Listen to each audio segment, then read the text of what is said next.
Get ready for the ultimate international showdown.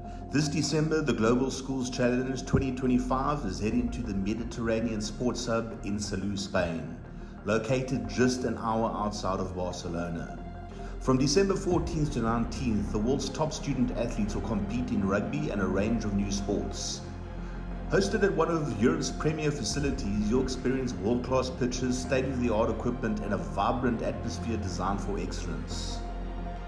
Off the field, explore the beautiful coastal town of Salou, enjoy golden beaches, and take a trip to Barcelona for iconic landmarks like the Sagrada Familia and the Nou Camp. Every game will be streamed live by NextGenXV, bringing the action to a global audience. Don't miss your chance to be part of this incredible event. Register now at globalschoolschallenge.com and rise to the challenge. The right kit changes everything. With the right kit, you're ready for anything. United, connected, unstoppable. Whatever your sport, we are your sporting partner. Creating your kit your way. For every team, for every challenge, for every aspiration. Feel seen. Feel ready. Feel part of the team. Kit on, game on.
So good morning and welcome back to the Riverside Sports Complex, where it is round 3 of the University Touch Series, hosted in Nottingham.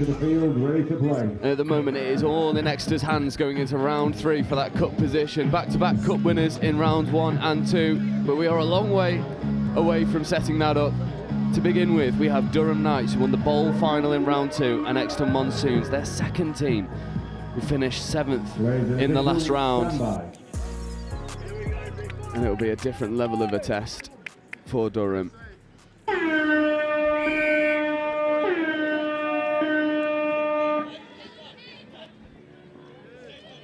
As we see Exeter getting us underway, the Monsoons.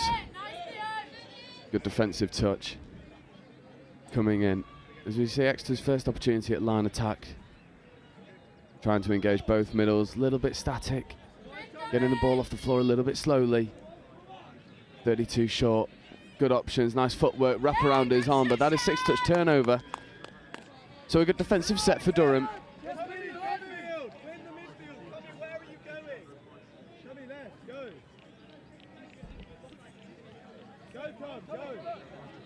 Really good team. I love it. I think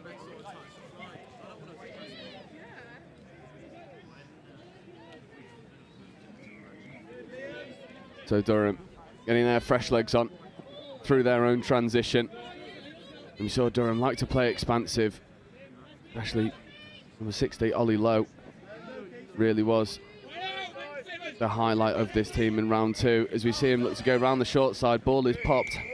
They will get the penalty, offside penalty.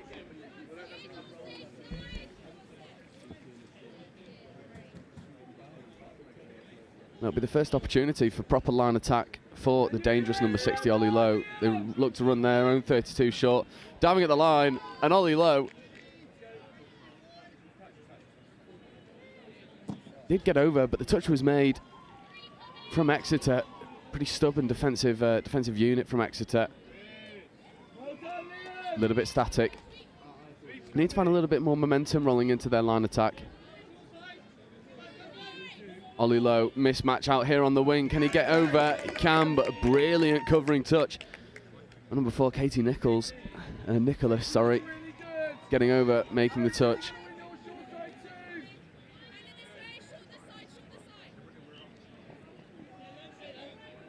And Durham need to find some momentum. It's a good ball, good hands as well to keep it going.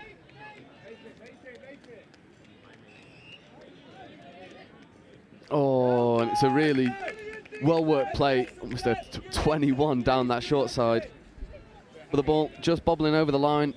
So both teams guilty of a little bit of a stop-start beginning to this opening game of round 3. It is indeed the last round of the University Touch series. So every team will look to go out there, give it their all. Just a small error in the transition. And Ollie Lowe looking to have a go down the short side. Almost beckons to his teammates, like, why did you leave me? The touch is coming first. A little bit of leniency from the referees early doors. As we see, Ollie Lowe just looked to put the gas on, switch back on the inside. It's a great setup, but there's no half. So they flash the ball wide, and it's Ollie Lowe, and that is waved off. And once again, it is number 60, Ollie Lowe, pulling the strings for this Durham Knights team. They'll be looking to go one better than the bowl final. Lovely scoop and flash to the wing. Ball is down, nice and clean. And that is the opening score of round 3 in Exeter. Guilty of a few unforced errors in the midfield, surrendering some possession to Durham. So now it's their turn to put the pressure on the Durham line. Sweeper play coming round, lovely pace injected. That'll be ball down.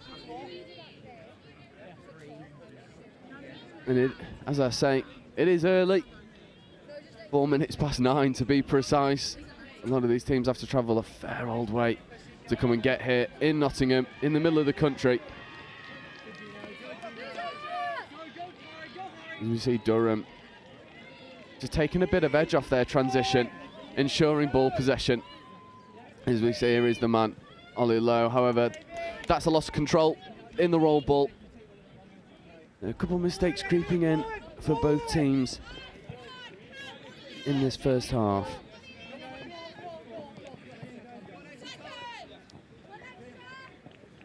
Better completion here from Exeter. So the ball's checked off a couple times, trying to get some extra metres. This is 4th, 5th coming. So an opportunity to scoop and try and strike through. They do indeed scoop. Nice left-handed pick up, but Ollie Lowe just hits up the ground. And it gives us a good opportunity to look ahead at the rest of the games this morning.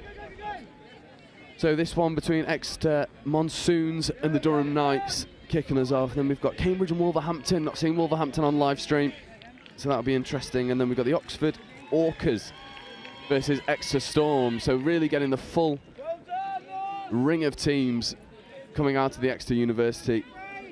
And the final game between Loughborough 2s and Bristol 1s with a couple in between, as we see the pace injected on the scoop, trying to go through. Looks like they're happy that ball's down. The refs will just have a quick chat. It was number 61, Theo Smearden. It was Theo Smearden scooping through and finding the space, but crowded out well by Exeter.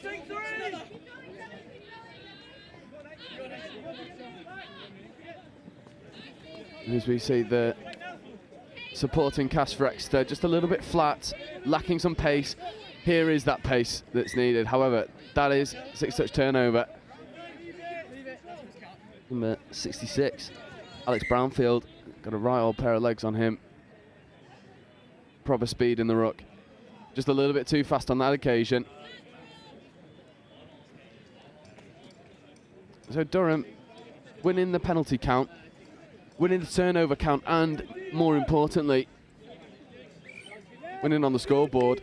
However, another roll ball infringement. So the referee starting off a little bit lenient, now starting to pull up some of these small infringements that are creeping in for both teams. Oh, lovely footwork to get through the initial line. of defence, and now Durham are rolling. 27, Harrison Cross. There's Brownfield. 32, Brownfield for Cross. Working with number 71, Daniel Dean. There is Cross. Brownfield looks to go back to Cross. Little delayed pass out the back, however. Could have been a repeat set of 6 there for. Oh, that's a pretty firm touch, but not given. So Exeter could have felt a little bit upset they didn't get the repeat set of 6. Well, they'll get it now. Really dominant touch from Alex Brownfield. Link punish, trying to dive underneath. They do, but the wing gets up and makes a really good touch. 24. And then a Boyd. You see Cross to Brownfield. Dean at half. There is Cross. Opportunity to go to Brownfield. However, that's ball down. And Exeter do make their pressure count and level the scoring at a try apiece.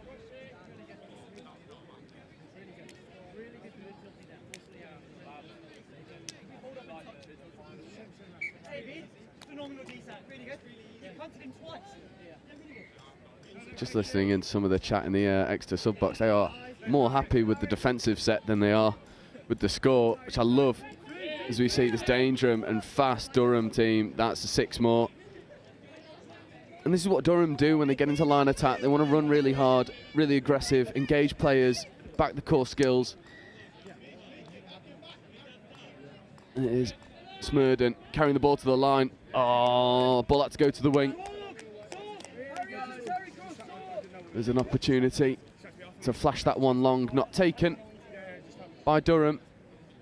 Be surprised if that option isn't taken again as they look to run the same 32 setup. They do. Offside player wants to drive it in. Doesn't. Kicks away from the offside defender. Here's an opportunity on this short side as well. We've got number 24, Boyd, just out of picture, hugging this touchline, almost waiting for this long ball. Doesn't come. 3 on 2. Can they execute? They can't, and it is a wonderful defensive touch by Harry Adams for the Monsoons. And speaking of Monsoons, it's meant to be pretty stormy here later on in Nottingham, so teams will be looking to take advantage of the dry ball when they can. A good extra meters made, but half was slow, so it's just stunted a bit of momentum as we roll into the final minute of this first half. It's pretty all square, but Exeter really starting to ride their momentum. And as we see Brownfield look to scoop and go through to foot race, but a wonderful defensive touch from Theo Smurden. Just eats up the ground. Alex Brownfield was trying to leave him in his wake, nothing happening. And Durham will just surrender this touch and bring us into half-time. And it's a try apiece between the Exeter Monsoons and Durham Knights. And Durham will feel pretty happy with their performance, coming with bowl final winners in the last round. The Monsoons finished a fair way above them. So to be level at half-time will give them a lot of confidence. And we're going to take a very quick break. And we'll be right back with you for this second half.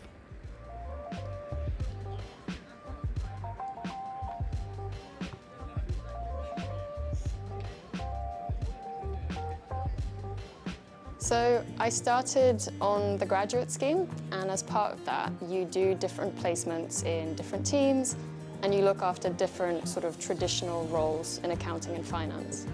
And I did a couple, and I realized very quickly it wasn't really where my strengths were. I could do it, but I think I was more interested in the strategy of finance and in particular in the people of finance and their development. So it's a little bit sort of off track compared to a traditional finance path.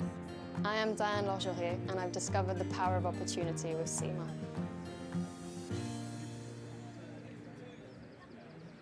The CGMA designation has a really wide-ranging breadth of subjects, and that's so valuable because it gives you that expertise and that credibility across a variety of different topics, and that means that in any industry that you go into, you'll already have an inkling of what to expect, and you'll already know what the climate is like. It also provides you with a mindset for innovation. And that mindset for innovation means that you're ready to take on any challenge and to shape the future and how it will look like. Studying through the SEMA exams, I already felt a little bit of a difference going into the strategic level. I could tell it was a different kind of thinking. It was really maybe more master's level is what I imagined it to be. And then the final exam, so the strategic case study, I remember sitting the exam and thinking, this is brilliant because this isn't accounting or finance. It's about PR, it's about sort of external relations, it's about managing the press, it's about sort of risk and consequences. And so I actually really enjoyed it.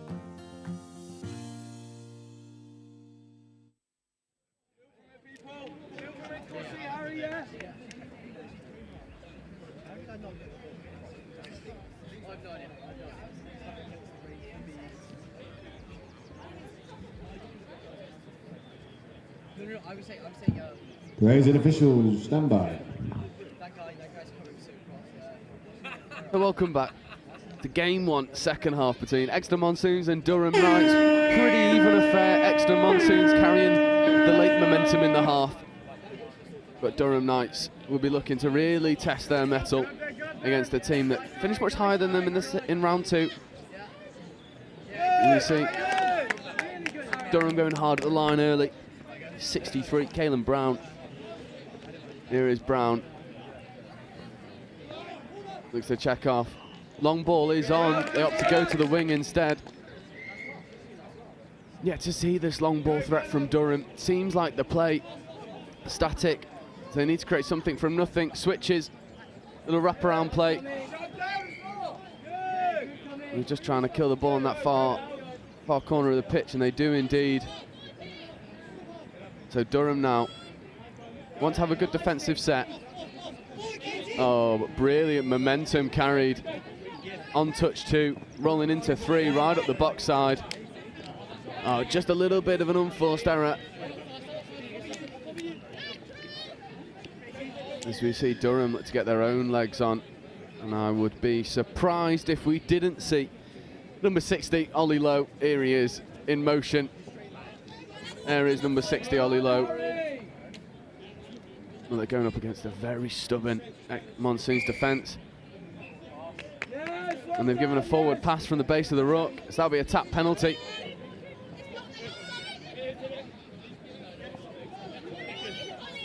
That looked a little bit off the mark, not given. As we see, better completion from Exeter in their transition.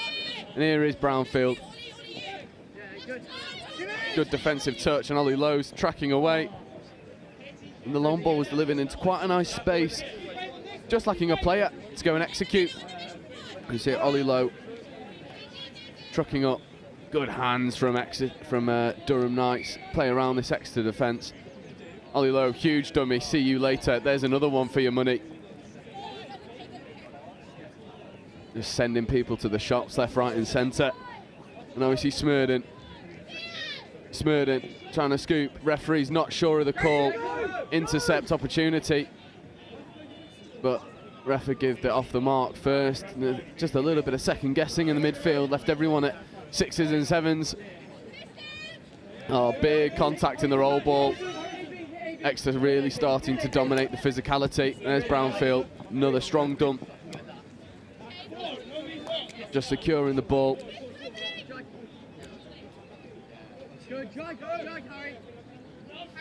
Scooping play, good shoot, good snipe, 2-on-1. Ball doesn't stick. The best endeavour we've seen from Exeter off the back of their own transition without having a repeat set of 6. And it's warning signs for Durham. They need to shore up defensively.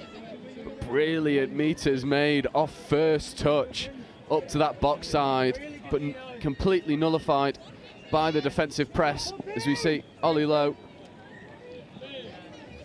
To 3, forthcoming. They'll be able to strike from a really good area if they can. They check the ball off. They do have an extra touch. They do have an extra touch.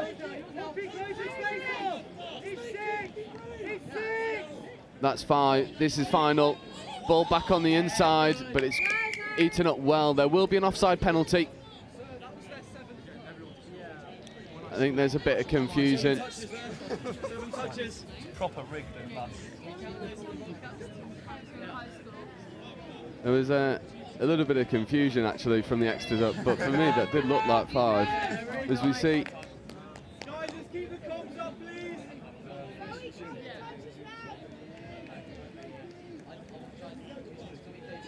here is Lowe, 60, looking to sweep round. Got to go to Ollie Lowe, it does. Long ball is on, it's touched in flight, however that is score given. And Durham turn the screw on the repeat set of 6. It's a bit fortuitous. Riding their luck a little bit is number 54, Oliver Hall. We'll have a look at this one on the replay. It just cannons off the arm. And the Exeter defence never really sure where that ball was landing. And it does land in a purple hand. So Durham take the lead, 2 tries to 1. Here's Brownfield working in the midfield. Oh, opportunity here, dummy sent. But Smearden makes that touch. Brownfield, slender figure in the midfield, looking for the quickie. They step back the open side, lovely long ball option, but a wonderful covering touch getting over. First time we've seen that long ball option, however, after the sideline ref giving the signal for the touch, he then waves it through. So that is 2 tries apiece. It'll be interesting to have a look at this one again if we can. You see that long ball comes in. Yeah, you can see quite clearly the sideline ref gives the signal for touch and then waves it off. So a little bit of confusion for me. Not quite sure what happened, but you can't take anything away from the finish. There's no pictures on a scorecard. All that matters is that the score was given and we're back at deadlock, 2 tries apiece. 63, oh, lovely footwork. That's 5th touch. Next, they just look to hold space, not buy anything from Durham. Wrap around play. Oh, they get away from 1. They look to throw the pass. That 6th touch turnover. And Exeter not wasting any time with the roll ball. Good hands as well, getting it out to the link early. Really good footwork as well, getting up the box side. This is 3rd, 4th coming now. There's 4th, this is 5th coming. So good opportunity to strike. Brownfield carries well, lovely scooping opportunity. Ball's checked off in the midfield. But once again, Durham do just enough to see out the threat of the Exeter transition. Durham looking a little bit leggy in this first couple touches. This is 3rd coming now. Good options, check the ball away, make extra ground. This is 4th coming, just getting up over halfway now. That's a foot in the ruck. So, both teams trying their luck in certain areas.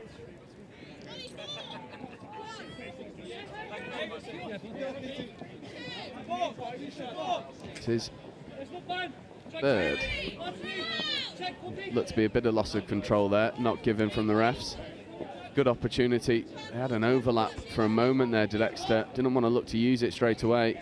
There is the over the side quickie, diving at the line. That should be ball down. Durham defence never made it onside. I believe it was Harrison Cross getting over. Yeah, it was indeed. Number 27. Right foot step, just gets underneath the covering defender. So for the first time in this game, Exeter take the lead. 3 tries to 2. And now it's on Durham in the final 2 minutes to go and get a score of their own as they look to bounce around the outside. Nothing doing for now.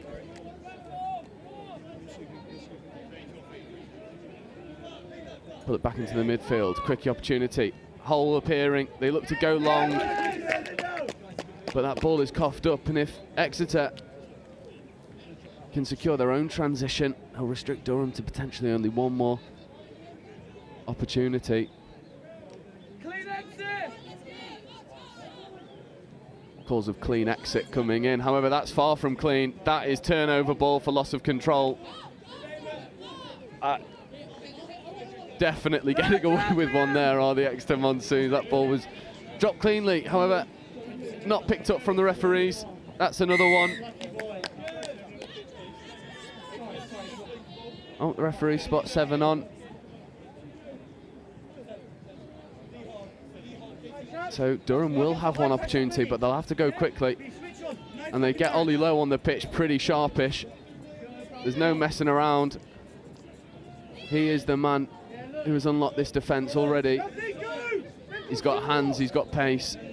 Can he use both effectively? However, that ball is coughed up unceremoniously. And that should see Exeter out, if not for any other mistakes.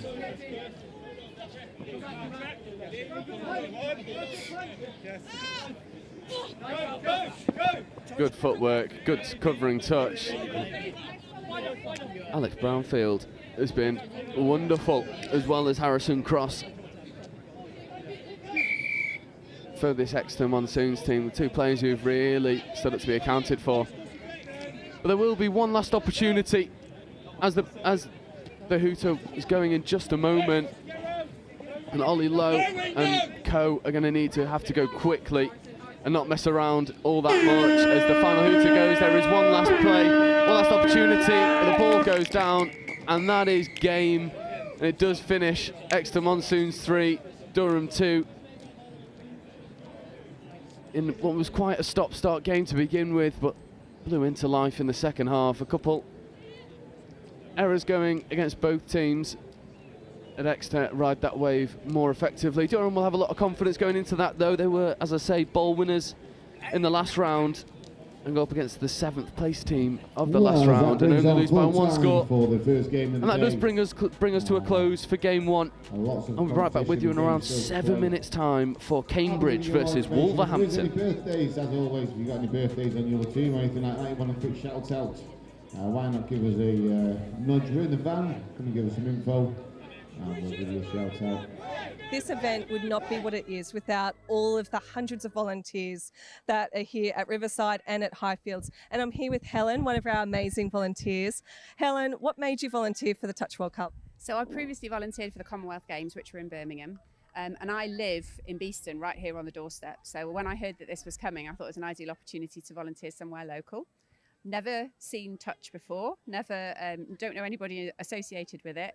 But I've done a couple of days here so far and absolutely love it. It's a fantastic sport to watch. And what kind of things have you been doing in your volunteering role here at the World Cup? So kind of thrown in at the deep end to start off with, because I was on scoring to start with, putting the scores up on the scoreboards at Highfields. Having never seen a touch game before, that was quite a challenge, but I learned quickly. And then with the sunshine out yesterday, I was out on volunteer welfare, going around and making sure the volunteers are all nicely hydrated in the good weather that we've got. It's fantastic to have people like you down at the sport, and with this being your very first exposure to touch, it's quite incredible. Would you recommend it for someone going forwards in terms of coming down and getting involved in the sport? Absolutely. It's amazed me how fast it is, how competitive it is, how fit everybody is, and there's a really fantastic atmosphere. You know, there's lots of friendly rivalry between the teams, and yeah, it's a great event to either come and watch or to come and take part in. Well, we really appreciate people like you coming and making these events such an incredible experience. So thank you so much. I think accounting and finance has become much more about risk and much more about being able to manage the unknowns.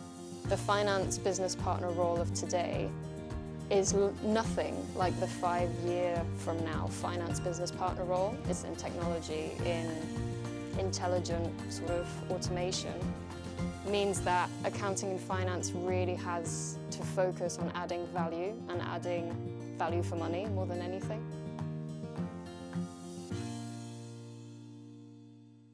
I think what I always liked about the CIMA qualification is it was much more than just tax advice or much more than just sort of corporate finance management. It was always very wide-ranging. So having the CIMA qualification kind of cemented that I knew a little bit about lots of different areas, about project management, about people management, about HR. So it really helped me understand lots of different areas, which helped fit into the bigger picture. And for me, that's strategy. It's thinking big. It's kind of thinking, okay, this is all great, but what's the point of it?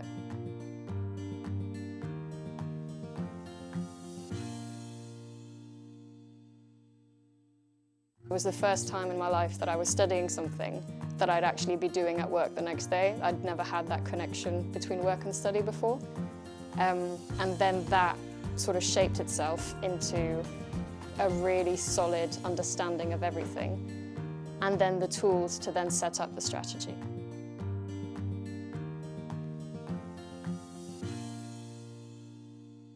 Are you interested in careers in finance and business? If so, come and follow us on Instagram and TikTok to find out more about CIMA's CGMA qualification.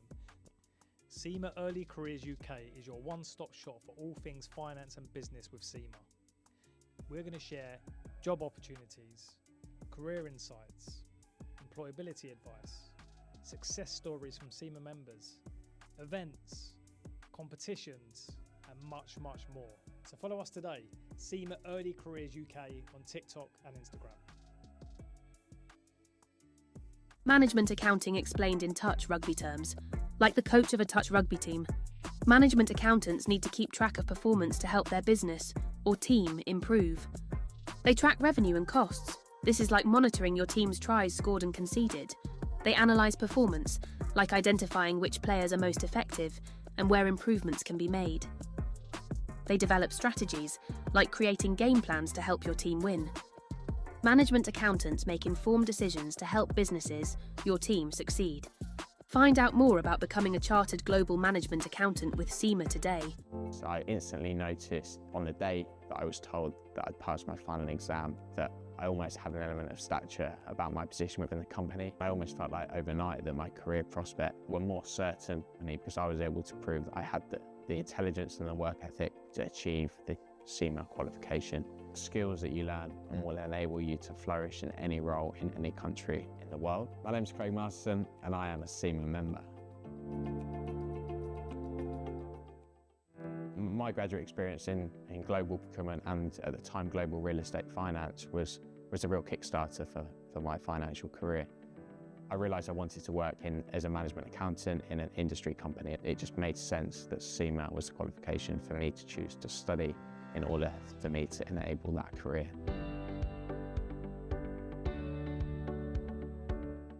So I realised that the career of a management accountant and working in an industry company in a business that I could have a real impact in and drive the overall performance of the business was far more interesting to me than being a financial accountant. And it was quickly that I realised that CIMA would in fact be the qualification for me as well.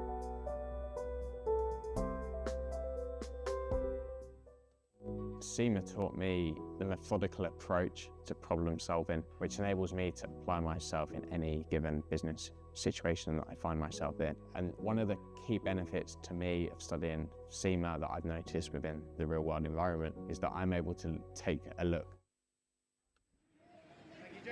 So welcome back to game 2. It's a Pool H affair between Cambridge and Wolverhampton. Not seen a lot of Wolverhampton in this tournament on live stream. I know, I believe it's Martin Bunn who'd be the coaching staff. Very experienced player, very experienced coach. And it is Wolverhampton. It's a bit of a kick clash. It's Wolverhampton with the yellow trim. And it's Cambridge currently with the ball in the midfield. As you see, Cambridge, 3-on-1 down that short side. Can they go and execute? They do. And Cambridge just find the mismatch, find where the numbers are, and go and execute relatively straightforward. And it is a case of just hands around the outside to the far winger. Can't quite make out the number. And it is Cambridge, 40 seconds in with the opening score. As we see Wolverhampton Uni look to go and put their own bit of aggression and pressure on. A nice hands around the outside. There's a 2-on-1. A winger just a little bit delayed. Open side quickie. Looking to sit and engage. Good hands out to the wing, but that 6-touch turnover. And Wolverhampton putting on some pressure at the line. And Cambridge now an opportunity to get their own fresh legs on. Good footwork, taking it up the middle. That'll be a penalty though for off the mark. The Wolverhampton will have a second opportunity to go at the line.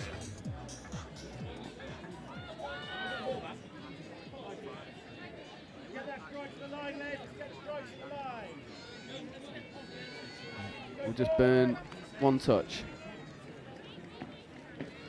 Open side quickie.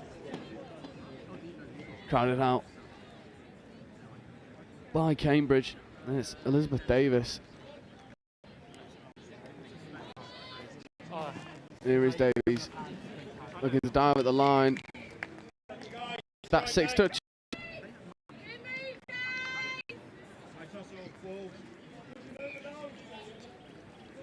And Cambridge just look to secure their own transition. And be able to make it out of their defensive third and get some fresh legs on. Good defensive pressure though coming in by James Andrews, making a few touches consecutively. Good hands though from Cambridge, looking to go round the outside.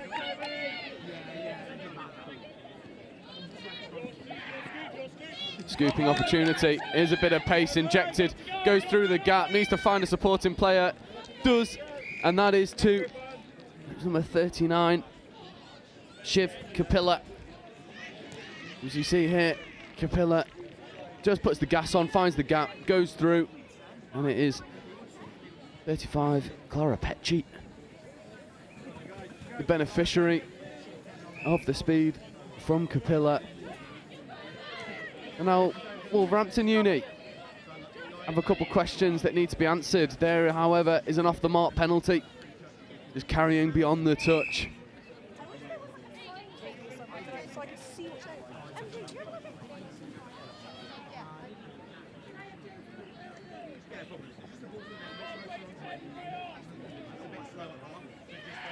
So now Cambridge with Kapila, dangerous as we've seen.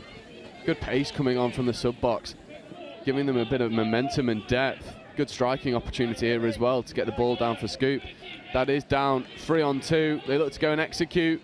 Diving at the line, however, touch is made. Winger was begging for a second out there in a lot of space. Ball not given on this occasion.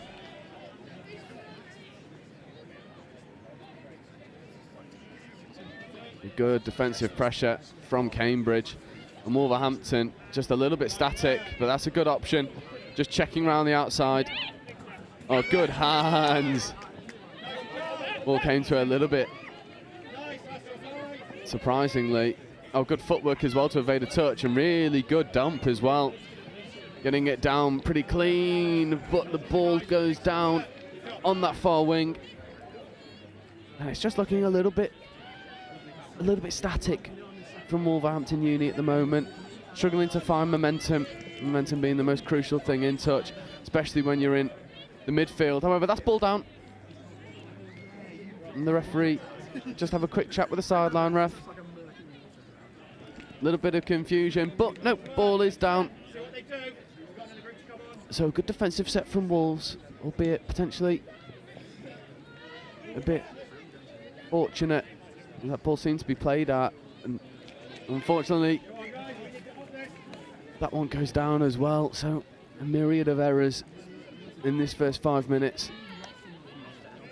Good endeavour from both teams, but execution is left wanting. So you see good pace there from Cambridge. Good awareness, taking the ball back to the mark. Here is Kapila. He looks to be the one to make something happen for Cambridge. Kapila in at half.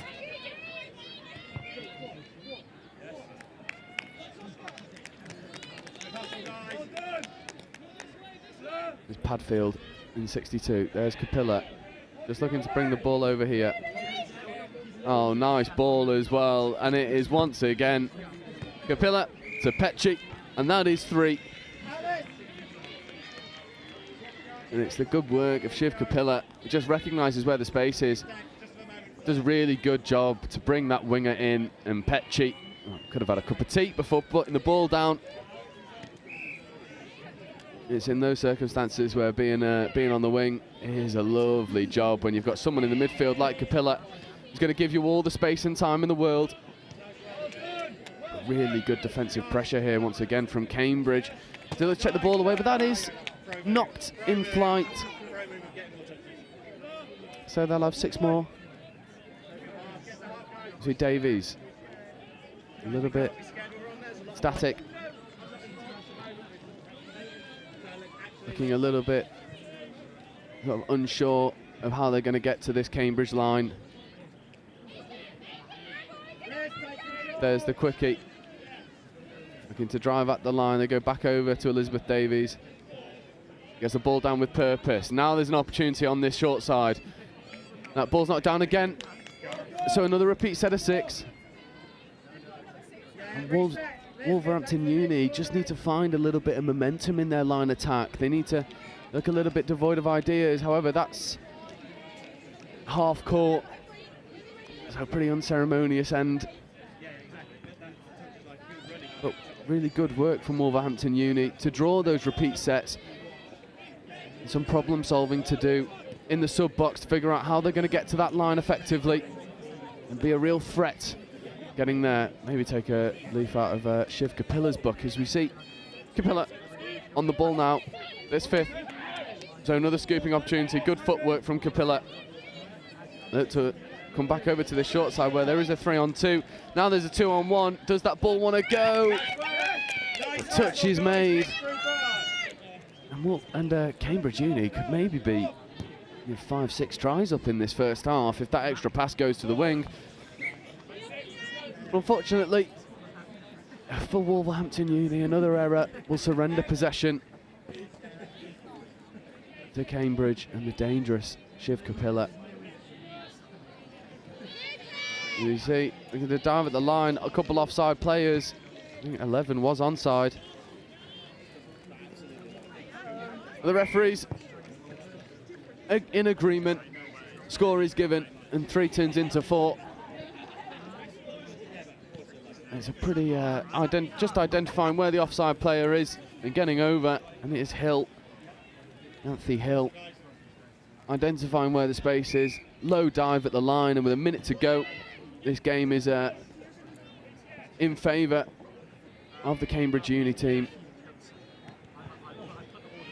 It's a good dump, a good momentum as well. This is better from Wolverhampton Uni, looking to drive at the line. There's a 2-on-1.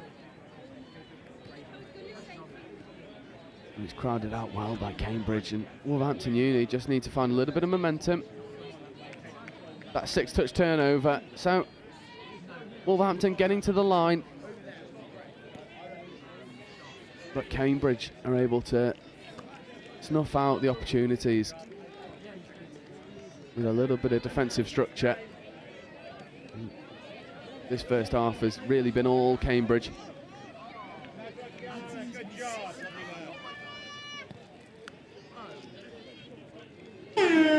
There's the hooter, so Shiv Kapila might have one more opportunity. Ball's away. It won't finish just yet because you can't end on a penalty, and that is a touch and pass from Shiv Kapila. So Wolverhampton Uni might be able to do something here.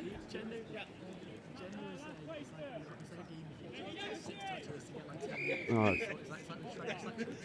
And that is half-time.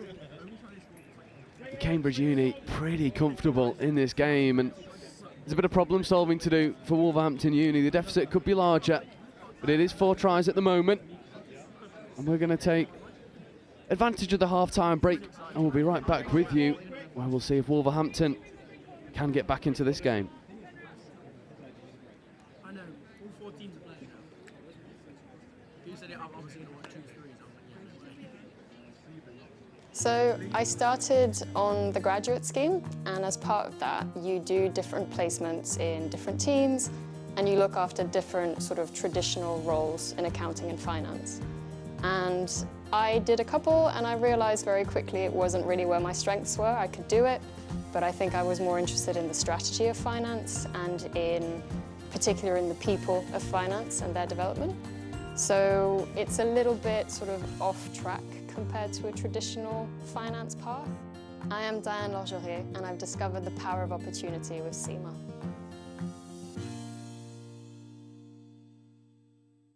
The CGMA designation has a really wide-ranging breadth of subjects, and that's so valuable because it gives you that expertise and that credibility across a variety of different topics, and that means that in any industry that you go into, you'll already have an inkling of what to expect and you'll already know what the climate is like. It also provides you with a mindset for innovation, and that mindset for innovation means that you're ready to take on any challenge and to shape the future and how it will look like.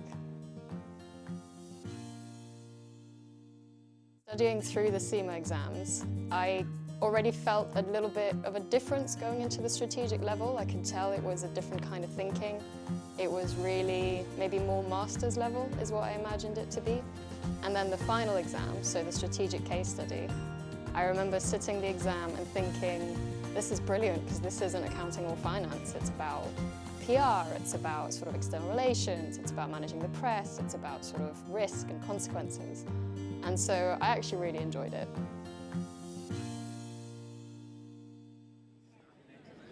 Players and officials, stand by. So welcome back to the second half. And it is Cambridge in the driver's seat. 4 tries up. 4 good tries in the first half. Left a few out there as well, but I'm expecting to see a bit of a resurgence from Wolverhampton Uni. That's brilliant hands to make sure. Oh, stepping opportunity. That just loses his footwork. So good covering touch there from Cambridge Uni. And Wolverhampton. They just need to find a bit of momentum. They whip the ball out to the link pretty well. This is 5th. Good pass out to the Wolverhampton link, but crowded out pretty well by Cambridge.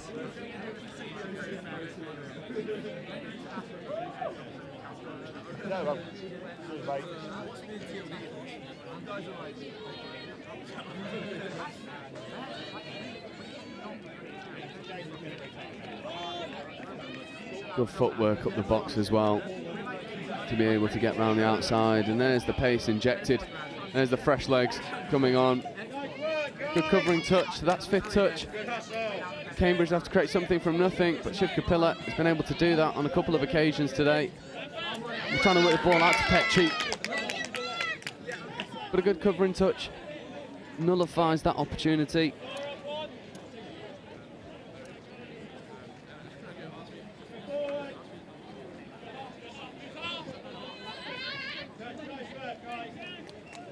As we see Wolverhampton Uni working their own fresh legs on the field.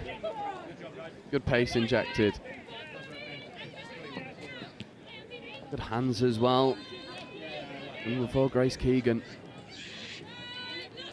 That's last, so Keegan looking to take the ball at the line. The touch comes in. Wolverhampton Uni are able to use those sets of 6 pretty regularly. Just on that final touch, not quite engaging that line defence. Ball's on the floor for a little bit too long, half's a little bit far away. But it's good experience for Wolverhampton Uni, getting to play against a team that does have a bit of structure in terms of Cambridge.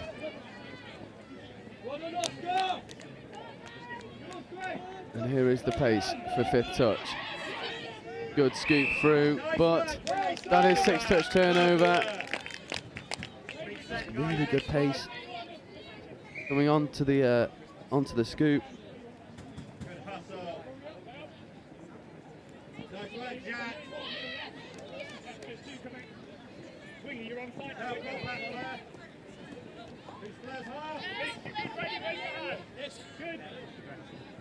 Oh, good hands, but good touch coming in as well. There's a little bit better pace. However, going laterally, that's 5th.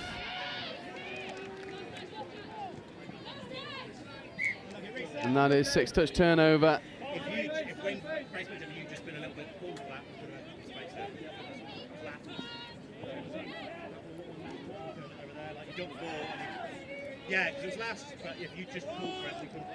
Cambridge now half's isolated, needs a bit of help. The help does come.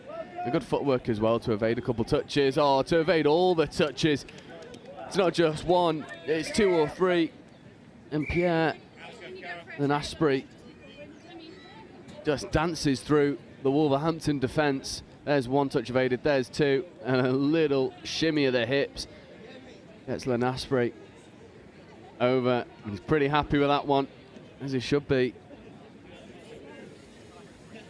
And it's taken them a little under 4 minutes in this second half to get over that whitewash, but they do indeed. And conversely, Wolverhampton will take a bit of a pleasure in that, knowing that they've been able to defend this Cambridge side a bit better in this second half.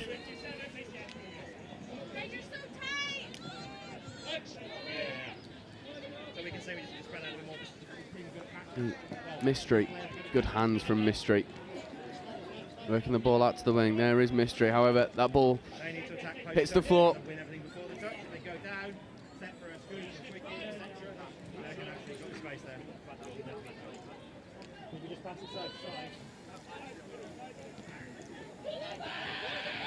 Lenasprey carrying well.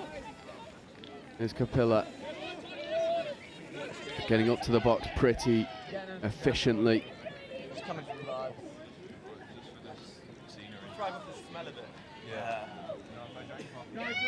Oh, good covering touch come in. So this is fifth. My plan is to have so much caffeine that I fall asleep. Oh, nice hole hit, and it is number 9 for Cambridge. Jonathan Chamberlain. He just checks the ball off in a little gap. He's almost just shaping for it, was Chamberlain, and then the ball goes, and it's 36. Alexandra Lee. That just hits the hole at pace. And Cambridge really good value for their 6 tries. As I say, in the first half, left a few out there. That'll be off the mark. So another opportunity for Cambridge. They'll be looking to really keep this scoreboard ticking over. They've got the quality to do so in this game. If they'd executed a few of those opportunities in the first half as well, this scoreboard could be looking pretty ominous. Good footwork from Rory Stephen.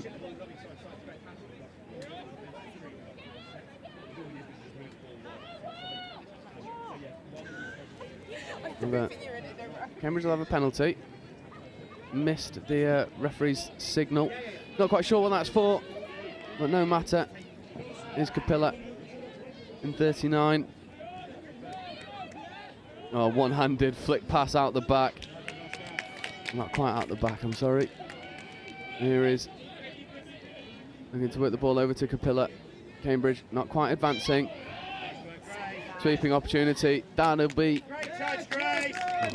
Looked like ball down, but it's 5th touch.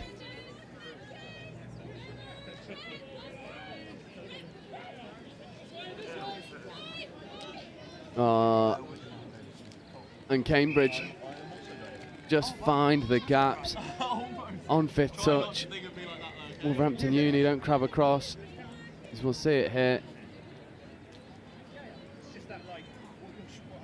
Just finds the gap and goes over. And it is pretty straightforward for Cambridge. Wolverhampton need to stem the flow of tries. Look a little bit leggy out there.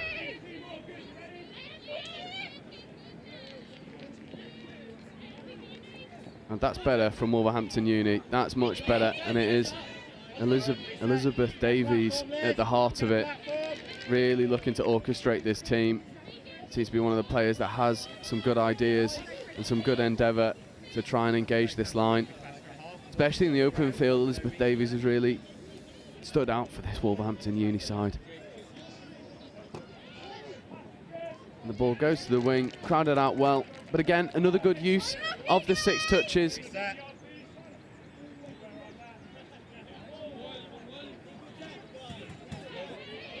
It's in this area that Cambridge have just had the edge in their transition, getting fresh legs on. They get up to that box using only 3 touches. And here is Capilla, pace injected. Oh, good pace as well from number 5, Yanthi Hill. That's her 2nd of the game. Just little show and go, sends the winger. And with 90 seconds left to go, Cambridge will be looking for 10. You see Hill, little show, goes through the gap, has the pace to go and get to the line. The Anthony Hill enjoying this game on live stream. There's a couple for the highlight reel. Really good dive as well in the first half to get underneath the covering defender.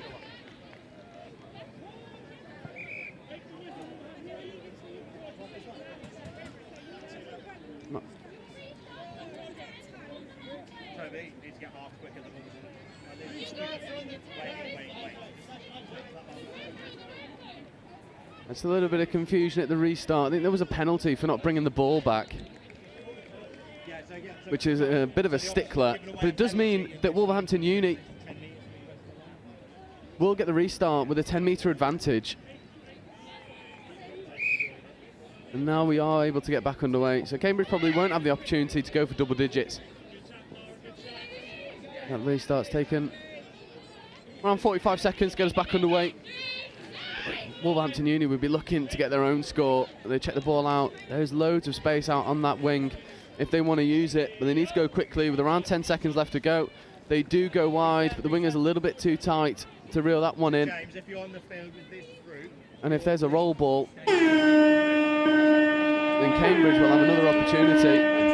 And it looks like they're not happy with 8. They want 9, but that ball goes to ground, and that will bring this game to a close. Cambridge University, highly convincing 8-0 victory over an emerging Wolverhampton Uni side. They'll take a lot of knowledge and experience from this game. That does round us down through game 2 of the day. And once again, these games come thick and fast.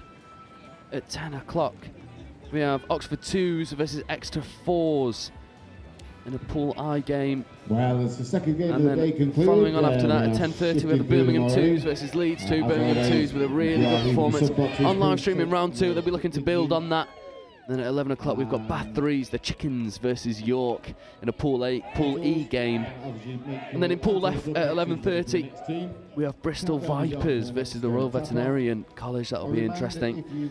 And then Pool C, we finish with Loughborough 2s versus Bristol 1s, and we will be right back with you to bring you all of those games.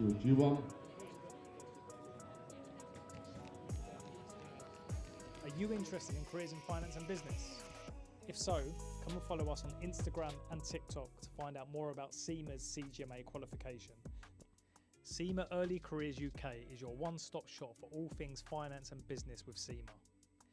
We're going to share job opportunities, career insights, employability advice, success stories from SEMA members, events, competitions, and much, much more. So follow us today, SEMA Early Careers UK on TikTok and Instagram. Management accounting explained in touch rugby terms. Like the coach of a touch rugby team, management accountants need to keep track of performance to help their business or team improve. They track revenue and costs. This is like monitoring your team's tries scored and conceded. They analyse performance, like identifying which players are most effective and where improvements can be made. They develop strategies, like creating game plans to help your team win. Management accountants make informed decisions to help businesses, your team, succeed. Find out more about becoming a chartered global management accountant with SEMA today. So I instantly noticed on the day that I was told that I'd passed my final exam that I almost had an element of stature about my position within the company. I almost felt like overnight that my career prospects were more certain because I was able to prove that I had the intelligence and the work ethic to achieve the SEMA qualification. Skills that you learn and will enable you to flourish in any role in any country in the world. My name's Craig Masterson and I am a SEMA member. My graduate experience in global procurement and at the time global real estate finance was a real kickstarter for my financial career. I realised I wanted to work as a management accountant in an industry company. It just made sense that SEMA was the qualification for me to choose to study in order for me to enable that career.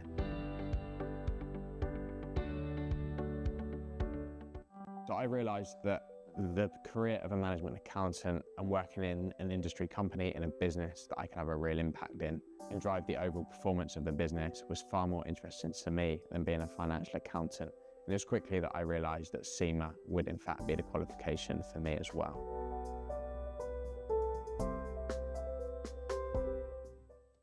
SEMA taught me the methodical approach to problem solving, which enables me to apply myself in any given business situation that I find myself in. And one of the key benefits to me of studying SEMA that I've noticed within the real world environment is that I'm able to take a look at the bigger picture, approach it from a more holistic approach, and ensure that I put a plan in place that will enable me to reach the goal of that particular task or project.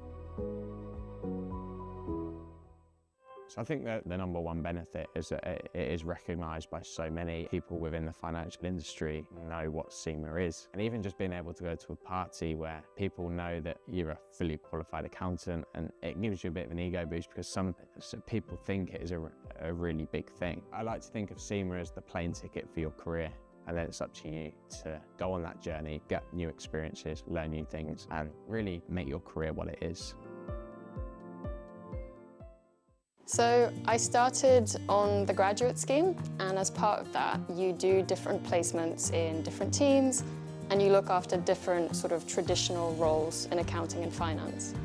And I did a couple, and I realized very quickly it wasn't really where my strengths were. I could do it, but I think I was more interested in the strategy of finance and in particular in the people of finance and their development. So it's a little bit sort of off track compared to a traditional finance path. I am Diane Lorgeret, and I've discovered the power of opportunity with SEMA.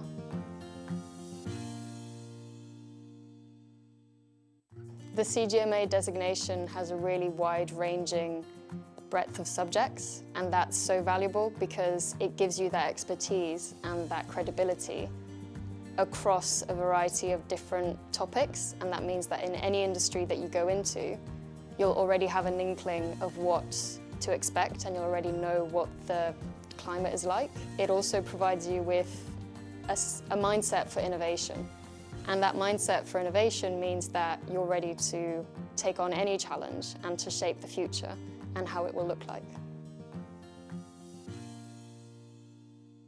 Studying through the SEMA exams, I already felt a little bit of a difference going into the strategic level. I could tell it was a different kind of thinking. It was really maybe more master's level is what I imagined it to be.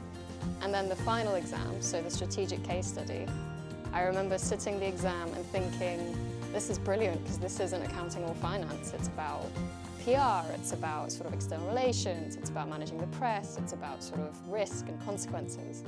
And so I actually really enjoyed it. This event would not be... So welcome back to game 3 of round 3 of the University Touch Series. It is the Oxford Orcas, their 2's team, versus Exeter Storm. Exeter's 4th set of teams. Bringing a massive cohort to this University Series, religiously, round in, round out, 4 teams, and this is the Storm. And they'll be looking to run riot a little bit in this game, as we see them instantly look to go to the corner. Touch comes in, so this is 4th, 5th coming. They'll have another opportunity at the line. Potentially looking to set up a sweeper. They do a little bit static. So that's 5th. And Oxford defend that out pretty quickly. Good defensive set there for the Orcas.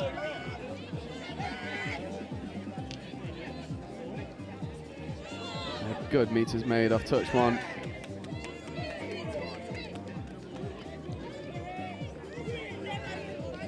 That's an off the mark penalty. It is indeed.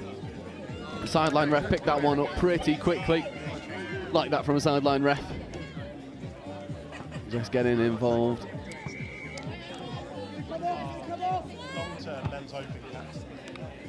As we'll see the Storm get us back underway. Good pace. Good bucket hat as well.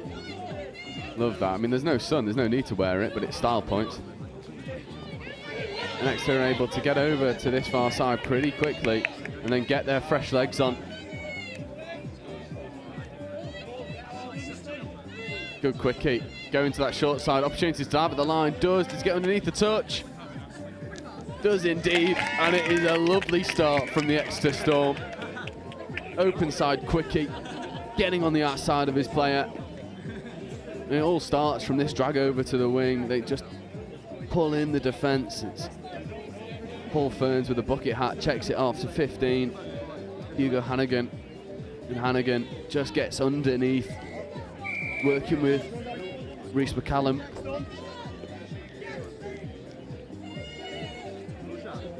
Now it's the Orcas' turn to try and bite back in this game. Oh, good pace. However, the pass left a lot to be desired. Good work to recognise that the space was over on that far side. But the pass just goes to hand, and it looks like this Storm side aren't all that convinced that they want to sub. They do try and work it over in the end, but nothing doing. However, there'll be an offside penalty, so Exeter are able to get away with that one.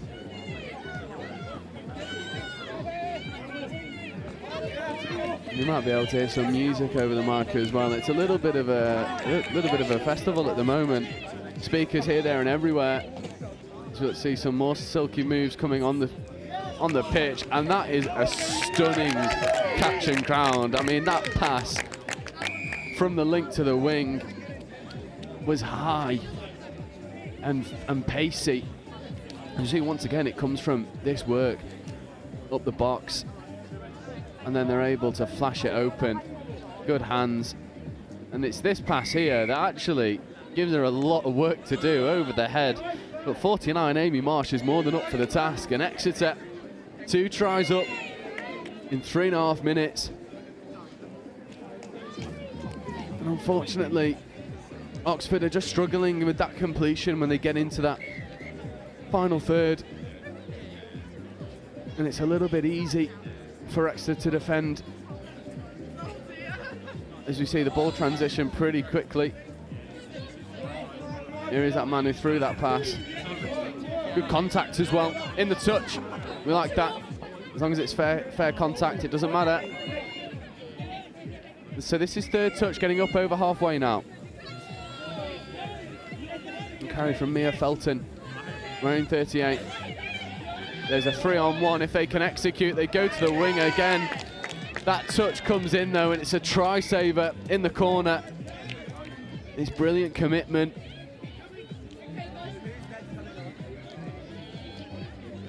To get over, can't quite see the number either, unfortunately. Brilliant commitment, however, there's an unforced error.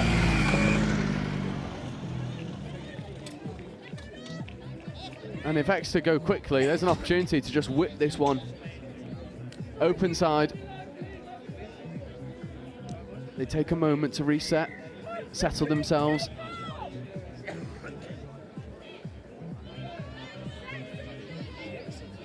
This is Richards in 83.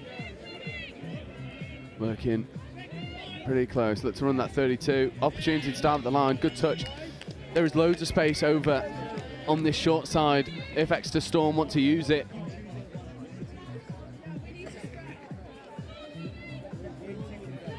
Working with Paul Ferns in the bucket hat is Felton. Ferns coming round. Opportunity. Ball goes to the wing. Touch comes in, does it? No, it's waved through. And it's a great dump. And we'll see. This is what happens when Exeter are able to just check it open side. Mia Felton just straightens, gives them all a bit of depth, and Richards checks it out to Ferns. And it's a lovely little finish in the corner. I believe it was 85 Meredith Regan who was the beneficiary. And the Orcas need to find their rhythm in attack. However, offside penalty gives them a good platform to strike. With 4 minutes left to go in this first half, this game is by no means away from them. The score here makes it a very tight affair. Looking for the link punish. Good option to step back. However, it needs to get rid of that ball. That ball goes forward. You can see that the on-field ref looked to the sideline ref for that and then decided, actually, I don't need your confirmation. I know that that was forward. So Exeter looking to follow in the footsteps of their twos team, who got the win over Durham Knights in our first game. And this Storm side look really potent when they get into their own attack. Good footwork, switches on, ball does go. It might be a touch and pass penalty. It is indeed. So once again, good endeavour from the Storm.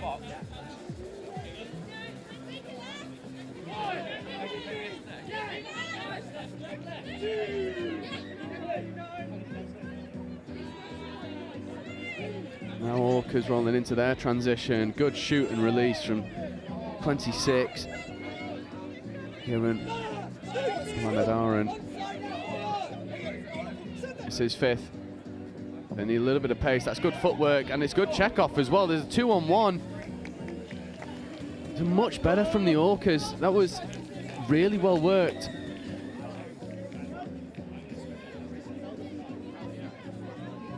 Good defensive pressure as well. There is Fulton. Just straightening, half's a little bit slow. And that ball goes to ground. So Exeter losing a bit of momentum in that transition. With 2 minutes to go, it gives Oxford a good opportunity. I like the look of this number 6 as well, Fraser Hughes. He's been pretty explosive, wants to be carrying the ball to the line. Needs to drag them out 7 though. They're in the 7 now. Maximise their offside line. Man down for Exeter, so there is gaps. That ball should have gone to the wing. They've done really well to get a player up in the touch, get in behind them. And we've got I'll shout him out, we've got a Sam Dixon showing off his dance moves in front of me. We'll see that on the live stream later on, no doubt. Dancing with the ball in hand as we see the Orcas trying to manoeuvre their way over the try line. But that is 5th and 6th touch turnover, so Exeter, they're able to defend that pretty quickly. And it's efficient work from the Storm team with a minute left to go in this first half. If Exeter can look to complete their own transition, they'll be in a much better position. Oh, it's good pace injected. There was a bit of a dummy to no one there. If there was a winger out there, he might have sent the Orcas winger. Good diving touch from Fraser Hughes. Apologies for a bit of the slap. Belton, sorry, carrying well. Belton wants this ball again, but the winger for Exeter have subbed, and it doesn't matter because they just work the ball back over to that far side. And it's great identification of where the space is. The Orcas had collapsed underneath, trying to cover this open side. I believe it's 49, Amy Marsh again. And that's a more straightforward one than the one she had earlier in this first half. And once again, it was Ferns and Richards that worked so well together to create the space. Felton makes the touch. That brings us to half-time, and Exeter 4 tries to the good over the Oxford Orcas. It is pretty straightforward one-way traffic at the moment. The Orcas did have good endeavour getting to the line, but not quite threatening. And the Storm are pretty happy going into half-time. And once again, we'll take a quick break and we'll get the rest of this game in just a moment.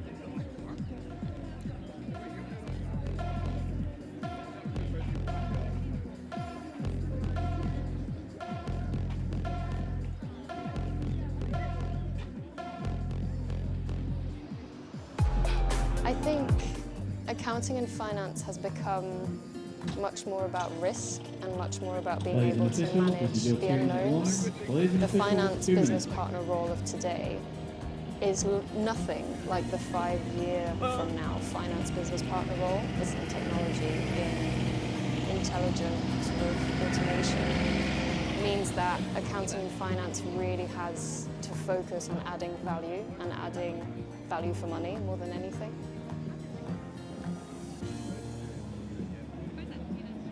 I think what I always liked about the SEMA qualification is it was much more than just tax advice or much more than just sort of corporate finance management. It was always very wide-ranging. So having the CIMA qualification kind of cemented that I knew a little bit about lots of different areas, about project management, about people management, about HR. So it really helped me understand lots of different areas, which helped fit into the bigger picture. And for me, that's strategy. It's thinking big. It's kind of thinking, okay, this is all great, but what's the point of it?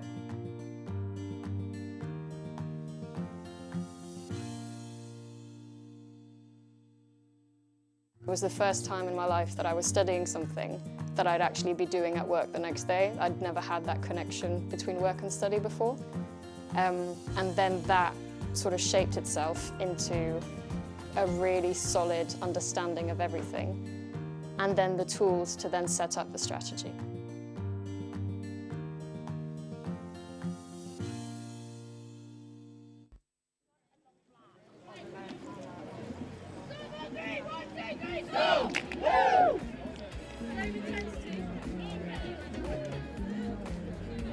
Players and officials, stand by.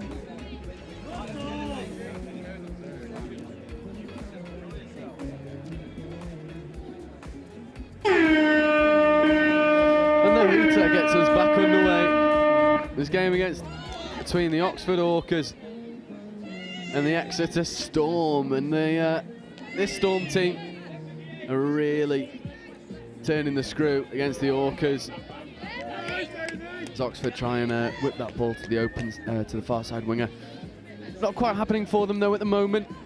Oxford just need to have a little bit more composure in their line attack. Maybe take a leaf out the Exeter book. Oh, as we see, Paul Ferns just decide why take touches, why transition when I can go coast to coast, 7 metre to 7 metre on one touch. So Exeter will basically have a line attack opportunity. And a dive to the line. Is that ball down? It could be. Touch came in. Paul Ferns. Take your hat off, mate. Great pace injected. And then goes to platform. But there's another touch comes in. Oh, no touch. Score given. And it's Willem Richards. Apologies if I'm butchering that pronunciation, but Willem Richards. Oh, lovely one-handed dive. The ball does hit the line before the touch comes in, and it is absolutely, it's been architected by Paul Ferns. He's just pulling the strings, finding the gaps, hitting the holes. I mean, I'm surprised his bucket hat didn't come flying off with the pace. He went through that gap, but nothing doing. Better from the Orcas. However, he's half, can't score, so that is 6 touch. That is a turnover ball.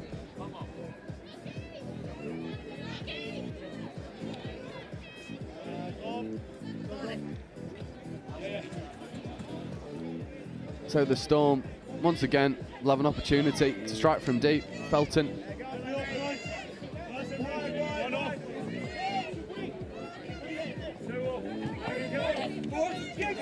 Good pace injected, coming off the box. This is 4th, this is 5th coming. They'll need to platform. Oh, that is 6 touch turnover. So Oxford do a really good job at defending that transition specifically. And they'll need more of that in this second half if they want to get back into this game. And 4 tries is by no means away and comfortable for Exeter Storm. There is an opportunity here for the Orcas to cause a bit of an upset. But the Orcas will need to weather the Storm. As we see Oxford look to go around the outside. That's a brilliant touch coming in from 19, Beth Podmore. And Podmore once again. Apologies if you got any of that language, but I will mirror the sentiments. That was unreal, Beth Podmore. I won't repeat the second statement. Passionate bunch of touch players, especially in defence. Defending's definitely the harder job. Half is isolated, but Felton provides a bit of reprieve. However, the referee's whistle will do more than that. It'll reset the touch count and give them 10 metres to work with. And Felton just carries hard, gets up. And here's the dangerous Paul Ferns. My pick of the bunch so far. And Storm just look to go to the wing, use the space. Nothing happening right now. As you see, ball probably work its way over to Ferns. Here is Paul Ferns, Felton. Ferns back to Felton. Opportunity, oh, Felton, that is perfect. Engages the line, checks the ball out to the wing. And Mia Felton, for me, looked like she was just going to go and hit that dive and get underneath the defender. I think it was always offside. Does hit the line, just checks the ball out to the wing, and it was 17, Abby Hill getting over for the score. And the Storm take it from edge to edge, go and execute. And 5 tries with 5 minutes left to go. Looks like this game is out of sight for the Oxford Orcas.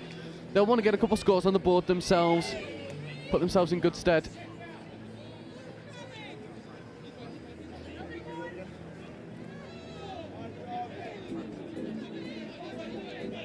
This man, Fraser Hughes, looks to be the player who will go and do that. Here is Hughes working down quite a congested short side.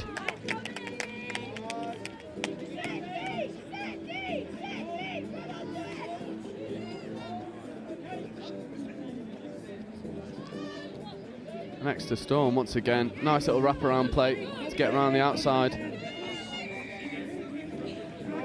Fraser Hughes does well to get over. There's a little bit of a foot in the ruck there, but nothing doing for the referee. That was a dangerous pass at half, but Felton does well. But that's really good defensive pressure from the Orcas, being able to force a turnover. However, the restart's the tap's got to be taken from where the infringement was made, so just slowing down that momentum. Hughes in at half. Here is Hughes again, just orchestrating this. Oh, what a lovely bit of contact. That was a big, strong arm in the touch. Puts the Exeter player down. Yeah, good opportunity here. Could go long. It's a good idea from the Orcas, but that hole just collapsed as he tried to go through it. And Exeter Storm, with 4 minutes left to go, will be looking to keep the other side of that scoreboard at 0. Felton carries well.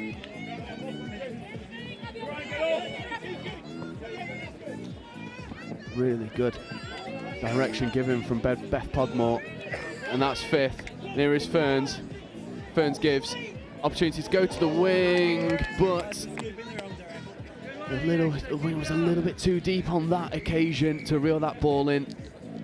There's Abby Hill that was acting as half in a couple of touches beforehand and just struggled to re-find her depth efficiently to go and execute.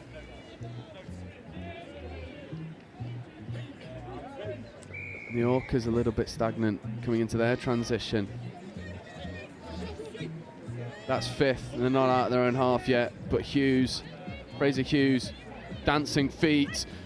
Oh, and almost gathered on the ground, and can't help but feel like for the Oxford Orcas, if they're able to give Fraser Hughes a little bit more platform, a little bit more depth, then there'd be opportunities for them to work with from an attacking sense. But so far, Hughes is trying to create stuff from not a lot of platform.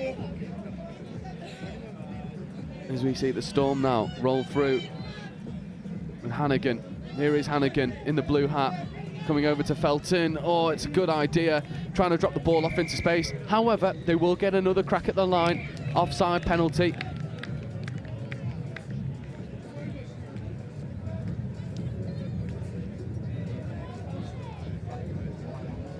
Hannigan looking to run the sweeper on the link. Ball's got to go to Hannigan. It does. Diving at the line. That is score and try time. And Hannigan tips the hat, getting over. And I like the variation in line attack from this Exeter Storm team. They've run pretty expansive. They've run your 32s, they've run your sweepers, and then we see the sweeper on the link, executing a 2-on-1 to perfection. Sucks in that winger and decides Well, I could have given the pass, but I'll go myself, and Hannigan fully deserving of it. So is this Exeter Storm side. 6 tries to the good now. And the Oxford Orcas will just look to get another, just get a score on the board. We've had good endeavour. That's last. Oh, good idea, trying to find the link, but pass just a little bit behind her.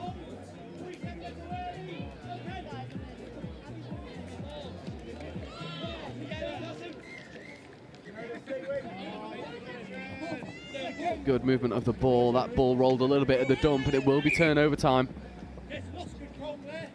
Yeah, just rolled a little bit as the dump came in. That ball's got to be pretty static, or at least can't move a metre. Did in that occasion. Good spot from the referees.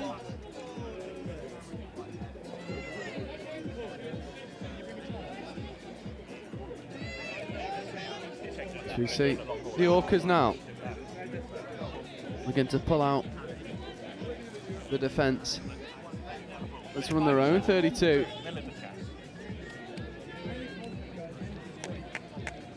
Covered well, and that's 5th touch. And once again, there is a couple gaps in this Storm defence if they can look to execute it. Diving at the line with that 6th touch turnover. It's good endeavour from 22, Dan Venables, but nothing doing, and that will bring us to full time. Exeter Storm 6 tries up against the Oxford Orcas. It was pretty straightforward in the end, but Exeter execute their line attack to perfection in this game. And that does round us down in these pool stages. These games are coming thick and fast, and up next we'll have the Birmingham 2s, the Pumas versus Leeds 2, Belgrave. No, we'll be into our final 3 pool games before finals footy in this round 3. And we will be right back with you at 10:30 to bring you Birmingham 2s versus Leeds 2s in Pool G.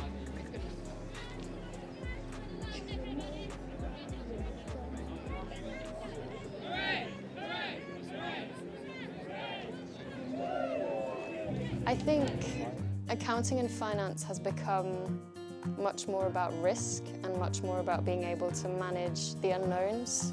The finance business partner role of today is nothing like the 5-year from now finance business partner role. It's in technology, in intelligent sort of automation.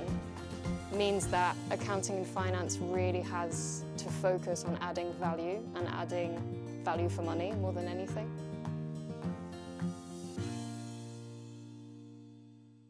I think what I always liked about the CIMA qualification is it was much more than just tax advice or much more than just sort of corporate finance management. It was always very wide-ranging. So having the CIMA qualification kind of cemented that I knew a little bit about lots of different areas, about project management, about people management, about HR.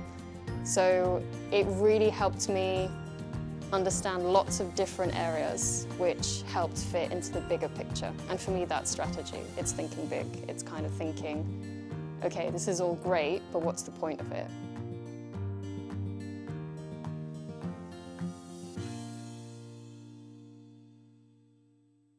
It was the first time in my life that I was studying something that I'd actually be doing at work the next day. I'd never had that connection between work and study before.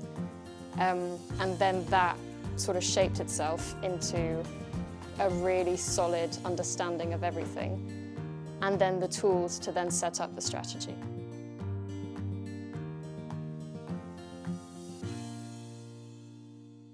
Are you interested in careers in finance and business? If so, come and follow us on Instagram and TikTok to find out more about CIMA's CGMA qualification. CIMA Early Careers UK is your one-stop shop for all things finance and business with CIMA. We're going to share job opportunities, career insights, employability advice, success stories from CIMA members, events, competitions, and much, much more. So follow us today, CIMA Early Careers UK on TikTok and Instagram. Management accounting explained in touch rugby terms, like the coach of a touch rugby team. Management accountants need to keep track of performance to help their business or team improve. They track revenue and costs. This is like monitoring your team's tries scored and conceded. They analyse performance, like identifying which players are most effective and where improvements can be made. They develop strategies, like creating game plans to help your team win. Management accountants make informed decisions to help businesses, your team, succeed. Find out more about becoming a chartered global management accountant with CIMA today. So I instantly noticed on the day that I was told that I'd passed my final exam that I almost had an element of stature about my position within the company. I almost felt like overnight that my career prospects were more certain for me because I was able to prove that I had the intelligence and the work ethic to achieve the CIMA qualification. Skills that you learn and will enable you to flourish in any role in any country in the world. My name's Craig Masterson and I am a CIMA member. My graduate experience in global procurement and at the time global real estate finance was a real kickstarter for my financial career. I realised I wanted to work as a management accountant in an industry company. It just made sense that CIMA was the qualification for me to choose to study in order for me to enable that career.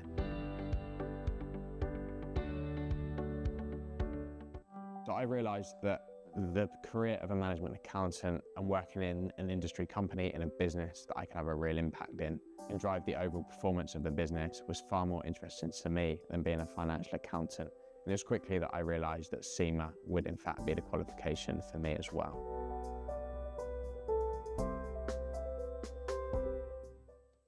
CIMA taught me the methodical approach to problem solving, which enables me to apply myself in any given business situation that I find myself in. And one of the key benefits to me of studying CIMA that I've noticed within the real world environment is that I'm able to take a look at the bigger picture, approach it from a more holistic approach, and ensure that I put a plan in place that will enable me to reach the goal of that particular task or project. So I think that the number one benefit is that it is recognised by so many people within the financial industry know what CIMA is. And even just being able to go to a party where people know that you're a fully qualified accountant, and it gives you a bit of an ego boost because some people think it is a really big thing. I like to think of CIMA as the plane ticket for your career. And then it's up to you to go on that journey, get new experiences, learn new things, and really make your career what it is. So I started on the graduate scheme, and as part of that, you do different placements in different teams, and you look after different sort of traditional roles in accounting and finance. And I did a couple, and I realized very quickly it wasn't really where my strengths were. I could do it, but I think I was more interested in the strategy of finance and in particular in the people of finance and their development. So it's a little bit sort of off track compared to a traditional finance path. I am Diane Lorgerier, and I've discovered the power of opportunity with CIMA.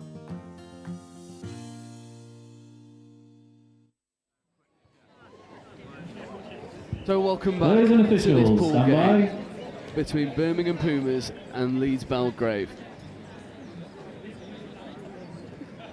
I'm very happy to say this morning I have a co-commentator, which is lovely. I'm joined by Ollie, who's the captain of this Birmingham 2's team, but he's taking a bit of a rest this morning and then rejoining them for the evening. Yeah, there was an unfortunate injury a few days ago, which meant that I'm taking a slightly slower morning and then going to attempt to play through the afternoon, I believe. Yeah, love that, love that. And so far this Birmingham side has been doing pretty well in the pool stages. Leeds Belgrave a little bit different, however, that looks to be the opening, could be the opening score. I'll just take a moment while the refs figure out what decision they want to make. Yeah, looked pretty good to me, and it is waved through. That is score given. So Leeds Belgrave opened the scoring, and then they had a bit of a tough morning against Oxford Brookes, I believe, losing 4 tries to 1. You obviously took the victory in your first game, so I'm really intrigued to see how both teams react to those first results. Yeah, and I mean particularly how they react to that try conceded there. I would expect the Birmingham side to come out pretty strong, looking to score again. Sorry, player rest to field 9. Sorry, player rest to field 9. Sorry, player rest to field 9. Good meets his mate. Almost beckoning him to come and make that touch. The rest of the Leeds team was onside, so we'll look for this open side quickly. It does happen, huge gap, and that is try time. And that's how you go and reply. However, it looks like that sideline ref might call this off for a forward pass. So don't count your eggs just yet. The refs are having a bit of a chat. None of the players have recognised it. No, score is given, so a chat for nothing. Easy score, try a piece. Yeah, Ben Davies there with the quickie. He does love a quickie. He sometimes looks to pass, very rarely. Yeah, and why pass when you can just find the gap? It's currently rolling through on the replay. It is a lovely just identification of where the space is, getting underneath that covering defender. And we've had a couple games so far. The past 2 games on this live stream have been pretty convincing one-way traffic. So this is ending up to be a tighter affair as we see Belgrave try and dish that one out to the wing. Nothing doing, and we'll get a first look at Birmingham's transition. And what is the, you know, from a captain's perspective, what are the messages going into these pool games? Is it just get the results, don't overexert yourself, save your best touch of the evening? Yeah, we do always talk about trying things. We look to try the maybe slightly harder, slightly more exciting stuff in the pool stages, become confident in what we know we can do, so then we can then execute it in the afternoon. Yeah, and there was another score going in. And see if the referees want to have a quick chat. There's a sideline ref stood in the middle. So I believe that'll be brought back for a forward pass. And it did look like it faded slightly forward, but that sort of feeds into what you were saying a little bit there. When you've got a little bit of sort of platform to play, go and throw those extra passes, see if you can find that space. Unfortunately, that one just drifts forward. Yeah, I mean, it's Max Felicello there. We do sometimes say he's slightly allergic to passing it backwards, to be honest with you. But that's kind of the stuff that we expect to try and see. We expect to try the flights, the long balls, and see kind of what we can do with it. Yeah, and we saw as well in the last round specifically, you guys have that skill, you have the ability, and we had a chat in the last round about how you feed off like that ones team as well, because that ones team is so direct and really athletic, and you can see that DNA fall through the rest of the teams. I thought you might have got away with the ball down there, but unfortunately not. We had a pretty unceremonious one not given this morning on game 1. So yeah, it's nice to see that those are getting picked up on. And you speak about working with the first team. It's the support that we have. You guys may not be able to see it, but just at the top, our entire first team stood there cheering along, and the community and support you get not just at training but on game day is invaluable to the success of the team and the club as a whole. Yeah, and that's how you grow a sport in university, isn't it? You need that community, you need that, you know, that like companionship amongst teams, recognising that actually, yes, you might be in different squads, but you're representing the same uni, and you want to go out and do the best you can. As we see another quickie, that'll be try time, who's never onside, and it is rinse and repeat to the first score. Absolutely. Ben Davies there with another quickie dive. I've heard he's looking to push his try numbers up as many as he can. The pink hat does help to identify him. It does indeed. Almost taking a leaf out of Vince Parker's book. I don't think I've ever seen Vince Parker play a game of touch without his pink cap. You don't need his number on a team sheet if you know what hat he's wearing, but it's a lovely little open side quickie, and as you say, like that's that like platform that you want to use. If it's something's working, it feeds to the player's strengths. You want to sort of use and abuse that as much as possible, and that's the recipe for success at the moment for the Pumas. And you see Belgrave look to run their own 32s, a little bit static. We've got Sam Walker here. There is Walker in the 70, attacking down a really congested short side, and that 6-touch turnover, so a little bit static, sort of trying to hammer down a door that was always shut, but good defensive sets for Birmingham. Yeah, it's really what we talk about. We talk about keeping the momentum, and then when they're static in their defence, we've got to punish that. Yeah, and the core skills as well, just really secure roll balls. And it's our drive. We spoke about it at the last rounds, but our drive, being able to get up that pitch is so important. Yeah, and just a 5th touch now. It's got to create something from nothing. Ball goes back on the inside, a little bit static there, and you know, we complemented those dumps on touches 1 through 3, and then it just fell a little bit flat going into 5th touch, and you do need those plays that's just going to be like, nah, I'll get the ball down for you, mate, I'll give you a platform. And well, I mean, that's how you reply to it. He's going for us to turn over in their own half and go and get a strike at the line. It's always been our USP is that we defend well. We look to nil teams. We look to push hard. And if the oppositions can't score, well, they can't win. Yeah, definitely. And we've seen that so far, apart from that early score, which might have been put down to just a little bit of lethargy early doors. As you see, 32 platform coming in. Opportunity for the link. Doesn't need it. And it's 5th touch. And I've been sort of calling for it all day. There is loads of space out on that far side from that right-hand long ball.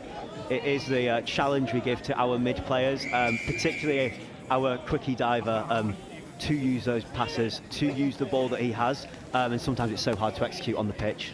Yeah, it's recognition, isn't it? But you do have a tap penalty for offside. So a repeat set of 6, it's nice and fresh. Imagine these will be some 32 shorts. Yeah. Our number 28, Max Helicho, does love a 32 short. It is his favourite move. He's been playing for 4 years now, and he has truly mastered the art of diving short. Yeah, and it is an art, especially when you've got something that works for you. And we'll see another 32 here. The wrap is definitely on. Oh, lovely ball out to the wing, but just asking a little bit too much of the winger. But that is that long ball option we were talking about. It is on display. Didn't quite connect on that occasion. Yeah, so our number 12 there, Zach Slade, has got a fantastic long ball on him. Background in Union, still plays Union to this day, and we do try to utilise that when we can on the line. Yeah, it's those core skills that really do underpin a lot of the good work that happens on a touch field, and it'd be nice to see a little bit more momentum from this Leeds Belgrave transition as they look to find their own opportunity to strike. However, this is 5th, so a little bit static, good pace. Ball goes to ground, and again, it's that defence you were talking about, just being able to shut teams out, you know, really make them play the best touch to get over that whitewash. Yeah, and coming back to what we were talking about before, that comes from playing against our first team, defending our first team, defending their sub-off, means that we can defend anybody, we always think. Yeah, definitely, as we see another opportunity to strike at the line. This is 4th, so 5th coming now. They'll have one opportunity, looking to engage them. Here is another quickie, and that should surely be another score. And Leeds Belgrave player never really hit the line. I mean, if he did, it was millimetres. No, it is given, and it is rinse and repeat. It is 3 scores, 3 open side quickies. We'll have a look at this one on the replay. And yeah, that Leeds Belgrave player just never really hit onside. And the refs had a little bit of a chat and decided, yeah, easy score. Somewhat cheeky there from Ben Davies for not diving, but we'll forgive him. Yeah, you don't get forgiven if it gets chalked off, do you? No, that normally is my role, though. I'm normally the one that passes it back to him. I like to spend the day giving assists and not diving myself. Yeah, it keeps you humble. Keeps you humble. Absolutely does. And Leeds Belgrave, with just under a minute left to go in this first half. Game's by no means away from them, but they need to find that impetus they had for their opening score 40 seconds in. However, this is 5th. There will be a penalty for not dropping, dropping too early in that touch. So Belgrave with an opportunity at the line. 40 seconds left on the clock. 32, a little bit static. Pass goes, good hands to be able to call that one back in. It was 44, Will Ogle. Good hands again. No half available. So Leeds Belgrave just struggling a little bit to find some momentum. Defensively for Birmingham, it's pretty straightforward. Here is Ogle. Now they look to run hard at the line. Decent footwork, but an easy covering touch. And again, that defence is pretty strong and structured. Yeah. We do look to work on it. We look to train that the majority we can, and it looks to be paying off today. Yeah, and it is paying off because you've gone 3 tries to 1 going in at half-time, and it is a hat-trick of tries for Davies in the pink hat. Hat-trick of quickies. It is pretty straightforward stuff for Birmingham 2s. We're going to take a very quick break at half-time, regain ourselves, and we'll come back with you where the Pumas will look to extend their lead beyond 2 tries over Leeds Belgrave.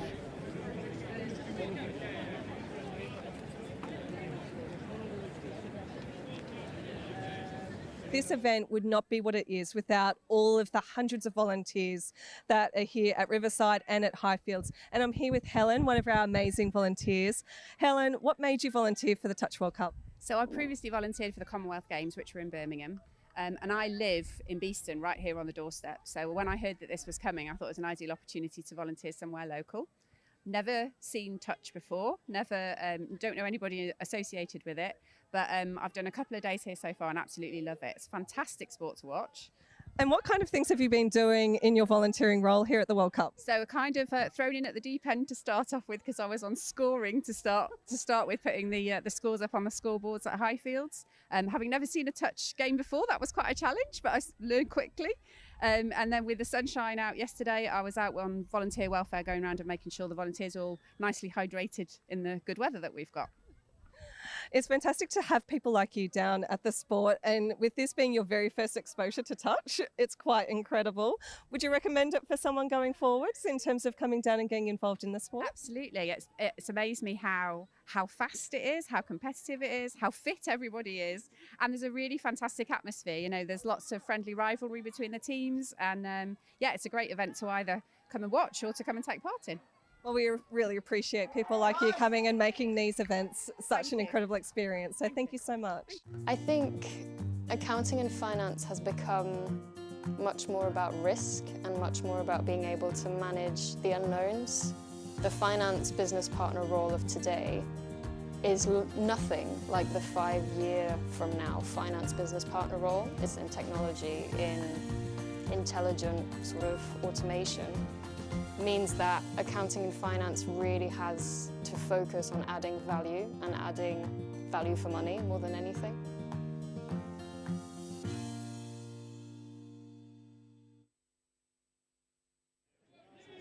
Give me 10 more tries today. Players and officials, stand by.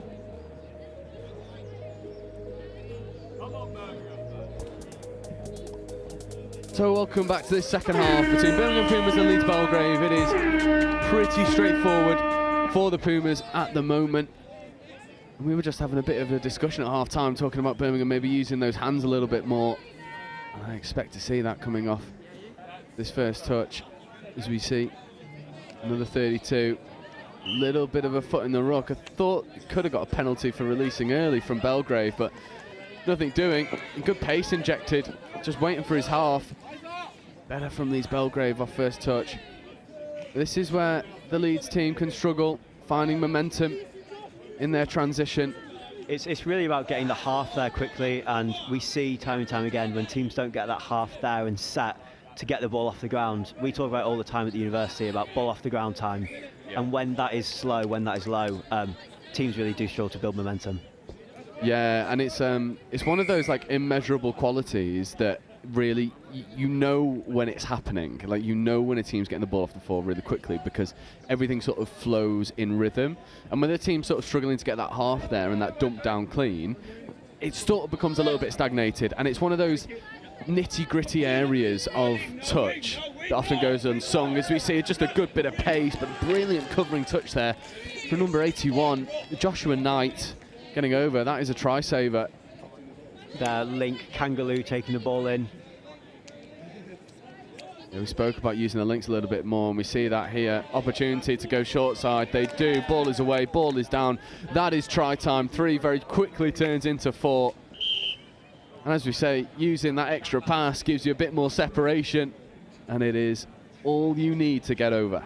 Absolutely, absolutely. Ian Aziz there, jogging off the pitch, very happy with his first try of the day. Yeah, and it's well worked as well. Move the ball from sort of coast to coast and touchline to touchline. And Birmingham, 4 tries to 1. It feels pretty ominous for Belgrave. Did get the opening score of this game, remember, going down that link channel, but since then, Birmingham, it's almost like it just knocked Birmingham into life a little bit. Yeah, I absolutely think you were right in that it was probably more of lethargy than anything else, kind of sitting back on our laurels, resting, and you're right, knocking us into life. Yeah, sometimes you need that as well, a bit of a wake-up call. Oh, I thought that could have been a no-touch turnover there, not given. Absolutely agree. I think number 8, Ben Davies, knows it's a no-touch turnover as well. You see, there's a little bit of confusion here. The referee's called 5th touch, but I think Birmingham surrendered the ball because he was half. But confusing one for me, because the half scoop got touched, but the ref calls 5th touch. If Birmingham score off this, Belgrave will be pretty upset, and they have. And I think the sideline ref, no, I thought the sideline ref might get involved.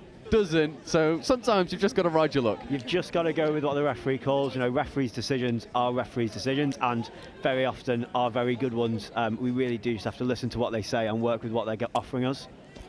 Yeah, and it's we've seen a few dubious calls this morning. There was one where in the first game, and I don't want to deliberately call everyone out, but the ball hit the floor and the refs went, "No, hands first." That was you can only commentate on what you see, and there was another little fortuitous Yeah, absolutely. I think moment there. Zach Slater's got very, very lucky there, to be honest with you.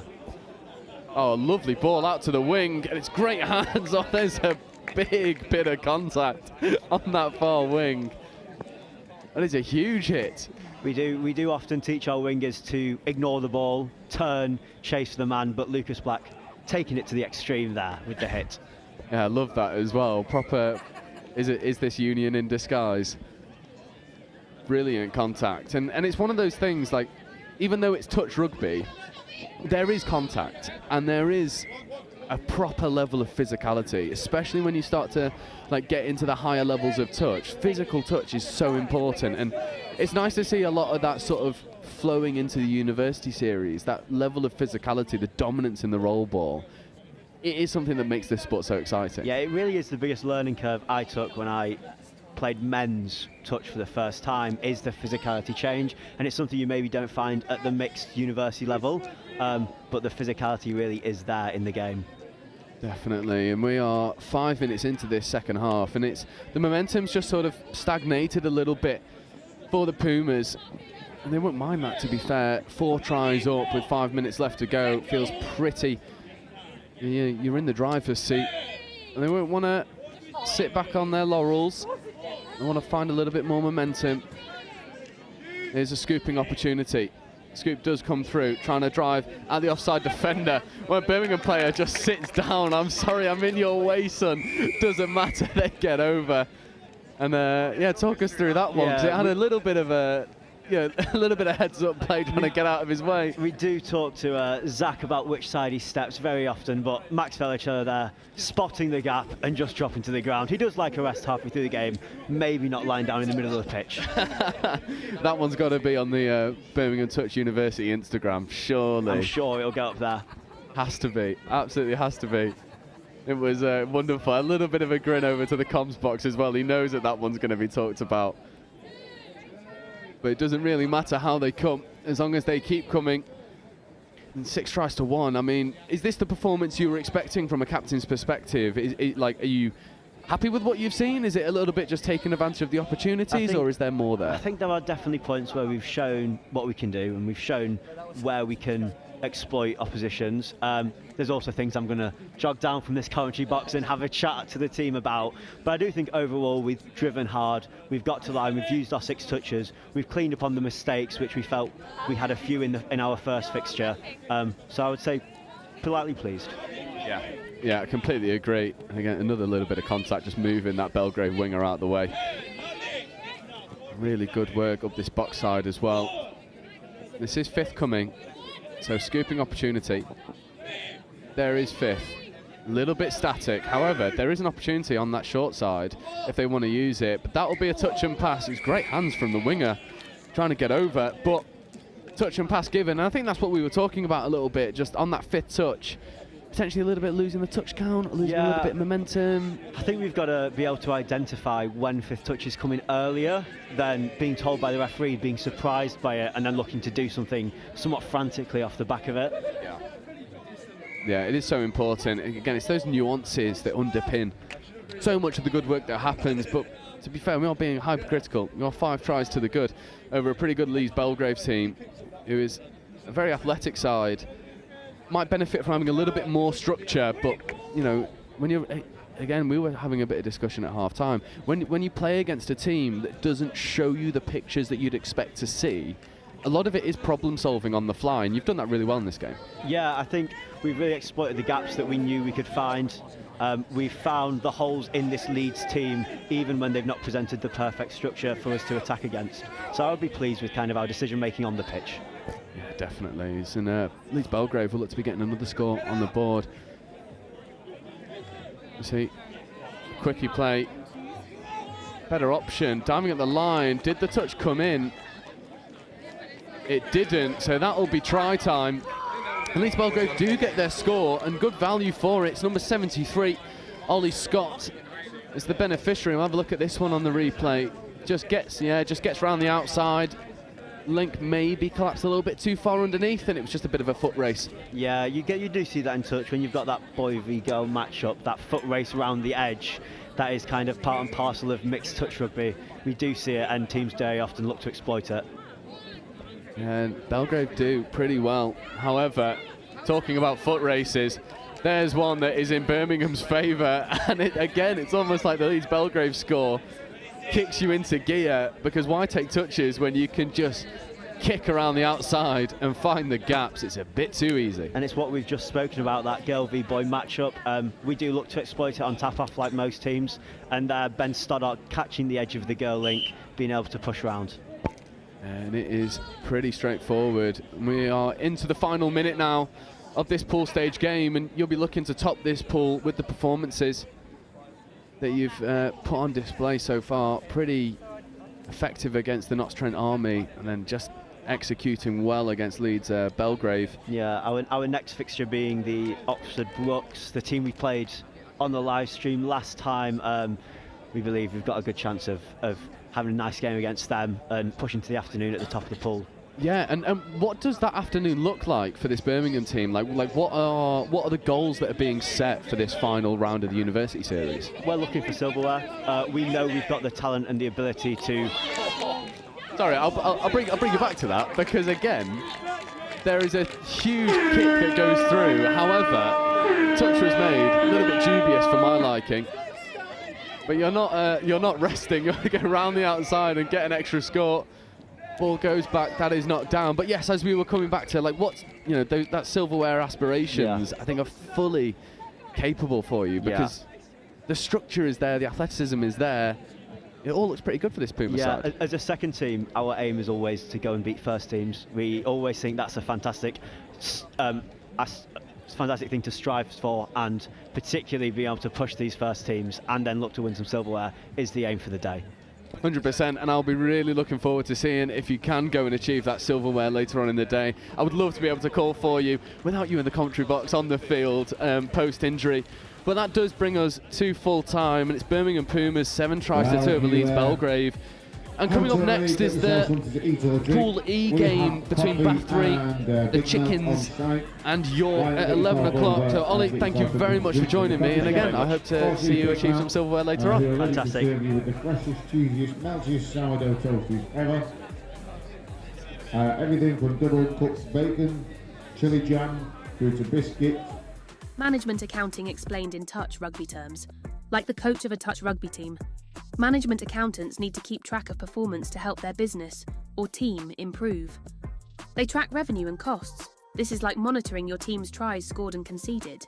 They analyse performance, like identifying which players are most effective and where improvements can be made.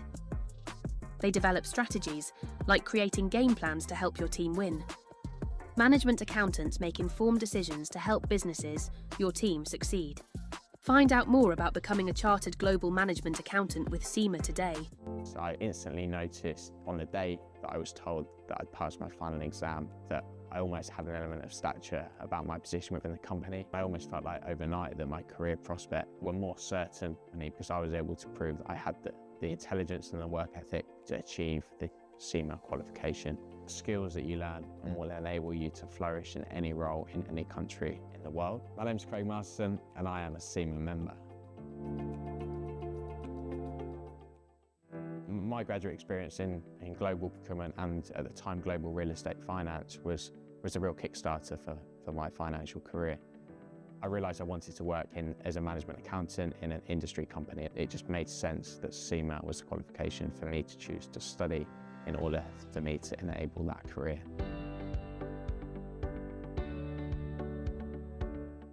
So I realised that the career of a management accountant and working in an industry company in a business that I could have a real impact in and drive the overall performance of the business was far more interesting to me than being a financial accountant. And it was quickly that I realised that CIMA would in fact be the qualification for me as well.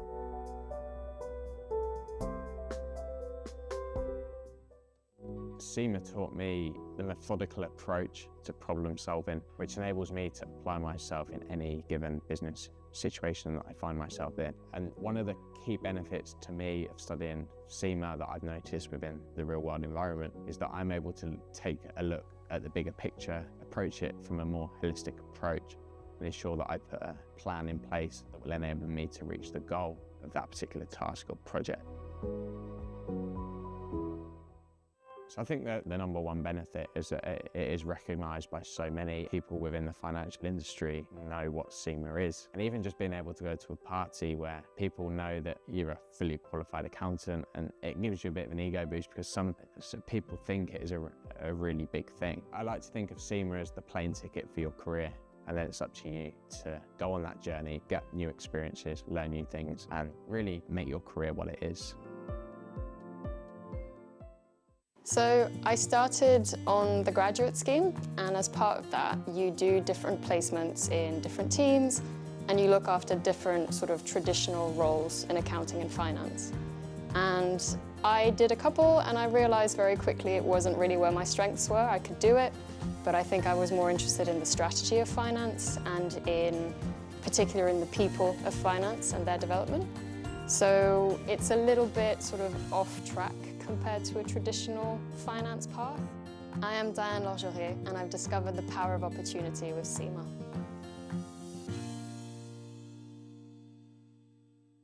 The CGMA designation has a really wide-ranging breadth of subjects, and that's so valuable because it gives you that expertise and that credibility across a variety of different topics, and that means that in any industry that you go into, you'll already have an inkling of what to expect, and you'll already know what the climate is like. It also provides you with a mindset for innovation, and that mindset for innovation means that you're ready to take on any challenge and to shape the future and how it will look like.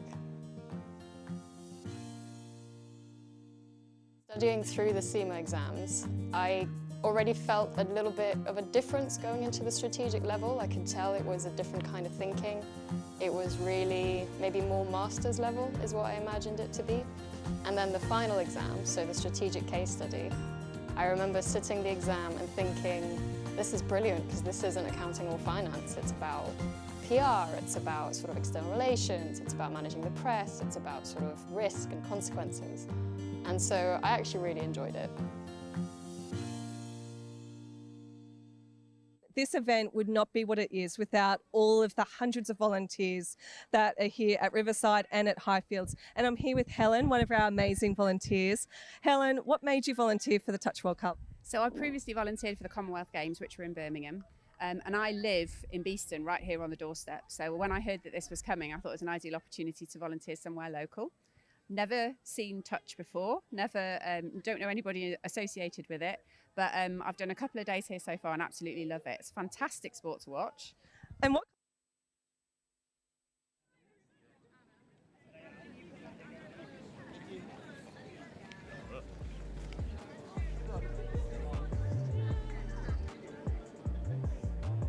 Players and officials, stand by. Welcome back to the pool stages in this round 3 of the University Touch Series here at the Nottingham Riverside Sports Complex. We have the Bath Chickens, their third team, versus York. Bath in the blue, York in the black and yellow trim. And it is indeed Bath that will get us underway in this game. See, a little bit static. Bath's first opportunity at line attack.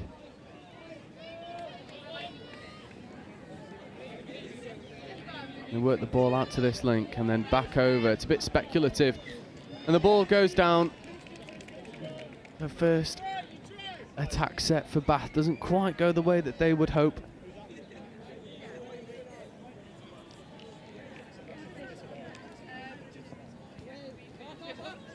As we see our lovely physical touch coming in from number 20, Max Carana.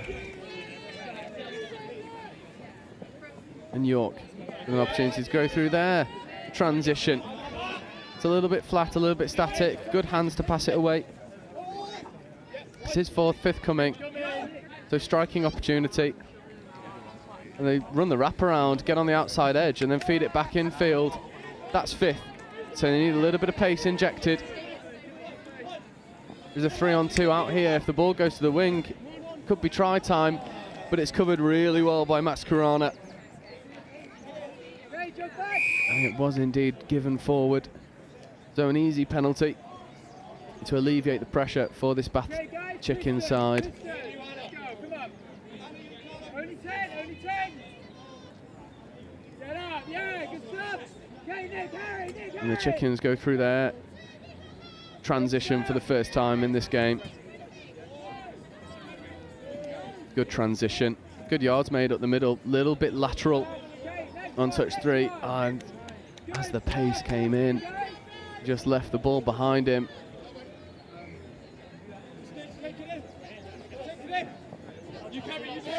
So York with their opportunity now to get some fresh legs on the field. They do indeed. They float the ball out, however, that ball just goes to ground. They're just a little bit stop-start. Neither team really finding any superiority. Both teams feeling each other out. Few unforced errors creeping in. Good touch. And number 16 for York. However, I've not got a 16 on my team sheet. Ball goes back on the inside. That's 5th touch. Again, a little bit static. However, they do create an overlap. That is ball down though. So Bath Chickens with an opportunity to try and go around the outside. Doesn't quite happen for them. And it's defended pretty well from York. And York at the moment just doing enough to see out this Bath Chicken side.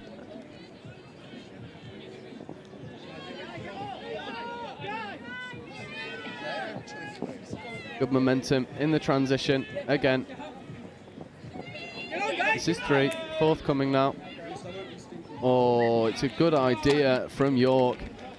Number 3 from York. Cam Thornton looks to be pretty dangerous with ball in hand. But it's just not quite sticking for this York team. It is early. I mean, not even 4 minutes in to this first half. See the Chickens look to have a go at the line.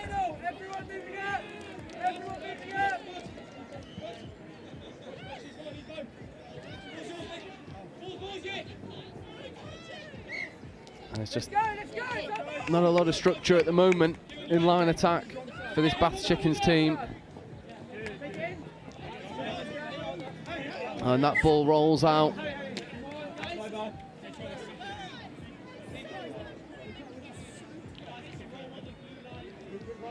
So it's just a little bit stagnant at the moment. Neither team really grabbing this game by the scruff of the neck. Trying to create something. That's a really good dump getting in behind the toucher. That'll be off the mark. It is indeed. But both teams guilty of some unforced errors, some pretty straightforward errors.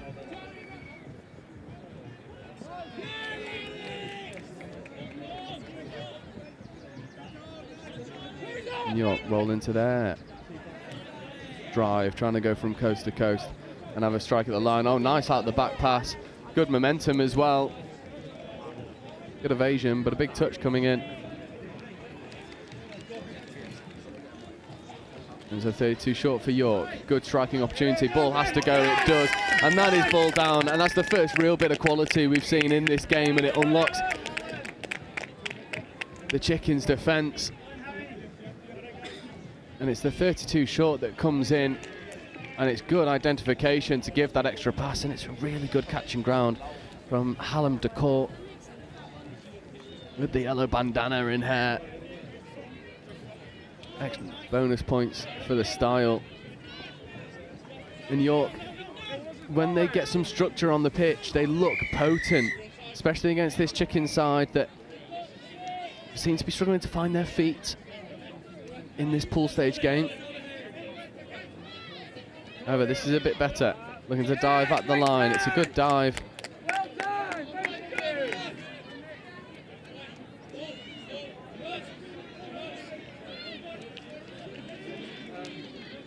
32 short coming from the Chickens, and they look to rinse and repeat the score that York did against them, and they do indeed.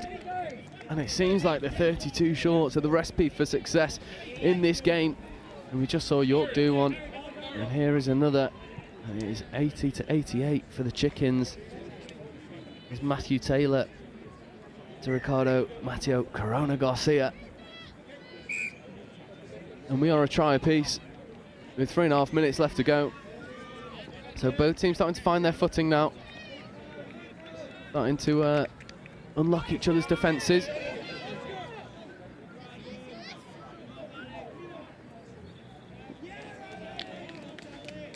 It's a good touch down there on that far side. Good pass. 32, Callum Thornton. Opportunity to go long. They work the ball to the wing really well, but she doesn't put the ball down. And they've done so well to work the ball to the wing. And unfortunately, just losing her bearings. And the covering touch comes in time. So the Chickens getting away with one, but give York another opportunity.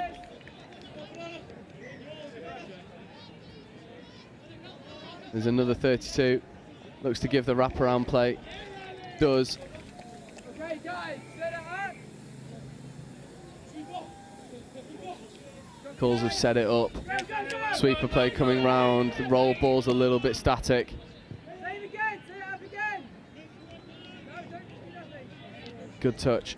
Comes in. And it's just a little bit stop-start here from York. Not really any momentum. There's no one marshalling that line attack set. So Bath Chickens just need to secure this ball, get off the field, get the fresh legs on. It's a good drive up the middle. Good footwork as well from 83, Oscar Rowe. There's 84, Charlie Foreman making some extra yards. That's half court, however, so Unless I just walk it. just losing a little bit of structure, a little bit of awareness. There's a minute left in this first half, and we're locked at a try apiece. There was two real bits of quality in this first half with the 32s that unlocked both defences. Oh, good footwork and dummy to get round the outside. Scooping player comes through, checks the ball back on the inside. It's a good catch as well. And they work the ball over to the far side, and I just thought there'd be another proper bit of quality in this game. However, he's half, so that's half court. And if York roll this ball quickly, there is a massive overlap. Not taken, and Bath are able to reset. And it is number 4 for York, Hallam DeCourt. He looks like he's going to try and marshal this line attack. Quickie plays coming. I mean, he's asking the ref, is he dropping early? I would tend to agree, but Ollie Simon is a very experienced ref as Hallam DeCourt goes for the line, and that is try time. And right on the buzzer, he doubles his personal account, doubles York's account, and Hallam DeCourt is the difference maker for this York team. Coming off the back of the 32, just hits it with pace, gets to the line, and it brings us to half time. At the moment, it is Hallam DeCourt 2, Bath Chickens 1 going into half time. And we'll take a very quick break over this half time period. And we will bring this second half to you in just a minute. That was such a well-worked move.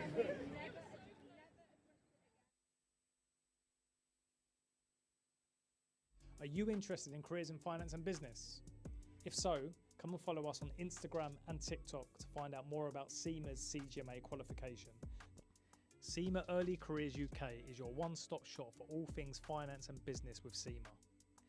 We're going to share job opportunities, career insights, employability advice, success stories from SEMA members, events, competitions, and much, much more. So follow us today, SEMA Early Careers UK on TikTok and Instagram. Management accounting explained in touch rugby terms.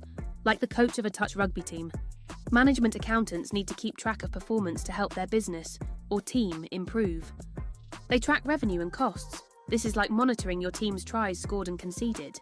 They analyse performance, like identifying which players are most effective and where improvements can be made.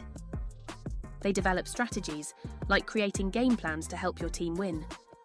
Management accountants make informed decisions to help businesses, your team, succeed. Find out more about becoming a chartered global management accountant with SEMA today. So I instantly noticed on the day that I was told that I'd passed my final exam that I almost had an element of stature about my position within the company. I almost felt like overnight that my career prospects were more certain because I was able to prove that I had the intelligence and the work ethic to achieve the SEMA qualification. Skills that you learn and will enable you to flourish in any role in any country in the world. My name's Craig Masterson and I am a SEMA member. My graduate. Okay, come on, York.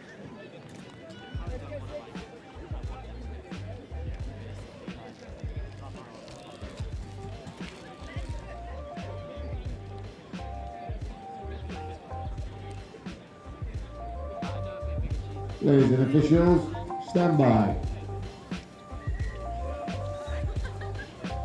So welcome back to this second half between the Bath Chickens and York University. So far it is Hallam de Court who's been the difference maker for York, giving this York team some much needed structure and direction, and it's his 2 tries that make the difference over this Bath Chickens side. And we've got Thornton on the ball for York, looking to just go around the outside. Doesn't quite happen. However, there is a penalty for dropping early, so York will have another strike at the line.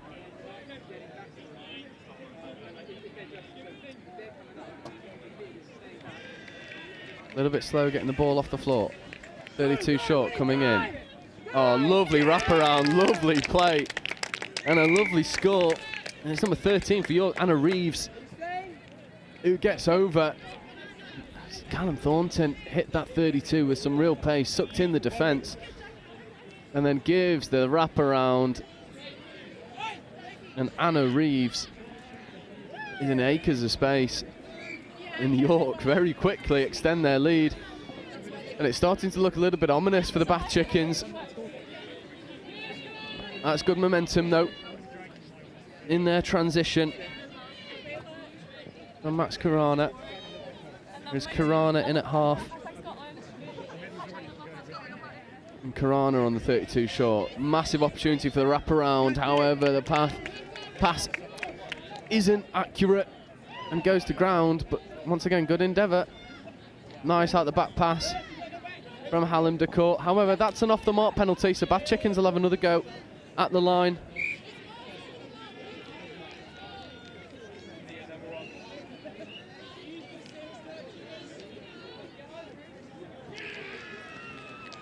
Here is the Chickens looking to get some sort of strike at the line. Hallam de Court up, making defensive touches. Once again, opportunities to go at the line. That is touch. And if Bath Chickens can identify that this space is on that far side after they run that 32, there will be opportunities for them.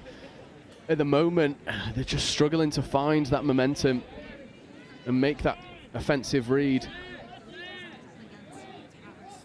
They do look to go over to that side now. However, it's pretty well crowded, and that's 6-touch turnover. York do really well to defend that out.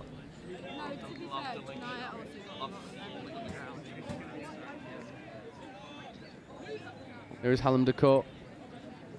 Oh, goes around the outside, makes loads of meters. That's a good touch that comes in as well from Karana.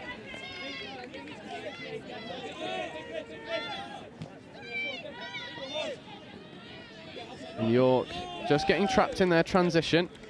Need to use the hands, create a bit of momentum, and there is the pace coming in, but easily crowded out. So this is 5th touch. There's no touches remaining. And that'll be turnover. So York just struggling a little bit in their own transition. Credit to Bath Chickens, defence in the midfield. Oh, opportunity to just go through the middle. Good momentum.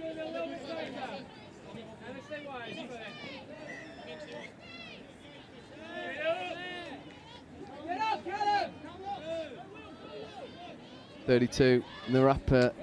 The ball tries to go to the wrapper, doesn't find the hands. And York want to roll this pretty quickly, because this Bath defence isn't set. It's good hands again from Anna Reeves, number 13. Here is DeCourt. Oh, that pass asked a lot of number 5, Christopher Rhodes. And unfortunately, Rhodes couldn't quite reel that one in. Pretty unsympathetic pass. So once again, Bath Chickens are having the lion's share of field position in this second half, but struggling to make it count, losing a bit of structure. There's a 32, bit lethargic, and that ball goes to ground again, and almost just throwing it on instinct and not really looking if it's the right option. And there's another instance of ball going to ground and being thrown unnecessarily. Alan DeCourt, oh look, Alan DeCourt makes up for his mistake and goes and gets that ball back. Good intercept.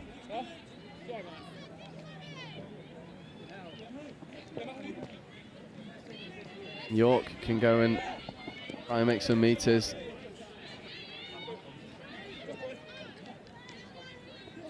Good option to just go straight. However, that is an off the mark penalty. So once again, this game sort of just coming down to the error count. Both teams guilty of making some pretty unforced errors in the basics of touch. But both teams having moments of quality. And it is those 4 moments of quality that have led to the 4 tries. Not a lot happening in between. And there is another error, logistic error, having 4 men on the pitch. Mixed is 3v3 in terms of 3 men, 3 women. And it's quite an easy turnover. It's a good spot from Ollie Simon.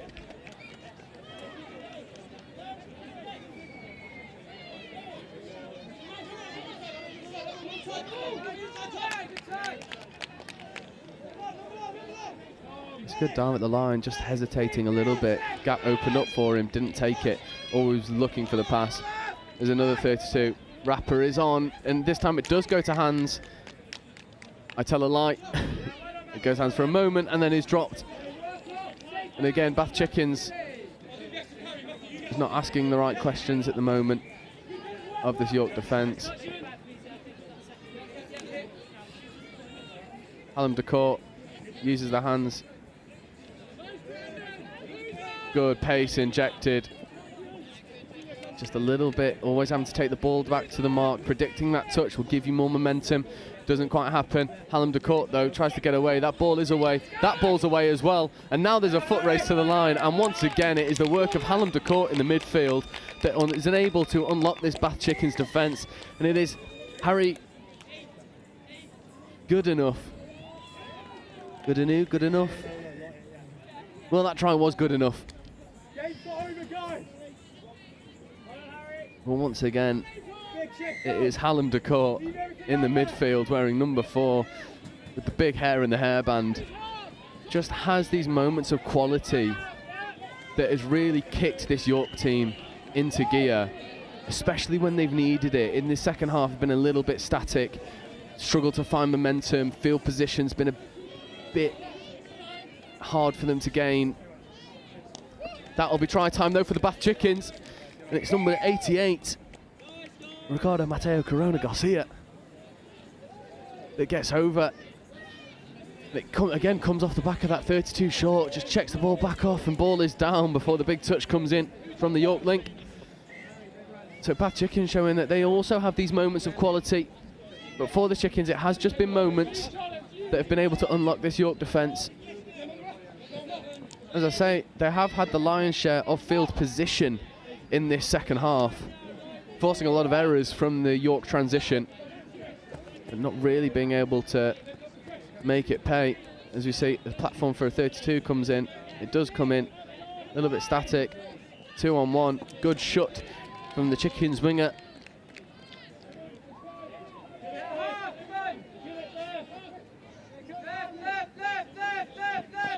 And that ball goes to ground again, but that will be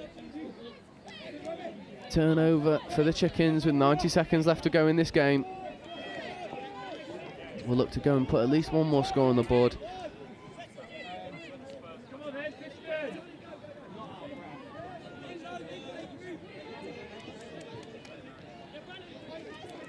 Good hands trying to get to the outside edge of this York defence. There's a good bit of pace injected as well.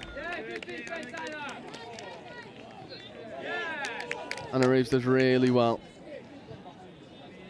to just not bite on those, a bit of footwork from 83 Oscar Rowe. And there's a diving touch that comes in from number 5.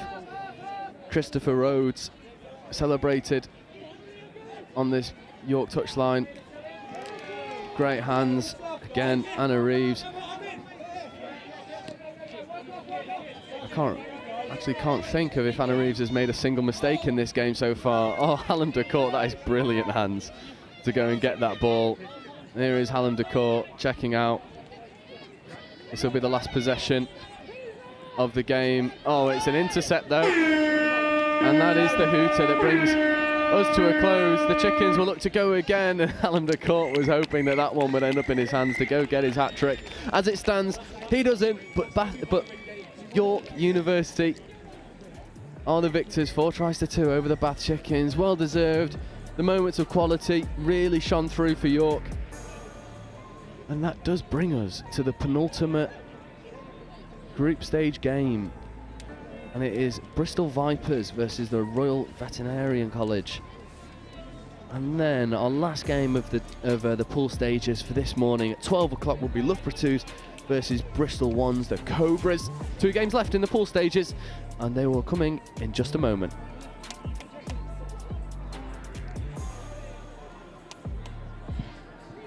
Well, as we approach the 11:30 game, we've got 2 more games till lunchtime.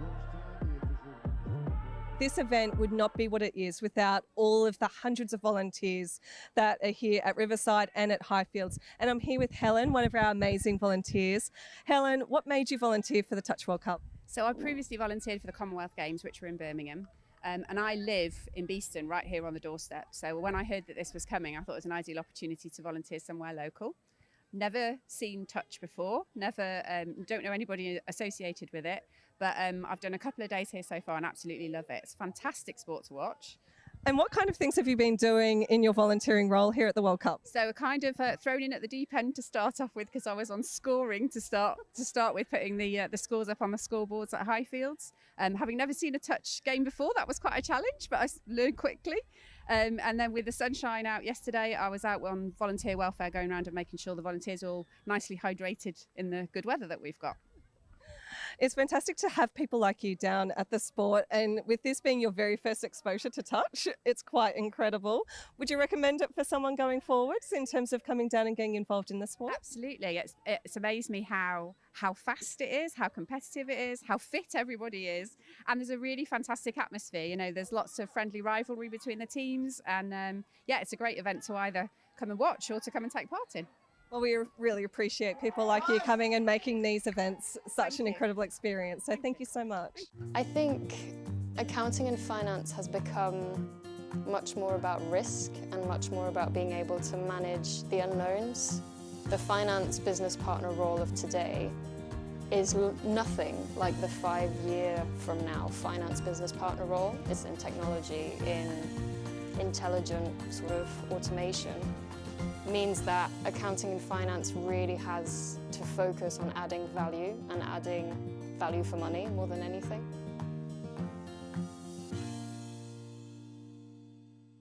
I think what I always liked about the CIMA qualification is it was much more than just tax advice or much more than just sort of corporate finance management. It was always very wide-ranging, so having the CIMA qualification kind of cemented that I knew a little bit about lots of different areas, about project management, about people management, about HR.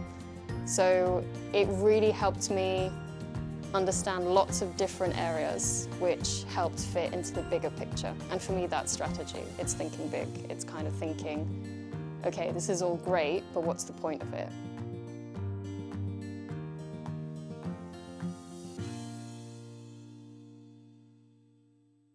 It was the first time in my life that I was studying something that I'd actually be doing at work the next day. I'd never had that connection between work and study before. And then that sort of shaped itself into a really solid understanding of everything, and then the tools to then set up the strategy.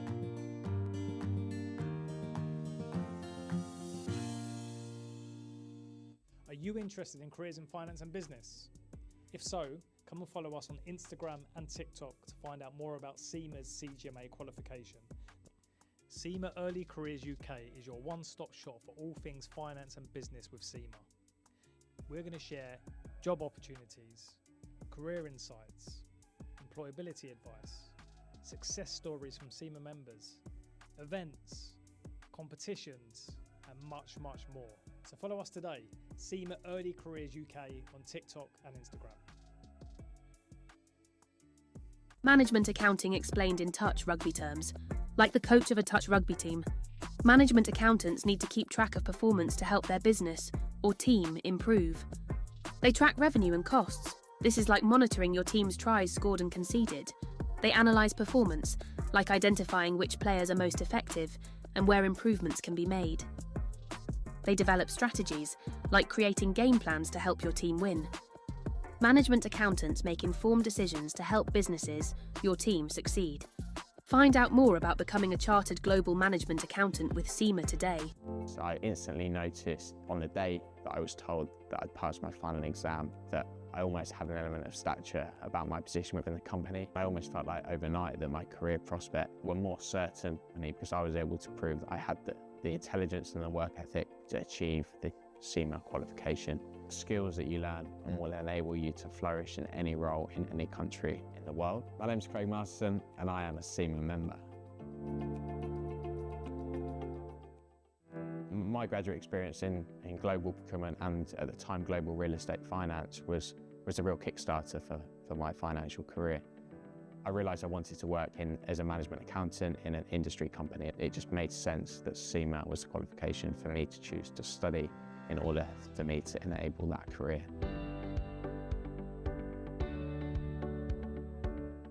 So I realised that the career of a management accountant and working in an industry company in a business that I could have a real impact in and drive the overall performance of the business was far more interesting to me than being a financial accountant.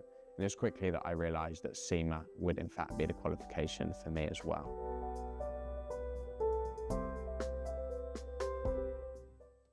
CIMA taught me the methodical approach to problem solving, which enables me to apply myself in any given business situation that I find myself in. And one of the key benefits to me of studying CIMA that I've noticed within the real world environment.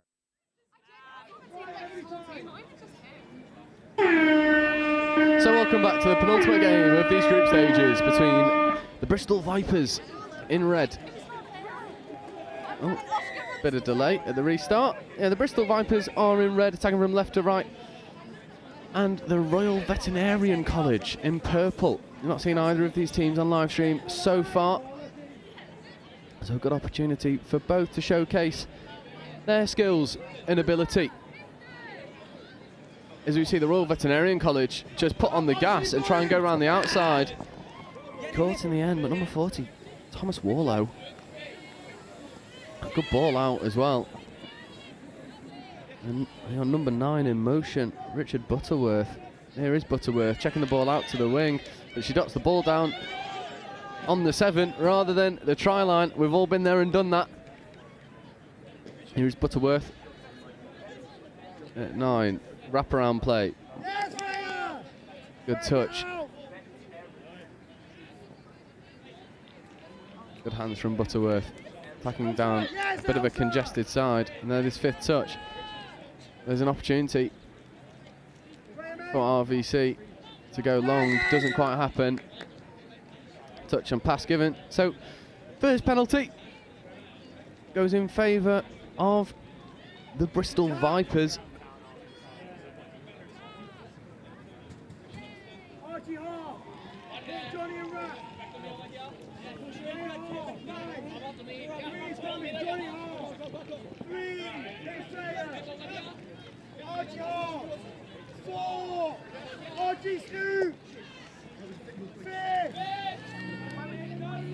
See the orders being barked from the sideline.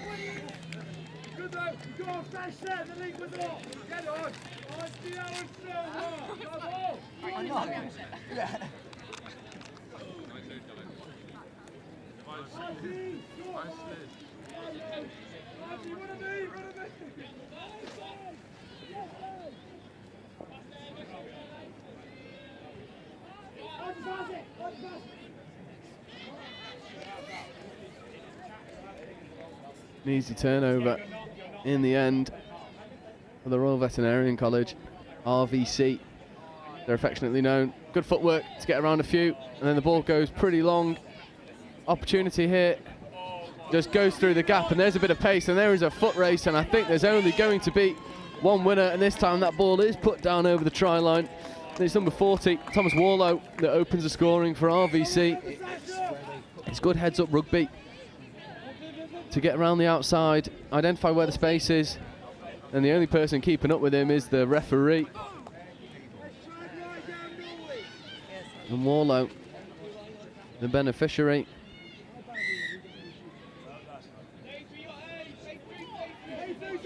Oh, no touch. Oh, good meters made from number 9, Sasha Lever, one of the only players we've got down on the team sheet. Naughty, naughty Bristol. As you see, Lever in acting half. There is Lever. Ball goes back to the dumper. However, that ball drifted forward at the base of the ruck.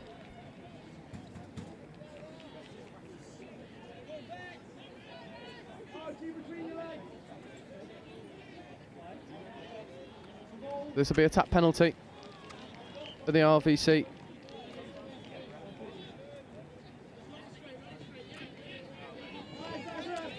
Oh yeah, that's an off the mark penalty. Just dumping that ball beyond where the touch was initiated. Here is Lever in the midfield. Lever in at half.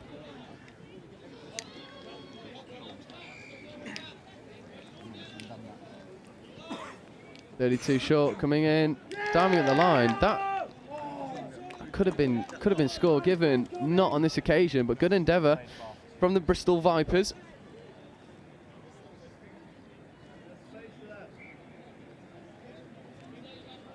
Just slowing down a touch. Lever takes the touch. Scooping opportunity comes through. Ball to the wing is on. It goes, but there's a hand in there, so they'll get a repeat set of 6. Good opportunity here for the Vipers.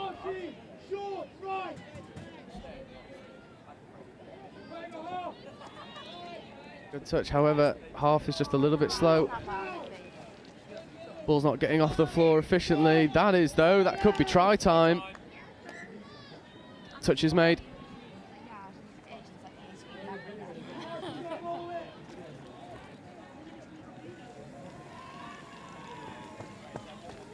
There's Lever. There is Lever again. However, that ball just bobbles. That'll be a loss of control.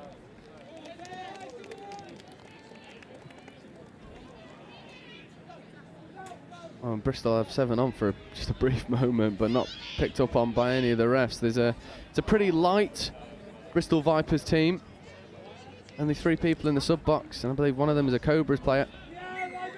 So 20 minutes basically of continual touch for the contingent that's on the field at the moment for Bristol, but Lever is in charge of this team at the moment, trying to create some opportunities for her team.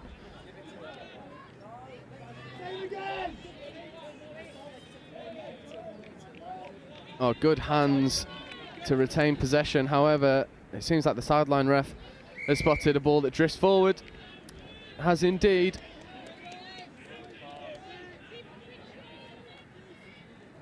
So the RVC opened the scoring with a pretty fast and furious drive through the middle, courtesy of Warlow. Since then, struggled to get out of their own half. And they look to get fresh legs on after this defensive set. There's another good bit of pace, however, that's another off the mark penalty.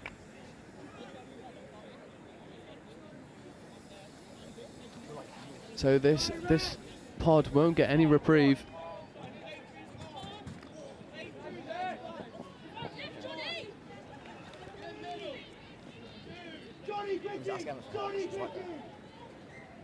Here the call's coming from the sub box for quickie plays. Nothing doing. There's a good opportunity for a quickie. Checks out to the wing, and that is a wonderful score. They do get over. And I think it's Nathan Myers that gets over. Lovely little finish from Bristol. And you see, it's a great hole hit from Myers. It gets through. And there wasn't a lot of quality in there from that line attack, but when it mattered, Nathan Myers gets over for the score that brings us all square. It's brilliant endeavour from Bristol to keep going, keep trying to hit. Keep trying to hit those angles. However, this RVC team have the quality to go make it count. I'm going to rectify that.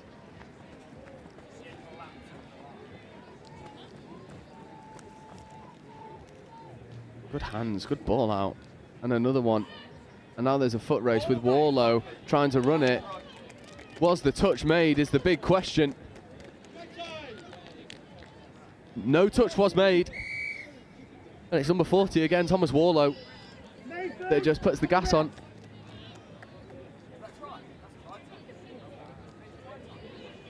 Nathan Warlow. Thomas Warlow, sorry. Gets over for the score.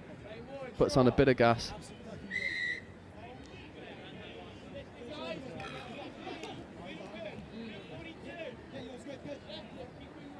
And full credit to this Bristol team because they are pretty light on the ground in terms of replacements and subs. But still trying to back down this door. Another 32. Rapper was on. Touch was made. Ball should have gone to the Rapper.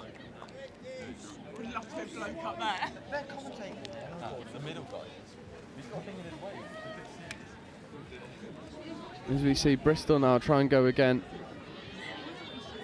That 6-touch turnover.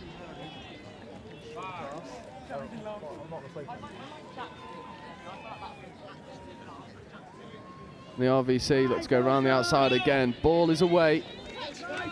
Touch is made.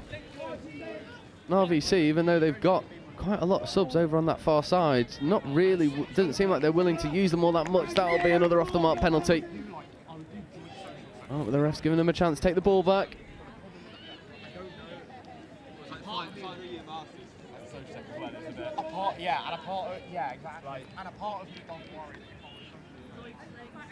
And RVC, let's go again. Wraparound play, batted down, good footwork, but really good covering touch.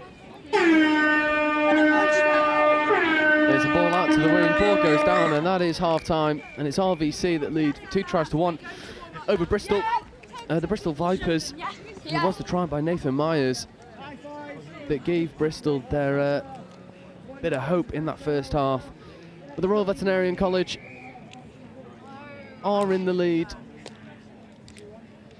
and it seems pretty comfortable for them, and we'll take advantage of this half-time break, and we will be right back with you for the second half.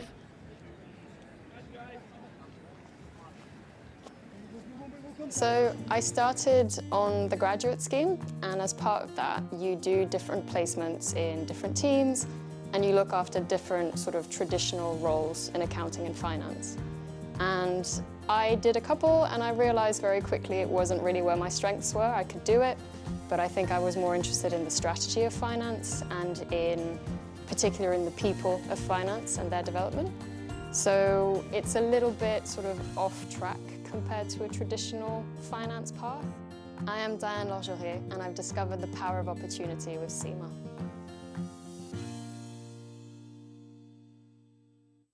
The CGMA designation has a really wide-ranging breadth of subjects, and that's so valuable because it gives you that expertise and that credibility across a variety of different topics, and that means that in any industry that you go into, you'll already have an inkling of what to expect and you'll already know what the climate is like. It also provides you with a mindset for innovation, and that mindset for innovation means that you're ready to take on any challenge and to shape the future and how it will look like.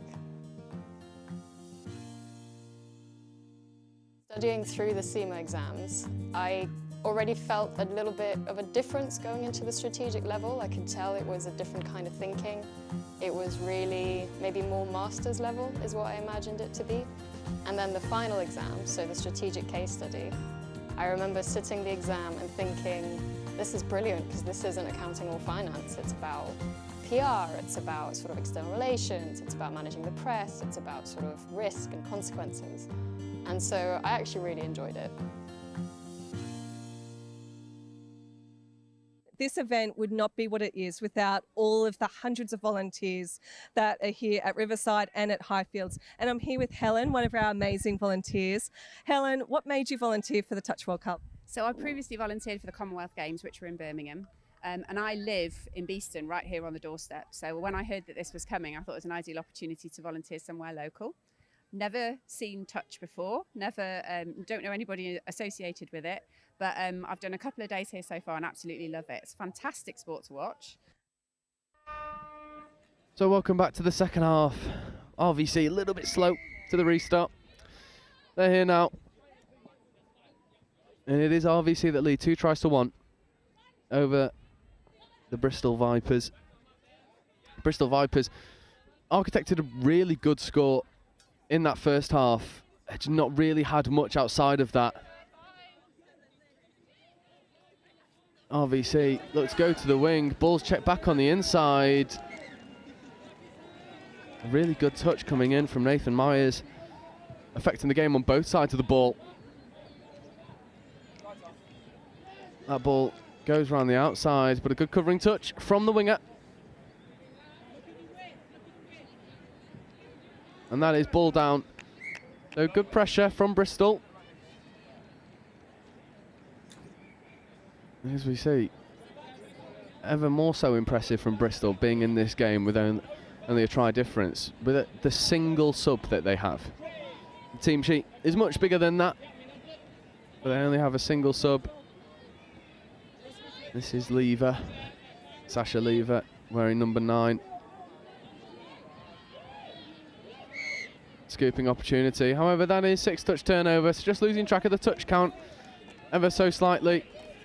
And RVC have an opportunity themselves to potentially get some fresh legs on if they want to sub and go from there. But that ball hits the ground. And it's been pretty tricky for RVC. Even though they are ahead by 1, they just struggle to find their momentum and then execute when they need it. And for Bristol, they've had all the field position. As we see, Bristol just look to go around the outside and dot the ball down. They do indeed, and Bristol will equalise. And I'm gonna hazard a guess, because again, Bristol Vipers, your team sheet's incomplete, but I'm gonna hazard a guess that was Archie McLeod going round and getting over. Only guessing because I've heard someone scream, Archie do this, Archie do that from the sub box. So I hazard that guess. Whoever you are wearing number 5, did a brilliant bit of gas to get round on the outside. Recognised that that's where the space is. Took a quick bounce and then went. So again now it's on RVC to go and get that score that takes them back out ahead. Otherwise you're entertaining a Vipers comeback.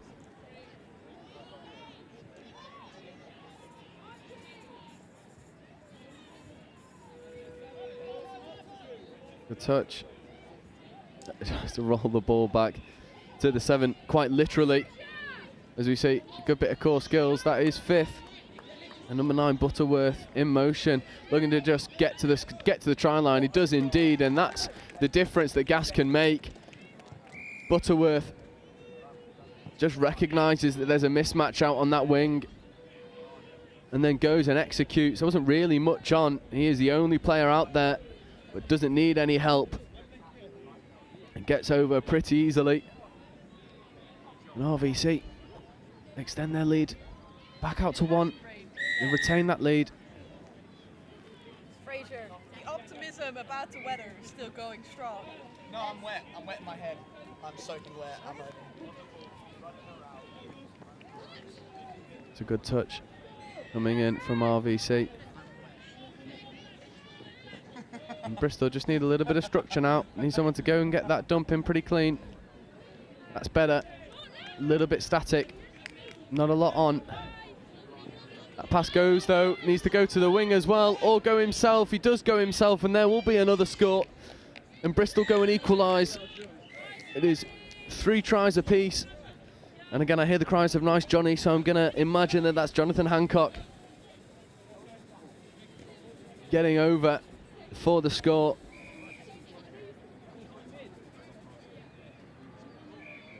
Again, it's pretty similar to the try we saw, well, both tries that we've seen in this second half.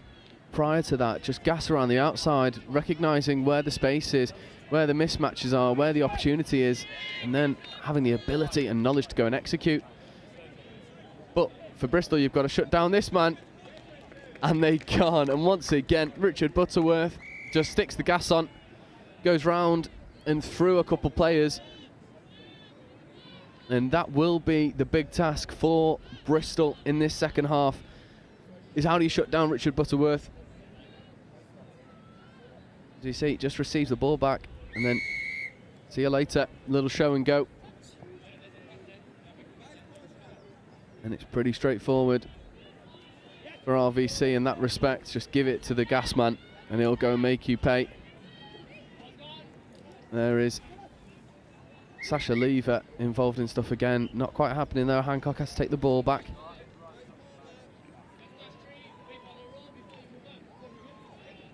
There is Lever in at half. Needs to get the ball away. Under a lot of pressure though. Little bit lateral. Not a lot doing at the moment for Bristol. Ball is floated, but they can't escape the touch. That is 5th. So not a lot on. That ball's forward. And Bristol, probably a bit of fatigue setting in. Not a lot of subs, well, just a singular sub. And the man advantage is definitely in favour of RVC. They've got more fresh legs and some nice core skills. That's a big contact in the midfield. I mean, RVC are just going to play on because the ball looked good.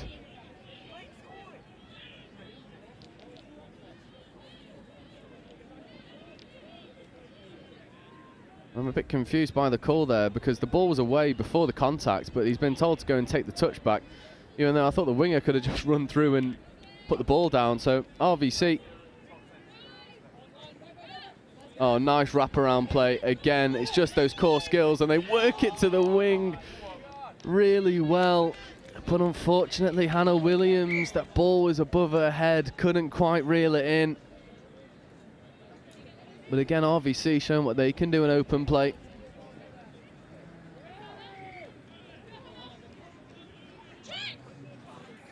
And that's a loss of control.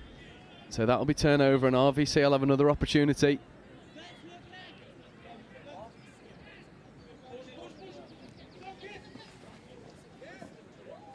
Oh, good hands. That has to be try time. It is indeed, and it is superb hands from RVC. I have genuinely no idea how that ball was able to be transitioned. And unfortunately, I've not got a 42 on my team sheet, so I can't give you credit, but that is absolutely superb hands.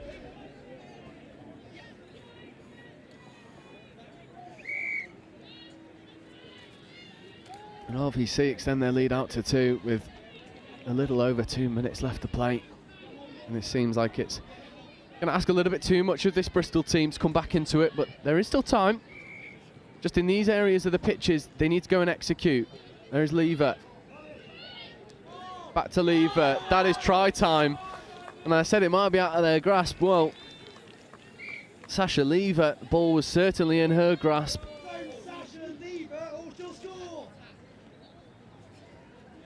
However, it's been chalked off. And I'm not quite certain as to why. He is half, so if he's touched, it is turnover. Not spotted by anyone. Oh, it is indeed, yes. Good call from the referee. He was half. So it's a really good call. As we see some of the other Bristol contingent come and join their compatriots in the sub-box. It's back-to-back Bristol affairs. We see the Bristol 2s, the Vipers, currently on pitch 1. And next is the Cobras against Loughborough 2s for our last game of the pool stages before we get into finals footy. And it really is finals footy, with this being the final day of the University Series. As we see Bristol trying to manufacture their own opportunities. And they have indeed. And it's Jonathan Hancock that goes over for the score. This one won't be chalked off.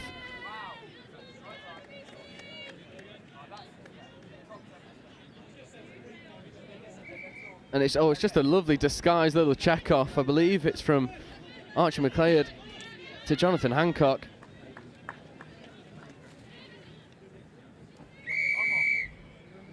And with around 10 seconds left to go, Bristol will be hoping for an intercept to draw this game. But the touch has been made, and that is full time between RVC, the Royal Veterinarian College, and Bristol 2s. It is RVC that take the victory, 5 tries to 4.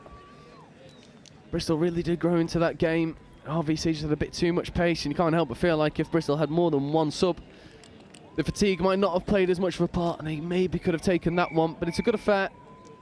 And coming up next for our last game of the day, last game of the pool stages this morning, we have the Bristol Cobras, the Bristol first team, coming up against Loughborough 2s. And then we'll take a very brief break of around half an hour, and we will bring you the finals footy game, starting with some semi-finals, well, some quarter-finals, then some semis, and then we finish with all 3 finals, the plate, the bowl, and the cup. But as I say, coming up next is Bristol Cobras versus Loughborough 2s.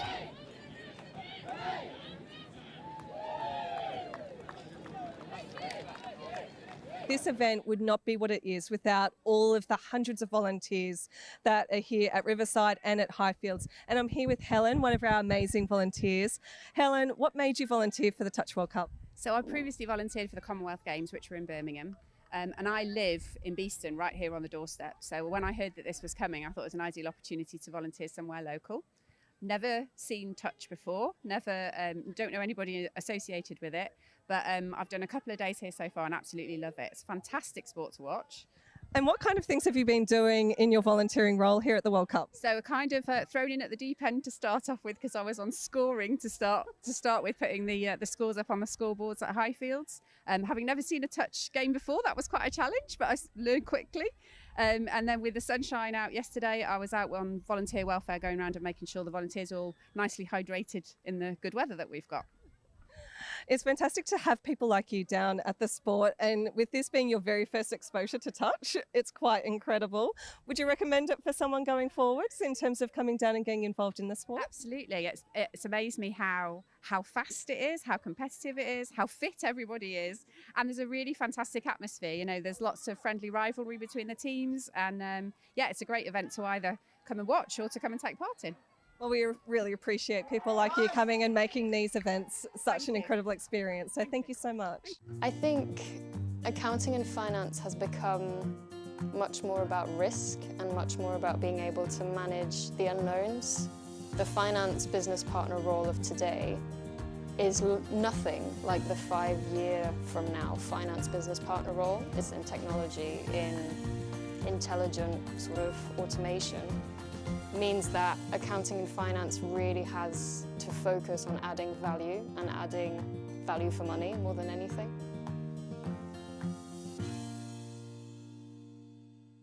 I I think what I always liked about the SEMA qualification is it was much more than just tax advice or much more than just sort of corporate finance management. It was always very wide-ranging. So having the SEMA qualification kind of cemented that I knew a little bit about lots of different areas, about project management, about people management, about HR. So it really helped me understand lots of different areas which helped fit into the bigger picture. And for me, that's strategy. It's thinking big. It's kind of thinking, okay, this is all great, but what's the point of it?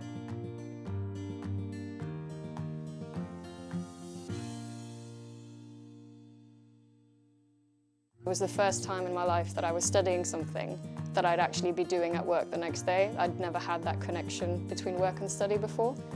And then that sort of shaped itself into a really solid understanding of everything, and then the tools to then set up the strategy.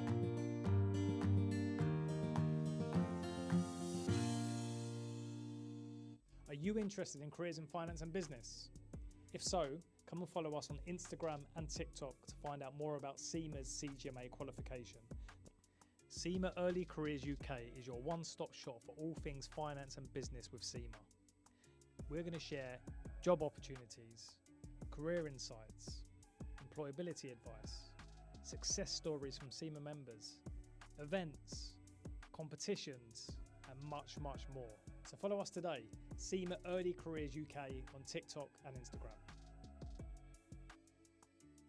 Management accounting explained in touch rugby terms. Like the coach of a touch rugby team, management accountants need to keep track of performance to help their business or team improve. They track revenue and costs. This is like monitoring your team's tries scored and conceded. They analyse performance, like identifying which players are most effective and where improvements can be made. They develop strategies, like creating game plans to help your team win. Management accountants make informed decisions to help businesses, your team, succeed. Find out more about becoming a chartered global management accountant with SEMA today.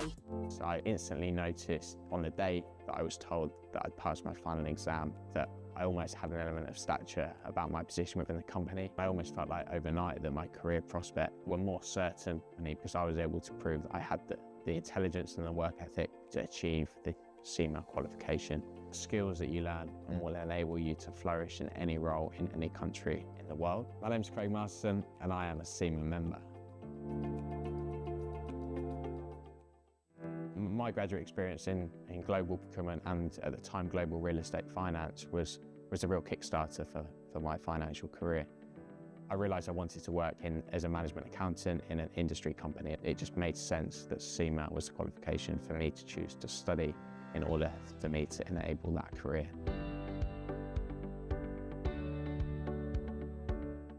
So I realised that the career of a management accountant and working in an industry company in a business that I could have a real impact in and drive the overall performance of the business was far more interesting to me than being a financial accountant. And it was quickly that I realised that SEMA would in fact be the qualification for me as well.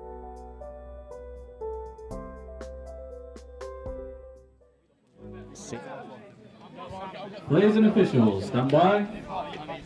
So welcome back to the final pool stage game of round 3 of the University Touch Series.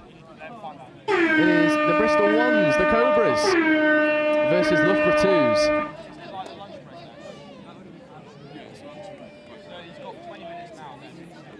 There's good momentum made as well. You've got the big man Matthew Hawkcraig looking to go round to the short side off the back of the sweeper. And that is the first try of the game. And it is indeed the big fella, Matthew Hawkcraig, the architect of this score. You can see him in motion, hard to miss him. Dishes the ball out, and it's number 88, Olivia Rugby. It's the beneficiary of the big fella's arcing run. This Bristol side look to reply with a sweeper of their own. They check back, good hands to retain possession. This is fifth coming. So they look for this open side quickie. They come back The other way, diving at the line. That could be try time. It is indeed. 2 chances, 2 scores, 2 tries in 1 minute and 10 seconds. And it is number 6, Will Sargent. And it steps back and gets down. Helped out by Daniel McCourt in 77. And this has been a fast affair to start us in this final pool stage game. Another sweeper coming round. They just surrenders that touch.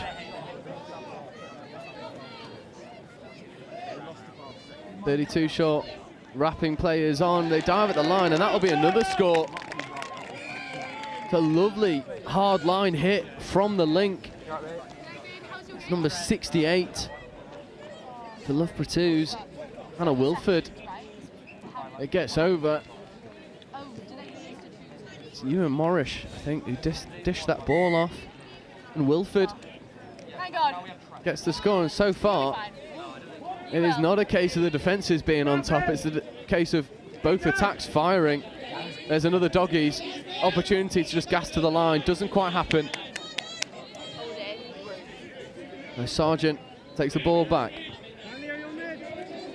Sargent in motion, steps back, opportunity to go to the wing. Drops the ball back on the inside, but it's not quite taken. There will be a penalty though.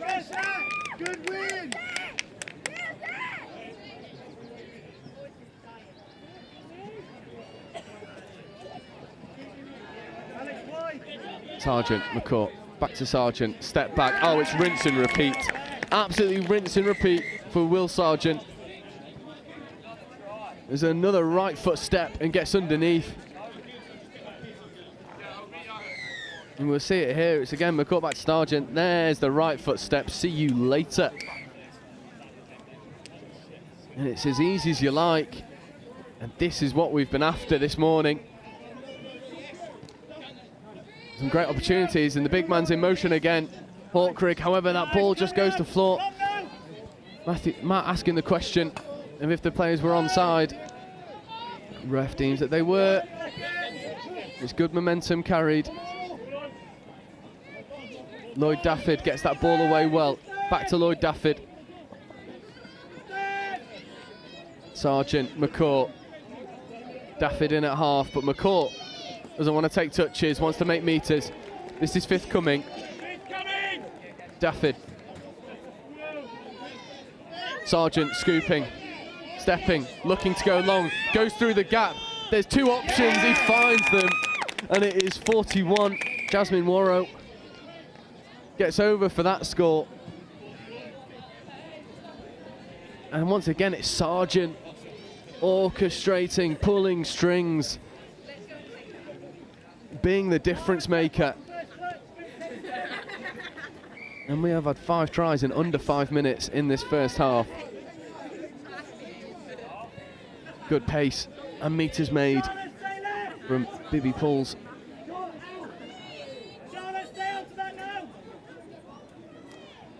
.32 short. Rapper goes. Good defensive spacing from Bristol. This is 5th. No more touches to play with. They surrender the touch. And it was 22. Leo Robinson getting up and making touches. Opportunities for Loughborough snuffed out by this Bristol defence. As now they have an opportunity to run through their own transition. Good pace engaged. A little bit of a stumble in the touch. Better defence here from Loughborough. Sargent has to create something from nothing. Diving touch is claimed. And it's number 91, Loughborough, Makar Udalov. He gets up and making touches. Good commitment. Oh, lovely little show and go. Maybe could have been given off the mark. Isn't happening. Good strong touch there from Daniel McCourt.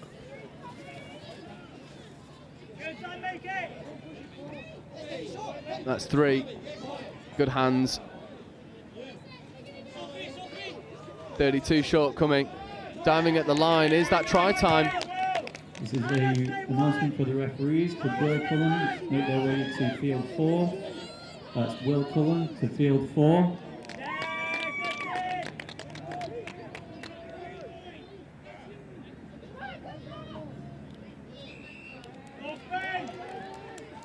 Bristol at the moment on top in this game. Scoring has slowed down a touch. Both teams figuring each other out in defence. Good pressure. However, Bernardo Perez has been called offside.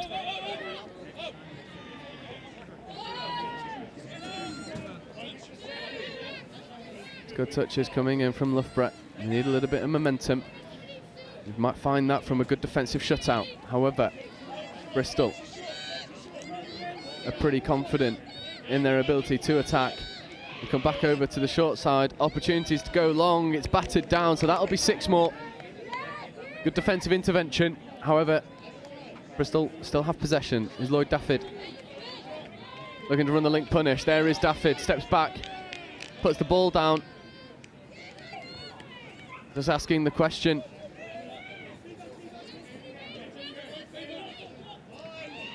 Quickie play. Oh, lovely passive link run. However, pass has been given forward. So it's a good opportunity not taken from Bristol. Evading touch as well. Oh, Loughborough need to secure this transition. Give this pod a good platform to strike from. Slowing down just a touch. Here's Bibby Pulls. This is 5 coming. That ball is knocked down, so that is 6 more, and a good result for that Loughborough transition. His 5th was coming just over halfway. Far from ideal to strike from.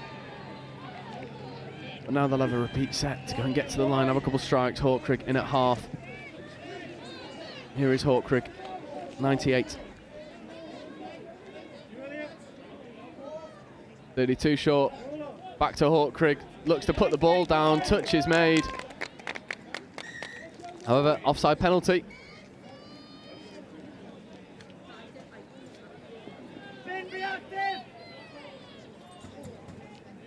Checking the ball off. Half isn't there. Just slowing it down a touch. Hawkrig just goes straight to the wing, and Matthew Hawkrig take a bow. That is a nasty pill. Just when Loughborough needed a bit of pace. A look to the big man, who just goes, actually, let's not take touches. I'll just dish it out to the wing, and it is a lovely catch and ground. I want to say from 70, Lucy Brown.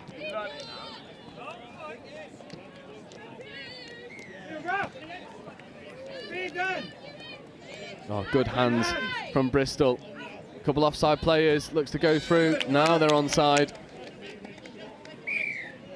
But penalty given for offside. Same again, please. Same again,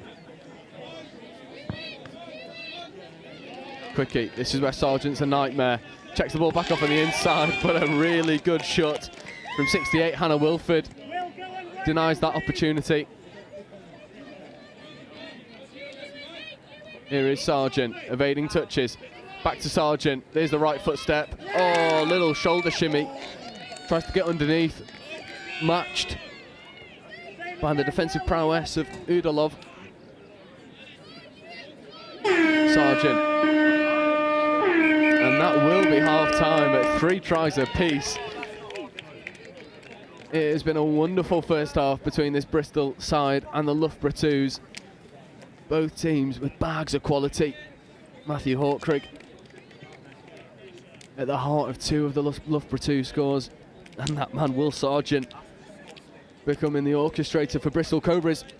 We're going to take a very quick break, and we will bring in this second half where this is one of those games that could go either way.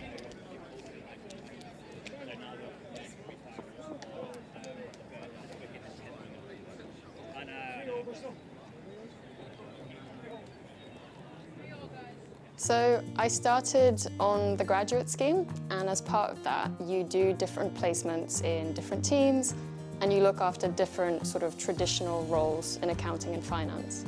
And I did a couple, and I realized very quickly it wasn't really where my strengths were. I could do it, but I think I was more interested in the strategy of finance and in particular in the people of finance and their development. So it's a little bit sort of off track compared to a traditional finance path. I am Diane Lorgerie, and I've discovered the power of opportunity with SEMA.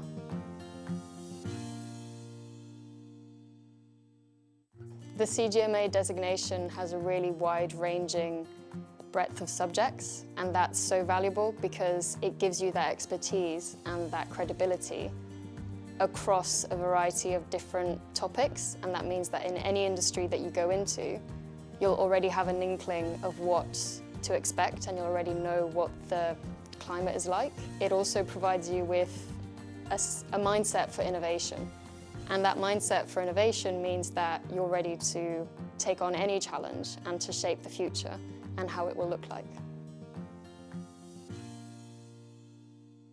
Studying through the SEMA exams, I already felt a little bit of a difference going into the strategic level. I could tell it was a different kind of thinking. It was really maybe more master's level is what I imagined it to be. And then the final exam, so the strategic case study, I remember sitting the exam and thinking, this is brilliant because this isn't accounting or finance. It's about PR, it's about sort of external relations, it's about managing the press, it's about sort of risk and consequences. And so I actually really enjoyed it.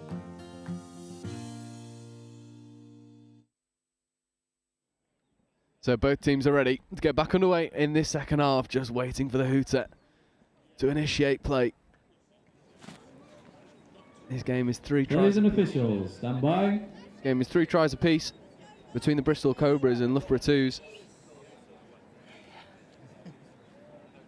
And it is one that can go either way. Both teams with bags of quality in the first half. However, for Loughborough, it's about shutting this man down, Will Sargent, who has been at the heart of everything good about this Bristol team, about that performance in the first half. Step back opportunity, Lloyd Dafford in acres of space, dives at the line, and that will be try time. And once again, it is the work of Will Sargent and Daniel McCourt. Here's McCourt, Sargent, quick transfer, and Lloyd Dafford just finds himself in acres of space. Good dive to secure it. And it is now 4 tries to 3 in favour of Bristol. Hands have got to go. Check back on the inside. Loughborough with this man, Matthew Hawkcrig. This is where the danger is. They are dropping early though. Referee wants nothing to do with it. Back to Hawkcrig. Hawkcrig tries to go through a gap that shut on him just as he was about to score.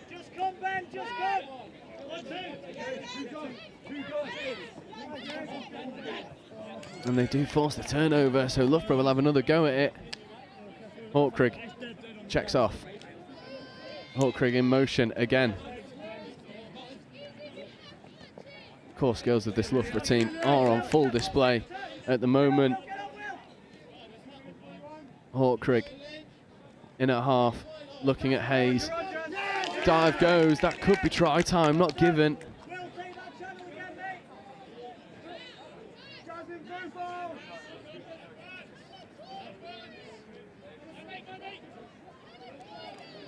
Hawkcrig. Ball goes long, it's just a little bit too long. And Bristol do well to secure that.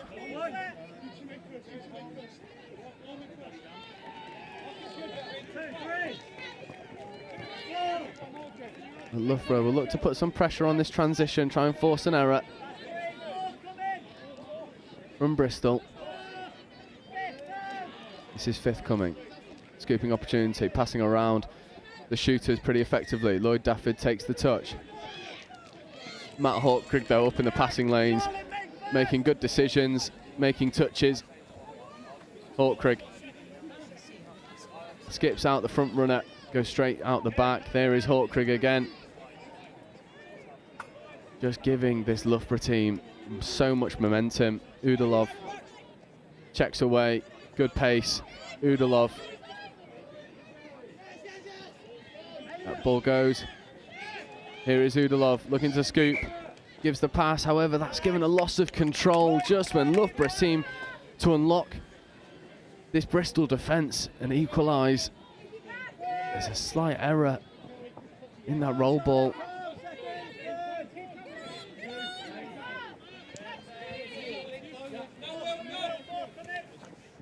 Here is that danger man, Will Sargent and McCourt. Here is Sargent. McCourt, that's fifth. Sargent will scoop. Defence is relatively set. There's an opportunity for hands, but that'll be a touch and pass.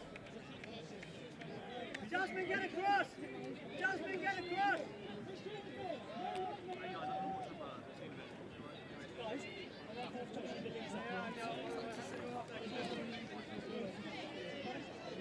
Loughborough a little bit static in their own transition, having to take that ball back. That'll be given 6 more.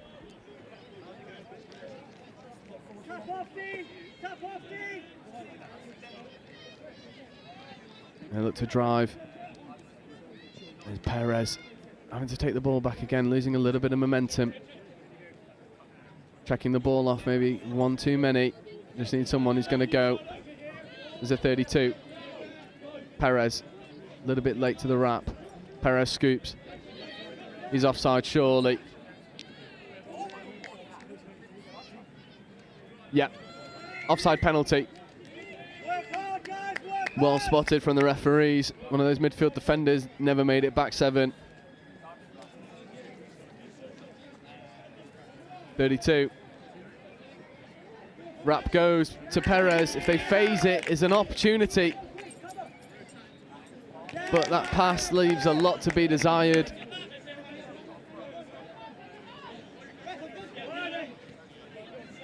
Perez up, making touches. Bristol get their fresh legs on pretty swiftly, but that ball goes to ground, so good defensive pressure. I imagine this Loughborough team, this Loughborough pod, will go and get some fresh legs on. Good momentum, working their way over to the box, whilst making meters as well. Slow it down, as we see Hawkrig getting into picture now. It was a sweeping opportunity, but the half just wasn't aware of it.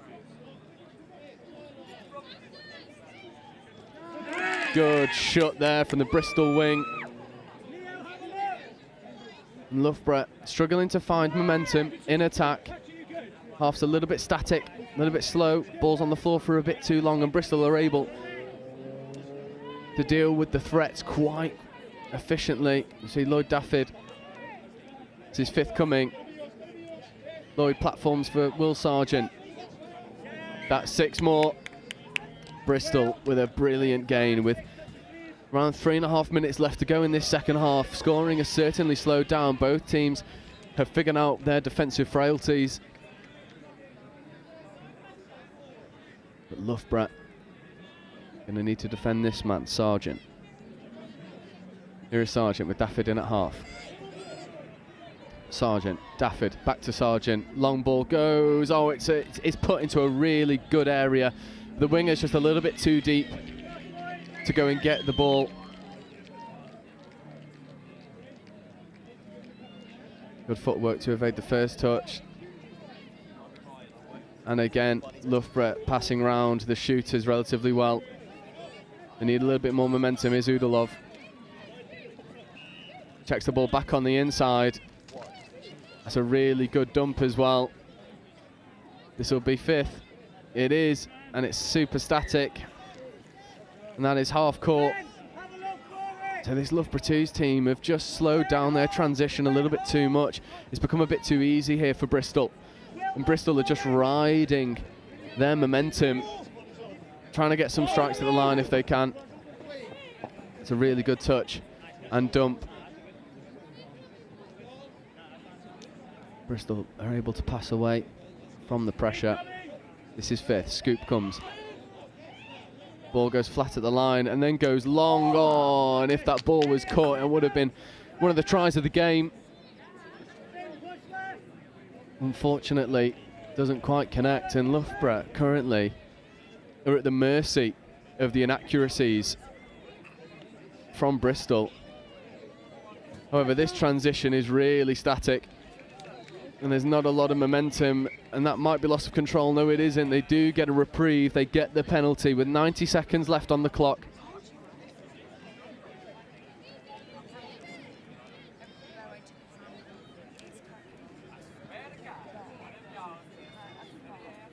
Loughborough trying to pass away from the pressure. They do relatively well. Scoop comes through, checks it off, and again they need a little bit of momentum and something from nothing realistically.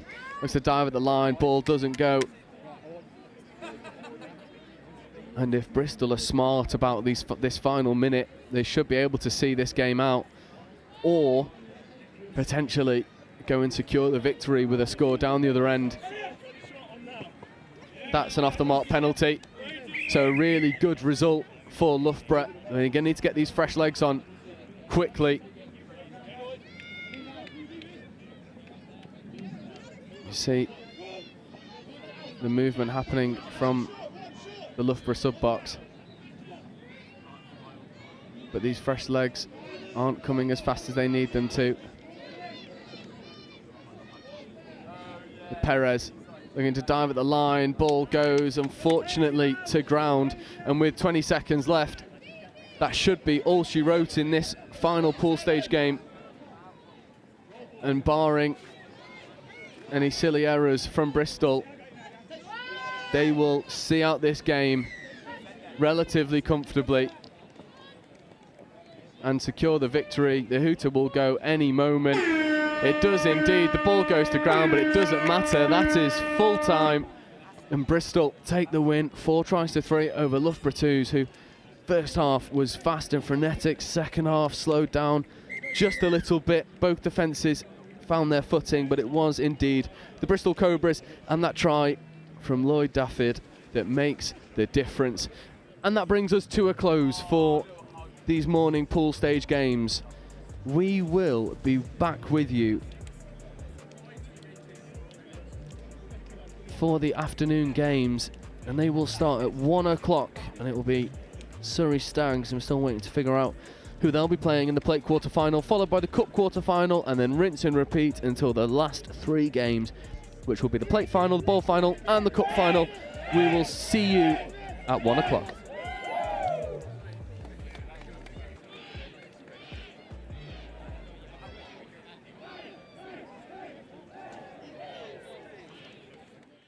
So I started on the graduate scheme, and as part of that, you do different placements in different teams, and you look after different sort of traditional roles in accounting and finance.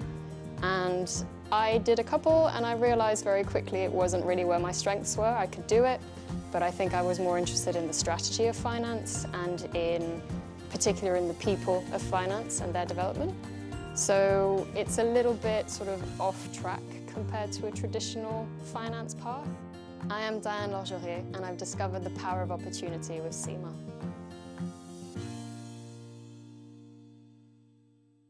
The CGMA designation has a really wide-ranging breadth of subjects, and that's so valuable because it gives you that expertise and that credibility across a variety of different topics, and that means that in any industry that you go into, you'll already have an inkling of what to expect, and you'll already know what the climate is like. It also provides you with a mindset for innovation. And that mindset for innovation means that you're ready to take on any challenge and to shape the future and how it will look like. Studying through the CIMA exams, I already felt a little bit of a difference going into the strategic level. I could tell it was a different kind of thinking.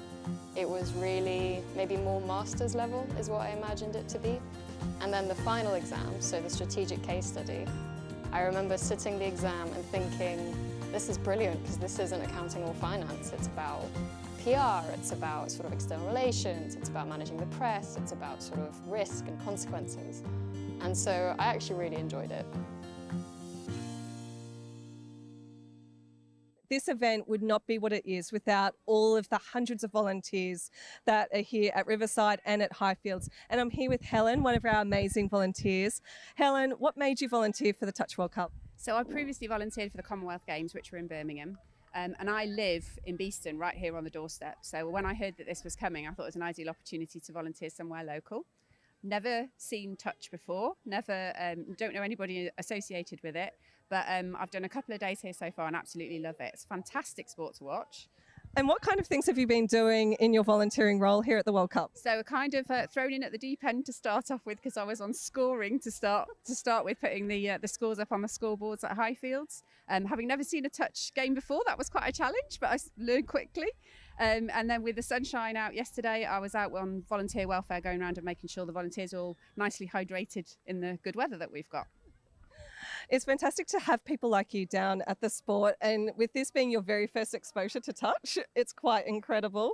Would you recommend it for someone going forwards in terms of coming down and getting involved in the sport? Absolutely. It's amazed me how fast it is, how competitive it is, how fit everybody is, and there's a really fantastic atmosphere. You know, there's lots of friendly rivalry between the teams, and yeah, it's a great event to either come and watch or to come and take part in.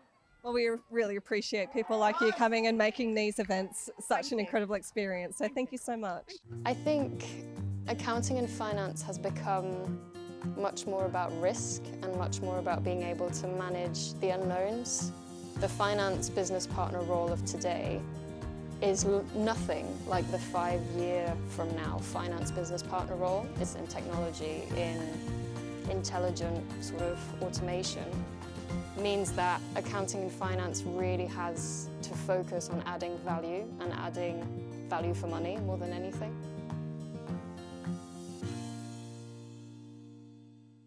I think what I always liked about the CIMA qualification is it was much more than just tax advice or much more than just sort of corporate finance management. It was always very wide-ranging. So having the CIMA qualification kind of cemented that I knew a little bit about lots of different areas, about project management, about people management, about HR.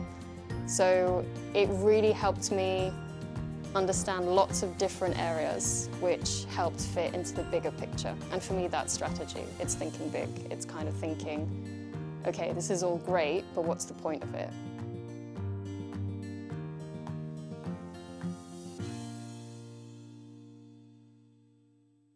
It was the first time in my life that I was studying something that I'd actually be doing at work the next day. I'd never had that connection between work and study before. And then that sort of shaped itself into a really solid understanding of everything, and then the tools to then set up the strategy.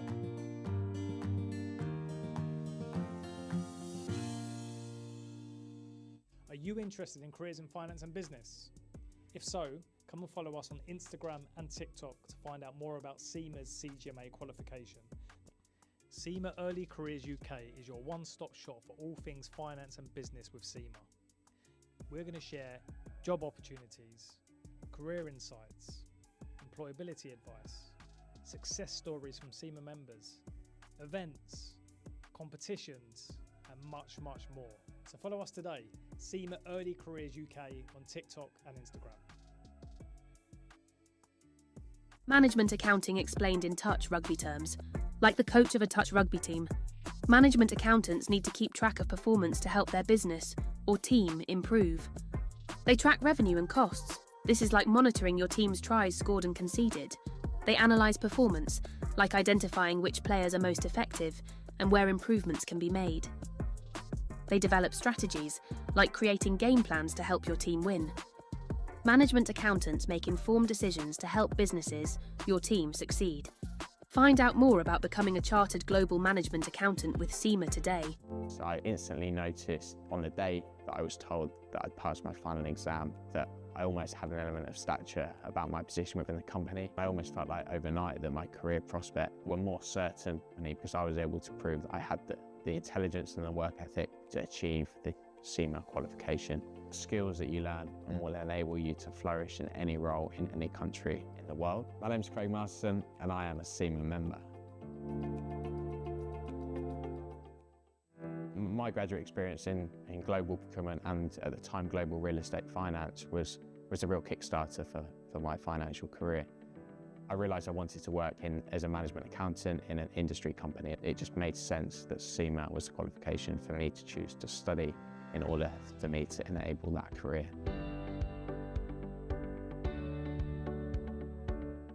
So I realised that the career of a management accountant and working in an industry company in a business that I could have a real impact in and drive the overall performance of the business was far more interesting to me than being a financial accountant. And it was quickly that I realised that CIMA would in fact be the qualification for me as well.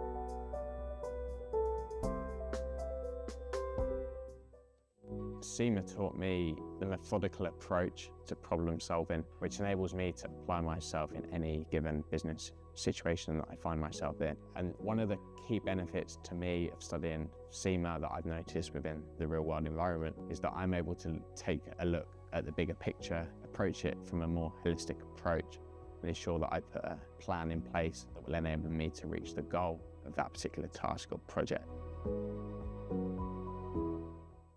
So I think that the number one benefit is that it is recognised by so many people within the financial industry know what CIMA is. And even just being able to go to a party where people know that you're a fully qualified accountant, and it gives you a bit of an ego boost because some people think it is a really big thing. I like to think of CIMA as the plane ticket for your career.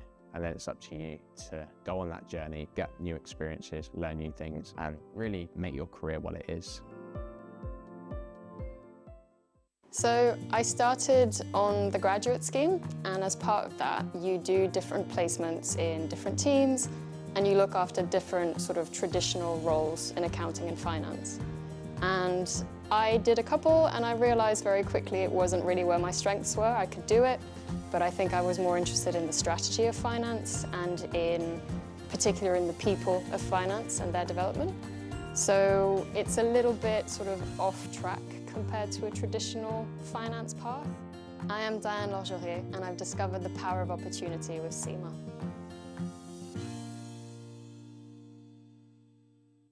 The CGMA designation has a really wide-ranging breadth of subjects, and that's so valuable because it gives you that expertise and that credibility across a variety of different topics, and that means that in any industry that you go into, you'll already have an inkling of what to expect, and you'll already know what the climate is like. It also provides you with a mindset for innovation. And that mindset for innovation means that you're ready to take on any challenge and to shape the future and how it will look like. Studying through the CIMA exams, I already felt a little bit of a difference going into the strategic level. I could tell it was a different kind of thinking. It was really maybe more master's level is what I imagined it to be. And then the final exam, so the strategic case study, I remember sitting the exam and thinking, this is brilliant because this isn't accounting or finance. It's about PR, it's about sort of external relations, it's about managing the press, it's about sort of risk and consequences. And so I actually really enjoyed it. This event would not be what it is without all of the hundreds of volunteers that are here at Riverside and at Highfields. And I'm here with Helen, one of our amazing volunteers. Helen, what made you volunteer for the Touch World Cup? So I previously volunteered for the Commonwealth Games, which were in Birmingham. And I live in Beeston, right here on the doorstep. So when I heard that this was coming, I thought it was an ideal opportunity to volunteer somewhere local. Never seen Touch before, don't know anybody associated with it, but I've done a couple of days here so far and absolutely love it. It's a fantastic sport to watch. And what kind of things have you been doing in your volunteering role here at the World Cup? So kind of thrown in at the deep end to start off with because I was on scoring to start with, putting the scores up on the scoreboards at Highfields. Having never seen a touch game before, that was quite a challenge, but I learned quickly. And then with the sunshine out yesterday, I was out on volunteer welfare going around and making sure the volunteers are all nicely hydrated in the good weather that we've got. It's fantastic to have people like you down at the sport, and with this being your very first exposure to touch, it's quite incredible. Would you recommend it for someone going forwards in terms of coming down and getting involved in the sport? Absolutely. It's amazed me how fast it is, how competitive it is, how fit everybody is, and there's a really fantastic atmosphere. You know, there's lots of friendly rivalry between the teams, and yeah, it's a great event to either come and watch or to come and take part in. Well, we really appreciate people like you coming and making these events such an incredible experience. So thank you so much. I think accounting and finance has become much more about risk and much more about being able to manage the unknowns. The finance business partner role of today is nothing like the 5-year from now finance business partner role. It's in technology, in intelligent sort of automation. Means that accounting and finance really has to focus on adding value and adding value for money more than anything.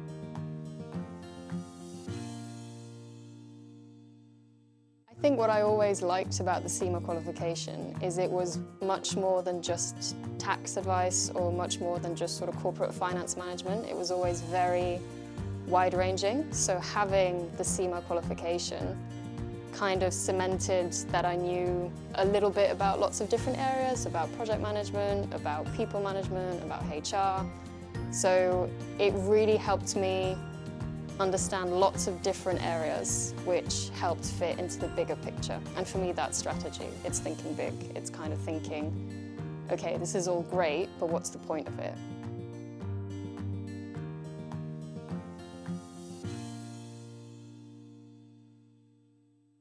It was the first time in my life that I was studying something that I'd actually be doing at work the next day. I'd never had that connection between work and study before.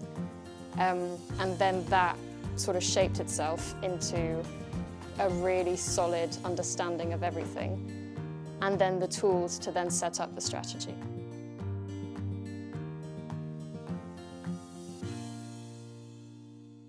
Are you interested in careers in finance and business? If so, come and follow us on Instagram and TikTok to find out more about CIMA's CGMA qualification. CIMA Early Careers UK is your one-stop shop for all things finance and business with CIMA. We're going to share job opportunities, career insights, employability advice, success stories from CIMA members, events, competitions, and much, much more. So follow us today, CIMA Early Careers UK on TikTok and Instagram. Management accounting explained in touch rugby terms, like the coach of a touch rugby team. Management accountants need to keep track of performance to help their business or team improve. They track revenue and costs. This is like monitoring your team's tries scored and conceded. They analyse performance, like identifying which players are most effective and where improvements can be made. They develop strategies, like creating game plans to help your team win. Management accountants make informed decisions to help businesses, your team, succeed. Find out more about becoming a chartered global management accountant with CIMA today. So I instantly noticed on the day that I was told that I'd passed my final exam that I almost had an element of stature about my position within the company. I almost felt like overnight that my career prospects were more certain because I was able to prove that I had the intelligence and the work ethic to achieve the CIMA qualification. Skills that you learn and will enable you to flourish in any role in any country in the world. My name's Craig Masterson and I am a CIMA member. My graduate experience in global procurement and at the time global real estate finance was a real kickstarter for my financial career. I realised I wanted to work as a management accountant in an industry company. It just made sense that CIMA was a qualification for me to choose to study in order for me to enable that career.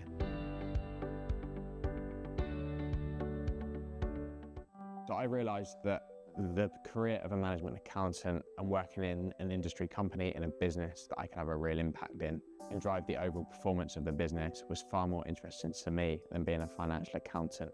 And it was quickly that I realised that CIMA would in fact be the qualification for me as well.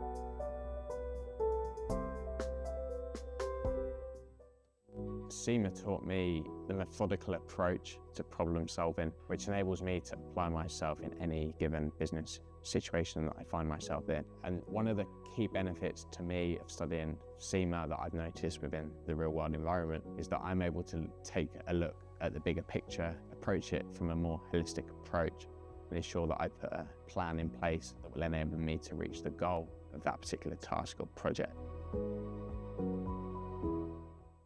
So I think that the number one benefit is that it is recognised by so many people within the financial industry know what CIMA is. And even just being able to go to a party where people know that you're a fully qualified accountant, and it gives you a bit of an ego boost because some people think it is a really big thing. I like to think of CIMA as the plane ticket for your career. And then it's up to you to go on that journey, get new experiences, learn new things, and really make your career what it is. So I started on the graduate scheme, and as part of that, you do different placements in different teams, and you look after different sort of traditional roles in accounting and finance. And I did a couple, and I realized very quickly it wasn't really where my strengths were. I could do it, but I think I was more interested in the strategy of finance and in particular in the people of finance and their development. So it's a little bit sort of off track compared to a traditional finance path. I am Diane Lorgerier, and I've discovered the power of opportunity with CIMA.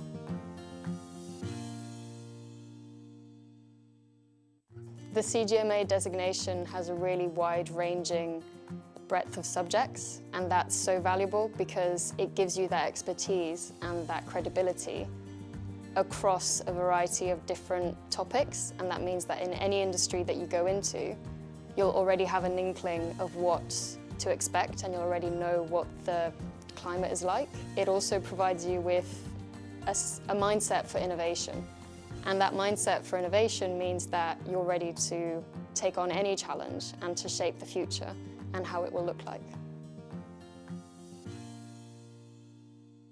Studying through the CIMA exams, I already felt a little bit of a difference going into the strategic level. I could tell it was a different kind of thinking. It was really maybe more master's level is what I imagined it to be. And then the final exam, so the strategic case study, I remember sitting the exam and thinking, this is brilliant because this isn't accounting or finance. It's about PR, it's about sort of external relations, it's about managing the press, it's about sort of risk and consequences. And so I actually really enjoyed it. This event would not be what it is without all of the hundreds of volunteers that are here at Riverside and at Highfields. And I'm here with Helen, one of our amazing volunteers. Helen, what made you volunteer for the Touch World Cup? So I previously volunteered for the Commonwealth Games, which were in Birmingham. And I live in Beeston, right here on the doorstep. So when I heard that this was coming, I thought it was an ideal opportunity to volunteer somewhere local. Never seen Touch before, don't know anybody associated with it, but I've done a couple of days here so far and absolutely love it. It's a fantastic sport to watch.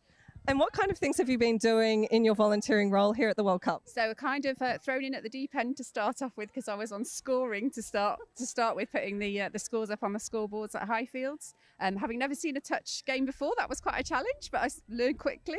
And then with the sunshine out yesterday, I was out on volunteer welfare going around and making sure the volunteers are all nicely hydrated in the good weather that we've got. It's fantastic to have people like you down at the sport, and with this being your very first exposure to touch, it's quite incredible.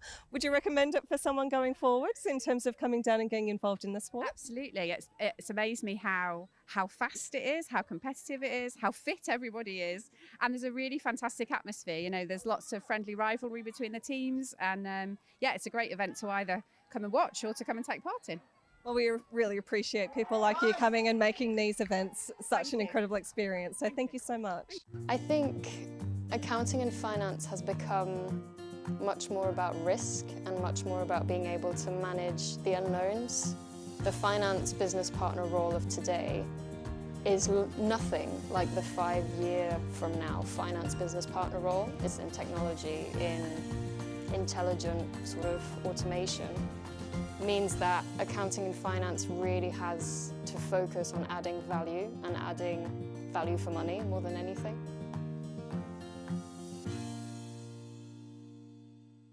I think what I always liked about the CIMA qualification is it was much more than just tax advice or much more than just sort of corporate finance management. It was always very wide-ranging. So having the CIMA qualification kind of cemented that I knew a little bit about lots of different areas, about project management, about people management, about HR.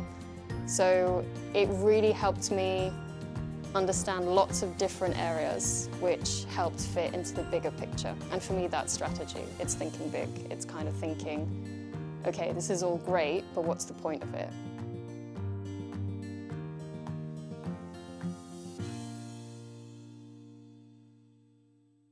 It was the first time in my life that I was studying something that I'd actually be doing at work the next day. I'd never had that connection between work and study before.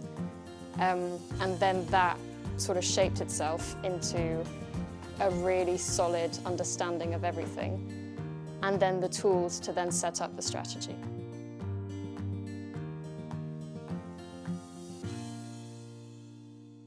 Are you interested in careers in finance and business? If so, come and follow us on Instagram and TikTok to find out more about CIMA's CGMA qualification. CIMA Early Careers UK is your one-stop shop for all things finance and business with CIMA. We're going to share job opportunities, career insights, employability advice, success stories from CIMA members, events, competitions, and much, much more.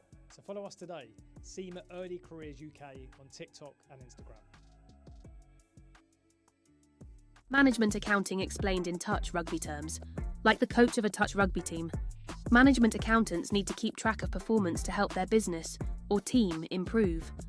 They track revenue and costs. This is like monitoring your team's tries scored and conceded.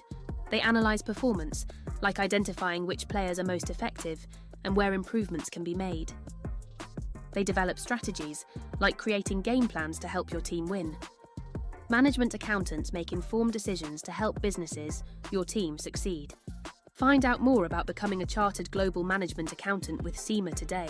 So I instantly noticed on the day that I was told that I'd passed my final exam that I almost had an element of stature about my position within the company. I almost felt like overnight that my career prospects were more certain because I was able to prove that I had the intelligence and the work ethic to achieve the CIMA qualification. Skills that you learn and will enable you to flourish in any role in any country in the world. My name's Craig Masterson and I am a CIMA member. My graduate experience in global procurement and at the time global real estate finance was a real kickstarter for my financial career. I realised I wanted to work as a management accountant in an industry company. It just made sense that CIMA was the qualification for me to choose to study in order for me to enable that career.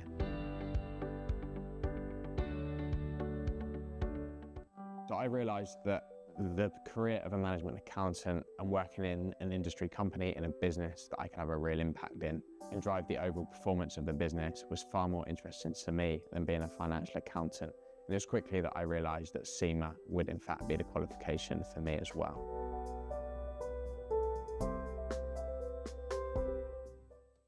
CIMA taught me the methodical approach to problem solving, which enables me to apply myself in any given business situation that I find myself in. And one of the key benefits to me of studying CIMA that I've noticed within the real world environment is that I'm able to take a look at the bigger picture, approach it from a more holistic approach, and ensure that I put a plan in place that will enable me to reach the goal of that particular task or project.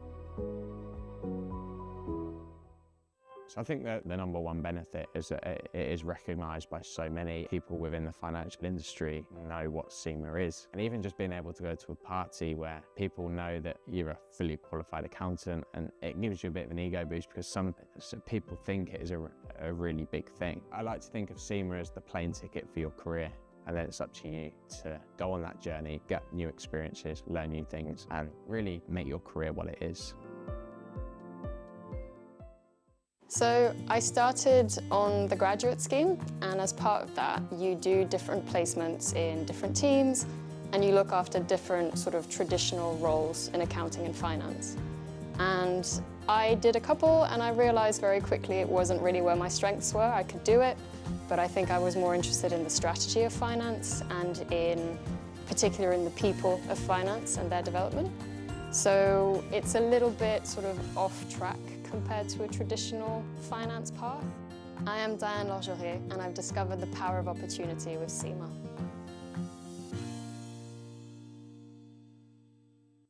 The CGMA designation has a really wide-ranging breadth of subjects, and that's so valuable because it gives you that expertise and that credibility across a variety of different topics, and that means that in any industry that you go into, you'll already have an inkling of what to expect, and you'll already know what the climate is like. It also provides you with a mindset for innovation. And that mindset for innovation means that you're ready to take on any challenge and to shape the future. and how it will look like. Studying through the CIMA exams, I already felt a little bit of a difference going into the strategic level. I could tell it was a different kind of thinking. It was really maybe more master's level is what I imagined it to be. And then the final exam, so the strategic case study, I remember sitting the exam and thinking, this is brilliant because this isn't accounting or finance. It's about PR, it's about sort of external relations, it's about managing the press, it's about sort of risk and consequences. And so I actually really enjoyed it. This event would not be what it is without all of the hundreds of volunteers that are here at Riverside and at Highfields. And I'm here with Helen, one of our amazing volunteers. Helen, what made you volunteer for the Touch World Cup? So I previously volunteered for the Commonwealth Games, which were in Birmingham. And I live in Beeston, right here on the doorstep. So when I heard that this was coming, I thought it was an ideal opportunity to volunteer somewhere local. Never seen Touch before, don't know anybody associated with it, but I've done a couple of days here so far and absolutely love it. It's a fantastic sport to watch. And what kind of things have you been doing in your volunteering role here at the World Cup? So kind of thrown in at the deep end to start off with, because I was on scoring to start with, putting the scores up on the scoreboards at Highfields. Having never seen a touch game before, that was quite a challenge, but I learned quickly. And then with the sunshine out yesterday, I was out on volunteer welfare, going around and making sure the volunteers are all nicely hydrated in the good weather that we've got. It's fantastic to have people like you down at the sport, and with this being your very first exposure to touch, it's quite incredible. Would you recommend it for someone going forwards in terms of coming down and getting involved in the sport? Absolutely. It's amazed me how fast it is, how competitive it is, how fit everybody is, and there's a really fantastic atmosphere. You know, there's lots of friendly rivalry between the teams, and yeah, it's a great event to either come and watch or to come and take part in. Well, we really appreciate people like you coming and making these events such an incredible experience. So thank you so much. I think accounting and finance has become much more about risk and much more about being able to manage the unknowns. The finance business partner role of today is nothing like the 5-year from now finance business partner role. It's in technology, in intelligent sort of automation. Means that accounting and finance really has to focus on adding value and adding value for money more than anything.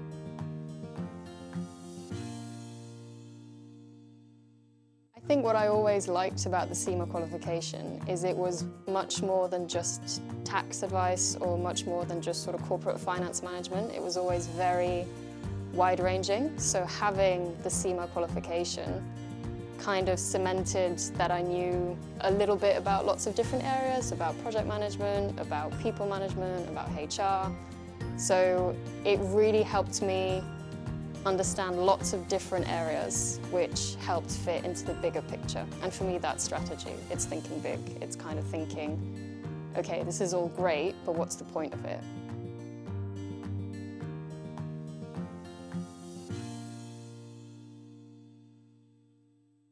It was the first time in my life that I was studying something that I'd actually be doing at work the next day. I'd never had that connection between work and study before. And then that sort of shaped itself into a really solid understanding of everything, and then the tools to then set up the strategy.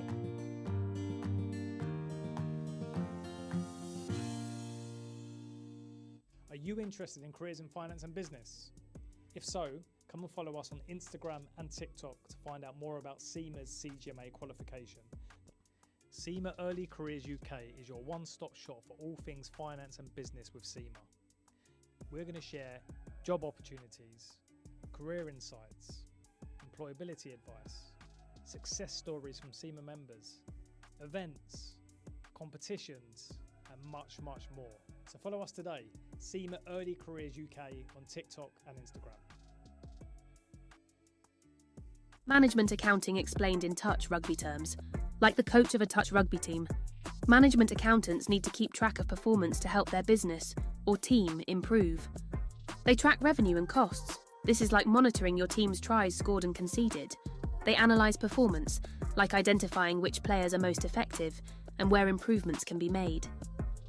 They develop strategies, like creating game plans to help your team win. Management accountants make informed decisions to help businesses, your team, succeed. Find out more about becoming a chartered global management accountant with SEMA today. So I instantly noticed on the day that I was told that I'd passed my final exam that I almost had an element of stature about my position within the company. I almost felt like overnight that my career prospects were more certain because I was able to prove that I had the intelligence and the work ethic to achieve the SEMA qualification. Skills that you learn and will enable you to flourish in any role in any country in the world. My name's Craig Masterson and I am a SEMA member. My graduate experience in global procurement and at the time global real estate finance was a real kickstarter for my financial career. I realised I wanted to work as a management accountant in an industry company. It just made sense that SEMA was the qualification for me to choose to study in order for me to enable that career.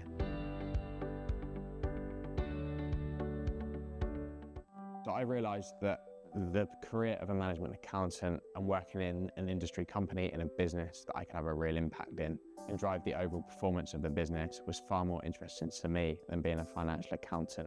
And it was quickly that I realised that SEMA would in fact be the qualification for me as well.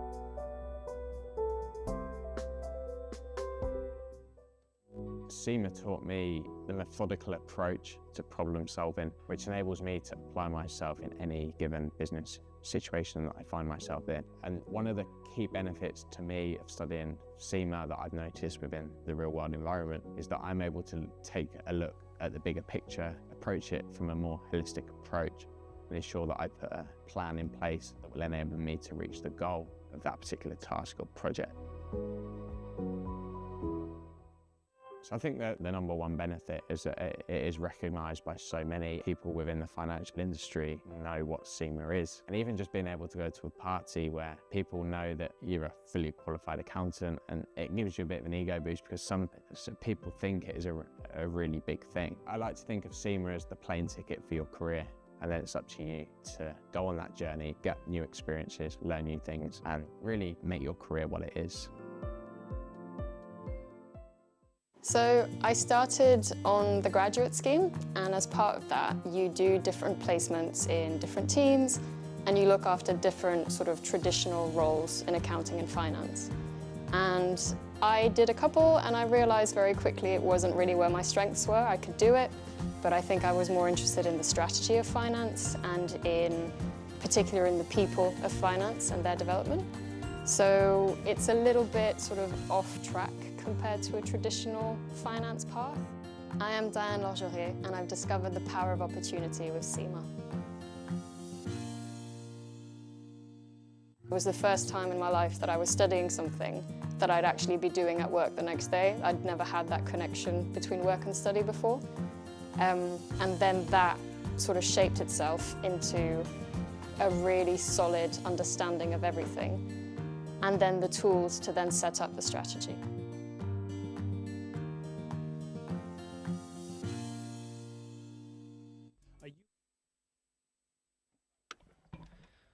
So welcome back to finals footy this afternoon, and we will start with Surrey Stags versus Loughborough 2s. We finished the pool stages with Loughborough versus Bristol 1s. Loughborough narrowly missed out. We'll look to rectify that.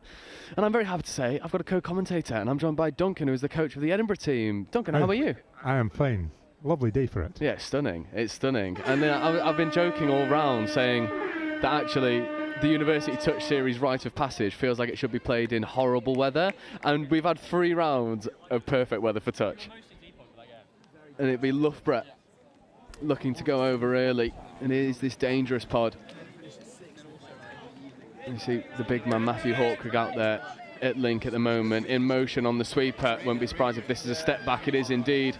However, that is 6 touch turnover. Good early stanza from Loughborough, and I'm right in saying, Duncan, that you guys played Stags in a game prior. Surrey Stags are one of those teams that would just, they never leave games, do they? They're always in it. No, they were chasing to the end. Yeah, no, it was a really good game, most enjoyable. Yeah, I know we'll have to chase to the end. However, there is the pace on display, and his intercept, so touch 0. And the Surrey Stags looking pretty solid early doors, being able to defend the line attack from Loughborough, and they go up the other end and use their complete set of 6. As we see Udalov come into the striking area. This is Fifth coming. Udalov will scoop. Good platform. There is Udalov. Looks to get the ball away. It was away. Came this close to being connected. Early doors, Loughborough using all of their touches. But they're not creating the overlap. They've got to do that step to make sure they get the overlap before sending that pass. Yeah, and just how important is like that work of the footwork before that pass is given. You can turn hips, can't you? You're turning shoulders, and then give that pass behind the player, and that creates that overlap. Or put a step in. Yeah, if you've got the footwork, use it. And we know that this Surrey team definitely have the power and the prowess to cause a lot of worries for Loughborough 2s. However, we see a bit of footwork. It looks like a late switch was being attempted. It was number 7, Joseph Brewer, trying to go through a little gap. Nothing quite happening. And so far, 2 minutes in, both teams just feeling each other out. Udalov takes the early settler to engage the transition. Udalov in at half. It's a bit of a slow transition at the moment. Surrey being able to just defend this with single shooters. Got away with an overstep going into their transition. This is Fifth, so scooping from deep. Not a lot on. And that transition, I think, really highlights the importance of those first 2 touches. They were really static for Loughborough. They had no momentum. Indeed. I mean, the idea is to get to the box in 3. But they tried to do an alternate move in the middle, and it just lost them a little bit of ground. And I don't think it was necessary. I don't think Stags were actually shutting them down that much for that to happen, for that to be necessary. Yeah, and it's almost sort of like making that early read before it's necessary. As we see Ed Day wearing number 11 with the bright orange boots, platforming, scooping, coming through. Here is the pace. Can he find a supporting player? Winger is open, doesn't need it. There is Ed Day. That is the opening score, and that's what happens when you go into your transition with a couple touches left to play with. That pace is electric. Absolutely. I mean, being able to scoop through and have the speed from the subs coming on, that's why you bring on subs. Yeah, and it was Ewan Beveridge that scooped through, found the supporting player in Ed Day. To be perfectly honest with you, he had 3 or 4 options to give that pass. Just carved through that Loughborough defence pretty quickly.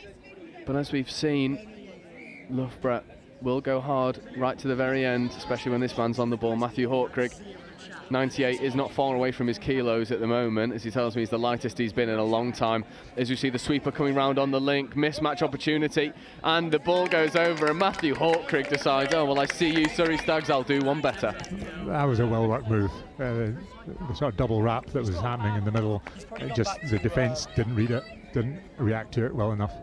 Yeah, definitely, and we saw them try and run that sweeper play earlier and run the step back. This time, they give it to Hawkrigg and a little show and go on the wing, and the big fella gets over for the score. And I've got the pleasure to say that I was running that move with Matthew Hawkrigg for a fair few years up at Crewe and Nantwich. It's his bread and butter. As we see Ed Day with Beveridge in at half. Day, Beveridge, back to Day. Dive at the line, brilliant release from, I believe it's Bibby Pulls, who gets up off the line and shuts that down. Beveridge, Day looking to manufacture something from nothing. Balls go wide. Really good defensive set from Loughborough. Yes, I mean, they shot that one down really quickly. It was well protected. Now we'll see if Loughborough can launch their transition effectively. It's a little bit more straightforward in terms of trying to get some momentum, but there's the issue on it. It's that same move again. Yeah, trying to hit the front runner. However, might be a little bit of an injury to Bibby Pulls, which would be the absolute last thing that Loughborough need. She has been phenomenal in the game that we saw earlier. As we see a scooping opportunity, 2-on-1. Oh, looks to dummy it. That is 6-touch turnover. It was Bernardo Perez that shifted the ball quickly. Better transition from Loughborough. Yes, yeah, they're coming into that much better and getting the scoop at the end. Yeah, but you've got to shut down Day and Beveridge. That's a really good dump from Ed Day. Unfortunately, it just coughs it up. It's a little bit stop-start, isn't it? I know, he'd committed himself to putting that ball down and sacrificed the roll just because he's off balance. He knows he's going towards the sub-box. He doesn't mind taking the roll. No, definitely not. And it's pretty straightforward for Ed Day. It's a good recognition to take that ball back. Loughborough beckoning these players to get off, to give some fresh legs a good opportunity to strike. Bibby Pauls is still playing, even though she did hobble off a moment ago. And there is the big fella, Hawkrigg. Another sweeper platform, not quite engaged. It checks the ball off. Hawkrigg wanted the quick tap, however, there will be 6 more. Right, the long pass was on there. And we saw that in the game beforehand, where Matt Hawkrigg just decides, well, rather than taking the touch, I'm just going to float it long and put it in an area. Great hands from the half not to lose control of the possession. So you see it just slow down a touch. There'll be another sweeper play. Ball needs to go to Hawkrigg. It does. Opportunity again. Lovely little show and go, and it is rinse and repeat. Matthew Hawkrigg doubles his personal tally, doubles Loughborough's tally, and there's his sweeper. Absolutely. Just angles that run and just comes round the link, so that she just can't get that touch on him. Yeah, and it keeps people honest as well, so they can't release off the line. He's got ball in 2 hands, options either side, and that knee might be heavily strapped, but it is not limiting his mobility. And at the moment, it is Hawkrigg versus the world.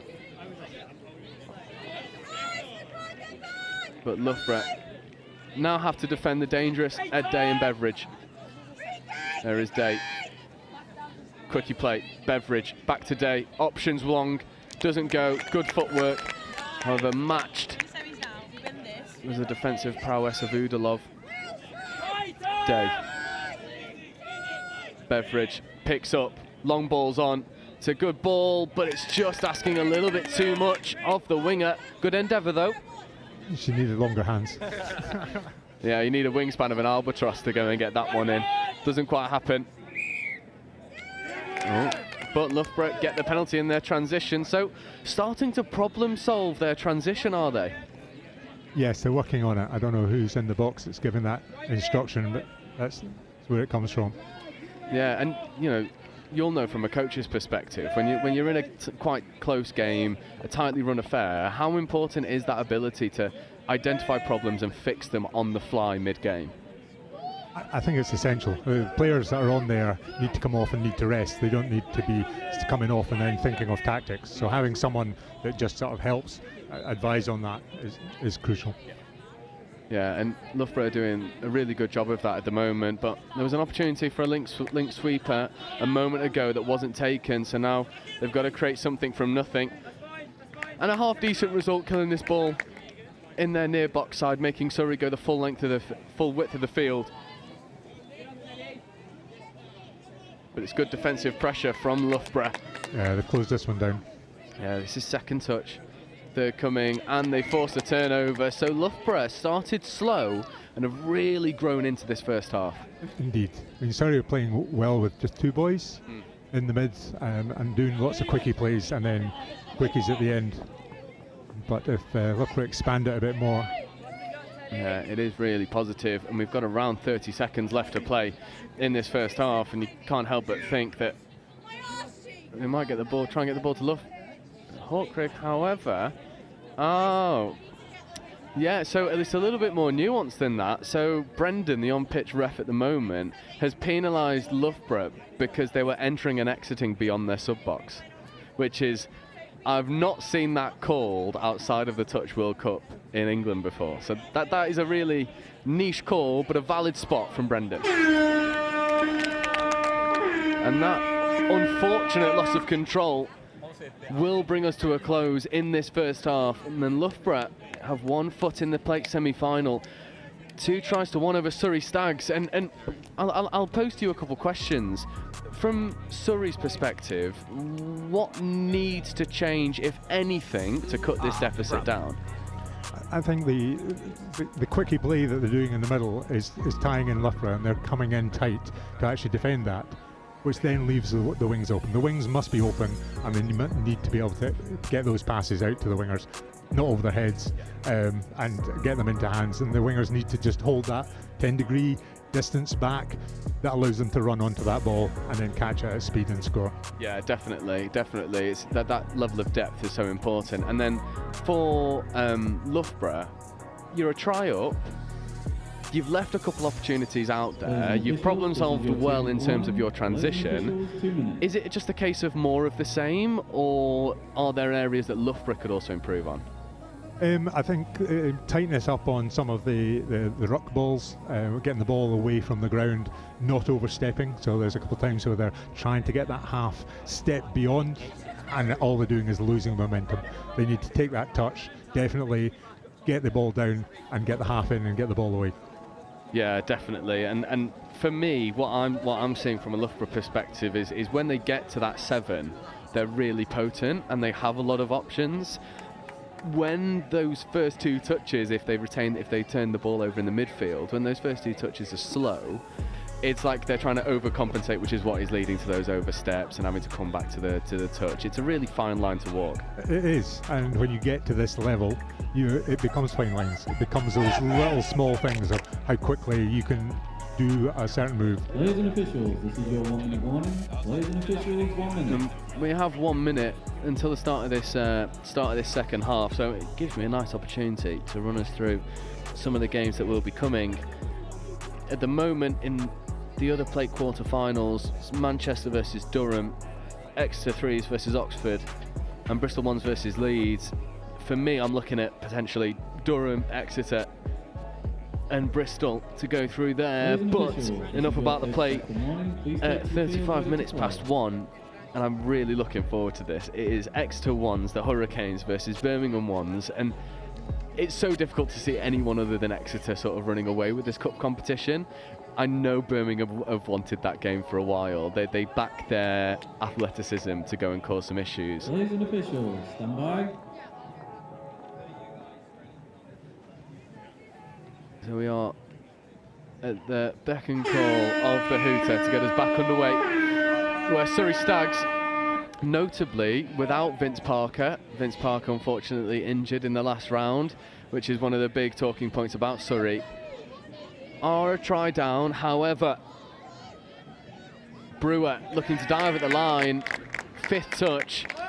It's a really good defensive touch. Brewer, flat pass to the wing, bit of footwork, nothing doing, and that is 6th touch turnover. That gives Loughborough the ball on the far side from the sub-box. Yeah. And Surrey need to try and... However, half is isolated, no options for them. That could have been an off the mark, very lucky to get away with that.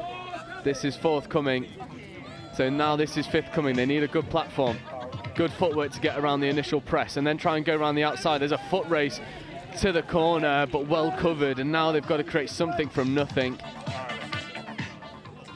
As you see, Perez looking to go through the gap, but the ground eaten up easily by 19, Joshua Double.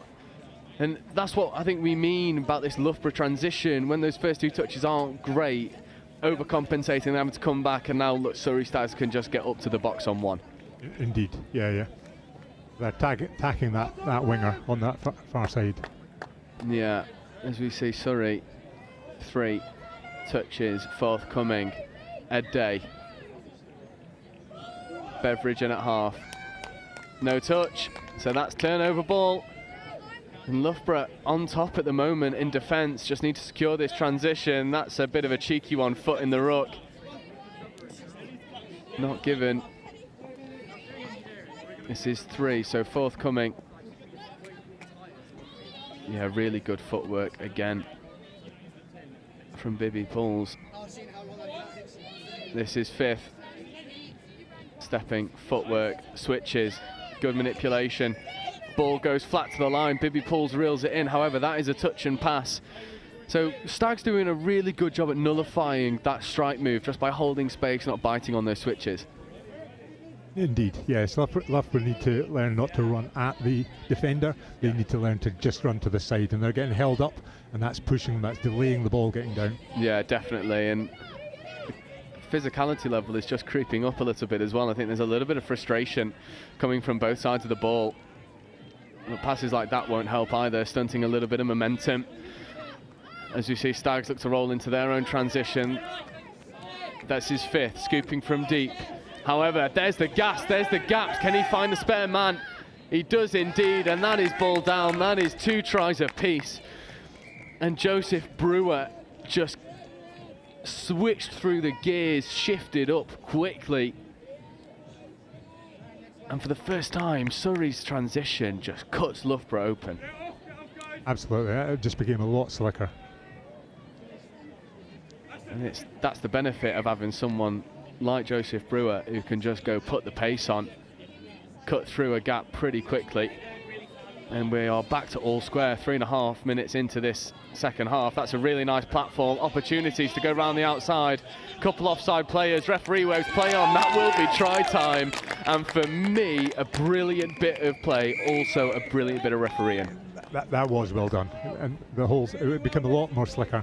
The ball was off the ground, nice and clean, and you could see the impetus. Sorry, just didn't make it back to the goal line.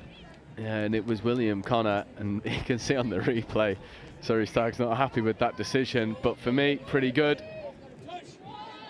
Always like it when they wave play on, and rather than giving the offside penalty, they give the score, because it's, you know, it encourages direct play, it encourages more scores rather than just repeat sets.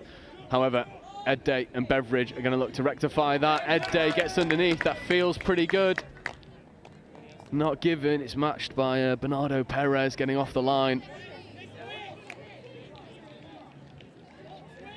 Day. A little bit congested, long ball goes, is it good? It's ball down, but that's the option we were talking about. Absolutely, that's where they're using that width now. But they just need to maybe hit the link rather than the wing, and get the wing links out wide and hitting the chop line back in. Yeah, and you can see just how tight that Loughborough defence is. All 6 players are basically on the inside of those links. Ooh, touch was called. Baby Pauls thought she was clean through. Indeed. Ed Day up making touches as we see this dangerous pod. That was a bit too heavy. Yeah, this physicality level from Beveridge specifically is creeping just a little bit beyond. Again, there's another foot in the ruck. He's got to be careful of that. As soon as the referee start picking up on that, it could just be penalty. And I understand the frustration from Stags, but it's a little bit too obvious at the moment, as you see Hawkrig just asking the question of the refs about pulling out. Well, they're backing out early here. Yeah, definitely.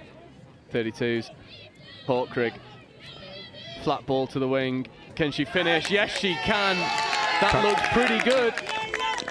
She called touch. Yeah, but she's just said she hasn't made it, so that is good. And Matthew Hawkrig take a bow. That is a nasty pill. Wound up. Flat, direct, perfect spiral. Yeah, great footwork as well from number 70, Lucy Brown. And Loughborough starting to delve into their bag of tricks hitting the wing. Absolutely, they've got some key plays. As you see, Brewer in number 7. We know he's got pace. Can he use it effectively in this line attack? Brewer, open side quickie. Looks to come back to this short side, diving at the line, but that is easy touch. Again, I'm with you, that link option is on. Yeah, indeed. He didn't quite get his hands on that ball as cleanly as he wanted, so he just delayed his attack. Yeah, it needs to be careful though of Stags just going around the outside, and they will. That is try time. They got the distance that time. They did indeed. And Surrey cut that deficit back down to 1, and again it's the speed of Brewer that's causing all sorts of issues, and that's the risk you run when you defend so tight. If you get caught flat-footed and square hips, you're going to lose that foot race. Indeed, and it becomes a little bit of a gamble on the wing. Do you stay out wide? Do you now know that there's a possibility of the threat outside you? Yeah, as we see Loughborough now with an opportunity to go back. They come back to this doggies play. Step back option might be on, however, ball goes to the wing, and that is try time. It is a brilliant score, really well worked, and it's rinse and repeat from this pod. Absolutely. I mean, if you do something and it keeps scoring, then just keep doing it. Yeah. If it ain't broke, don't fix it. And it is a wonderful catch and ground from 88, Olivia Rugby. There was a bit of contact from Bernardo Perez on the link of Surrey Stags, but good bit of sportsmanship, just saying, look, apologies, but I can't stop myself that quickly. It's part of the game. However, the other thing that's part of the game is being able to stop Joseph Brewer going and cutting that deficit back down to 1. As you see Brewer, they're looking for the link punish. BB Pauls gets on side. BB Pauls has been brilliant so far for this Loughborough team. Playing well. Brewer picking up, coming back over steps. BB Pauls again shuts it down, and BB Pauls, for me, defensive player so far. Wonderful performance. Absolutely, she's getting those shutdowns, which is such a key thing in defence. Yeah, especially at link as well. It's one of those positions that can make or break a team. If you've got a link that shoots well, then you can shut down a lot of those open side opportunities. But if you get it wrong, the space is all there. Indeed, it has to be right. And you know, Joe, who was up, he was doing those in round 2 to great effect. Yeah, definitely. He was a brilliant for you, wasn't he? As we see Udalov looking to go and engage.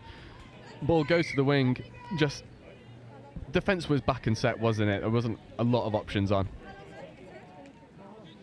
And there's a minute to go now in this game. This game has absolutely flown by. Less than a minute. So Stags need to find something, and they need to find it quickly. That'll help. Rolling into their transition, no touch called, and Udalov has bought a bit of reprieve for Loughborough 2s, and they'll feel pretty happy about their performance so far. A really good all-round team performance, I would say, as well. Not a single outstanding individual, each pod contributing. And that's ideal, to have a full team that are able to step up. 100%, as we see Perez in 13 looking to go around in motion. 32 short, diving at the line, but Ed Day releases off that line wonderfully. Oh, the referee's called it an early release. There's a bit of chat going on between the two, but this will be tap penalty and game over as soon as this ball a little fake of the step, and that is all she wrote between Loughborough 2s and Surrey Stags. Loughborough 2s deserved winners. Brilliant performance, and yeah, they'll feel like they want to go strong in this plate competition. It's an enjoyable game. Yes, it was good to watch. It's definitely enjoyable, and we've got the best seats in the house, of course, being up above everyone else with no obstruction. But that is a wonderful way to start the afternoon games. And just to give you all a heads up, there is a longer downtime in between games to allow for drop-offs, and I really hope we get one on pitch 1 at some point. We will be right back with you at 35 minutes past 1, where it will be the Exeter 1, the Hurricanes, versus the Birmingham Lions in the Cup quarter-final.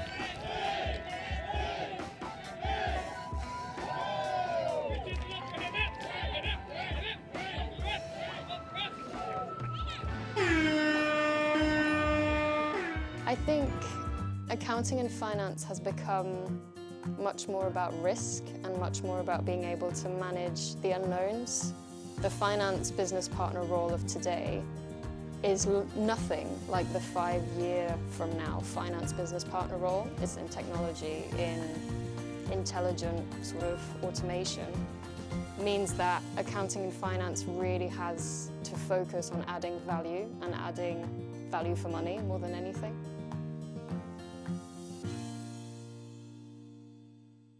I think what I always liked about the CIMA qualification is it was much more than just tax advice or much more than just sort of corporate finance management. It was always very wide-ranging. So having the CIMA qualification kind of cemented that I knew a little bit about lots of different areas, about project management, about people management, about HR. So it really helped me understand lots of different areas which helped fit into the bigger picture. And for me, that's strategy. It's thinking big. It's kind of thinking, okay, this is all great, but what's the point of it?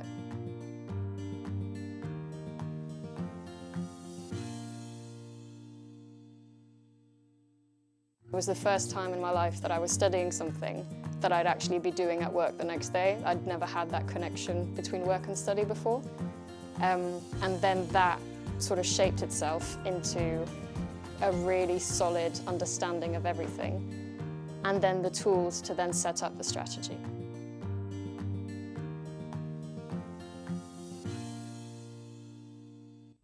you interested in careers in finance and business? If so, come and follow us on Instagram and TikTok to find out more about SEMA's CGMA qualification. SEMA Early Careers UK is your one-stop shop for all things finance and business with SEMA. We're going to share job opportunities, career insights, employability advice, success stories from SEMA members, events, competitions, and much, much more. So follow us today, SEMA Early Careers UK on TikTok and Instagram. Management accounting explained in touch rugby terms. Like the coach of a touch rugby team, management accountants need to keep track of performance to help their business or team improve. They track revenue and costs. This is like monitoring your team's tries scored and conceded. They analyse performance, like identifying which players are most effective and where improvements can be made. They develop strategies, like creating game plans to help your team win. Management accountants make informed decisions to help businesses, your team, succeed. Find out more about becoming a chartered global management accountant with SEMA today. So I instantly noticed on the day that I was told that I'd passed my final exam that I almost had an element of stature about my position within the company. I almost felt like overnight that my career prospects were more certain because I was able to prove that I had the intelligence and the work ethic to achieve the SEMA qualification. Skills that you learn and will enable you to flourish in any role in any country in the world. My name's Craig Masterson and I am a SEMA member. My graduate experience in global procurement and at the time global real estate finance was a real kickstarter for my financial career. I realised I wanted to work as a management accountant in an industry company. It just made sense that SEMA was the qualification for me to choose to study in order for me to enable that career. So I realised that the career of a management accountant and working in an industry company in a business that I could have a real impact in and drive the overall performance of the business was far more interesting to me than being a financial accountant. And it was quickly that I realised that SEMA would in fact be the qualification for me as well.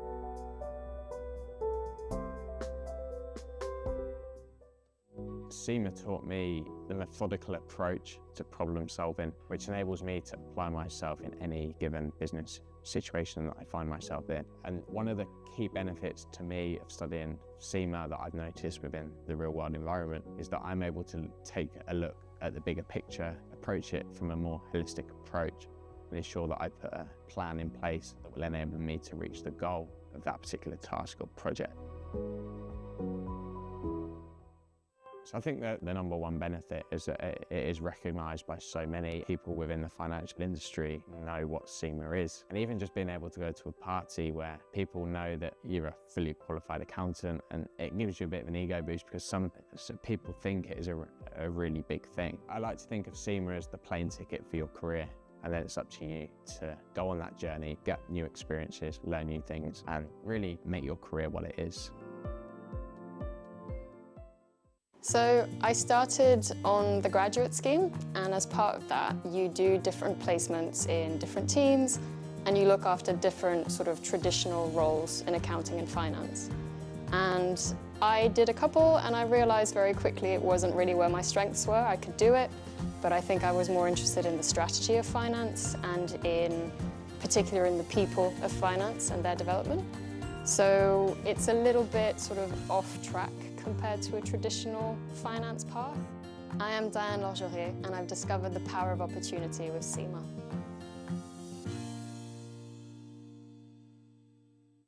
The CGMA designation has a really wide-ranging breadth of subjects, and that's so valuable because it gives you that expertise and that credibility across a variety of different topics, and that means that in any industry that you go into, you'll already have an inkling of what to expect, and you'll already know what the climate is like. It also provides you with a mindset for innovation.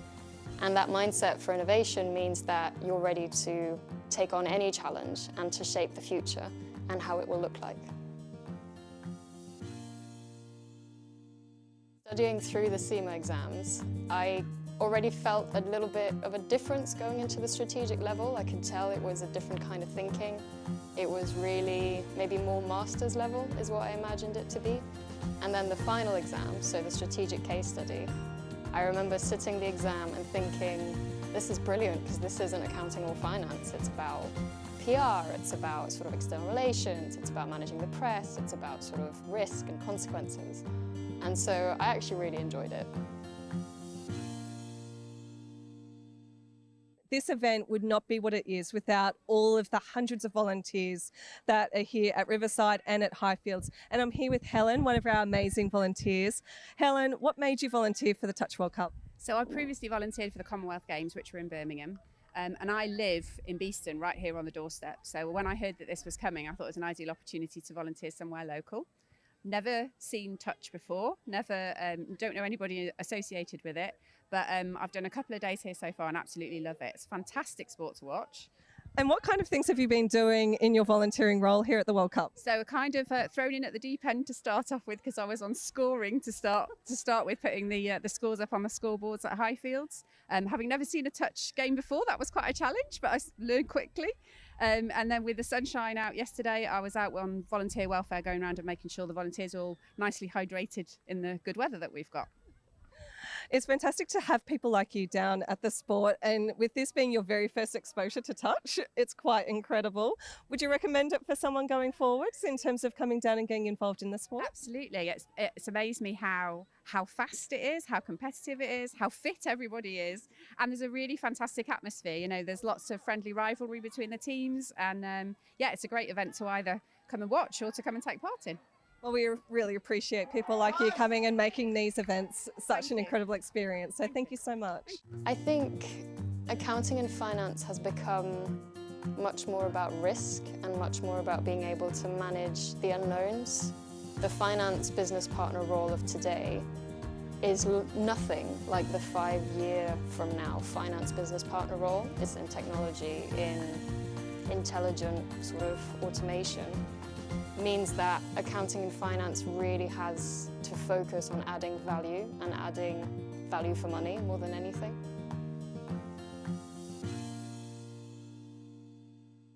I think what I always liked about the CIMA qualification is it was much more than just tax advice or much more than just sort of corporate finance management. It was always very wide-ranging. So having the CIMA qualification kind of cemented that I knew a little bit about lots of different areas, about project management, about people management, about HR. So it really helped me understand lots of different areas which helped fit into the bigger picture. And for me, that's strategy. It's thinking big. It's kind of thinking, okay, this is all great, but what's the point of it?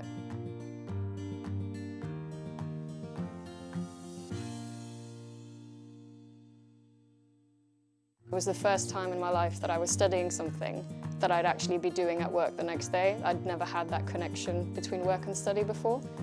And then that sort of shaped itself into a really solid understanding of everything, and then the tools to then set up the strategy.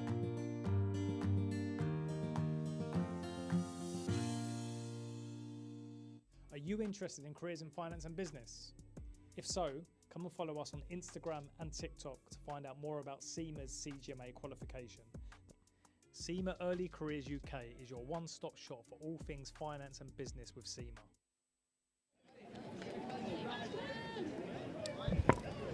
So welcome back to the Riverside Sports Complex for the second game of this afternoon. It is the Cup quarter-final between Exeter Hurricanes and Birmingham Lions, and I am very happy to say I've got my old co-coms back.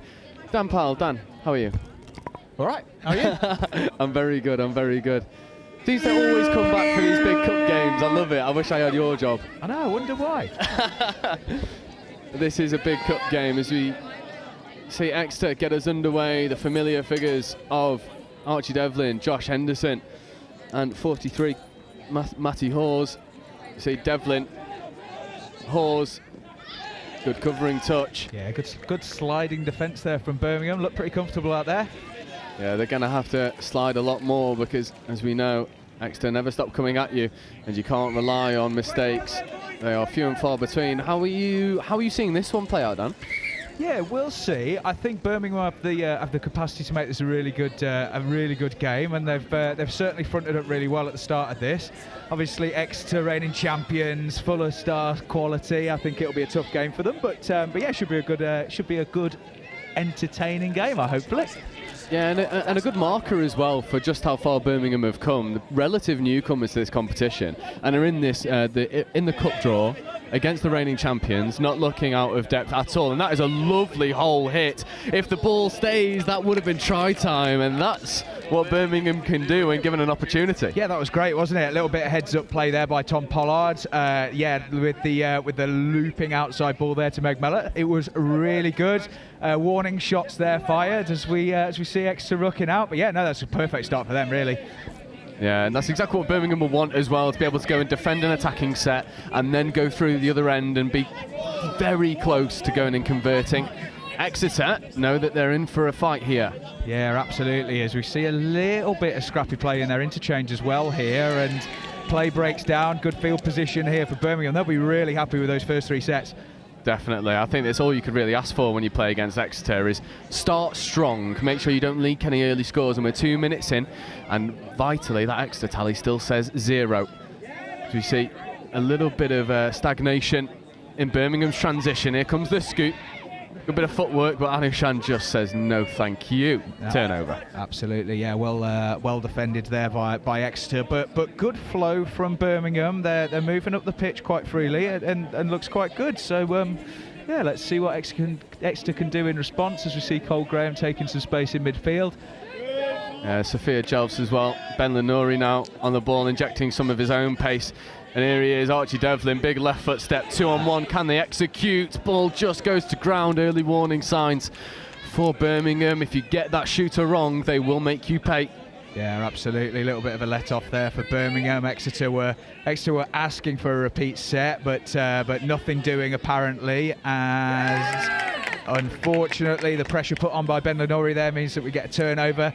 Let's see what Exeter can do with this set 6 on the line. Yeah, it's the last people you want to be giving a free set to as well. Archie Devlin, Ben Lenori, Josh Henderson. Henderson in 48, wearing the skin. Henderson in acting half to Devlin. Footwork, obviously. Ball, obviously. Score, obviously. There's your opener. Absolutely lovely score, wasn't it? Oh, I think it's coming back, actually. Looks like that's going to be given as a forward pass. Well, it's difficult to know from here, isn't it? But yeah, maybe a bit of a let-off there for Birmingham. It was a nice little 32 from Exeter, and yeah, 0-0. Yeah, let off indeed. You know, as soon as you give repeat sets, it's pretty game over. That could have been given hard in at the side. Nothing doing. There is 5th. And there we go. There's the hard touch. Second time lucky. Let's see what Birmingham can do with a set 6 on the line. Yeah, if you don't do it at the first bite of the cherry, there's your second. It'd be interesting to see what Birmingham's line attack looks like. We've not seen the ones on live stream for a little while, since round 1. However, not sure.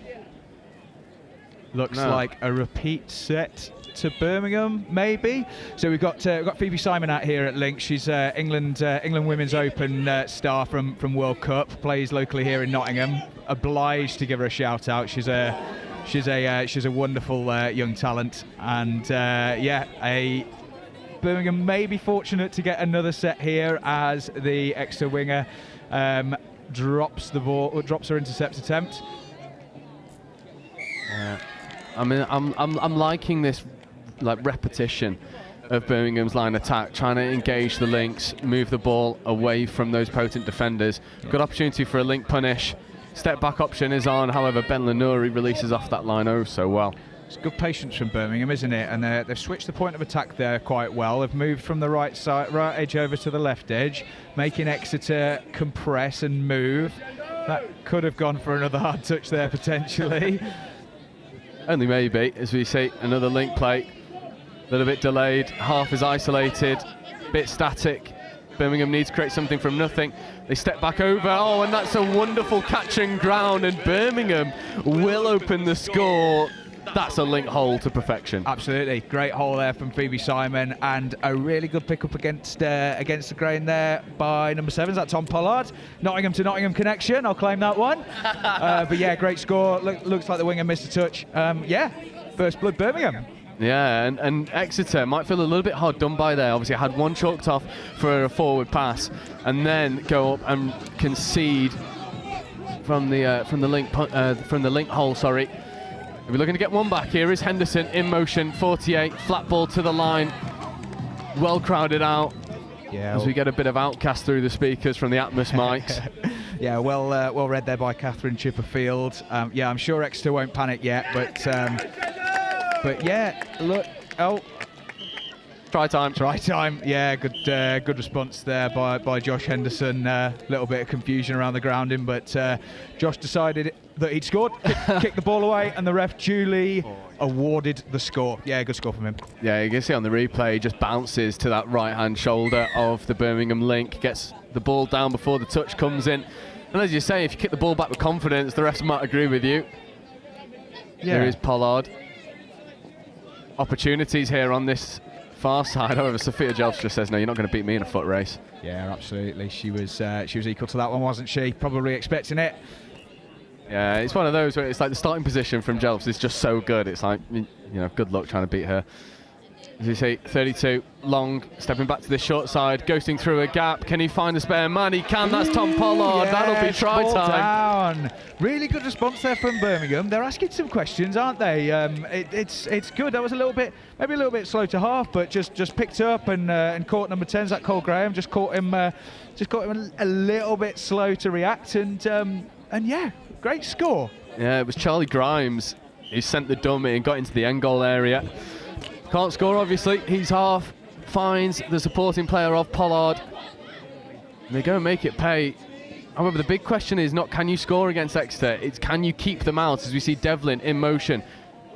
Footwork, ball, that has to be good. It is indeed, and if you don't get one, go and do it exactly the same, apart from flat. Archie Devlin, take a bow. Yeah, good response there. Just caught the Birmingham winger a little bit tight. Obviously, Birmingham aware of the threat of Archie Devlin on that sweeper there, and just hanging a little bit tighter than maybe they needed to be. Yeah, good response. Good game this has been, eh? Yeah, great game. 8 minutes in, 2 tries apiece. Birmingham really taking it to the reigning champions. Exeter looking really good value for it as well. A little bit static. Grimes. That is 6-touch turnover. So good defensive set from Exeter. Birmingham just lost a fraction of momentum in that messy roll ball. Yeah, they did, and it's just been given as a penalty. I think it was a late pass. I think the referee signalled for, and I think Exeter maybe seeing, maybe kind of aware to the threat of this game. Look, they're rooking out with momentum and pace here, and I think they maybe know that they're in a bit of a grind as we see. As we see a turnover in midfield. I think that's a good call there from the referee. There were a couple of sloppy roll balls I felt in there, and Birmingham's opportunity to come back out. As we say, we're going to go over the mark. Yeah, one mistake followed by another, and Exeter roll it quickly. There's opportunities here. Yeah, I think they're. I can sort of hear on the what are we calling these mics? Atmos mics. Atmos mics, technical terminology. As we hear on the Atmos mics, I think they're aware that there's not much time left, and they need that score. Lovely. Yeah, and Archie Devlin. I've been hearing this all day from our cameramen, and I'm going to shout out on the live stream. Our cameramen have been calling Archie Devlin Ballon d'Or. And I completely agree, because that footwork is just unreal. Like, how do you defend against Archie Devlin? He's got a good little step on him, because if you defend narrow, he throws long. Yeah. If you defend the long ball, he steps you. Yeah. I mean, the only thing that you can do is try and take time away from him, right? And the problem, I suppose, with this Exeter team is if you try and take time away from him, somebody else in the team is going to find the time. But it's all about staying square in the middle and then taking time away from him so that he can't throw those balls. But yeah, he's turned into a wonderful little player, isn't he? And yeah, fair play to him. Mr. Ballon d'Or out there, I'm sure he'll be happy with that 10 minutes of touch. Yeah, he must be, and so will Exeter. Obviously going down initially to what was a brilliant start from Birmingham, and then Exeter just grew into this game and started to turn the screw. I think maybe a bit of lethargy at the start, maybe taking this game a little bit for granted, almost kicked into gear by the prowess of Birmingham, and then end up going in 3 tries to 2. Yeah, I think credit where it's due to Birmingham. You know, they're a good team. They've got some really good players out there, and they made Exeter pay. I'm not sure lethargy is the right word, but I think the good thing that we've seen about Exeter throughout this series is they don't get phased. They know that if they concede, that they can just go back out on the pitch and sooner or later they're going to execute, and that's what we saw over the last 10 minutes. They're calm, collected, and got the job done when they needed to. Yeah, completely agree. Getting the job done is the aim of the game for Exeter at the moment in this cup quarter-final. It gives us a nice opportunity to shout out the plate semi-final that's coming up at 2:10 between Loughborough Twos and Durham Knights. Loughborough Twos obviously victorious over Surrey Stags. A little bit of a more challenging game, but you know, you've got a hand in many teams at the moment.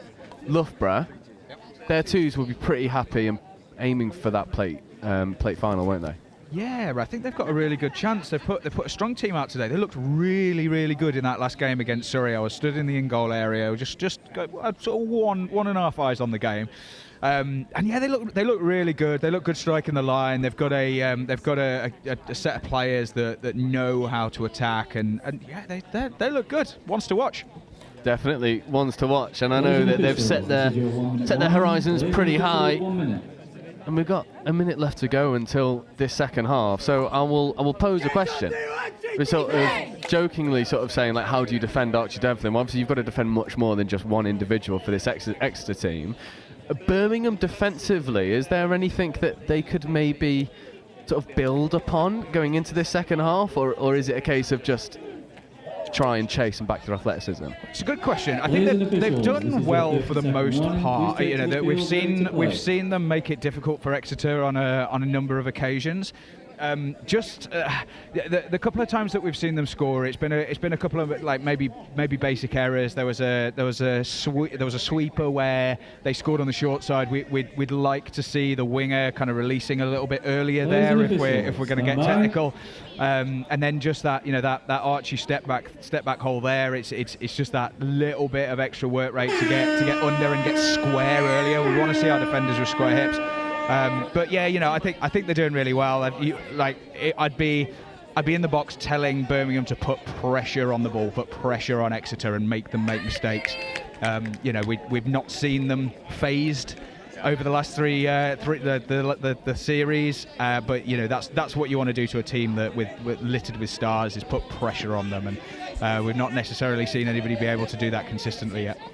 Yeah, it's almost being able to like drag them into a bit of a dogfight and just sort of take their time away, take their platforms away, maybe be a little bit bitey in the touch. You know what I mean? Like just add that little bit of sharpness in the touch. As you see, Archie Devlin goes through the gap. Can he find the player? It just goes to ground, and the warning signs already. Warning signs already, yeah. It's good to see that from Archie. Actually, you know, sometimes he can be a little bit keen to kind of step back and do a little bit too much. But he just did the easy thing there by just gassing through, a little bit of footwork, and no, it was really nice and lucky not to come away with a score. Yeah, this is fitter. Birmingham trying to scoop through. It's a good idea, trying to switch back on the inside. Nothing doing. Ball goes to ground, and Birmingham, I think, do well to complete their sets more often than not. I think the interesting point for me is where those sets finish. They're not, off their transition, not really getting into that end goal area. They're always scooping from like 20 metres out. Yeah, I mean, it's obviously a territory-based game a lot of the time, Touch, and that's come off of a really good set from Exeter where they've buried the ball inside of the 7. The times that Birmingham have been able to get good momentum is where we've maybe had turnovers in midfield, or like we see here, a little bit of pressure in midfield gets them a turnover. So. Yeah, it's that's the key thing. It's getting sets either inside of your half or you know from around the 10 where you're able to keep that momentum and pressure up, and hopefully Birmingham can either score or leave the ball inside of their 7, as we see number 11 Rory Marshall have a go on the outside of Heather Richardson there. Looks like Birmingham going to come into a sweep. Yeah, Marshall picks up. It's a good option. ball's in a good area, just not quite on the same page as some of those supporting players. Ball's deemed to have drifted forward as well. Yeah, I think Exeter were key to that. I could see Cole Graham was in a good pre-touch position there. It was nice and square, and he was level to that pickup, and it put pressure on Birmingham.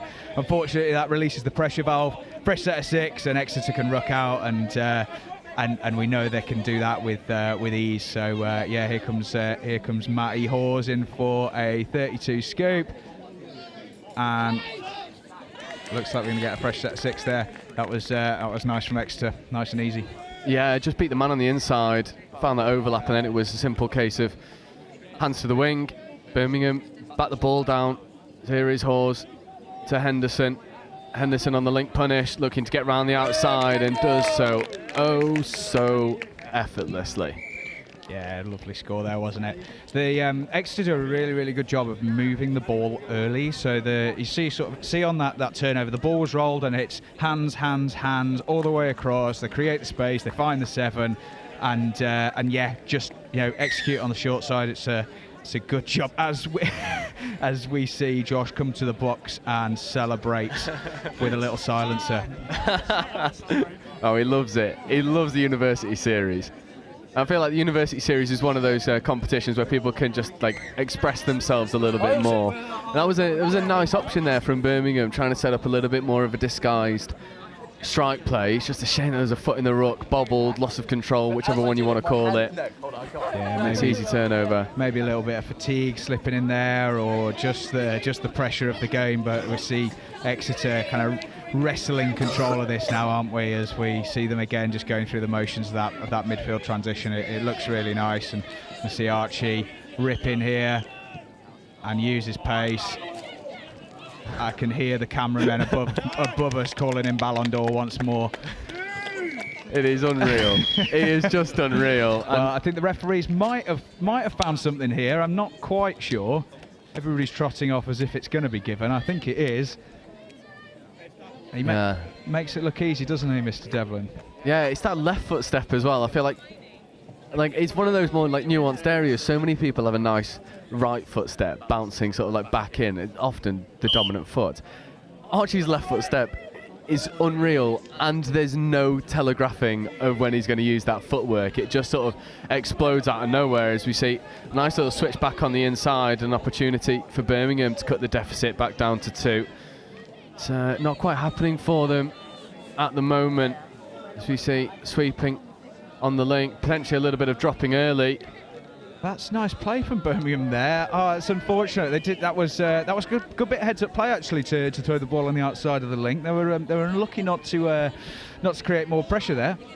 Yeah, definitely unlucky. And then this is what Exeter do. They make the reads and then they go and punish you. Josh Henderson going up the Birmingham box side, and then now whipping it back over to Exeter's box side. Good bit of footwork again. Seems like everyone's at it. Everyone wants a bit of the Devlin footwork. It's really good to keep the ball alive. They've moved the ball early. They've come to the box, and as we see the play stop for a Rory Marshall injury, maybe. Yeah, I think Archie's just put on a bit of footwork before the touch, and I think it's hand to nose. Might be a. It's one of those. When your eyes water up, you can't see. You're like, ref, give me a moment, please. Sounds like a red card offence, I think, maybe. Get the guy off. Campbell, get him off the field. Let somebody else play. Come on. Yeah, give someone else a go, Archie.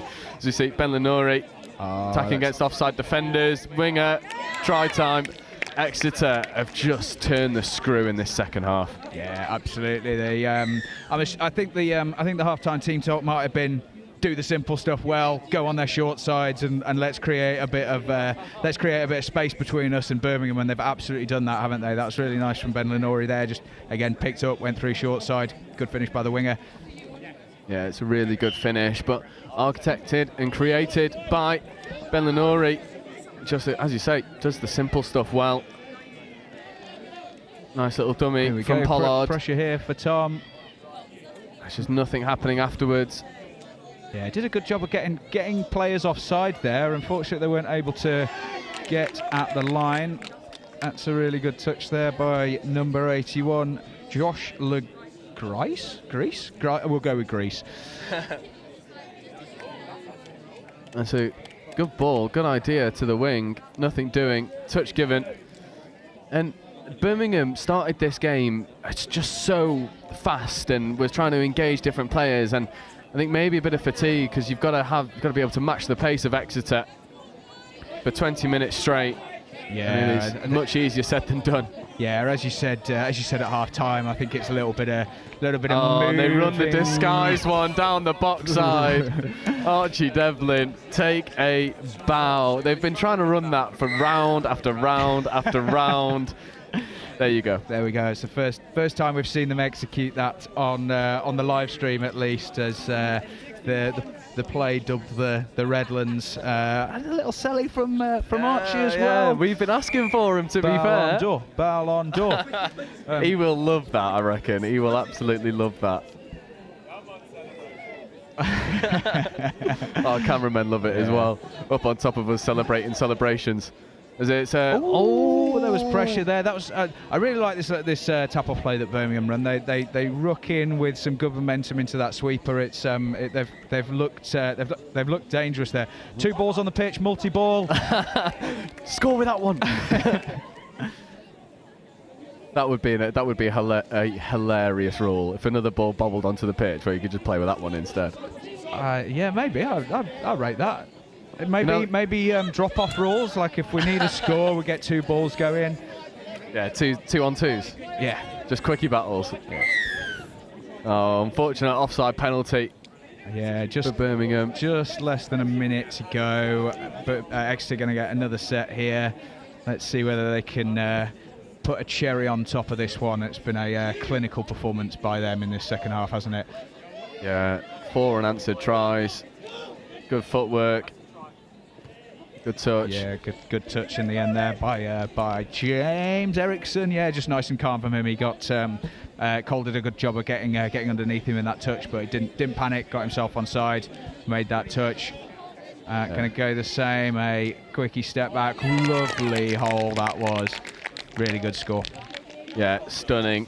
Brilliant execution. And sort of comes from this little interplay between Cole Graham and Sophia Jelfs, just to engage, bring the middles up, and then it's as simple as just going and executing. And Josh Legreese is the beneficiary. That is full time, and Birmingham in that first half ran Exeter so close, but what a clinical second half performance from Exeter. Yeah, really good. They look good, don't they? I'm sure they'll be looking forward to their semi-final now, and yeah, if that's what we're going to see moving forward into the afternoon, then good luck anybody in their path. Yeah, and I wouldn't be surprised if that final is an Exeter Bath replay, but as we said at the end of last round and the end of the round before that, and probably forever since Exeter have been playing in the University Series, you've got to have that game against Exeter, and so far we've seen teams be able to pull off a half rather than that full game. That's the difference, isn't it? You've got to stay with them for 20. It is indeed, yep. And it brings us quite nicely. We've got a 12-minute break now, 10 minutes past 2. We'll be back on pitch 1 for Loughborough 2s versus Durham Knights in the plate semi-final. Following that at 2:45, we have our cup semi-final, and then we finish with 3 different finals, and we will have an overall winner at the end of it all. This is again the last round. So take a break, go get a cup of tea, whatever you want to do, and we'll be right back with you in 10 minutes for the plate semi-final. So I started on the graduate scheme, and as part of that, you do different placements in different teams, and you look after different sort of traditional roles in accounting and finance. And I did a couple, and I realized very quickly it wasn't really where my strengths were. I could do it, but I think I was more interested in the strategy of finance and in particular in the people of finance and their development. So it's a little bit sort of off track compared to a traditional finance path.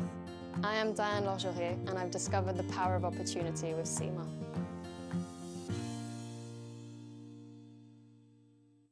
The CGMA designation has a really wide-ranging breadth of subjects, and that's so valuable because it gives you that expertise and that credibility across a variety of different topics, and that means that in any industry that you go into, you'll already have an inkling of what to expect and you already know what the climate is like. It also provides you with a mindset for innovation. And that mindset for innovation means that you're ready to take on any challenge and to shape the future and how it will look like. Studying through the CIMA exams, I already felt a little bit of a difference going into the strategic level. I could tell it was a different kind of thinking. It was really maybe more master's level is what I imagined it to be. And then the final exam, so the strategic case study, I remember sitting the exam and thinking, this is brilliant because this isn't accounting or finance. It's about PR, it's about sort of external relations, it's about managing the press, it's about sort of risk and consequences. And so I actually really enjoyed it. This event would not be what it is without all of the hundreds of volunteers that are here at Riverside and at Highfields. And I'm here with Helen, one of our amazing volunteers. Helen, what made you volunteer for the Touch World Cup? So I previously volunteered for the Commonwealth Games, which were in Birmingham. And I live in Beeston, right here on the doorstep. So when I heard that this was coming, I thought it was an ideal opportunity to volunteer somewhere local. Never seen Touch before, don't know anybody associated with it, but I've done a couple of days here so far and absolutely love it. It's a fantastic sport to watch. And what kind of things have you been doing in your volunteering role here at the World Cup? So kind of thrown in at the deep end to start off with because I was on scoring to start with, putting the scores up on the scoreboards at Highfields. Having never seen a touch game before, that was quite a challenge, but I learned quickly. And then with the sunshine out yesterday, I was out on volunteer welfare going around and making sure the volunteers are all nicely hydrated in the good weather that we've got. It's fantastic to have people like you down at the sport, and with this being your very first exposure to touch, it's quite incredible. Would you recommend it for someone going forwards in terms of coming down and getting involved in the sport? Absolutely. It's amazed me how fast it is, how competitive it is, how fit everybody is, and there's a really fantastic atmosphere. You know, there's lots of friendly rivalry between the teams, and yeah, it's a great event to either come and watch or to come and take part in. Well, we really appreciate people like you coming and making these events such an incredible experience. So thank you so much. I think accounting and finance has become much more about risk and much more about being able to manage the unknowns. The finance business partner role of today is nothing like the 5-year from now finance business partner role. It's in technology, in intelligent sort of automation. Means that accounting and finance really has to focus on adding value and adding value for money more than anything.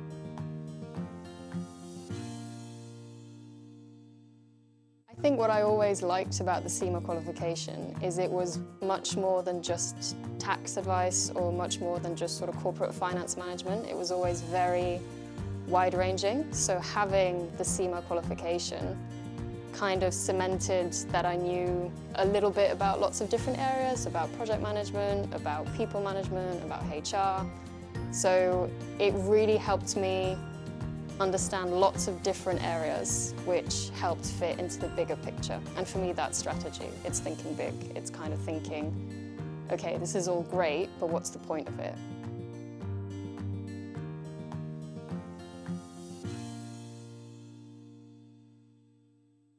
It was the first time in my life that I was studying something that I'd actually be doing at work the next day. I'd never had that connection between work and study before. And then that sort of shaped itself into a really solid understanding of everything, and then the tools to then set up the strategy.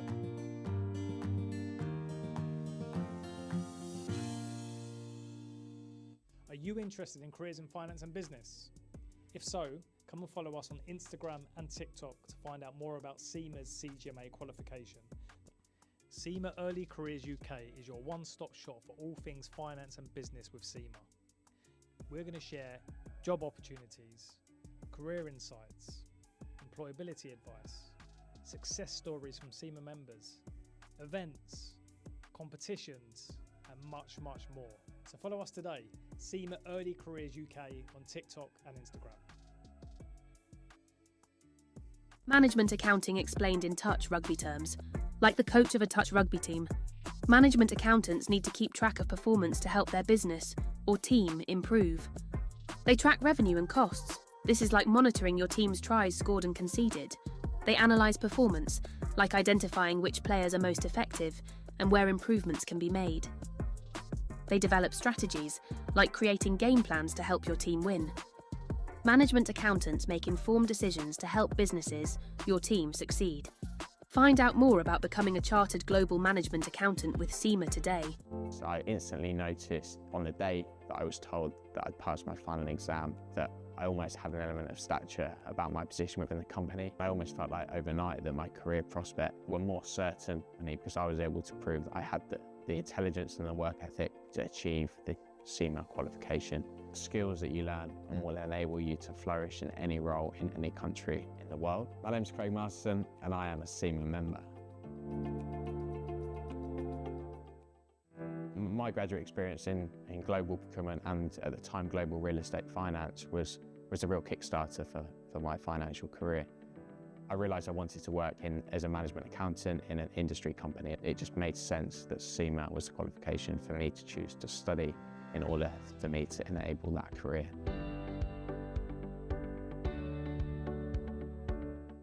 So I realised that the career of a management accountant and working in an industry company in a business that I could have a real impact in and drive the overall performance of the business was far more interesting to me than being a financial accountant. And it was quickly that I realised that CIMA would in fact be the qualification for me as well.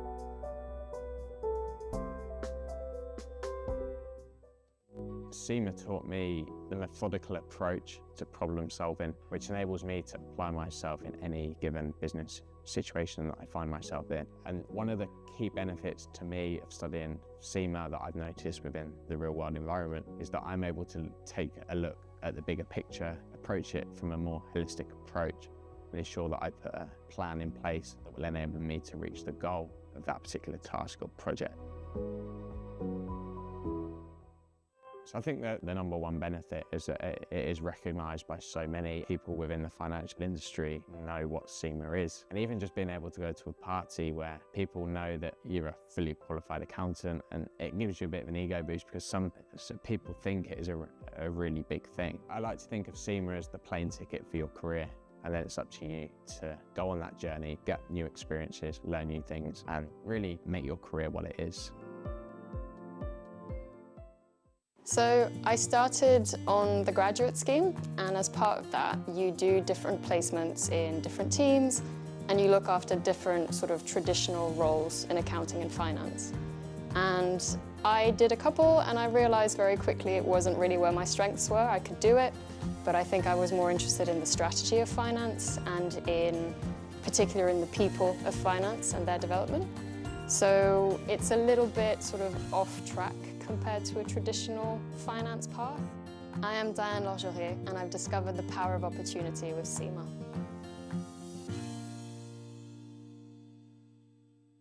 The CGMA designation has a really wide-ranging breadth of subjects, and that's so valuable because it gives you that expertise and that credibility across a variety of different topics, and that means that in any industry that you go into, you'll already have an inkling of what to expect and you'll already know what the climate is like. It also provides you with a mindset for innovation. And that mindset for innovation means that you're ready to take on any challenge and to shape the future and how it will look like. Studying through the CIMA exams, I already felt a little bit of a difference going into the strategic level. I could tell it was a different kind of thinking. It was really maybe more master's level is what I imagined it to be. And then the final exam, so the strategic case study, I remember sitting the exam and thinking, this is brilliant because this isn't accounting or finance. It's about PR, it's about sort of external relations, it's about managing the press, it's about sort of risk and consequences. And so I actually really enjoyed it. This event would not be what it So welcome back to this plate semi-final, and it is an all-purple derby between Durham Knights and Loughborough 2's. Loughborough attacking from left to right in this first half with the little pink strip on the side. Durham in all purple defending right to left as we see Hawkrig in motion once again, trying to go round the outside, balls off to the winger, and that is score given. And what a way to start, although... Oh, just a little bit of hesitation for some reason that is not too clear to me. What is clear is Matthew Hawkrig has begun this game as he left off in the quarter-final, sweeping around the link and this time hitting the wing rather than going himself. And it is a stunning opener from the big man. Durham will look to reply themselves. See a couple switches coming in. 32 platform.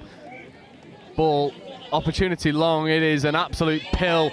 And brilliant hands as well, but the touch is phenomenal coming in. That is a try saver, but the hands from the Durham wing was phenomenal. As we see, they might look to run it exactly the same again. This time they go from left to right. Check the ball back off on the inside. Ball stays alive. Refs are happy. Now it's turnover. What an opening stanza to this semi-final. Number 24 for Durham Knights, Amena Boyd. The hands were superb, matched only by the covering touch. That's good transition ball for Loughborough. There's Bibby pulls. It's been superb for this Loughborough 2's team. Good bit of hands as well. So you see Udalov in at half, scooping. Udalov finds the space. Can he find the player? No touch. Ball goes. Is that ball down? It is indeed. And Makar Udalov, the orchestrator pulling strings, leaves his opposite man in the dust here, and then the composure to find his supporting player in number 46, Ewan Morrish. 2 tries from 2 attacks for Loughborough 2's. It's a trio of 2's, but at the moment they aren't second best. But you've got to be able to stop Ollie Lowe. Here is Ollie Lowe in 60, left foot step, coming back over to his open side. It's a 4-on-3. The ball is stunning, popped back on the inside, but well crowded out from Loughborough, and the sub box is loud in this semi-final. They want the plate final, but in front of them is a very athletic, very capable Durham Knights team. Long ball goes. It's a little bit floaty, and this one, Amena Boyd can't reel in. Loughborough doing a good job of defending. As you see, Aston Brett trucking it up. Good momentum. Followed by Merrick Hayes.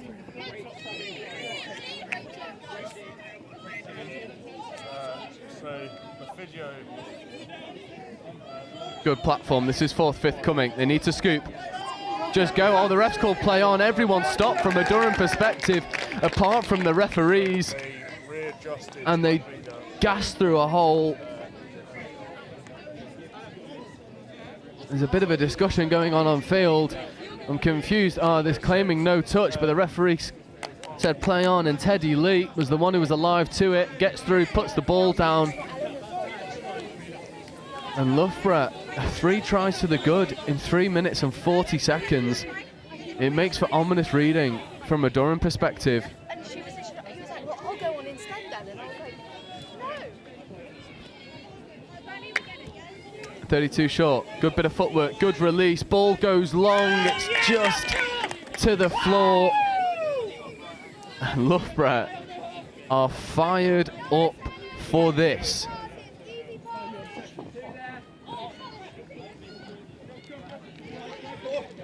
Oh, bit of confusion at the roll ball. As you see, Aston Brett carry. Here is Brett. Back to Hayes.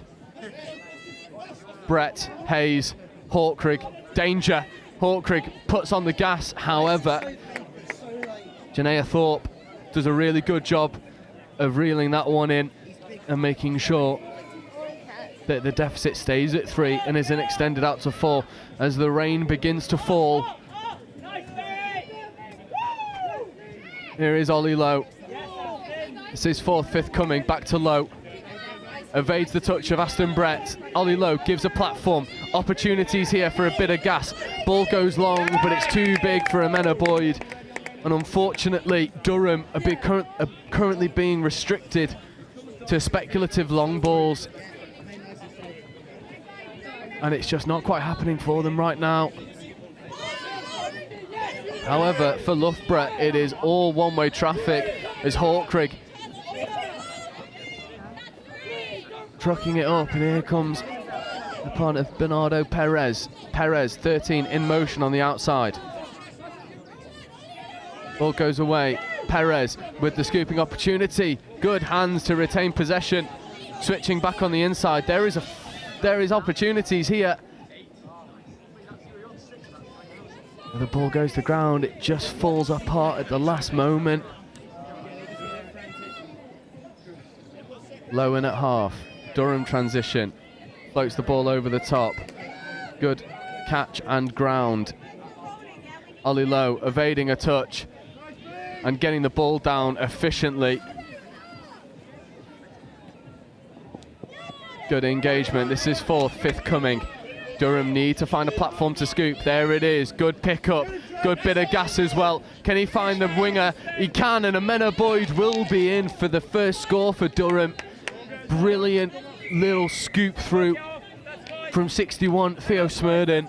And Amena Boyd does get a score. It's been unlucky on a couple of occasions. Unsympathetic passes going her way. That one was dropped into the breadbasket.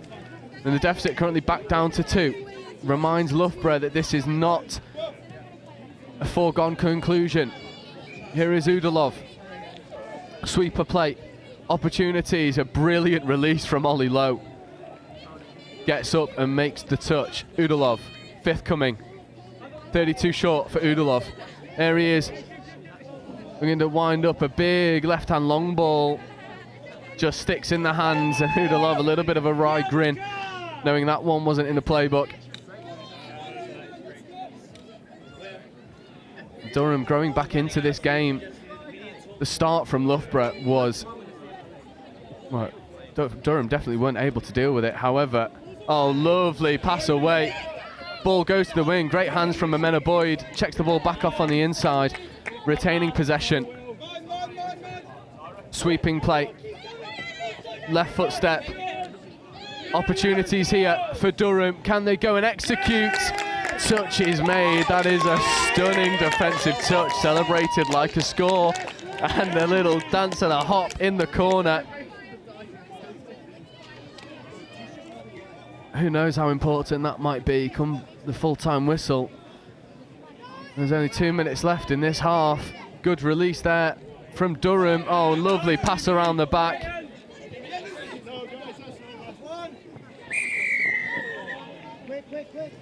Oh, but that ball's been deemed to be over the mark. Just carries that in the touch, and Durham play it quickly. Here is Smurden. In 61 with Caelan Brown. Smurden. Brown. Driscoll was in motion. Here is Driscoll. Smurden.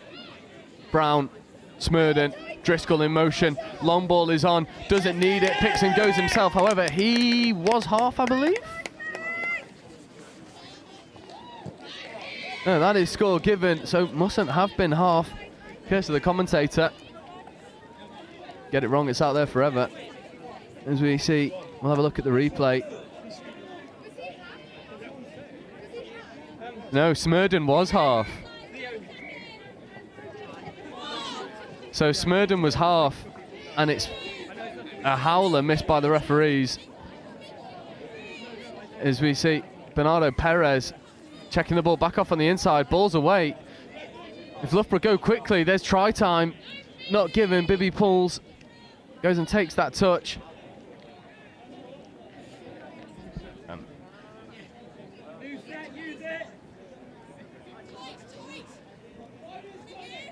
Sweeper play, Bibby pulls, in motion, looking to dive at the line.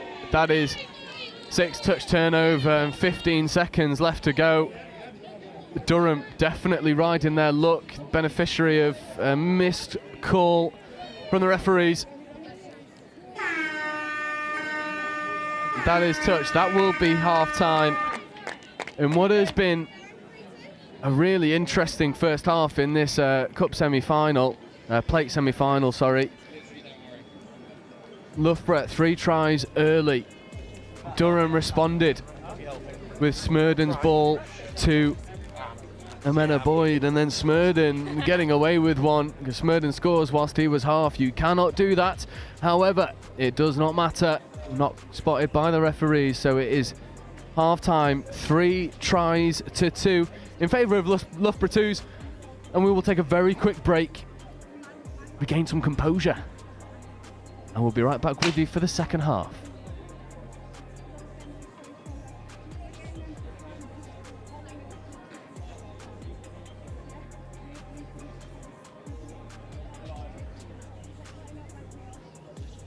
Official 2-minute warning.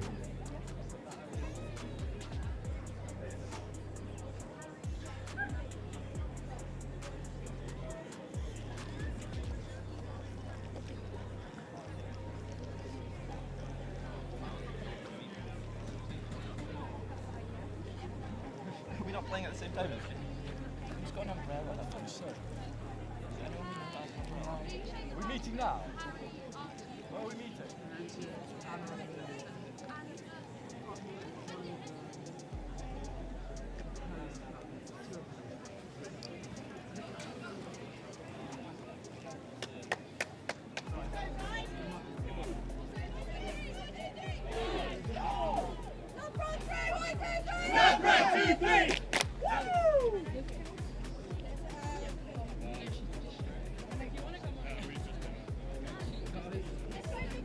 Ladies and officials, this is your 1-minute warning.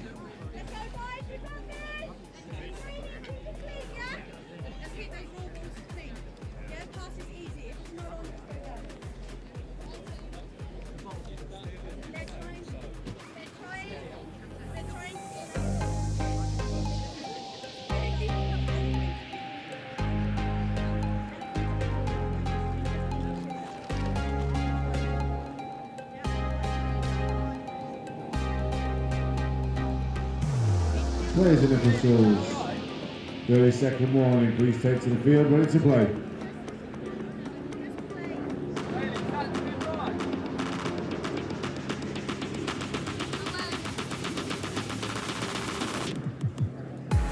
Players and officials, stand by.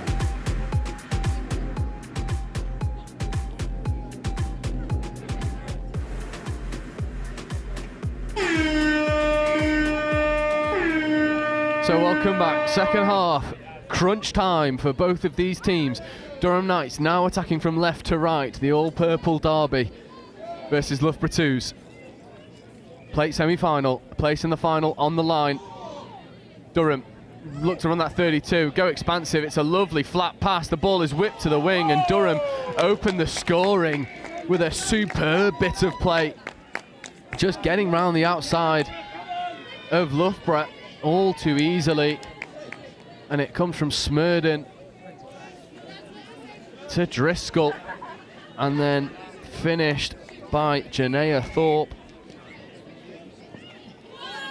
and it is just good heads up play. This is third touch coming. Oh, an opportunity just to go through the middle. No touch claimed, but the ball goes loose. It was a touch and pass, so late call on the touch. Must have been.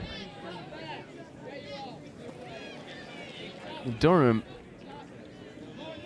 really riding the momentum at the moment. It's been a huge momentum swing from the opening 5 minutes where Loughborough put 3 on without reply. Durham have done so well to come back into this game, make it a really close affair, as we see Durham once more just start to glide around some of the Loughborough players. That's gone forward, not given. It is indeed. Good spot, referee. Massively forward, spotted.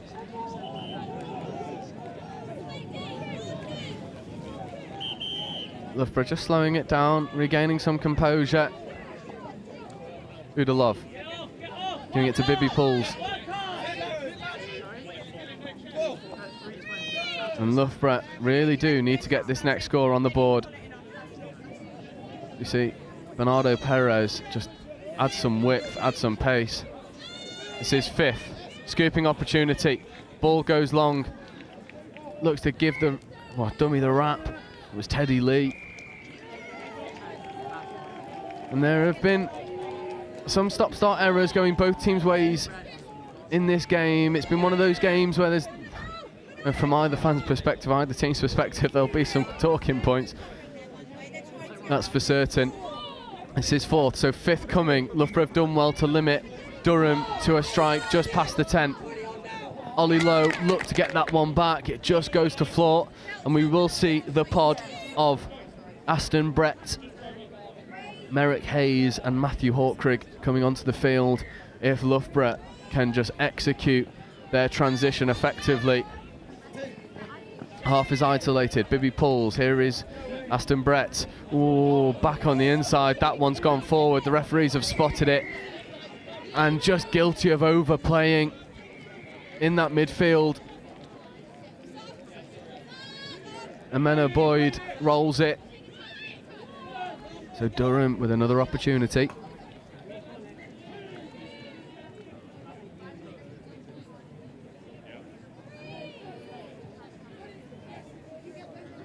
Durham now with fresh legs on the field. Open side quick key. Looks to step back. Oh, opportunity to flash it left. Not taken. Strangely so. Oh, it's a lovely ball into the space, and Durham Knights are marching in this second half. It is Caelan Brown, the beneficiary of this little pop pass, little floater into the hole. Oh, it's a lovely little hole hit from Caelan Brown. Theo Smurden delivers the pass. This is 2. That's 3. However, there's another loss of control. So unforced errors creeping into the Loughborough 2's team. Surrendering possession, that's the last thing you want to do against Durham Knights, because they've got pace, they've got power, and they most certainly have the athleticism to make you rue missed chances. As we see Durham Knights now on 5th touch, looking to go long, inside ball, good touch made. Loughborough going to need more of that. There's only one try in it. This is stinking of a drop-off. Both teams' defences are doing well at nullifying each other more often than not. Durham's definitely on top in this second half. This is 5th coming. Good scooping opportunity. Just looks to put the gas on. Finds the space. Can he find the spare player? Oh, and it's a good diving touch. And there was just no one keeping up with Teddy Lee. Lee had gone all the way through, found the in-goal area. He did his job, but there was no supporting Loughborough player that was on the same page that could find any sort of space. And they might rue to miss that chance, as the rain really does start to come in hard. This 5th coming. Low, platforming. That 6th touch turnover, good defensive set from Loughborough. But this is where they need to complete. And the honest answer is they don't. Pretty sloppily. It's a sloppy attempt at transition. There's Ollie Lowe, there's the ball, there's the score.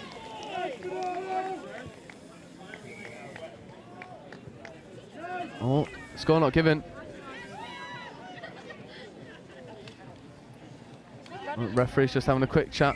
Oh, no, score is given. And Durham Knights lead 5 tries to 3. As you see here, it's the little pop pass, fakes the long one. Referees are happy, Durham are happy. Loughborough, however, are far from. Hawkrigg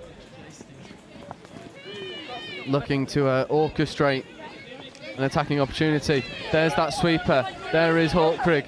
Looks to just bounce on the outside. Throws the ball. Diving at the line. Touch has come in. This is forfeit coming.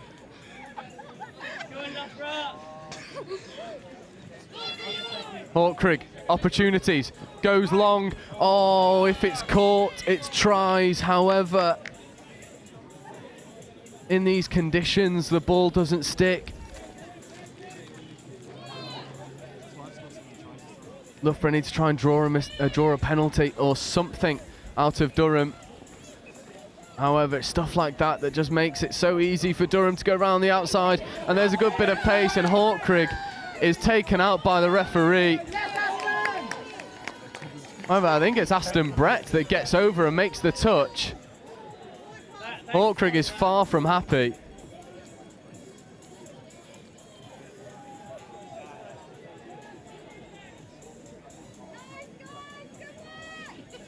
The refs are just going to have a quick chat.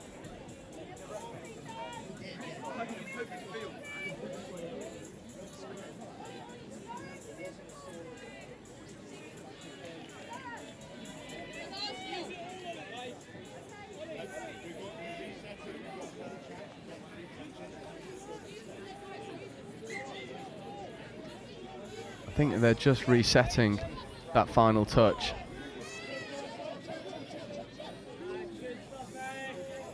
Unsure at what the touch count is now, considering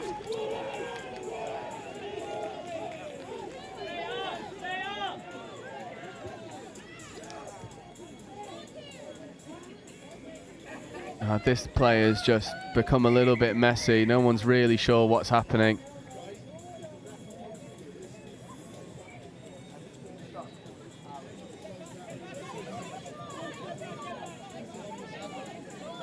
Hawkrigg, though, certain of one thing, he wants to go forward. The refs need to stop this devolving. If we go through their transition, but with less than a minute to go, to get 2 tries might be a little bit out of the wheelhouse, out of the remit. Durham, though, will be more than happy with this result. This is 5th coming. Udalov is looking to scoop, does scoop, goes to the right, so tries to find Bibby Pulls, but the pass is left wanting.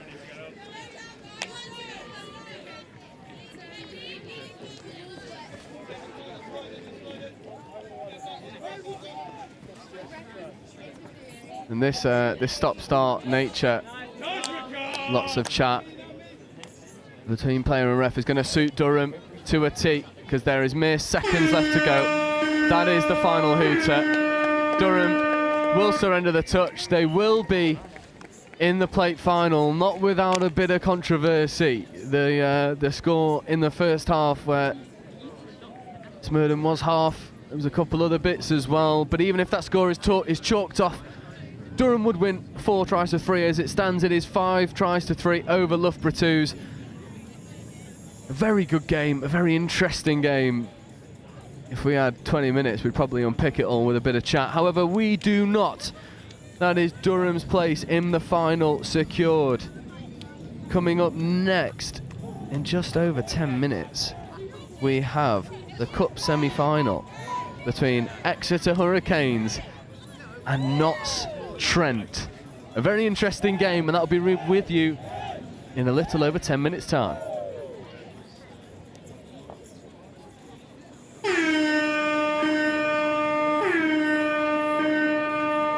So I started on the graduate scheme, and as part of that, you do different placements in different teams, and you look after different sort of traditional roles in accounting and finance. And I did a couple, and I realized very quickly it wasn't really where my strengths were. I could do it, but I think I was more interested in the strategy of finance and in particular in the people of finance and their development. So it's a little bit sort of off track compared to a traditional finance path. I am Diane Lorgerier, and I've discovered the power of opportunity with CIMA.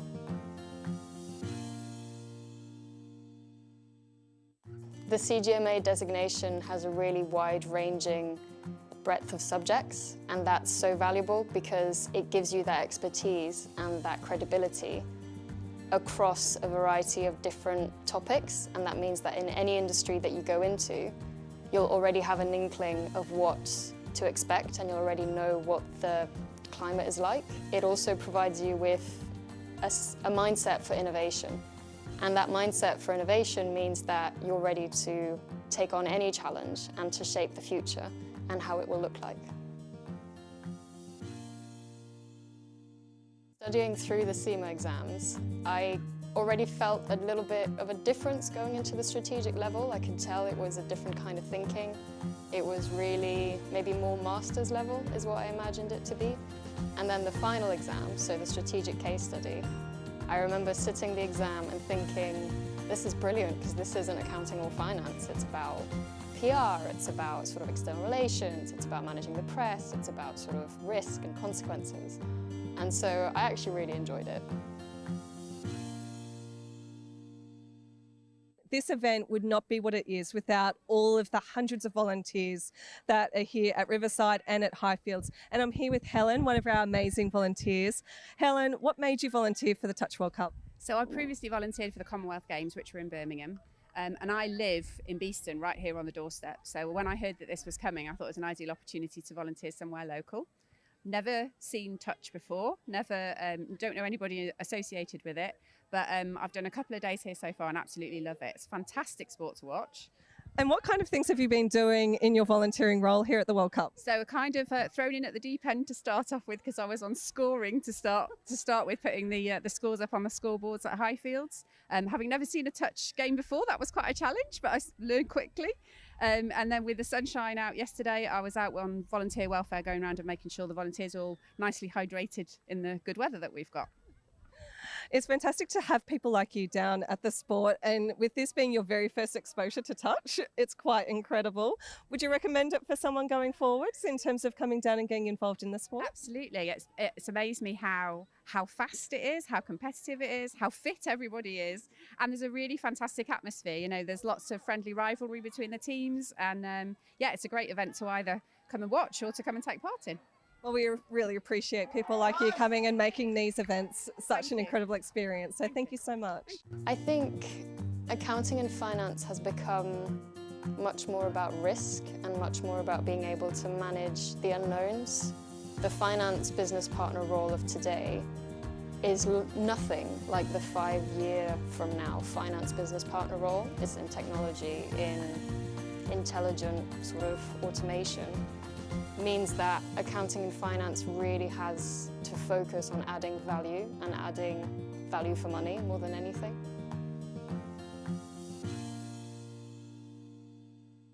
I think what I always liked about the CIMA qualification is it was much more than just tax advice or much more than just sort of corporate finance management. It was always very wide-ranging. So having the CIMA qualification kind of cemented that I knew a little bit about lots of different areas, about project management, about people management, about HR. So it really helped me understand lots of different areas which helped fit into the bigger picture. And for me, that's strategy. It's thinking big. It's kind of thinking, okay, this is all great, but what's the point of it?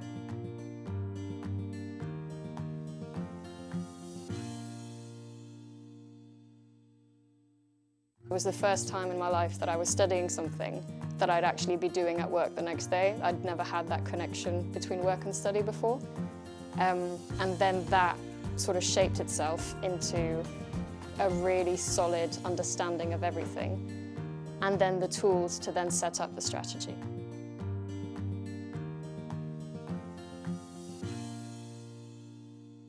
Are you interested in careers in finance and business? If so, come and follow us on Instagram and TikTok to find out more about CIMA's CGMA qualification. CIMA Early Careers UK is your one-stop shop for all things finance and business with CIMA. We're going to share job opportunities, career insights, employability advice, success stories from CIMA members, events, competitions, and much, much more. So follow us today, CIMA Early Careers UK on TikTok and Instagram. Management accounting explained in touch rugby terms. Like the coach of a touch rugby team, management accountants need to keep track of performance to help their business or team improve. They track revenue and costs. This is like monitoring your team's tries scored and conceded. They analyse performance, like identifying which players are most effective and where improvements can be made. They develop strategies, like creating game plans to help your team win. Management accountants make informed decisions to help businesses, your team, succeed. Find out more about becoming a chartered global management accountant with CIMA today. So I instantly noticed on the day that I was told that I'd passed my final exam that I almost had an element of stature about my position within the company. I almost felt like overnight that my career prospects were more certain because I was able to prove that I had the intelligence and the work ethic to achieve the CIMA qualification. Skills that you learn and will enable you to flourish in any role in any country in the world. My name's Craig Masterson and I am a CIMA member. My graduate experience in global procurement and at the time global real estate finance was a real kickstarter for my financial career. I realised I wanted to work as a management accountant in an industry company. It just made sense that CIMA was the qualification for me to choose to study in order for me to enable that career.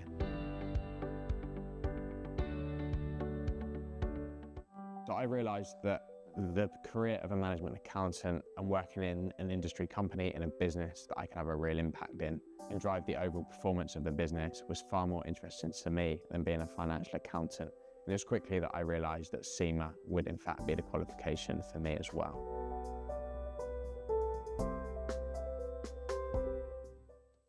CIMA taught me the methodical approach to problem solving, which enables me to apply myself in any given business situation that I find myself in. And one of the key benefits to me of studying CIMA that I've noticed within the real world environment is that I'm able to take a look at the bigger picture, approach it from a more holistic approach, and ensure that I put a plan in place that will enable me to reach the goal of that particular task or project. So I think that the number one benefit is that it is recognised by so many people within the financial industry know what CIMA is. And even just being able to go to a party where people know that you're a fully qualified accountant, and it gives you a bit of an ego boost because some people think it is a really big thing. I like to think of CIMA as the plane ticket for your career. And then it's up to you to go on that journey, get new experiences, learn new things, and really make your career what it is. So I started on the graduate scheme, and as part of that, you do different placements in different teams, and you look after different sort of traditional roles in accounting and finance. And I did a couple, and I realized very quickly it wasn't really where my strengths were. I could do it, but I think I was more interested in the strategy of finance and in particular in the people of finance and their development. So it's a little bit sort of off track compared to a traditional finance path. I am Diane Lorgeret, and I've discovered the power of opportunity with CIMA.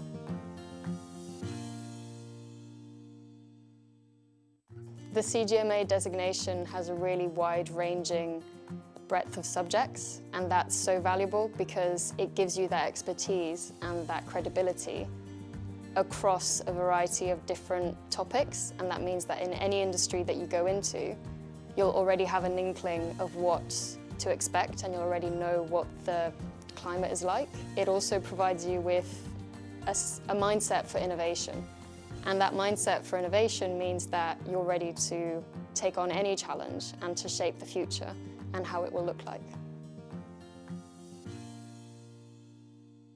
Studying through the CIMA exams, I already felt a little bit of a difference going into the strategic level. I could tell it was a different kind of thinking. It was really maybe more master's level is what I imagined it to be.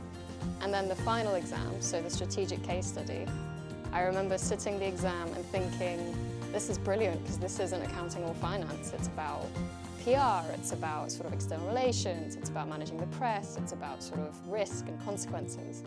And so I actually really enjoyed it.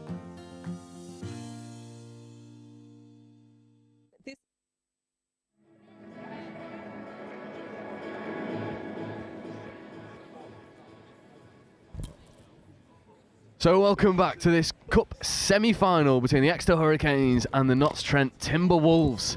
This is a game that's got us licking our lips. It's going to be a close affair between the two. And once again, I'm joined by Dan Powell. Dan, how are you seeing this one play out? It's going to be a spicy little game, I think, this one. I think it's the first time we've seen Trent in a semi-final, potentially, this year. Yeah. They've got a team with a lot of superstars in them. I think that there'll be a challenge that Exeter haven't faced today. So, yeah, looking forward to this one. Yeah, trying to get the pulling out as well is Sam Dixon working with Jake Rugby, but Josh Henderson just snipes it. Jake checks back, looks to go through. Ben Lenori crowds him out. Early stanza. Yeah, good first set from Exeter there, wasn't it? I think that Josh Henderson saw that one coming. Yeah, good to put some pressure on Sam Dixon early in this game. Yeah, and I feel like everyone knows Sam's game at this point in time. Like, he is top try scorer for a reason in the Bucs tournament, and it is that quickie play that he runs so well with Jake Rugby. Yeah, I don't think they'll be too phased at this stage of the game. It was a decent little set from them. They managed to ask those first questions of the game. As we see Exeter rooking in for fifth. Here comes Archie D. And well defended by Trent. Stayed nice and tight, stayed nice and compact. No room through there. Yeah, and that's the battle, isn't it? When they get on the pitch at the same time, it's Sam Dixon, Archie Devlin. Sam Dixon, top try scorer. Archie Devlin, second top try scorer. Yeah, I think they're the ones to watch, aren't they? Here, they've both been lighting the tournament up. Let's see how we go with Sam Clacker rooking up the pitch here. What a wicked diving touch there from Heather Richardson. Yeah, it's demoralising as well when you think you're clean through someone and then they get that diving touch. Yeah, total momentum killer. You see Trent now having to fight for forward momentum for fifth. Yeah, it's a touch there by Archie. Well made there. Should have some good field position as well as we see Trent protest. But here we go. Here we go, indeed. It's a good first touch from Notts, just trying to compress Exeter. However, Archie Devlin, a little bit of footwork, gets on the outside. Here is Sophia Jelfs rolling through her role in the transition. As we see Hawes to Lenori, Josh Henderson. Here's the danger when you let Henderson get in motion. Yeah. Ball down. Yeah, that was chance gone begging there. Really good from Josh Henderson. First real kind of danger shots fired there.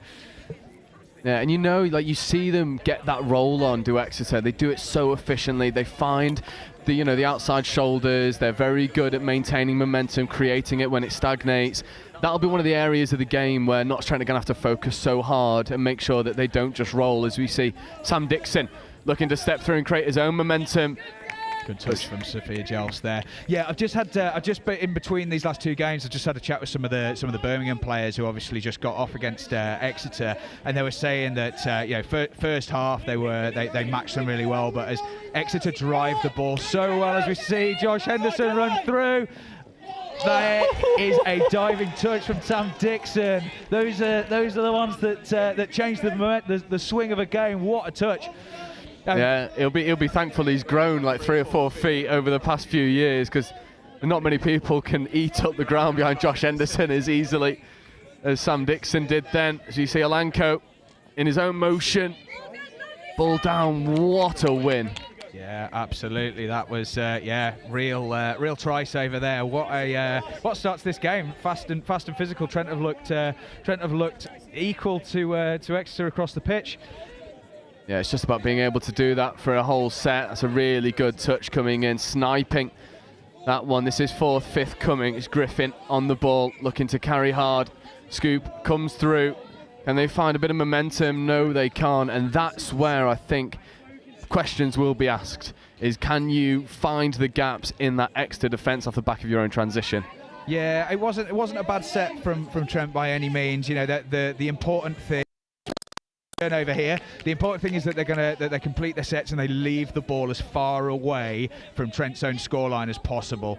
We've seen all competition that if you give Exeter shots at your line, you're going to have a bad time. So complete your sets. That's got to be the message for Trent, as we see them set up for Sam Dixon here. Alice Summers is going to play half while Trent bring fresh legs on.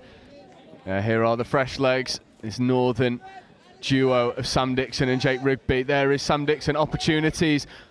Oh, it's a good covering touch. However, I thought that ball should have gone to Jake Rugby out on that left edge, 2-on-1, outside the shoulders of Josh Henderson. Yeah, and absolutely. you might be able to see as well everyone in that far corner pointing to that to that far edge. I wonder who is the fan favourite at the moment. As we see Jake Rugby back to Dixon. Wherever you go, Trent bring their big fans as we see the long ball out to Ainsley Allen.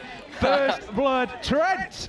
What an like isolation as well. They recognised that the space was out on the wing. Rather than throwing the right to left long ball, they go left. Sam Dixon, a little bit of footwork, and then just launches it end over end. Says, go and grab that one and ground it. That's an easy score for the winger. What a beginning to this game. Absolutely. It's good patience from Dicko. As we said, he could have gone long on the previous play, but he held the ball. He knew he had touches left, and then he created himself another overlap and executed it with aplomb.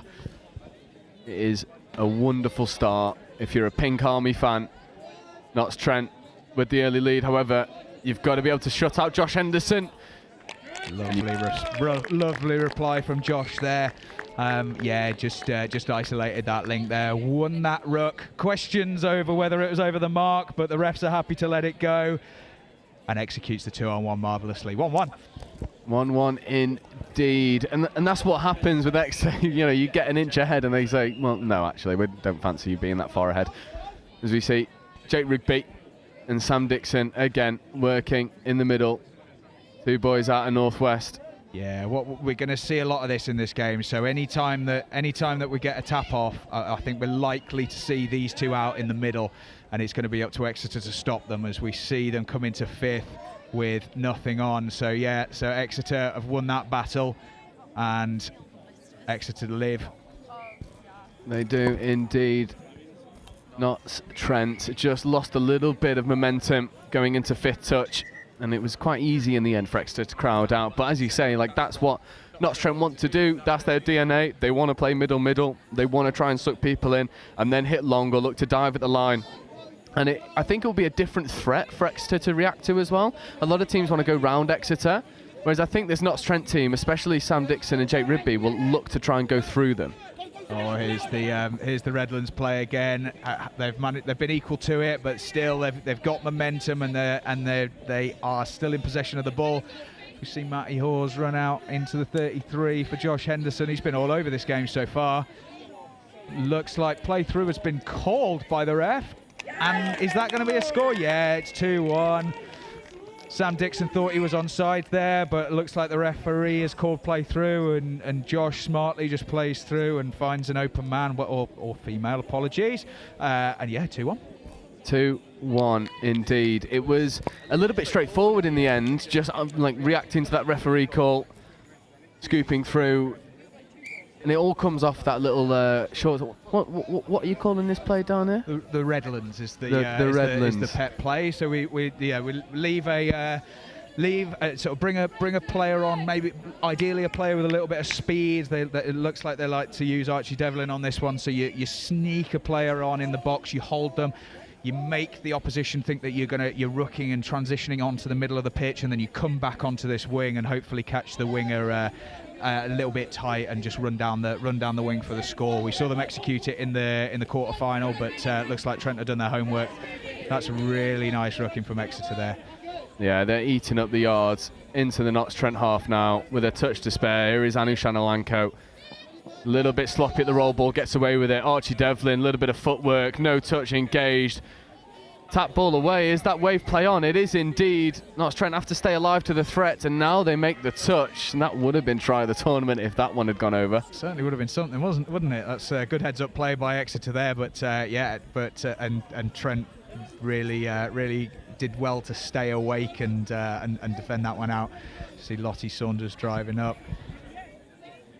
Just losing a little bit of momentum, in that midfield touch specifically. Not a lot of momentum. And again, Sam Dixon does well to try and find an outside edge, passing it around. This is what Notts Trent want to do. Buying some extra meters, slowing it down. Here is Dicko. Yeah, this suits Trent. This is the sort of pace that they want to play with.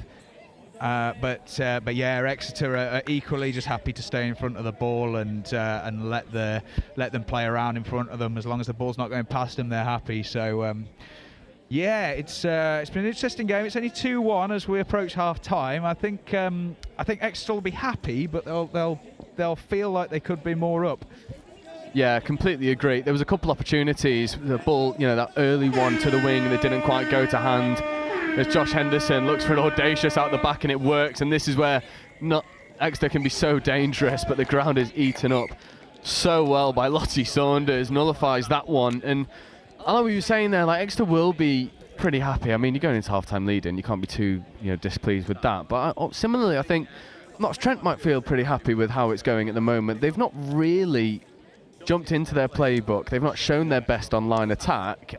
I reckon that there's more to come from Trent in the second half. I think so. Look, anything can happen in a game as short as these, and as long as you're at half-time within 1 or 2 scores, again, the momentum can shift so quickly in these games. It just takes 1 or 2 turnovers, get your strike players on and get a score, and then all of a sudden the pressure's on.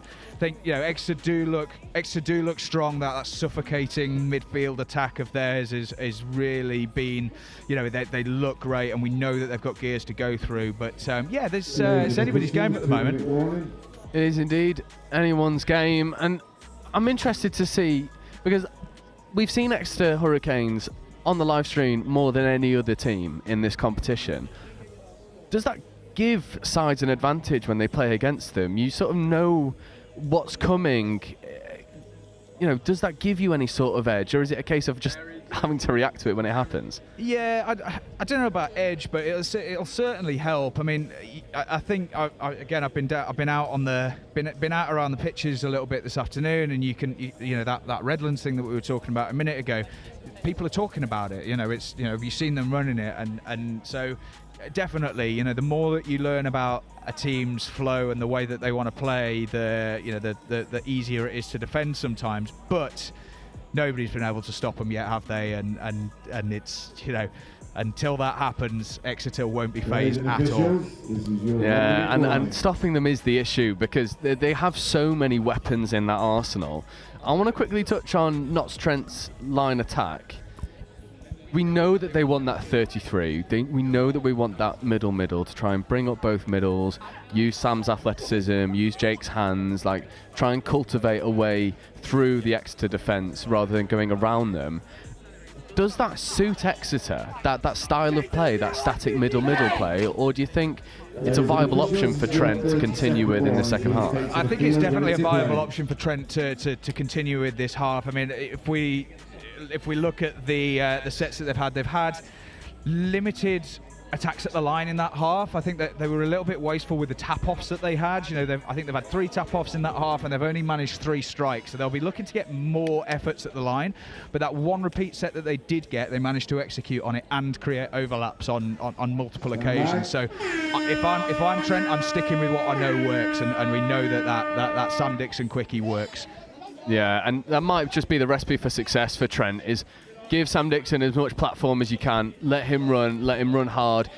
More importantly, have people running off him, give him viable options, potentially going long, looking at the link holes. However, the other thing you've got to do is you've got to stop this Exeter attack. And Archie Devlin, working with Cole Graham and Josh Henderson, is a pretty dangerous sight. Going to get one strike here. It's a link sweeper for Archie. D, winger open. Is that going to be given? There we go, first blood Exeter. Yeah, 3 tries to 1. And again, it's that Archie Devlin sweep as he gets around the outside. Good platform, good solid ball, little left foot step to engage. Winger has to make a decision. Shy of the 1, Archie probably reacts to and makes the right offensive decision. Really hard to defend against when, that step back's also an option. You've got to defend Archie, you've got to defend the line, defend the long ball. It goes back to what you were saying earlier about reducing time. Yeah, a little bit. I think they ran into quite a compressed little bit of space there, and actually, if the winger had gotten a little bit higher off the line and just held a little bit more space, it would have put that pressure on Archer. At least made him have to make a tougher decision in the end, because they're sort of sliding. It just makes it an easy 2v1 for him. You got to take time away from these players, and they've not been able to do it in that instance. Yeah, it's so much easier said than done, and we have the privilege of being up here in our nice big coats, commentating, rather than being down there having to deal with the pace and the athleticism of this Exeter attack. As we see once again. Here we go, it's going to be Archie on a scoop against Sam Dixon, and he's managed to get outside, but Sam Dicko equal to it. There we go. Oh, that's the matchup we want to see. That is the matchup we want to see. We want to see Archie Devlin versus Sam Dixon in both sides of the ball, in both attack and defence. And at this moment in time, Sam Dixon is ahead. However, offside, was that? Good question. Penalty. Midfield penalty. I love that. I love that. It's just penalty. Nottingham will have that repeat set. So this is second coming. Yeah, good driving there from Alice Summers. Nice and direct. Got the momentum moving forward. And we need to go and regain that momentum again, don't we? But we're going to get a strike at the line at least here, hopefully, as Alice Summers looks in. She is a really, really good player, really smart player, Alice. She's got a good step. And she is this Trent team has got her DNA all over it. She's she's a fab little player. Yeah, she is, and it's a bit deceiving as well. The footwork, she almost sort of like lures you into a false sense of security, and then will just bounce around you. You see Devlin, let's go around the outside and provide a foot race in the corner, and that is a foot race currently being won. You see, come back on the inside. There's options for hands here. That is great stuff by Anna Burkitt. She's proven this series to be such a handful. Really skillful player, isn't she? As Archie runs a link quickie and ball down given by the referee. Let off there a little bit, I think, for Trent. Yeah, let off indeed. It's a fortunate call. It's one of those where if it goes against you, you're a bit upset. If it goes for you, you're a bit thankful. It's hard to cut it either way. Yeah, I think so. But oh, that's good pressure there from Exeter. Really good pressure. Trent will be seething with that. As we see Exeter bring fresh legs on. It looks like we've got a penalty. As we see Josh Henderson's trademark calm demeanour on the line. Good touch there from the saver, Alice Summers. Yeah, you talk about trademark. That double-handed dummy is an absolute Josh Henderson trademark. Him run it so many times. Step back, Cole Graham, mismatch on the outside edge. Josh Henderson. Yeah, that is try time. Yeah, too easy. Good score there from Exeter, and they've really wrestled control of this semi-final now, haven't they? As we see the sweeper pick up there from Cole Graham, and Josh just gets on the outside of his link. Really good finish from him. Yeah, and it seems to be a bit of a theme with Exeter. First half, bit tight. Second half, they pull away. We saw it in the quarter-final. We're now seeing it in the semi-final. We saw it in the final, in the both finals against Bath. It's almost like they want to know what they're up against and then problem solve and then go and execute in that second half. Yeah, I don't think it's actually much of I don't think it's really much of a reflection on Exeter's performance in that they're doing anything wrong. I think what happens in these games is that they're suffocating pressure that they're able to put on in both midfield and in attack wears teams down, and by the second half they just collapse under the pressure. I think that's certainly what happened in the Birmingham game, in the last game. Again, just some of the feedback out there was that they're just the pressure that they put on is so hard to keep out for that full 20 minutes. As we see Trent get a repeat set. Let's see what we can. That is as obvious of a hard touch as I think you might see, with a little bit of a flourish from the Trent middle as well, just making that as obvious as possible. Yeah, well, he's earned himself a penalty, hasn't he? And we're going to see Sam Dixon and Jake Rigby ruck onto the pitch, the familiar duo. Here we go. Options. Link quickie. I think that's ball down. Yeah, lovely. Good score. Really good reply there from Sam. Yeah, and they'll need more of that coming into the back end of this second half. First time I think we've seen him go around that link channel rather than trying to go through the middle, and that seems pretty viable. Ball is down before the touch comes in. He just gets so low to the ground. Talk about painting pictures to the referee from a coach's perspective. Well, there you go. If you're that low off the ground and the defenders never get off the line, it's a pretty straightforward one for the ref to decide. Yeah, absolutely. Doing the simple things well, eh? Yeah, that's all we need in touch, isn't it? We don't need any of this flair. Just the simple stuff done well. Although we do quite like the feet to the line as well. Cole Graham, yeah, score. Good score there, isn't it? That's yeah. So they've sent the sweep around there, and then fed the half straight back to Cole Graham, and he's just caught Alice Summers tight there. And that's a product of the great sequencing that Exeter have done. They've sent those sweepers around, and it means that Alice there has to worry about that 33 channel. She gets tight. They send what we call the QB, that ball back inside to the number 10, and catches them tight. Good touch. Yeah, really good touch, and Sam Dixon and Jake Rugby will look to get a pretty immediate reply. Yeah, they're feeding him out into that link channel. Yeah, and he's stepped back inside on this one and stepped into traffic. Exeter were ready for that one. Let's see what they can do with this next touch. Yeah, they're just shielding him into this where... is going to be the fire-up watch. There we go. Caught Tom Kerr a little bit flat. It's good endeavour, good ideas. It's just that, those 1%ers, that level of execution, hitting him in stride. Yeah, and we see Exeter straight back onto the ball, straight back on with momentum, and it's stifling. It is, and as you say, I love the word, it's suffocating. Takes away any sort of moral victories you can think, as we see. That's fifth touch, so creating something from nothing. And Josh Henderson just decides, well, I'll take that, and a little trademark. I'm going to drop the ball away. However, Fergal's more than up to the task. What's it? Oh, he's been sent for time. Okay, so I mean, now it's game on. I mean, you got to score a try every 30 seconds, but it might be too late. I think I'm not sure that deserves to be sent for time. I realise the cynicism in what he's done there, but yeah, I think we can probably just give a penalty, or maybe if you've got to force sub him, then so be it. But I personally don't want to see people leaving the pitch for things. I know it's cynical, but is it really going to affect the result of the game? Yeah, no, and that perspective's true as well. Is it going to affect the result? Is it really worth it? Yeah. And yeah, it was just a little one, just a little. It wasn't like he booted the ball across the field. Do you know what I mean? Like if he'd done that, I would have been like, yeah, fair, send him for time. But it's just a little one. Jake Rugby and Sam Dixon will look to end with a flourish from a Pink Army perspective against the 5-man Exeter Uni side.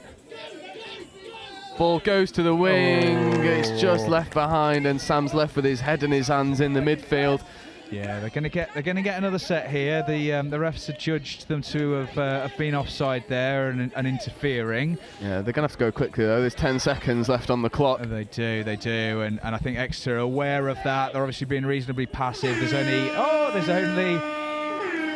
6v5, but yeah, as you see Keris Gobbin get over at the end of the game there for a consolation try, as it were, but yeah, another professional performance from Exeter, wasn't it?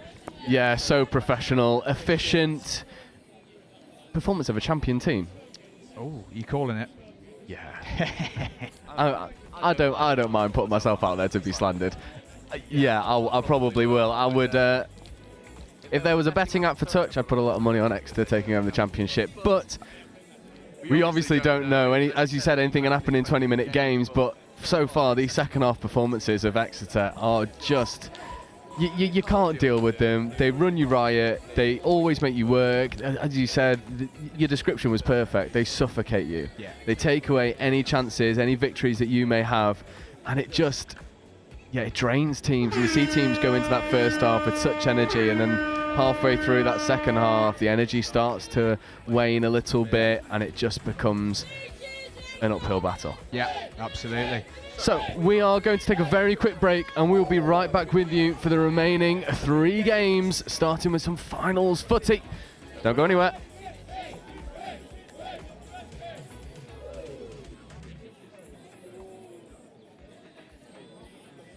So I started on the graduate scheme, and as part of that, you do different placements in different teams, and you look after different sort of traditional roles in accounting and finance.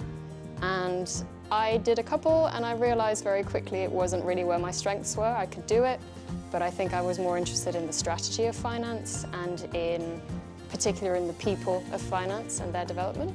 So it's a little bit sort of off track compared to a traditional finance path.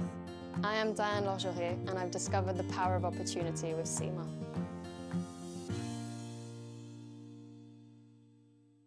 The CGMA designation has a really wide-ranging breadth of subjects, and that's so valuable because it gives you that expertise and that credibility across a variety of different topics, and that means that in any industry that you go into, you'll already have an inkling of what to expect and you'll already know what the climate is like. It also provides you with a mindset for innovation.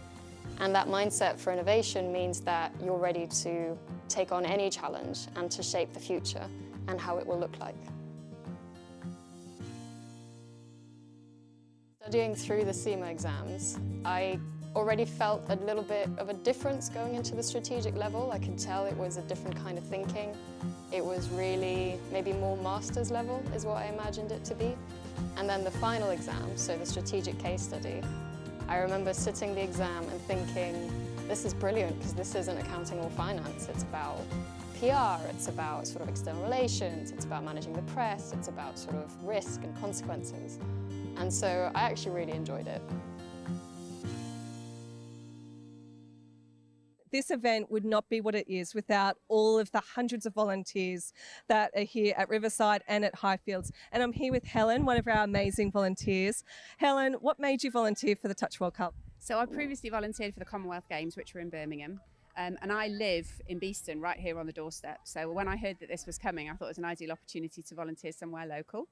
Never seen Touch before, don't know anybody associated with it, but I've done a couple of days here so far and absolutely love it. It's a fantastic sport to watch.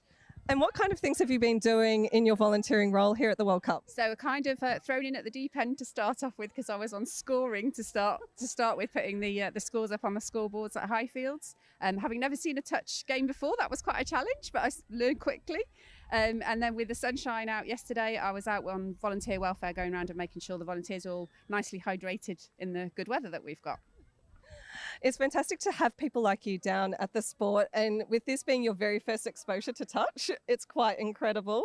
Would you recommend it for someone going forwards in terms of coming down and getting involved in the sport? Absolutely. It's amazed me how fast it is, how competitive it is, how fit everybody is, and there's a really fantastic atmosphere. You know, there's lots of friendly rivalry between the teams, and yeah, it's a great event to either come and watch or to come and take part in.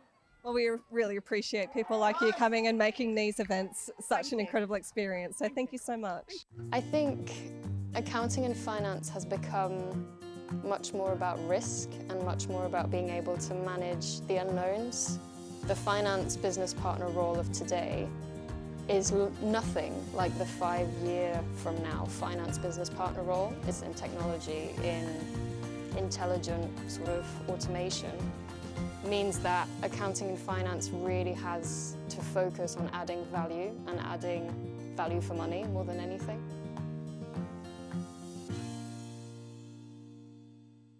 I think what I always liked about the CIMA qualification is it was much more than just tax advice or much more than just sort of corporate finance management. It was always very wide-ranging. So having the CIMA qualification kind of cemented that I knew a little bit about lots of different areas, about project management, about people management, about HR.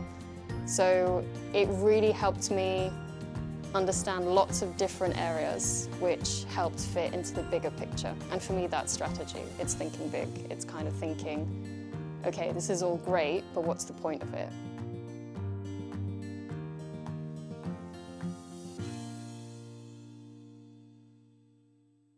It was the first time in my life that I was studying something that I'd actually be doing at work the next day. I'd never had that connection between work and study before. And then that sort of shaped itself into a really solid understanding of everything. and then the tools to then set up the strategy.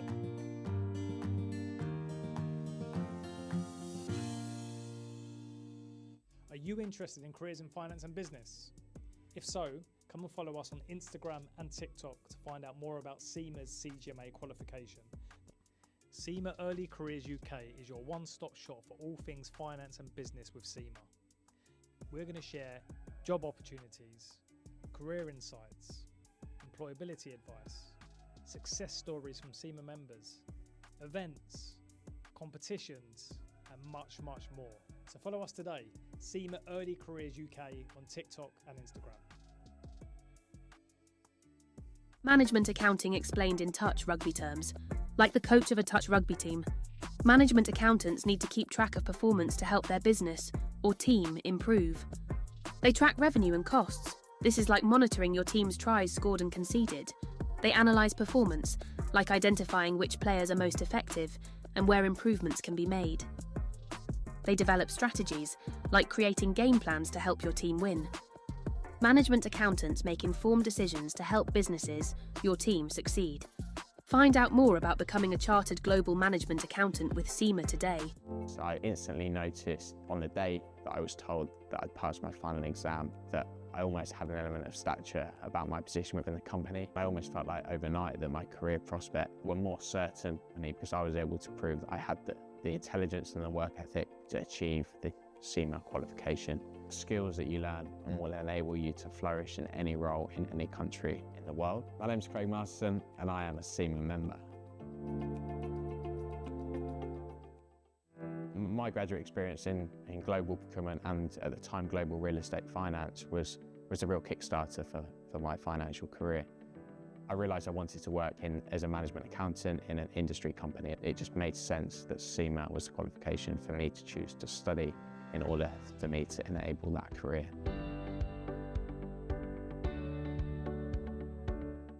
So I realised that the career of a management accountant and working in an industry company in a business that I could have a real impact in and drive the overall performance of the business was far more interesting to me than being a financial accountant.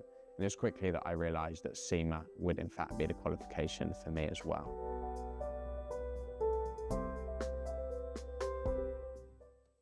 CIMA taught me the methodical approach to problem solving, which enables me to apply myself in any given business situation that I find myself in. And one of the key benefits to me of studying CIMA that I've noticed within the real world environment is that I'm able to take a look at the bigger picture, approach it from a more holistic approach, and ensure that I put a plan in place that will enable me to reach the goal of that particular task or project. So I think that the number one benefit is that it is recognised by so many people within the financial industry know what CIMA is. And even just being able to go to a party where people know that you're a fully qualified accountant, and it gives you a bit of an ego boost because some people think it is a really big thing. I like to think of CIMA as the plane ticket for your career. And then it's up to you to go on that journey, get new experiences, learn new things, and really make your career what it is. So I started on the graduate scheme, and as part of that, you do different placements in different teams, and you look after different sort of traditional roles in accounting and finance. And I did a couple, and I realized very quickly it wasn't really where my strengths were. I could do it, but I think I was more interested in the strategy of finance and in particular in the people of finance and their development. So it's a little bit sort of off track compared to a traditional finance path. I am Diane Lorgerie, and I've discovered the power of opportunity with CIMA.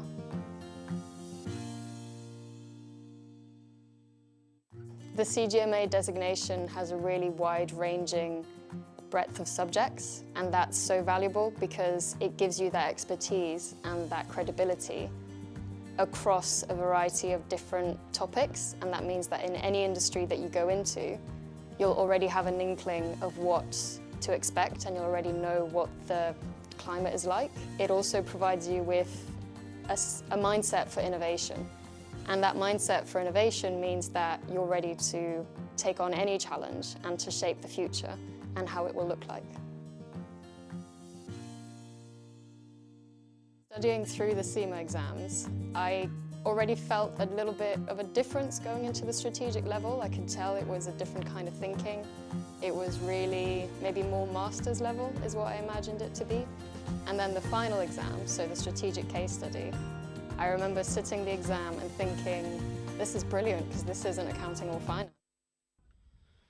So welcome back to the first of three finals to round out the University Touch Series here at the Riverside Sports Complex, sponsored by SEMA.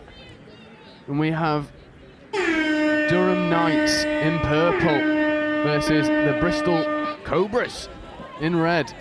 The Cobras with notably Will Sargent wearing number 6. And the Durham Knights just fast, frenetic, open play. There is Sargent. Sargent looks to pick through. Ball goes long. That is ball down. It was a good idea, good start for the Bristol side. Not quite executed. And Durham will have a tap penalty to get out of their half. Good dump. Here is the dangerous Ollie Lowe. He's just been all over the field for Durham. This is 5th. They've got to create something from nothing. Not doing, unfortunately, on that occasion. Theo Smurden couldn't unlock the Bristol defence. We've seen Smurden all tournament be able to unlock defences with his pace, with his athleticism, brilliant hands.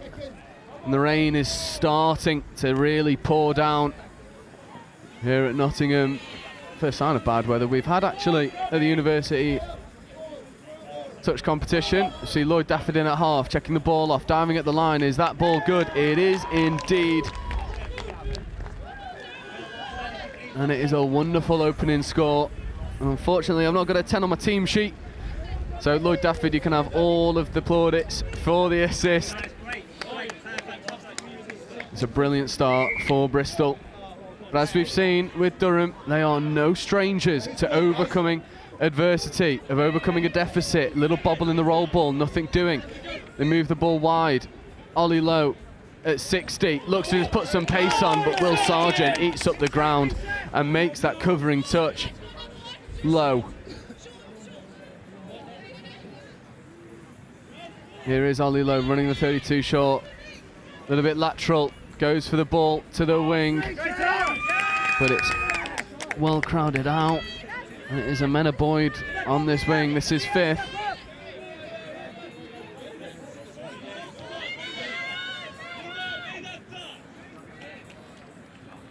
Good flat pass, but really well crowded out by Bristol.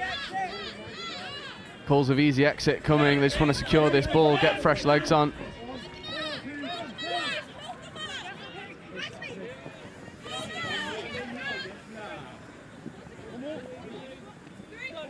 Lloyd Dafford carrying well. That's 5th. Good platform. Scoop comes through,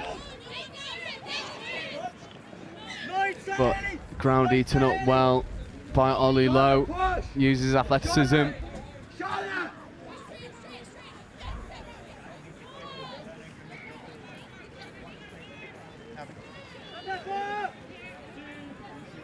This is 3. 4th coming now. 5th coming. It'll be Smurden. You see him take off. Let's check back on the inside. Ball's good. The out the back, almost connected. Just doesn't in the end.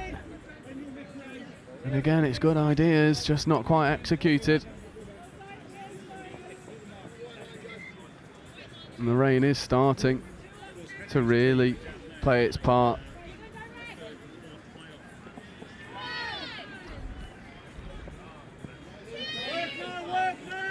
Good carry up the short side. Good momentum and pace. You see Will Sargent making his way onto the field now. So this is 4th, 5th coming. This is Sargent. Oh, and that's the part of the rain. Just losing his footing is Will Sargent. Ground is starting to come out underfoot. It is wet, windy and miserable at the moment. As we see Durham runs there, transition, strong touches. And again, another little trip as this ground starts to become unstable through the rain. Switches, here is Ollie Lowe, 3 on 2, can they execute? Ball was deemed to be away for it. Oh, wasn't deemed to be away, touch and pass.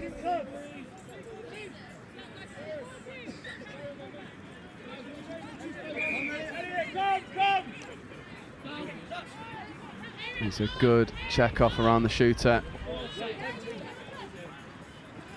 Here is Sargent securing the ball, securing possession. Sargent doesn't want to sub.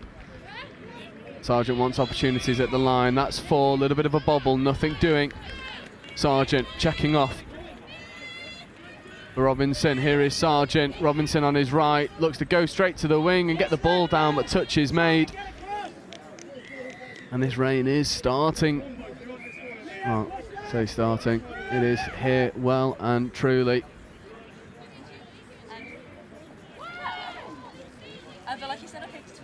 Low. Good hands in the conditions from Durham.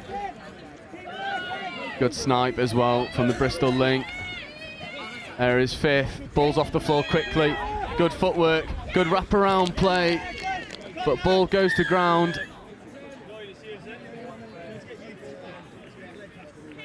Chris Simon in the middle, in the jacket. Just ordering people around. Touch pass given.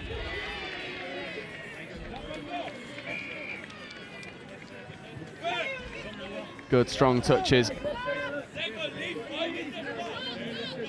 Oh, and the ball just left behind. So this game starting to creep with some errors. Durham yet to get over that whitewash. Not for some good endeavour, but not happening for them at the moment.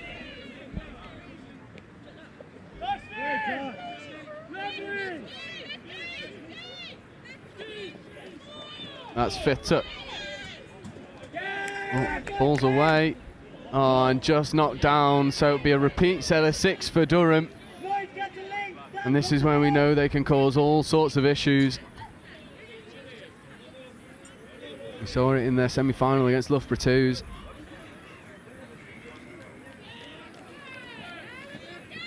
Low. Steps, one way, then the other, evades a couple touches, tries to continue evading touches, but Lloyd Dafford does well to make that touch.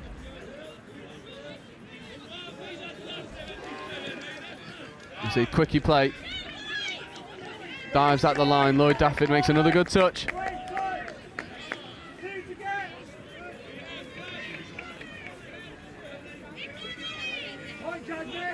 There's Ollie Lowe, platforming for the 32. Ball's on the floor a little bit too long, and then it's bobbled, and now it's away. Great hands, can they execute? It's in the hands of the winger. Can she finish? She does indeed, and Durham Knights, that is what they can do. With ball in hand, just playing around players. Brilliant hands from number 3, Daisy Pank, and then I believe it's Janaea Thorpe over in that corner, finishing.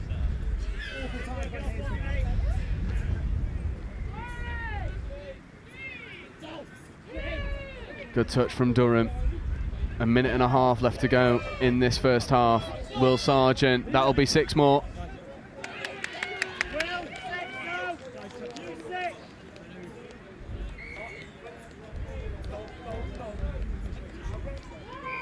Sargent on the quickie, in behind an offside defender. That'll be try time.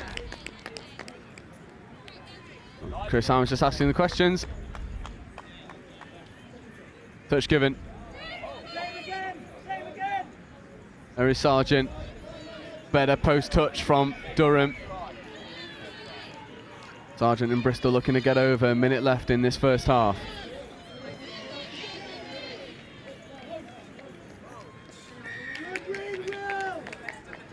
Yeah, pulling out of touches.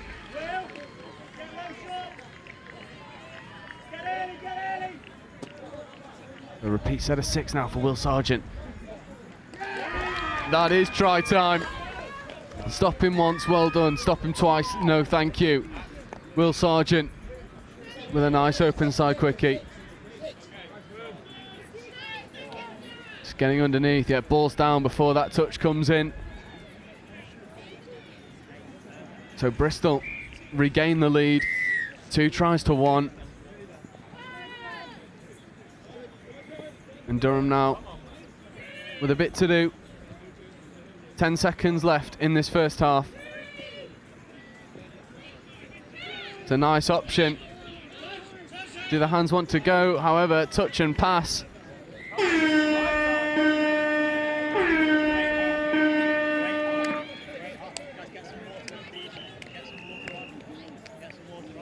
Touch and pass, I imagine Bristol will just take this touch.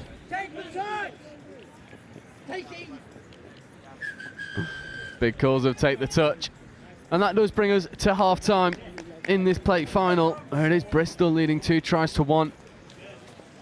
Durham with a few opportunities of their own, although the conditions don't necessarily play into Durham's hands. Durham likes to play pretty expansive. There is a lot of rain to contend with. And we will take a very quick break, and we'll bring you the rest of the plate final in just a minute.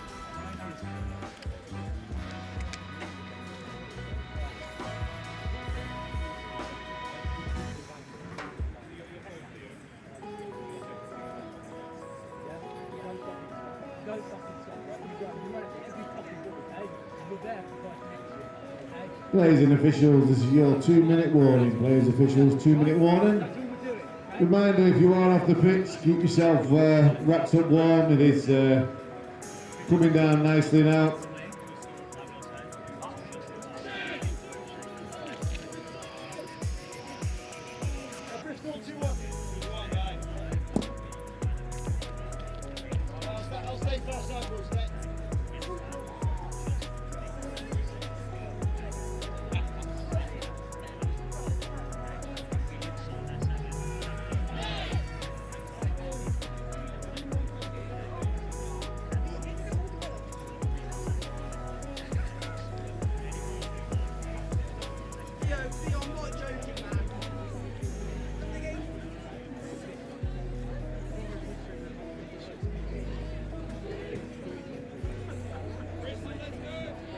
Players and officials, this is your 1-minute warning.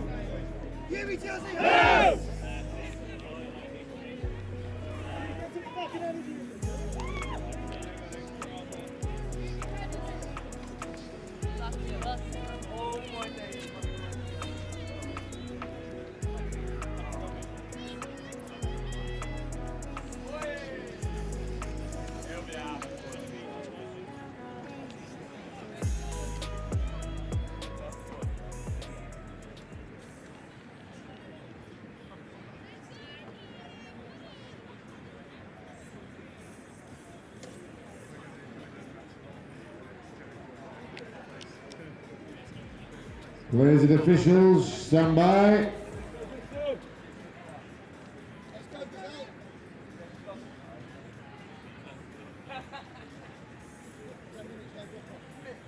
So welcome back to the second half of the plate final between Durham Knights and Bristol Cobras. Durham Knights currently a try down, but with the tap off, and will look to go and execute. Transfer the ball well, they get onto the link. 32 short, 2-on-1, nice little kick, ball to the wing, and Janaea Thorpe is in again. Smurden at the heart of it once more. And they needed to start fast, and they do indeed. And they find the 2-on-1 pretty easily. And it is Janaea Thorpe who goes and executes. As we see Bristol look to go and reply, however, touch and pass given.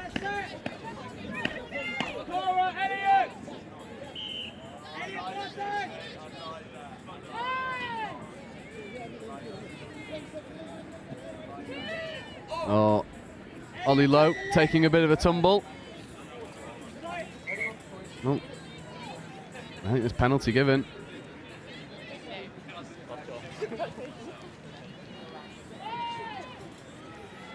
Smurden. And Durham rolling into their line attack.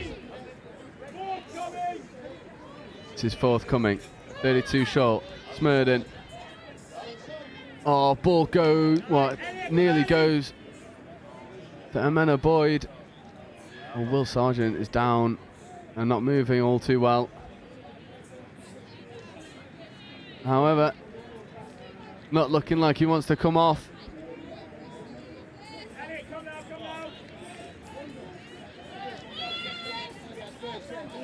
Although Sargent is not moving well at all, which is not good from a Bristol perspective. Here is Lloyd Dafford.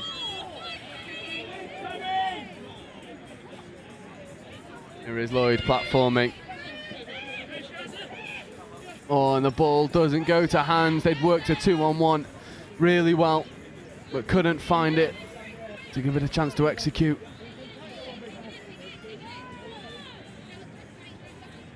Half's a little bit isolated, but they checked the ball around really well to Janaea Thorpe. Here is Ollie Lowe. Lowe again. Great momentum.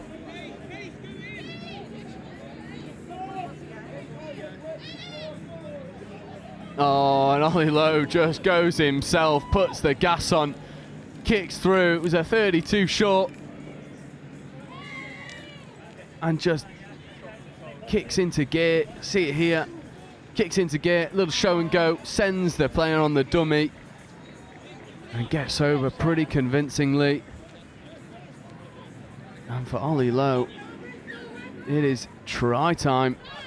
The Durham once again coming from behind to lead. They did it in the semi-final. It's currently happening in the plate final with 6.5 minutes to go. Bristol realistically need to get a reply sooner rather than later, but just not a lot happening. This is 5th and final. And trying to run something pretty audacious. It doesn't quite happen.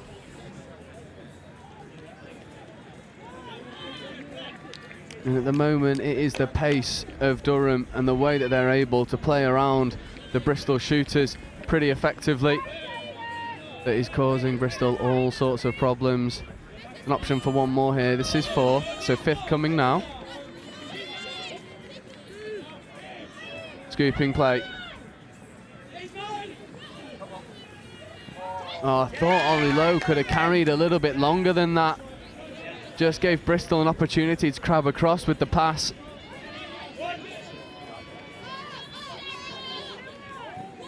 Good carry. That should be... Ooh, hard touch given.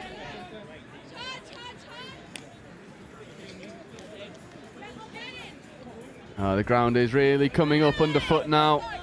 And remember, this is the first of 3 finals. We've got the bowl final coming up next. And then the cup final. So this pitch, there's a lot of touch left to play. Here is Sargent, gives the ball. That should be try time. It is indeed, and that is 3 tries apiece. And that is exactly what Bristol needed to stay in this game. And once again, it's Will Sargent. They do shut in on him, but he picks the right option, goes to the link finishes. And just for the moment, the rain has stopped pouring down. And Durham, 5th coming. They run these shorts so well. If that touch is made, it is. It's a try saver. Lloyd Dafford just makes the touch at the last minute. It's a nice endeavour to try and get in there as we see it here. Does he hit the line? I reckon a foot does.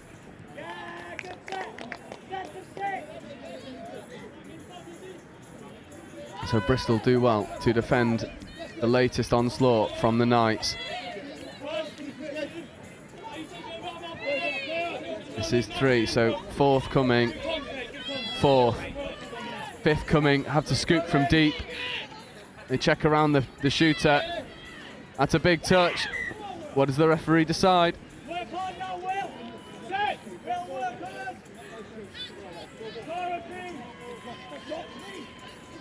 Turnover ball. There's 3.5 minutes left to go in this final. Could have a drop-off if it stays all square. However, this is what Durham do so well. If it stays all square, is hopeful, especially when Ollie Lowe's on the field. However, there's a forward pass given. He's fuming. As you see on the replay, he does indeed go through. There's nothing wrong with that. It's the pass off the base of the ruck, I believe. That's a good cannonball, but Will Sargent, that hammy or calf seems to have gone well and truly. Hopefully it is just cramp, but he hobbles off the field. Lloyd Dafford, Bristol needs to carry on without him. Oh, brilliant scoop. Can he find spare player? No, he can't, because it was Oliver Hall that was eating up the ground behind him and making the touch. It stays 3 tries apiece.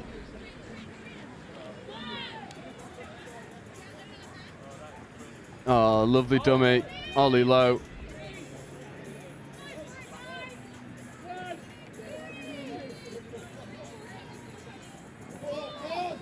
Great pick up from Smurden, and there's the pace. He carves through.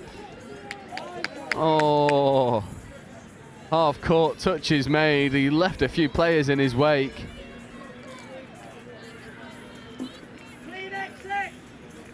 "90 seconds remain. We could be seeing our first drop-off on live stream of round 3, and it would be so fitting for it to be in this division between these two teams that have worked so hard to get here. Durham Knights, who just all they want to do is run expansive. There's a bit of structure in there, but a lot of it's just pure athleticism. That's a good dump.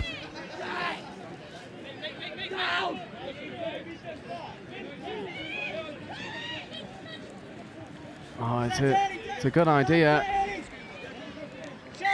but it'll be a penalty for touch and pass. Under a minute left to go, and I'm quietly excited, quietly hoping for a drop-off. But neither one of these teams will be. I want to secure it in regular time. That might be a bit skew at the dump. Hard touch given. Caelan Brown did a really good job to get that ball down. Ollie Lowe.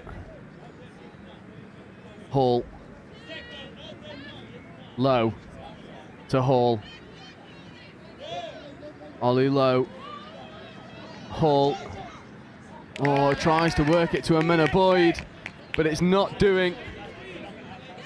And with around 10 seconds left to go, barring someone going full length for Bristol or an intercept for Durham, we could be looking at final drop-offs.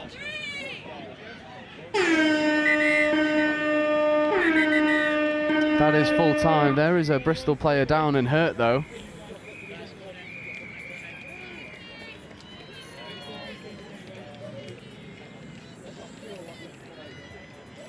And indeed we are looking at drop-off time. It'd be interesting to see if Will Sargent is able to come back into this game hobbled off.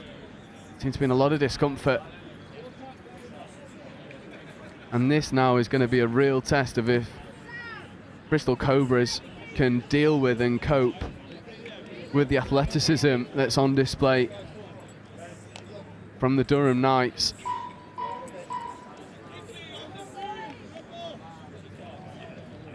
If you've not seen a drop-off before, we will start 4 people aside, and then if we're all square after 2 minutes, we'll go to 3 aside, and then it's first try wins. Durham Knights not surprised to see Smurden and Ollie Lowe on the field. They'll probably just look to buddy it up. Oh, player down. Opportunities. Smurden opts to bring it back in. There is Smurden. Ollie Lowe picks up, goes to the winger, but can't quite catch it. And now it will be Bristol's turn.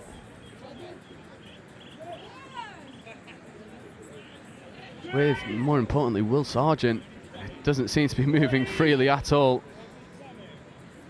But the important fact for Bristol is he's moving and he's on the field. There is Sargent scooping. There's not a lot of pace left in there, and it's an intercept. And no one will catch Ollie Lowe. And it's an important factor, the time. Ollie Lowe will just stroll. The chase is coming, dots the ball down.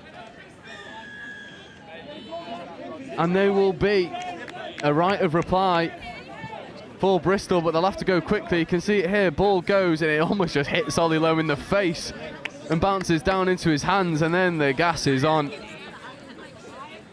Here is Lloyd Dafford.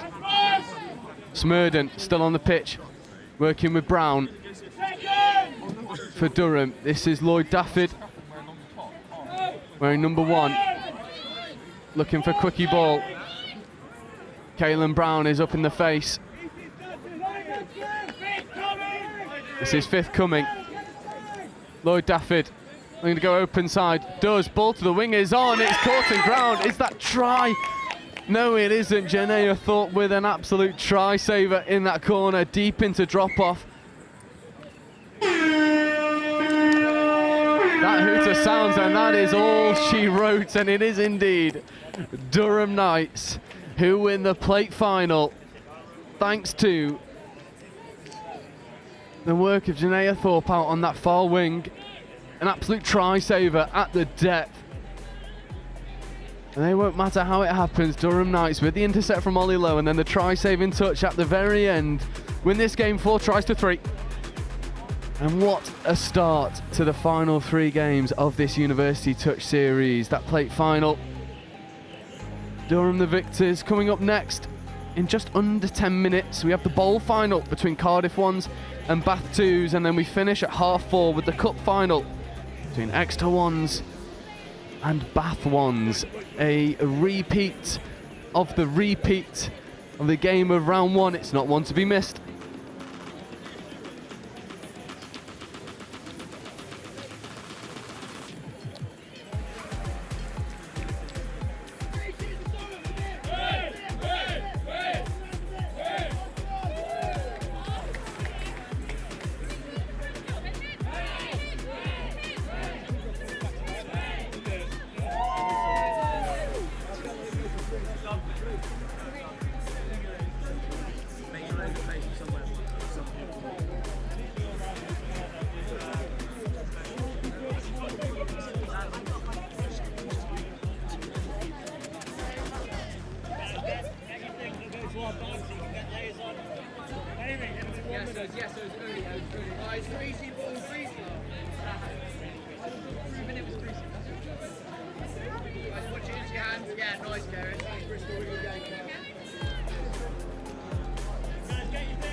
Well, the countdown is on. We have 2 games to go. Final round here for the Bucs tournament. Final weekend, final round, final 2 games.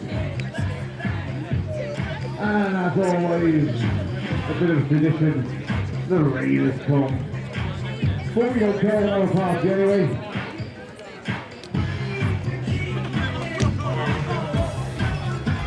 A request for all the fields that are currently out being played on the next game. At the end of the game, please can you bring in pylons, flags and cones on the games 2, 3, 4, 5, 6, 7, 8, 9. Just leave field 1. That'll be the last game of the day. We do want you to stick around and watch it, but I think we need some sunshine, don't we?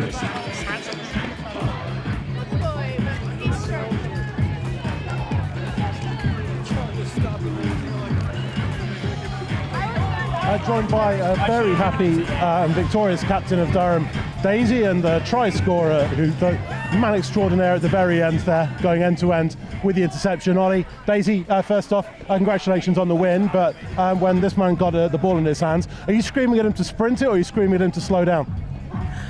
Oh, I think the correct answer would probably be to sprint, but I think I was saying slow down, if I'm going to be honest. But yeah, no, it was a really happy moment, I think. How proud are you of your team today? Really proud. I mean, we've lost a lot of players. We were relegated and then we were demoted, and so it's such confidence for me to be able to win the plate today.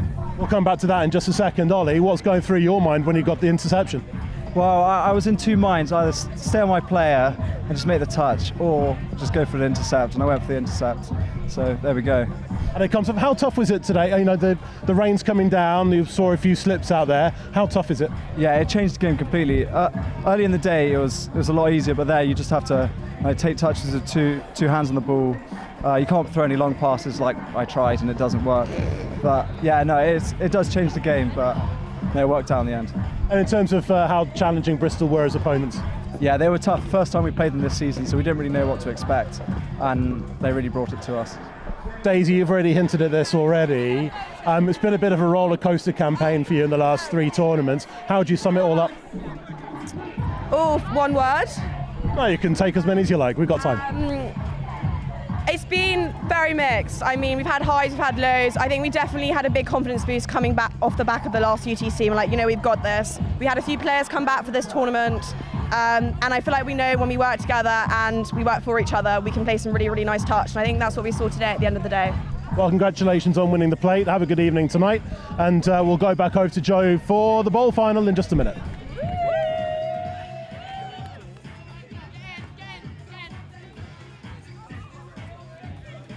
So I started on the graduate scheme, and as part of that, you do different placements in different teams, and you look after different sort of traditional roles in accounting and finance. And I did a couple, and I realized very quickly it wasn't really where my strengths were. I could do it, but I think I was more interested in the strategy of finance and in particular in the people of finance and their development. So it's a little bit sort of off track compared to a traditional finance path. I am Diane Lorgerier, and I've discovered the power of opportunity with CIMA.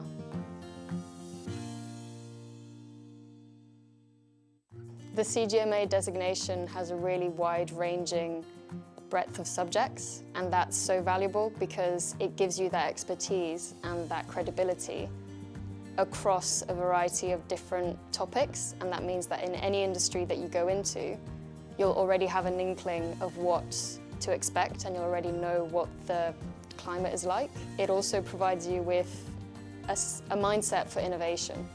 And that mindset for innovation means that you're ready to take on any challenge and to shape the future and how it will look like. Studying through the CIMA exams, I already felt a little bit of a difference going into the strategic level. I could tell it was a different kind of thinking. It was really maybe more master's level is what I imagined it to be. And then the final exam, so the strategic case study, I remember sitting the exam and thinking, this is brilliant because this isn't accounting or finance. It's about PR, it's about sort of external relations, it's about managing the press, it's about sort of risk and consequences. And so I actually really enjoyed it. This event would not be what it is without all of the hundreds of volunteers that are here at Riverside and at Highfields. And I'm here with Helen, one of our amazing volunteers. Helen, what made you volunteer for the Touch World Cup? So I previously volunteered for the Commonwealth Games, which were in Birmingham. And I live in Beeston, right here on the doorstep. So when I heard that this was coming, I thought it was an ideal opportunity to volunteer somewhere local. Never seen touch before, don't know anybody associated with it, but I've done a couple of days here so far and absolutely love it. It's a fantastic sport to watch. And what kind of things have you been doing in your volunteering role here at the World Cup? So kind of thrown in at the deep end to start off with, because I was on scoring to start with, putting the scores up on the scoreboards at Highfields. Having never seen a touch game before, that was quite a challenge, but I learned quickly. And then with the So welcome back to the penultimate game of the Touch University Championships here in Nottingham. This is between Cardiff Uni and Bath 2's the Sparrows. And once again, joined by Dan Powell. Dan, I'll ask you the question I always do. What do we see out of this one?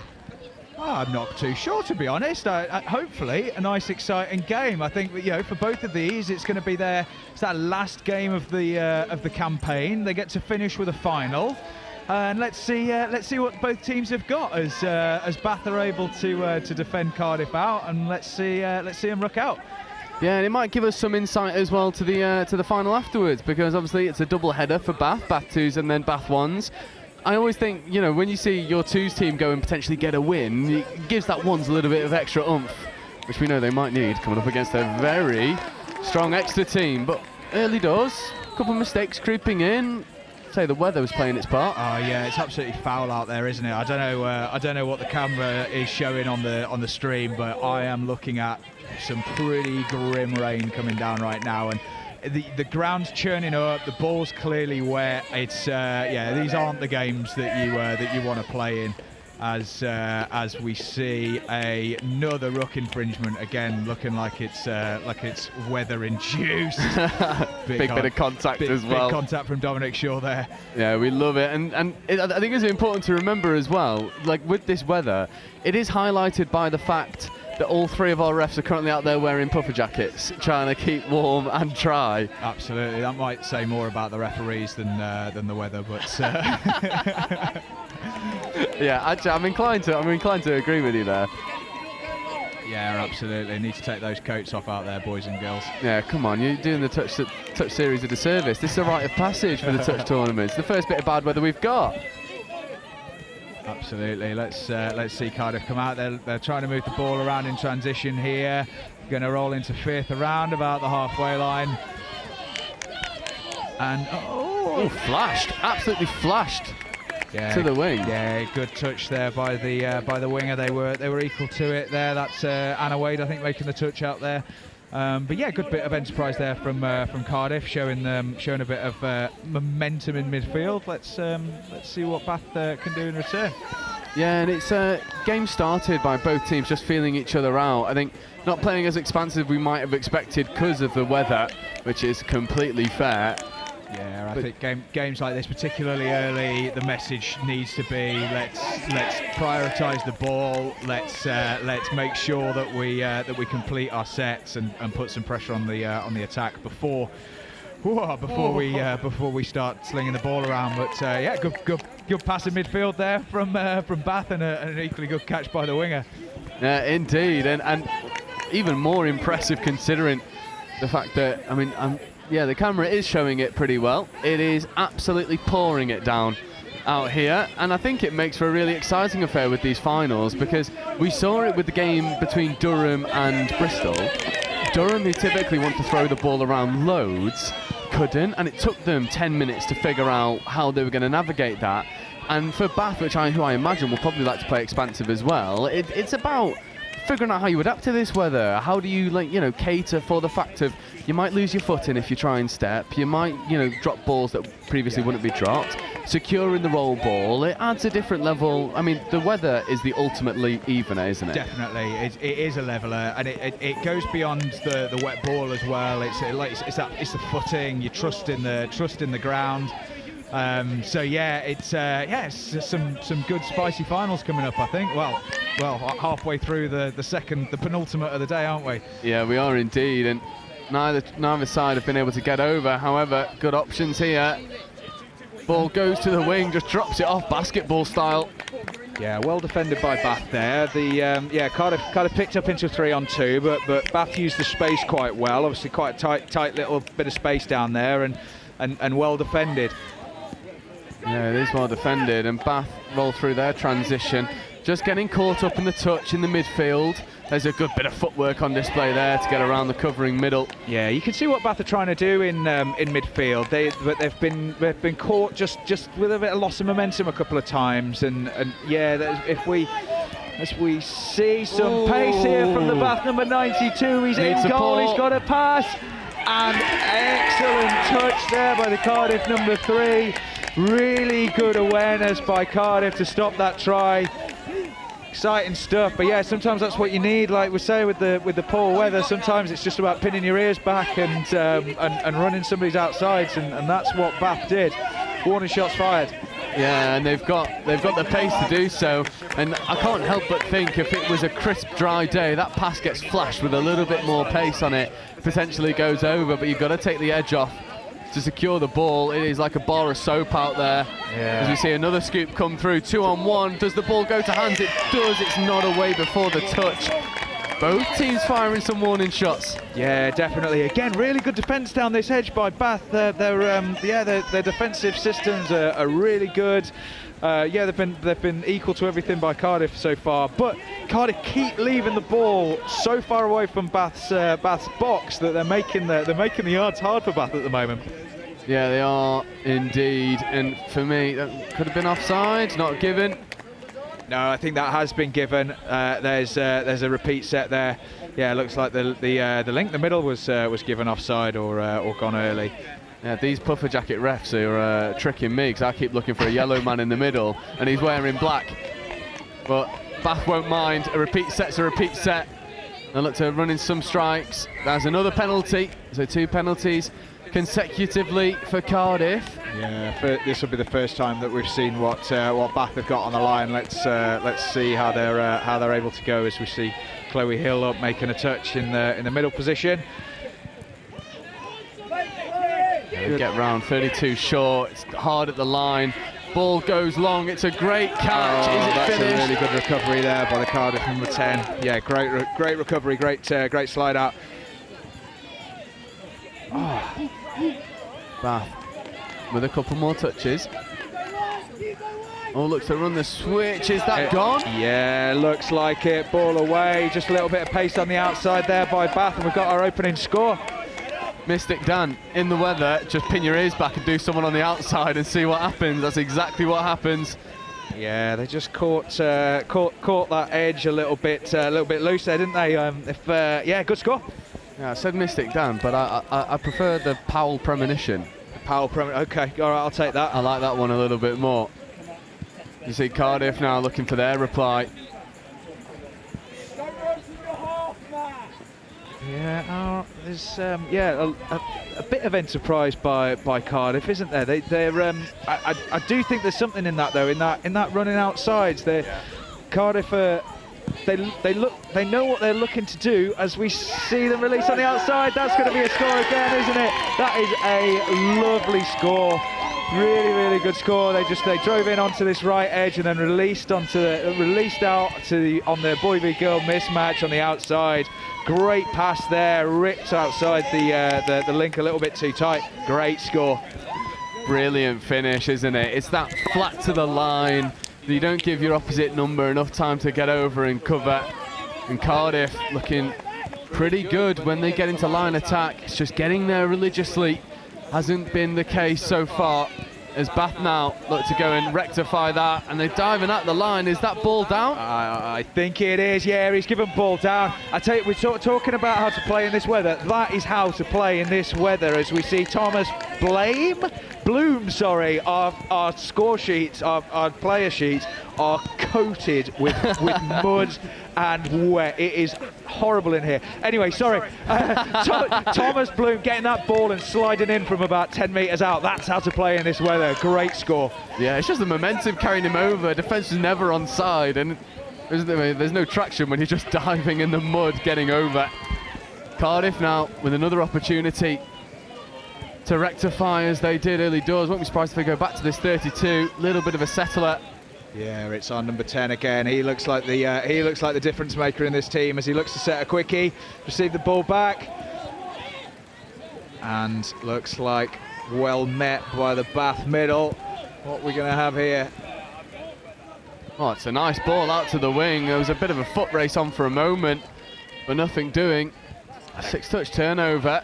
And again, Cardiff just religiously turning this ball over in this corner here, making Bath do all of the yards.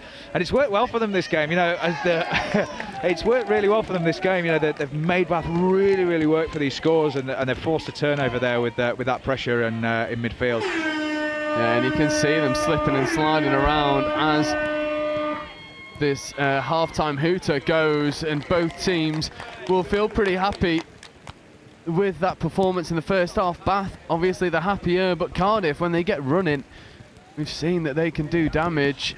At the moment, it just seems like it's, you know, being able to adapt to the weather is the difference maker. But, you know, it is absolutely thunderous out here. We have avoided some thunderstorms, but I imagine they'll be coming pretty soon. Me and Dan are going to take a very quick break through this half time, and we'll bring you this second half in just a minute.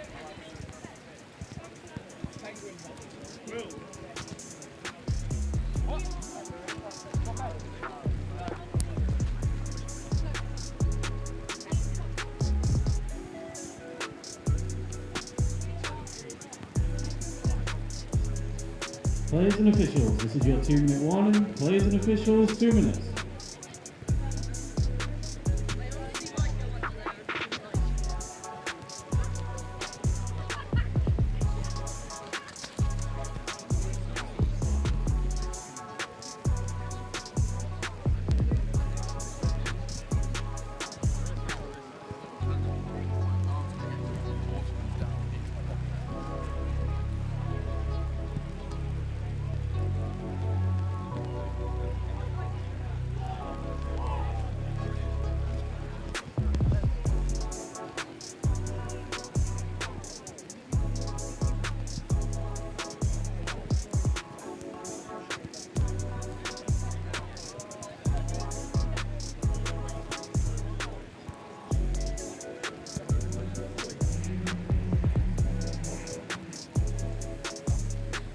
Players and officials, this is your 1-minute warning. Players and officials, 1 minute.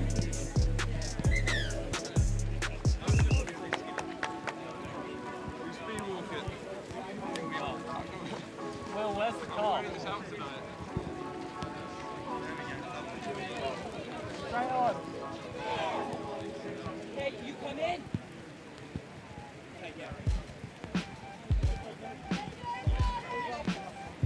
Players and officials, this is your 30-second warning. Please take to the field ready to play.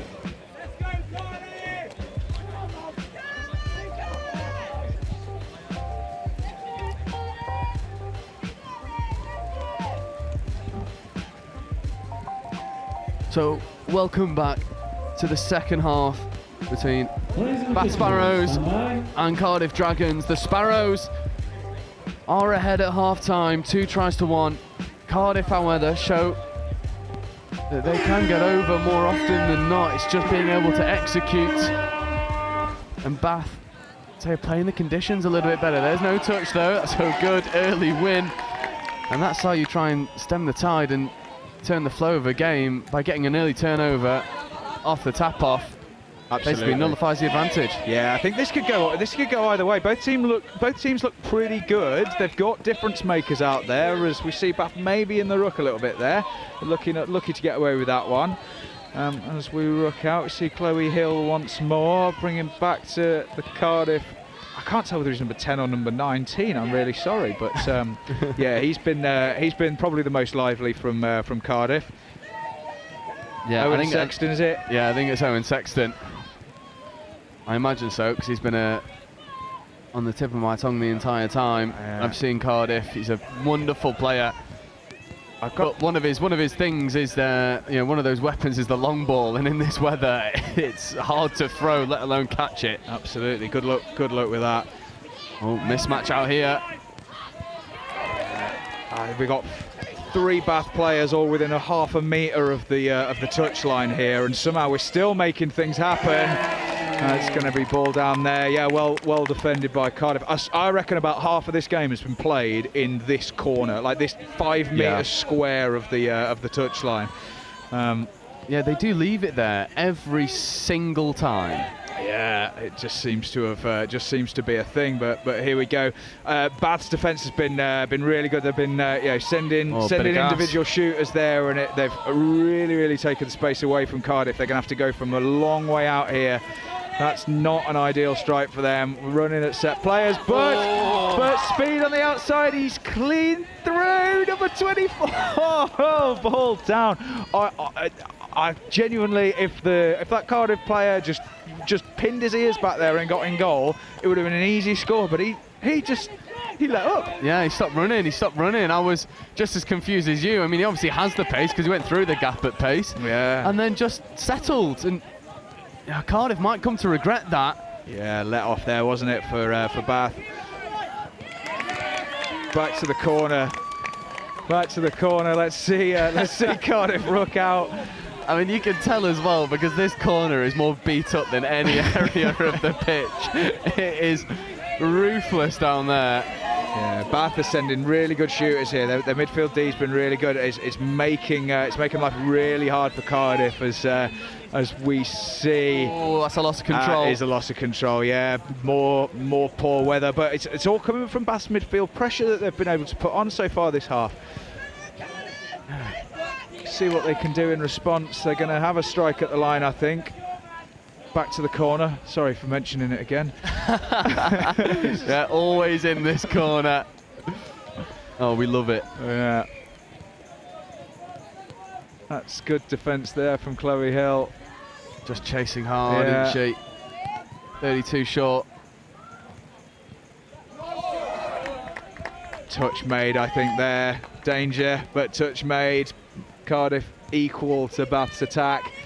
It's all slowed down a little bit on the line here, hasn't it? As we see ball down. Yeah, and I've just made a observation. You've not spoken at all about Dan Thomas. No, he's been quiet in this game, hasn't he? Yeah, he's been really quiet in this game, and not someone we would probably expect to be so either, as we see another error creep in. And actually this might be why, because he's just subbed on in defence, which is not necessarily where you'd want him to be. No, absolutely not. Let's see what Bath can do here. Again, in that first half we saw them getting a good old slide at the line. It's what we're going to want to see here from them if they're going to start to try and take this game away from Cardiff. We're setting up for a 32 and Cardiff equal to it. Yeah, and I think this is one of those games as well where you can afford to defend much tighter. Yeah. Because the likelihood of that long ball sticking is just so lower. Exactly. Put pressure on the ball. Yeah, you got to take time away from ball carriers in weather like this. Make it as hard as possible. As we see the half. Tried to score. Referee equal to it. And yeah, slowing down here on second. Let's see Cardiff ruck on. They're going to have a little bit of field position here. Yeah, it's just slowing down a touch as they get into their transition. As we see Sexton, wearing number 19. Yeah, he's half. He's going to set himself up for a scoop here. As we see, quite a physical initiation of a touch. There we go. That's 6 and turnover. I always just try to move him out the way. I'll take the touch, but I'll have you there as well. But we are just over halfway in this second half. That's a ball down turnover for Cardiff, and just over halfway, no try scored so far.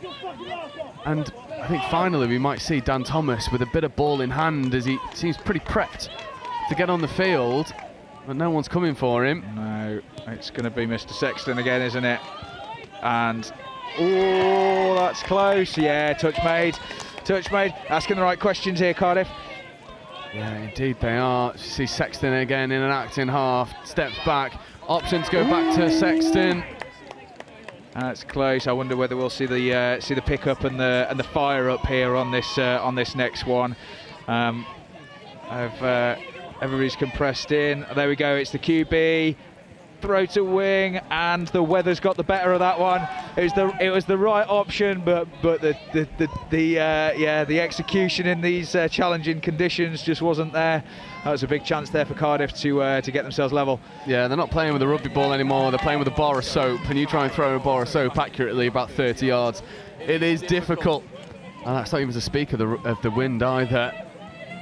Yeah, time's dwindling away as well, isn't it? Bath will be content to just ruck up the pitch, hopefully leave the ball as far away from the try line for Cardiff as possible.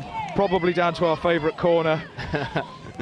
Don't know why we love this corner so much, but it is churned up. As you see, the ball's on the floor a little bit too long. Long ball is on. It goes. It's sort of squirted out the hands. Yeah, it came forward out the hands, didn't it? So it's going to be a tap for Cardiff, but again, it's not too bad for Bath. They were taking time off the clock, and we're having to tap from the 7. It's a long way to go as we see Cardiff go away from their box. It's good to see, finding a little bit of space outside. Cardiff now just slowing it down. Need to regain some momentum. Give yourself a striking opportunity. Another physical touch coming in. Bath love it. Yeah, just a little bit flat, aren't they? Sort of Bath's able to send one person up to go and fetch those touches, and just a little bit of lack of depth and movement off the ball means it's too easy for Bath at the moment. Yeah, a bit leggy as well, it seems. It's the last game for these teams at the end of a long tournament. A long day. And the fact that you're probably carrying a kg of mud on the bottom of your boots doesn't do you any favours either. Absolutely, it's not. Yeah, there we go. Another turnover, and that one was 100% the weather. Just that slippy ball, hard underfoot. There we go. Yeah, just need a little bit of pace to be injected to Cardiff, because as you say, this suits Bath to a T. Does not suit Cardiff at all. I've got a little premonition for you. Do you want a little premonition? Hit me. This game's going drop off. Oh, I'd love it. Back-to-back drop-offs. I'm calling it. Here we go, Mr. Sexton on the ball. Requires Cardiff to score. Oh, is that the one? Yeah, that's called it. Oh, a Powell premonition comes to fruition. Well, hang on. There is plenty of time for Bath to come back here, but we are level with just about a minute to go. Let's see what Bath have got in response. Yeah, it's that man Owen Sexton as well. It gets over. It is a brilliant bit of play, and there's a little over a minute to go. Cardiff need to see this out. Yeah. And we'll get a back-to-back drop-off. There's danger here if that's not forward off the ruck. Oh, scramble deep for Cardiff. That's going to come as forward off the ruck, I think. Cardiff are going to get the ball back. Are they going to get a shot at the line? I think they have at least this set of 6. Let's see what they can do with it. We need a bit of momentum, though, which we're struggling to find. That's touch 2. We come into transition. Mr. Sexton's on the pitch. Could he be the man who ruins my premonition? Yeah, you'd be fuming, because so far, I mean, they needed a score. You called your premonition. They needed to score. They then went and execute. Now you've got 15 seconds left on the clock. And I'll be asking you for another one for the cup final as well. Oh, well, give me a minute to think about that one. I mean, I'll let you stew over it for a bit. Stare into the tea leaves in between games, but you read the clouds. That's the one. Yeah, there we go. We're going to get one unless there is a moment of absolute magic on this final play. No, it's been called. We're in for a drop-off. Let's go. Yeah, Danbal, I will take my hat off to you, sir. What a premonition. What a shout. We are at a drop-off. Second drop-off in consecutive finals. Cup final, I mean, well, it's kind of over to you. Give us a 3 from 3. I don't think that's ever happened before in a plate bowling cup. Yeah, well, let's get into the game first. See where the momentum's going. I'd love it though. That would be a great way to finish the UTC series, wouldn't it? If we have 3 drop-offs in a row. Yeah, and who do you think this suits more? There's obviously more space in a drop-off, less margin for error. Are we thinking it's Bath or are we thinking it's Cardiff? So it's a massive advantage to get tap in a drop-off, and Bath have obviously got that. And I think the most likely that we've seen from Bath is this number 92, Thomas Bloom here. So they've got the right people on the pitch, I think. If they can create themselves a good opportunity to run outsides, then we could be doing well, as we see Cardiff equal to that so far on the first couple of touches. Oh, and it's a turnover. And you'd be getting our man Sexton on the field pretty quickly, if not for an unforced error. It's going to be one of those, isn't it? There's maybe some nerves out there, but definitely there we go. Honestly, the conditions they're so bad out there, your individual behaviours need to be so good, and we see Bath there just a little bit lateral in the roll ball, and that's caused those turnovers. But Owen Sexton's going to come out. He's been the man for Cardiff here, and as we see some pace on the outside, looks like Bath were equal to it. I don't mind it, and we've got the Bath chickens behind us as well. I was wondering where that screaming was coming from. They're behind us on the pavilion, and this is final. So Cardiff, there's an option, but it's turned over. Yeah, if Bath get organised early here, they're gonna have a strike at the line maybe. In fact, have we got the time? Yeah, we've got some time. We're going to bring fresh legs on. If they use their 6 wisely, this could be the biggest opportunity they'll have to take the trophy away. Yeah, this is about as tight as you could get from a drop-off, but here's the foot race, shows and goes. It's a wonderful diving touch from Owen Sexton. Probably saves Cardiff's hopes in this drop-off. Needed to be made, that one, didn't it?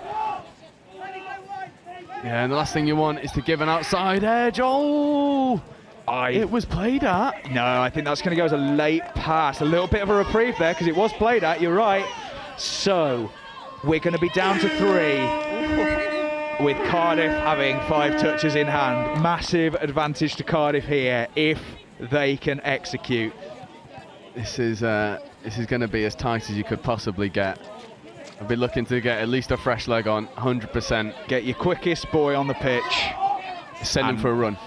Well, just get forward momentum first. I think it's a bit of a dangerous thing in a drop-off. You see this often. We sort of just try to do a lot of sideways running.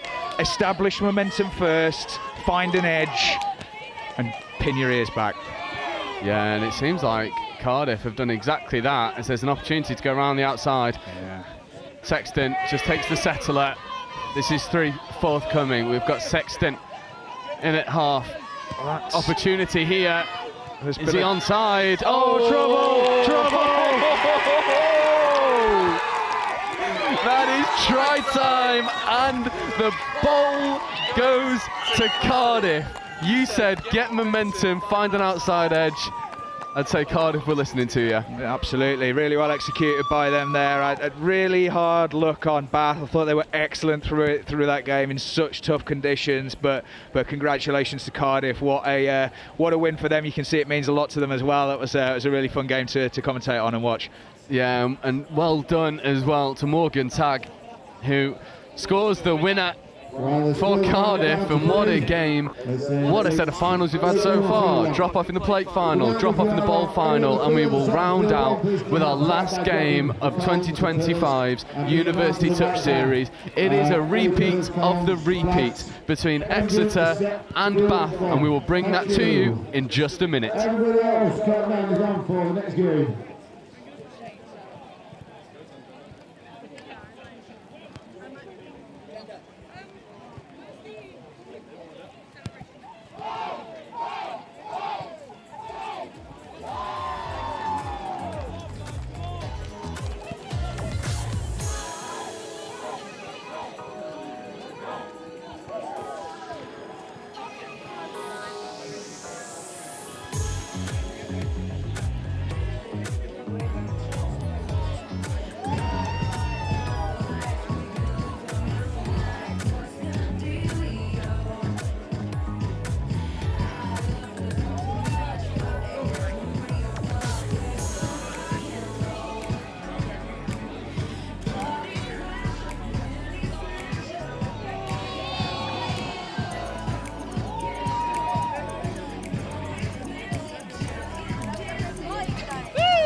It'd be great if you could stay around and watch the final game. 5-minute warning is coming up. 5-minute warning. Joined by Morgan, who's just come back from the. I don't think you're going to have to buy a drink tonight, are you, for scoring the winning try? I really hope not. I reckon long bus home to Cardiff, but yeah, once we're there, big night out. How tough was that? Oh, it was incredible. I wasn't here a couple of weeks ago, but we played them twice, 1-1, lost 1, so it was really a redemption tournament for us. It's been a tough year, availability and all that, but yeah, pulled through and a really enjoyable day. And in terms of the conditions, you know, the rain's coming down, it's getting, you know, it's quite firm underfoot. How tough is it on top? It's not too bad. It's nice diving weather because that like top layer's a bit of mud. But playing 4 games in the sun and the warm, and then going into that and changing all your tactics, yeah, it's tough. You've already alluded to a bit of a roller coaster season. How is it to sign off with a bit of silver at the end of it? How much does it mean to you and the team and the club as a whole? Oh, absolutely massive. There's loads of people that are leaving us, third years, master students, so it's a really nice way to end there. My girlfriends are leaving, so I've got 1 more year, but yeah, to sign it off like that, absolutely incredible. Well, congratulations to you and the rest of the Cardiff 1 team. Enjoy the evening. Thank you very much, we will do. Back over to Joe to tie us through the final game of the 2025 Bucs University Touch Championships as Exeter 1 versus Bath 1. Over to you.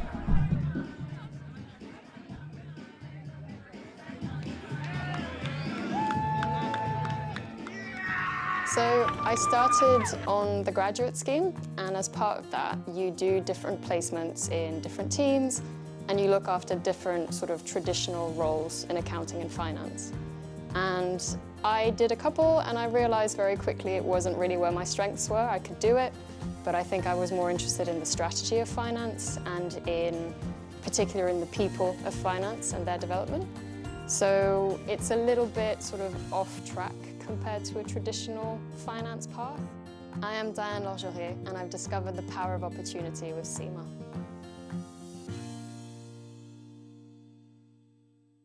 The CGMA designation has a really wide-ranging breadth of subjects, and that's so valuable because it gives you that expertise and that credibility across a variety of different topics, and that means that in any industry that you go into, you'll already have an inkling of what to expect and you'll already know what the climate is like. It also provides you with a mindset for innovation. And that mindset for innovation means that you're ready to take on any challenge and to shape the future and how it will look like. Studying through the CIMA exams, I already felt a little bit of a difference going into the strategic level. I could tell it was a different kind of thinking. It was really maybe more master's level is what I imagined it to be. And then the final exam, so the strategic case study, I remember sitting the exam and thinking, this is brilliant because this isn't accounting or finance. It's about PR, it's about sort of external relations, it's about managing the press, it's about sort of risk and consequences. And so I actually really enjoyed it. This event would not be what it is without all of the hundreds of volunteers that are here at Riverside and at Highfields. And I'm here with Helen, one of our amazing volunteers. Helen, what made you volunteer for the Touch World Cup? So I previously volunteered for the Commonwealth Games, which were in Birmingham. And I live in Beeston, right here on the doorstep. So when I heard that this was coming, I thought it was an ideal opportunity to volunteer somewhere local. Never seen Touch before, don't know anybody associated with it. But I've done a couple of days here so far and absolutely love it. It's a fantastic sport to watch. And what kind of things have you been doing in your volunteering role here at the World Cup? So kind of thrown in at the... So welcome back for the final game of the 2025 University Touch Series here at the Riverside Sports Complex. As I've been saying, it's a repeat of the repeats between Exeter and Bath. I'm joined again by Dan Powell. Dan, how much is the weather going to play a factor? It's been lovely and dry every single time these two have played. Now it is a wet quagmire out there. How does that play a factor? Oh, it's really hard to tell. Look, it's obviously going to be a factor. It's going to be a little bit of a different game than the one that we saw 2 weeks ago in the dry. but I don't know who it favours. Like, both teams have got some really skillful players. I think that they'll still try to move the ball around a little bit, but yeah, don't be surprised to see both teams going early at the line and trying to get in underneath defenders. So yeah, I can't tell how it's going to change, but I'm excited. Yeah, keep it tight, keep it dangerous. As soon as Josh Henderson goes sprinting over to that far side, and it's going to be a really interesting affair. These two teams know each other very well. Here is Archie Devlin getting his first opportunity to strike at the line with Cole Graham and Josh Henderson in with him. Sweeper play, Henderson to go back to Cole Graham, just dives at the line. Through, score given, 1-0, there we go. Yeah, the saver middle was claiming the touch there. It must have been deemed to be in, as we see a little celebration, if we want to call it that. Yeah, ball down early. Yeah, first blood Exeter. Great start. Yeah, great start. Josh Henderson taking full advantage of the conditions, diving underneath, as we said in the game prior. Well, you've got an option, which is dive from 7 out and slide through. But the key difference between this game and 2 weeks ago is this man, Rory Grant, is back for Bath. Yeah. Here is Rory Grant looking to go hard at the line, but Anush Analanko just says, no, mate, go try again. And he does. Little shimmy. Drops it. Ball down. Yeah, ball down. What a score that was. Woo! Rory Grant take a bow. They go and recycle the play. Little shimmy step. Gets Ben Lenori to come in underneath, turn his hips, and drops the little ball off on the inside for, I believe it was number 11, Will Burton. Great score. Fast start. Who says the conditions are going to slow it down? Yeah, they had to work hard for that score, didn't they? But that's some great stuff. The last 2 finals we've seen it. It's taken a while for the scores to come, for the game to crack open. How funny that in this weather we've gone score to score on both tap-offs. Yeah, as we see Archie Devlin having a go, another left foot step. Wonderful covering touch. 56, Milo Robinson. Yeah, so we've seen the adaptation there. The first time we saw this, he was caught a little bit flat on the line and wasn't able to make that touch. This time he gets off the line and he's able to be equal to it. As we see, that's coming back for forwards. So this is the difference here, right? So we've seen Archie have time all day to throw these passes, put a little bit of pressure on, and we've seen that go forwards. That's what we need to do to take time away from him. Yeah, take nothing away from the hands either, from the wing. Oh, does well to keep that ball in hand. And that's brave. That is brave. Asking too much of Annie Ainscough. Good over on that far end. Good pressure by Exeter, really good. And they know if you put pressure on these passes in this weather, they won't stick as well. Archie Devlin, left foot step, trying to get back on the inside. Milo Robinson equal to it once more. Yeah, I don't mind that. I don't mind them taking their time. I think that we're going to come for a link sweeper here. See Archie go around. Going to give him back in 1v1 against the link, who's been called offside. It's going to be given. Yeah, and it all comes from that botched exit from Bath, trying to go a bit too expansive in this weather. Ball's dropped, and then, yeah, fair enough. Archie Devlin, left foot step, gets around the outside.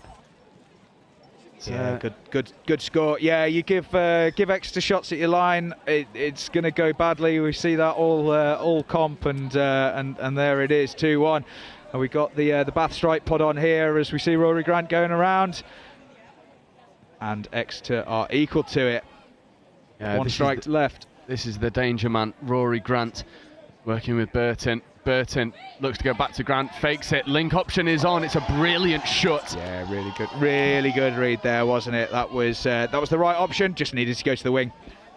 Yeah, and you might be thinking, well, you know, if you're watching this from the live stream, there's no one here watching. You cannot see the people who are all huddled underneath cover behind the pavilion as we see turnover ball off the mark. Yeah, that was a little bit of a mistake there by the link, Heather Richardson, and Bath are going to get a full set of 6 with their strike pod on the pitch. Let's see what we can do as we look to set out onto the link edge. Exeter have been equal to it. Rory Grant, open side. They come back to this close edge. That's try that's time. Got to be ball down. Yeah, great score. Really good score. I love how both teams, they're just, you know, as we said earlier, the weather, they've got to adapt to it. We've seen that from both teams. They're looking to get off their feet and dive from far out. That was a great fire up. Yeah, Harry Dean celebrating. And we are all square 5 minutes into this cup final. And Bath will be begging to be able to rectify the losses that they've had against this Exeter team. But once again, you've got to defend this man, Josh Henderson. You've got Anush Alanko working with Cole Graham. Here is Cole Graham. Alanko, Graham just playing around with the ball. Alanko goes, just taking it nice and slow, settling in, and there is a loss of control. A few uncharacteristic errors creeping in from Exeter. Bath will be really happy with that, but they did not need to go. Yeah, let's keep simple ball, Bath, and just move the ball up the pitch. Take risks in Exeter's half, not yours. Yeah, Exeter. I wouldn't say they look frazzled, but they're playing at a slightly slower pace than the one we're used to seeing. Slower pace? Anush Alanko says no, just hit that hole. Thing. Yeah, I'm sure he's just jogging, but he's just rapid, eh? Yeah, again, repeat set, punished. Good pick up there by Cole, and Anushan just found some space on the outside of his link. Great score. Yeah, and once again, comes from that Bath overcomplicating their exit, trying to keep it simple. Oh, good hands to reel that ball in. But Bath have conceded 2 scores off the back of their own transitional mistakes. Yeah. And now you've got to go back to what's working. Trouble. Big trouble. Rory Grant gets that ball down. Yeah, I think he does that. I think that's a good call. Exeter aren't happy about it. Matty Hawes is arguing, but I think that's ball down for me. Yeah. Let's watch the highlight, but that is really, really good. I here think it comes. Archie Devlin's just been caught napping a little bit there, and ball down. Great score. Ball down.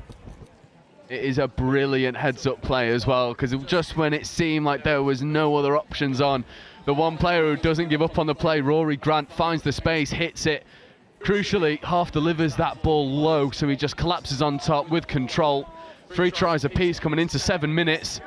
Well, we said this 2 weeks, didn't we? Rory was the sort of secret sauce that Bath needed. And touch made. That's a really, really good touch. And I think a penalty given, not quite sure why. Oh, for chat. So Jack Harris not taking anything out there. Yeah, those big difference makers here. That was a really, really good touch there by Ella Halsall. Yeah, and they're just keeping it simple again. Well, that's coming up this box side, and here comes some of the danger. Fresh legs coming on. Here is Grant. Characteristic grey sleeves. Grant steps. Josh Henderson marshals. Turnover. 2 minutes left to go. Locked at 3 tries apiece. This really is anyone's game. Yeah, it's unsurprising, but both teams are just struggling to find that momentum at the moment. They're both struggling to apply that pressure in midfield that we're used to seeing from both of them. If any team's going to create that momentum and pressure, it's going to be Exeter, isn't it? As we see them not able to get a strike or a scoop off on 5th, and they're going to have to play from static here. I wouldn't put it past them to create something. Bath full race. I don't think he's going to get there, as we see Anushan Alanko chasing down. How good is it to see all 6 Exeter players chasing back like it means everything to them? Yeah, look at the way Alanko just eats up that ground. However, turnover ball. Yeah, I don't know. I don't know either. But how important was that? Fantastic. Yeah, and those white jerseys are very quickly turning into a mix of brown and blacks. The dirt clinging to, there's a touch initiated with your head. But this game has got a little bit of everything. That was that sneaky play down the wing they were looking for there, and well read by Bath, obviously done their homework. Yeah, I tell you what, Bath's midfield D has been really good in this game. They're able to just put pressure on in touches 1, 2 and 3, and it is slowing Exeter down. It's uncharacteristic from them. It's been a really, really strong half as we enter the last minute. Let's see what Bath can do with this set here. Yeah, they might have one more crack, see if they can force a repeat set of 6. This is 5th coming. That is 5th. Scooping play. Trouble. Good feet. Trouble. Ball goes, does it go again? No, that's going to be a late pass there. Really well read there by Josh Henderson. He just got up in that channel and just took the time away. As we see Exeter stood in the in goal in the pouring rain, chanting away. How good is that to see? It is good. We can't repeat some of the lyrics, unfortunately, on live stream, but they know what they want. Oh, intercept, so ball's still live. No, it's not. That is turnover. Half-time. What more could you ask for from a cup final? We are locked at 3 tries apiece. Rory Grant has come back into this Bath team, made the difference. You said earlier on, you need to reduce the time of all of the Exeter players, almost induce a little bit of, dare I say, verging towards like panic and a little bit of sort of like having to speed everything up. To my eyes, Bath are doing that really well, specifically in the midfield. Yeah, they're doing it in midfield, and it means that they're slower coming into transition. And when we've seen this all series from Exeter, when they get space to move the ball in transition, they are lethal. So that ability for them to take away the time on touches 1, 2 and 3 has been the difference here. I wouldn't be surprised if we see Exeter play a little bit more expansive on touches 1, 2 and 3 here. If they're able to do that, we might see them wrestle control in midfield. Again, it's that thing that we've seen all day where in the second half of games they've been able to just kind of find an extra gear and put that pressure on. But if Bath are able to stay level and equal with them, then this is anyone's game. Yeah, definitely, and I do think the weather's definitely playing its part as well. Some of those passes that might have gone long, just not quite sticking. We saw the one from Archie Devlin in the first half that ended up drifting forward. Similarly, though, from Bath's perspective, in their attack, first couple phases, possessions, they were using Rory Grant as that obvious runner. Yeah. And then they used him as the decoy and started to play to other members in that pod. Is that the way to continue in this second half? Use him, not use him, then bring him back in, make sure that Exeter are having to defend all options rather than just the big man? Yeah, for me, get him on the ball as much as possible and use him. You know, where we've got 6 touches, get him going at the line early, and then play from him afterwards. I think that, we've seen there's a little bit of a pattern there. They haven't really known how to play off of him. Although saying that, the scores that they've had have just been sort of quick heads-up play and finding a little bit of space. So it's anyone's game here. We're going to have Bath tapping off in this half. It's that same pod again. It's Will Burton. It's Rory Grant. If they can get first blood here, Well, you say if they could get first blood, I'm gonna try and put you on somewhat of a spot. Right. Have you got have the tea leaves given you anything yet, or are we gonna wait a little bit longer? Give me a minute. Give me a minute. I don't want to. See what this first possession looks like. Look, the favourites still have to be Exeter. They've told us time and time again that they will pull away in games. They've just got too much quality. But anything can happen in 10 minutes. Anything can happen in 10 minutes, and Bath, as we've said all along, they've got all the skills, they've got the ability to make this happen. Just if they can piece it together. Just if they can piece it together. There we go.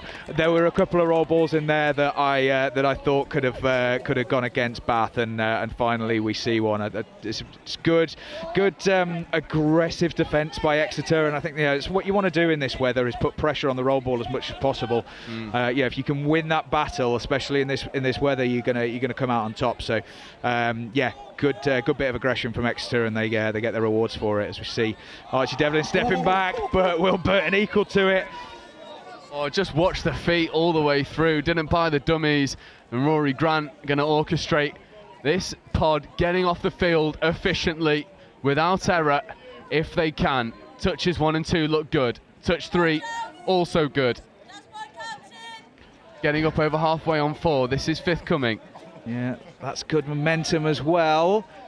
Oh, Cole Graham makes that touch. Milo Robinson's been a threat, hasn't he? He's a quick boy. He is a quick boy, and also been incredibly solid in defence. That battle between him and Archie Devlin has been wonderful to watch over the first 10 minutes. As we see Bath looking to go through their transition defence, but there's another error. Yeah, there's trouble go here. Quickly. Trouble. It is issues. I think Exeter have just about recovered. wait, was there 7 on? I think they've called 7 on. Honestly, I don't know what's going on. I think so. Yeah, 7. But yeah, all right. Cool. As we set up for a sweeper, pick up, wing, hand, score! Oh, it's wonderful. And again, it's Milo Robinson. He has been such a threat the entire game. Picks up from half, looks to engage. Exeter defend tight, force him to throw long, and they go and execute. And Rose Hughes with the catch and ground. 4-3 Bath. Fab hands there from the French international. That was, you know, those are the ones that you need to stick in this weather as well. Good score. Here we go. Here we go, indeed. This is as good of a cup final you could ever hope to see, as we see Josh Henderson pick up. Look for Archie Devlin. Yeah, this is the danger pod, isn't it? Keep Archie and Josh away from the line. Cole Graham's looked good in this game as well, as we see the quickie. That is a touch made. Oh. Fab touch. Offside penalty. Yeah, fab touch there by the link, but yeah, it's coming back. They're going to get another shot. Yeah, that link's pretty wide as well from a Bath perspective. Good touch by Wolverhampton there. So definitely the biggest gap in this Bath defence is outside that mid and link, as you can see. It depends if Archie wants to take it, looks to go and take it. That is ball down, and that is 4 tries apiece. And Archie Devlin, you can deny him once, you can't deny him twice. Yeah, it's about time he stamped his foot, his mark on this game. They needed that score, didn't they? They needed that settler, especially after that repeat set. Yeah, and I'm just giggling at the faces of all the Exeter supporters behind that in-goal area. They love Archie Devlin. Ballon Devlin, I've heard him called. I don't know where that's coming from, but yeah. Yeah, sorry, Mother Devlin. I'm sure you've asked us not to. But Ballon, he is the Ballon boy. He is the Ballon boy, after all. Repeat set for Bath. We don't have our strike pod on, but Bath have got quality all over the pitch. Here's Milo Robinson going to work to half. Are we going to see him pick up again? Oh. I'm not sure that Ben Lenori was onside there. I think that might have been a little bit of a let-off, but there we go. Yeah, that's a huge shift there for Exeter. They've been able to get a repeat set. If they're able to get on now and create and get a repeat set, or even a score, then that will really shift the momentum in this game. Yeah, this is 5th, just over halfway, so Archie Devlin has a lot to do. Milo Robinson just eats up the ground, and they crowd him out so well. It's almost like this Bath defence have decided we don't mind anyone else scoring, but we want to limit these 2 absolute weapons for Exeter's attack as much as possible. There's a bit of a hard contact. Josh Henderson I'm sure Josh will claim he's just standing his ground in there, but the Bath player, Milo Robinson, I believe, doesn't look to be. Oh, and it's not Milo Robinson, it's 36, Ben Lunt. Yeah, I'm sure there was no intent in it. He's definitely come in with quite a physical touch, and as we've said, this is what we want to do in weather like this. And he's been sent to the box for his sins, but as I said, I'm sure there's no intent in it. It's all part of the game, unfortunately, for Ben Lunt. Hopefully he's okay. But it means Bath are going to be able to bring their strike pod on and hopefully get at least one strike at the line. Let's see what they can do. Yeah, we've got Grant in motion here. There'll be a scooping opportunity or a quickie. There is Grant. Takes the ball down well. Can they find the options? Oh, it's lovely footwork. Good recovery there by Archie. Just explodes off that line, swipes, makes the touch. We are locked at 4 tries apiece. 4 minutes left to go. Yeah, it's good from Exeter. We've seen again sort of Bath sending their shooters, and Exeter are able to go a little bit more direct up the middle of the pitch, and it's giving them a bit more momentum here. And yeah, it's good adaptation here for Exeter, and they've been able to get around that midfield pressure. Great strike dump there from Ben Lenori. They look to find Josh Henderson on the outside, but the touch is made as he runs into touch. And once again, Bath are able to crowd Yeah, Exeter won't mind that. Again, they've turned the ball over in Cow Corner over here again, and they're going to make Bath go the full length, and that's okay. Yeah, and I'm loving this endeavour from Bath. They're not afraid of throwing these extra passes. They know that when they stick, they'll give them an advantage. Yeah, absolutely. This is fifth. Option to go long to the link. Doesn't happen. They look for the mismatch, but Ben Lenouri makes the touch to battle the transitions at the moment. That's it. As we hear the Exeter fans in song again. Here's Ben Lenouri rooking up for thirds. Really strong touch from him. Really strong. Yeah, he's not happy with that decision. No, mostly because he's now absolutely sopping wet for his troubles. Archie Devlin, the ball on baby, doesn't make the touch. Touch missed. There it is. With just over, 2.5 minutes. No! I think this is coming back. Oh, it isn't. He's taken a swing for no reason. Archie Devlin tried to celebrate with the Exeter fans. Doesn't happen. It is a penalty to Exeter. Not quite sure what's happened there. Yeah, I'm lost, sorry. This is absolutely crazy. Archie goes into the in-goal area, takes a swig of what can only be wine. Here he is he going to make his mark on that? As we see Milo Robinson equal to it. There's 2 minutes left. It's level. Exeter have got touches here. If they strike, it's danger. Yeah, link punish. Josh Henderson looking to dive at the line. It's a foot race. Is he over? He isn't over. Really, really good touch. Bath's defence this game has been superb. They've been equal to everything. Yeah, it's part structure, part heart. One to go. Working so hard. Alusha's in goal. And touch made. Milo Robinson. Take a bow. It's our Ben Lunn again. Oh, it is indeed. And quick turnover, importantly. So they've got momentum. As we see Ella Halter looking out, we've got a repeat set as well. This game has all of a sudden got really fractured. Oh, there's chat as well. It's really getting really aggy out there. The referees are just trying to calm things down. There's a minute left.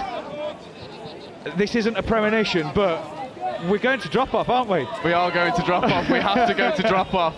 Unless there is a moment of absolute magic from the man in 85, Rory Grant, we are definitely going to drop off. Here is Grant trying to get on the outside of the link. I don't know that raw ball steady. Options. Fantastic try-saving touch there from Sophia Jelfs. Exeter might get one more go. Yeah, they've got to go quickly though. 20 seconds left on the clock. The refs are slowing things down. It favours Bath, it favours us. 3 out of 3 drop-offs potentially in these finals. This hooter is going to go in around 10 seconds, so if Exeter want to take this one, they're going to have to go quickly and they're going to have to go well. Here is Ben Lenouri, McCall Graham looking to scoop. Graham does scoop. Royal ball goes out the back, it's knocked down, and we have 3 from 3 every single final going to drop off. What more could you ask for? But that was good, wasn't it? Oh, and it should be Bath's tap off. How interesting. How interesting. And we said earlier, we've been able to speak about drop-offs 2 times already. Yeah. But this one for me is the most interesting. Physically, Exeter have probably the 2 fastest people on the pitch, Archie Devlin and Anu Shanalanka. There is a width and a spread of athleticism coming from the Bath corner as well, in terms of, you know, your Rory Grant, your Milo Robinson, Ben Lunn. This really is anyone's game. It is. It really is. I think you've hit the nail on the head, though. Just in terms of, I think it's advantage Exeter. Although Bath get tap off, they're going to need to get a score on the board early. I think Exeter's speed is really going to be an advantage for them. Obviously, with drop-offs, we've got less players on the pit on a big pitch, and that just really makes speed important. As we see Rory Grant rooking in. There's an overlap there. No. No way! No way! It is superb! Number 75, Rory Fulton pick that one out. There was nothing on. They'd run out of space, and then the flick pass out the back. That is superb. That's despicable. That is something, eh? Right, let's see what Exeter can do. They've got their stripe put on. We've got Archie Devlin.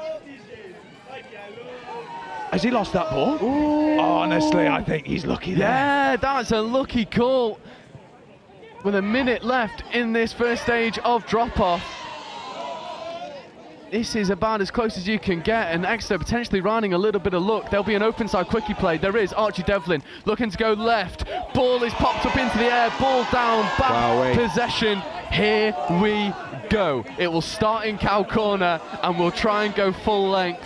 Smart. Bath have this game in their hands. They do. It's good from Bath just to slow things down a little bit. The last thing you want to do is turn this ball over within touches 1, 2, 3, 4 or 5. The objective here is take as much time off the clock as possible and leave the ball as far away from Exeter as possible. As they've stepped out, and Exeter are gonna have a chance. They've got 15 seconds, but they've got the right players on the pitch. Yeah, one strike is all it takes if they get there. As Archie's gonna run outside. Go? And that might not help him. There's 4 seconds left on the clock. This hooter's going to go any minute. They're going to have to do a hooter beater. They don't. That is Bath's victory in the final cup final in drop-off. Bath fans storm the field. There is celebrations. How do you quantify Bath? They've gone tooth and nail 3 times. Yeah, I'm so pleased for them. Yeah, we've stood up here and watched some fantastic games over the last month, and Bath have turned up in every single game, given their all, played fantastic, and unfortunately for them, come away with nothing. I mean, congratulations to Exeter, who were going to be the overall winners of the series, but it's just desserts. It's absolutely the reward for all of Bath's efforts. I'm so pleased for them. That was such a good game for touch and such a great advert for our game. Yeah, you've hit the nail on the head there. What an advert for the game, and look at the scenes. There's champagne going all over the gaff. Bath are in dreamland. It took them 3 bites of the cherry, but they were able to execute in the end. Exeter, as you say, are overall champions. Might feel like they left a few scores out there, but full credit to Bath, they stuck with it. Rory Grant came back and had one of the best games of an individual from this whole university series. That really does just sum up how far this university series has come. The quality that we just had, and the fact that we had 3 drop-offs in 3 finals on round 3. Hat-trick of 3s. We love it. How about it? It was fantastic, wasn't it? It was fantastic indeed, and that rounds us off quite nicely for the 2025 University Touch Championships. I've been Joe Wright, been joined by Dan Powell. Dan, thank you so much as always, coming out here in the wet and windy weather. Pleasure. And we will see you at the next one. Teams over for the presentation as soon as possible. Get your picture in front of the SEMA banner. Anything else, I'll be handing you over to Tank. And if you can bring in cones, pillars, flags, anything to help us back down so we can get out the rain just like yourself. Every help is assisted.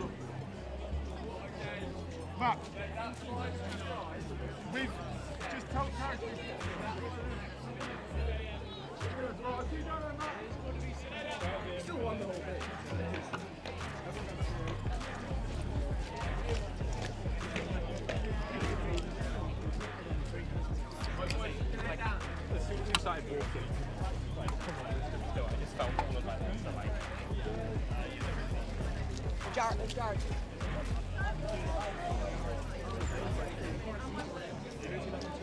2-2-2.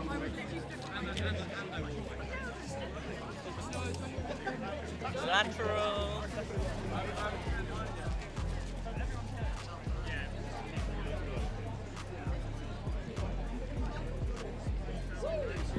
If you are staying around for the presentation, just get yourself in front of the pavilion and presentation will be starting shortly.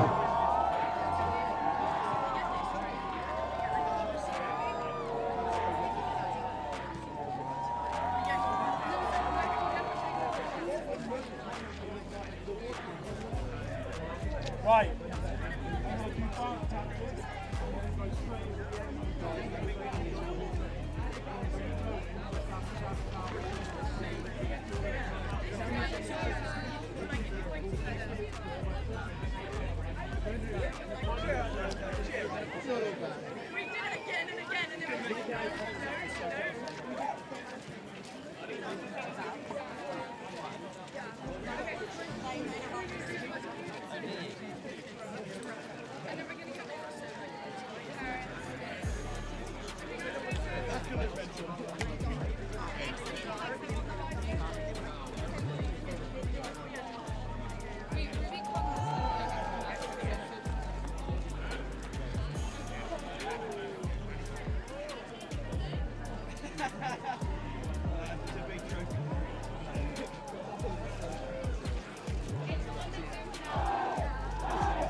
Well, I'm joined by a very, very happy and satisfied Will, captain of Bath Hawks.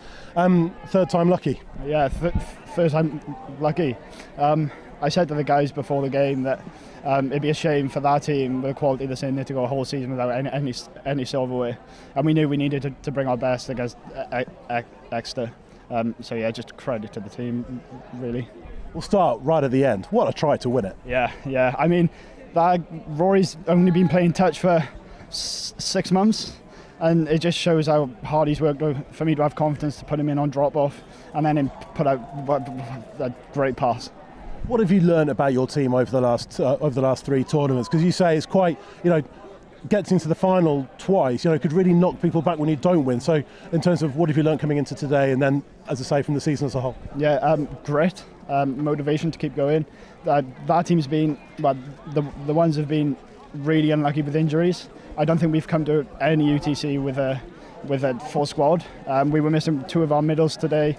Ben, who's just come back, we knew he was going to be a quality asset. So, yeah, sorry, it's just overwhelming. Yeah. And just a quick word about Exeter. We're going to have a chat to Sophia as their captain. You guys are so close in terms of clubs. And in terms of being worthy champions this year, do you think? Yeah, 100%. I mean, like I said, there's a lot of new players in there that in our team that just had to build throughout the year. We knew that if we could get to that level, and the goal was to get to that level by the end of the year, then we'd be kind of knocking on the door. And to lose by 2 in the UTCs just gone by, we knew we just needed that little bit more, and then to go to a drop-off is such a good way to end the year. Well, Will, congratulations on today. Enjoy the evening. Well done for finishing second overall in terms of the Bucs points. You head that way. Sophia comes in as the captain of Exeter. It's not a three-peat today, but you're the overall 2025 Bucs University Touch Championship finalists, and the title's back in your hands. In terms of how the team's developed over the year, I know we've had these conversations a couple of times already. What can you say about them? I think we had a lot of newbies at the beginning of the year, so we didn't know where we were going to start, but Cole came in as HP coach again and was really determined to make it work, and I'd say that we have. It's, in terms of, is there a little bit of mixed emotion after not winning that cup, or is it just, we're overall champions, fab? I think a little bit of disappointment, but it was a huge game. I mean, every time we're like, Bath are such a good side, so we're really happy with that game. It was terrible conditions, but very, very well played to Bath. So. And in terms of the year as a whole, just to go back to it, we've had some fantastic weather. How much of a difference has that made, apart from this afternoon, obviously? I think it definitely helps when it's dry. We like to play well and we ball play a lot, so it's a bit harder when it's wet. But we rose to the challenge, I think. So I'm happy. Yeah.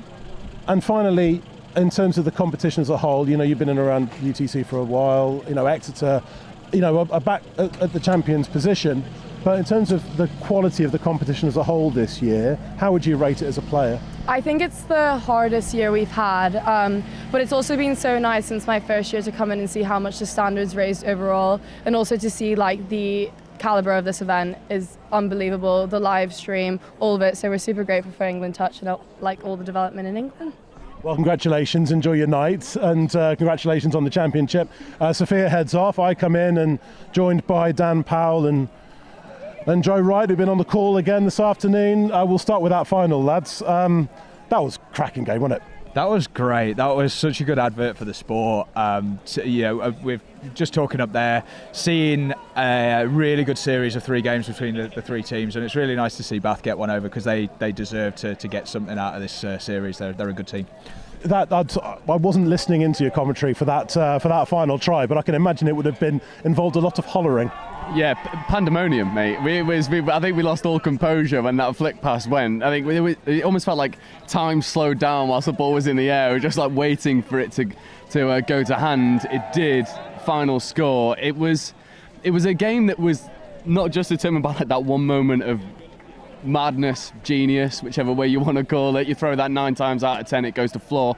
That was the one that it goes to hand. It was like we were saying in comms. It just seemed like Bath were always willing to chase and were always willing to not give up on stuff. It felt like they had a chip on their shoulder about the 2 times that Exeter had got one over on them, and they fully deserve it. And I've taken a bit of a listen into the interview you had before. Some of them not playing touch for that long, coming in and having that experience against some England quality players, it's going to do wonders for the sport. And yeah, I love the celebrations at the end with the Bath supporters storming the pitch. It always makes it nice. 2 weeks ago we said that Bath would need to bring their A game and then some to win, and they did that. Absolutely, yeah, they deserve it. There's quality all over for them.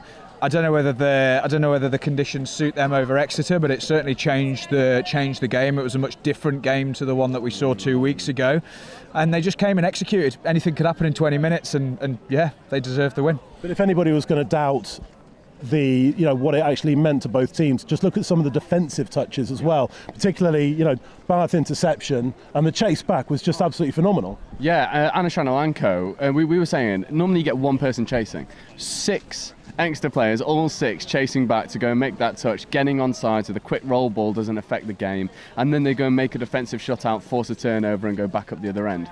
Genuinely phenomenal. I want to give a shout out as well to Milo Robinson. Basically had a one-on-one battle with Archie Devlin for a few sets in a row and matched him. And there's not many people who we've been able to say that can do that. It was just heart, I think, for Bath. They finally pieced together that 20 minutes of touch that combined skill, heart, and a little bit of luck. And you always need that against the top sides. They had that, they rode that. Well-deserved winners. Just in terms of the finals, 2 of them went to extra time. Talked about the rain kind of being a little bit of a leveller. It certainly proved it in terms of the afternoon, if nothing else. Yeah, maybe. It definitely changes the way that games go, but maybe it's also just that kind of, we've had a 3 tournament series. The teams are all feeling one another out. Everybody's peaking at the same time, and we're getting some really good competition. Yeah, it's fantastic to see. In terms of the competition as a whole, Exeter back as champions, worthy champions, and Bath back up there as well. But I think the story of the UTC this year, the Bucs UTC, has been what's happened underneath it in terms of Nottingham, in terms of Durham getting relegated, getting promoted, winning silverware, Edinburgh finishing 4th today. So we've seen some massive changes and a lot of levelling up. Yeah, absolutely. And things are always going to be in flux at the universities as players come and go and quality across the board. But what we're seeing is the standard rise progressively as players are learning from the other leaders around teams. So somebody will come in, everybody gets trained up to their level, and then when they go away to and graduate, the standard is just slowly rising and rising, and we've seen that over the last how many years, and it's just awesome, really good. And Joe, you've been on commentary for all 3 tournaments. How would you sum up this year? It's kind of expected, because compare year 1 to year 2, the difference was night and day. Year 2, you had people starting to play a bit of touch. Year 1 was more who can catch and pass the best. And then it was sort of finding outside edges, scoring around the outside. Year 2, you start to see some 32 shorts, you started to see some quickie plays, some sweeper plays, some of your sort of standard entry-level structure that, when done well, can be world-class. Now we're seeing teams run fire-ups, different quickie sets, doggies, link plays, different tap-off moves. We get that sneaky one up the short side from Exeter whenever they sub on. There is this weird phenomenon happening in university touch, where universities are starting to level up to the point where there are 4, 5, 6 teams that are all in and around that top spot, and yet the teams underneath them are closing that gap very quickly. And I'd be really interested to see how far the standard can go over the next 2 or 3 years, because I don't see it stopping anytime soon. It's going to keep growing. Well, thank you very much for that summary. Thank you very much for the day and for the entire series. Just a few people who we'd like to thank here at England Touch, obviously these 2 for calling it. Thanks very much to the crew from NextGen for the live stream, for all of the players for playing, and big thanks to Bucs for letting us, for having Touch as part of their programme. For SEMA, who came on board as sponsors this year, massive thank you to them. And finally, to everybody who's watched, who's engaged with us on social media. It's been absolutely brilliant. Bath are the Cup champions today, but all the plaudits go to Exeter, whose consistency over the course of the 3 national rounds means that they are once again Bucs University Touch Championship finalists. On behalf of everybody here at Nottingham Riverside, have a very pleasant rest of the day, and we will see you soon. The right kit changes everything. With the right kit, you're ready for anything. United, connected, unstoppable. Whatever your sport, we are your sporting partner. Creating your kit your way. For every team, for every challenge, for every aspiration. Feel seen, feel ready, feel part of the team. Kit on, game on.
Get ready for the ultimate international showdown. This December, the Global Schools Challenge 2025 is heading to the Mediterranean Sports Hub in Salou, Spain, located just an hour outside of Barcelona. From December 14th to 19th, the world's top student athletes will compete in rugby and a range of new sports. Hosted at one of Europe's premier facilities, you'll experience world-class pitches, state-of-the-art equipment, and a vibrant atmosphere designed for excellence. Off the field, explore the beautiful coastal town of Salou, enjoy golden beaches, and take a trip to Barcelona for iconic landmarks like the Sagrada Familia and the Nou Camp. Every game will be streamed live by NextGenXV, bringing the action to a global audience. Don't miss your chance to be part of this incredible event. Register now at globalschoolschallenge.com and rise to the challenge.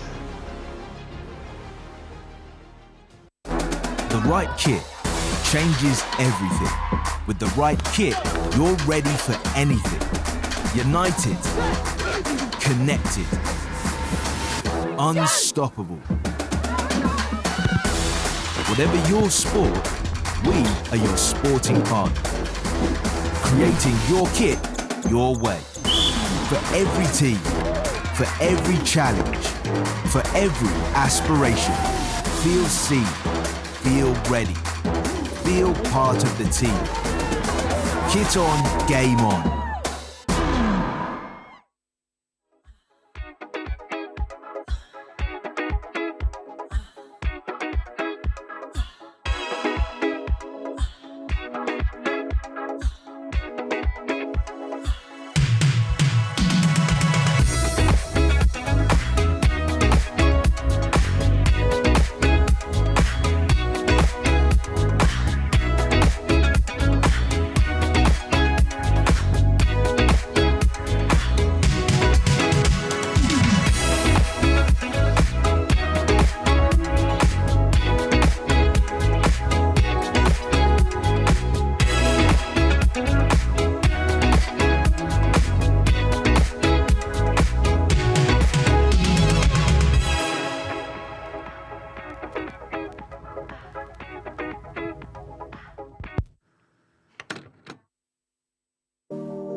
Yeah.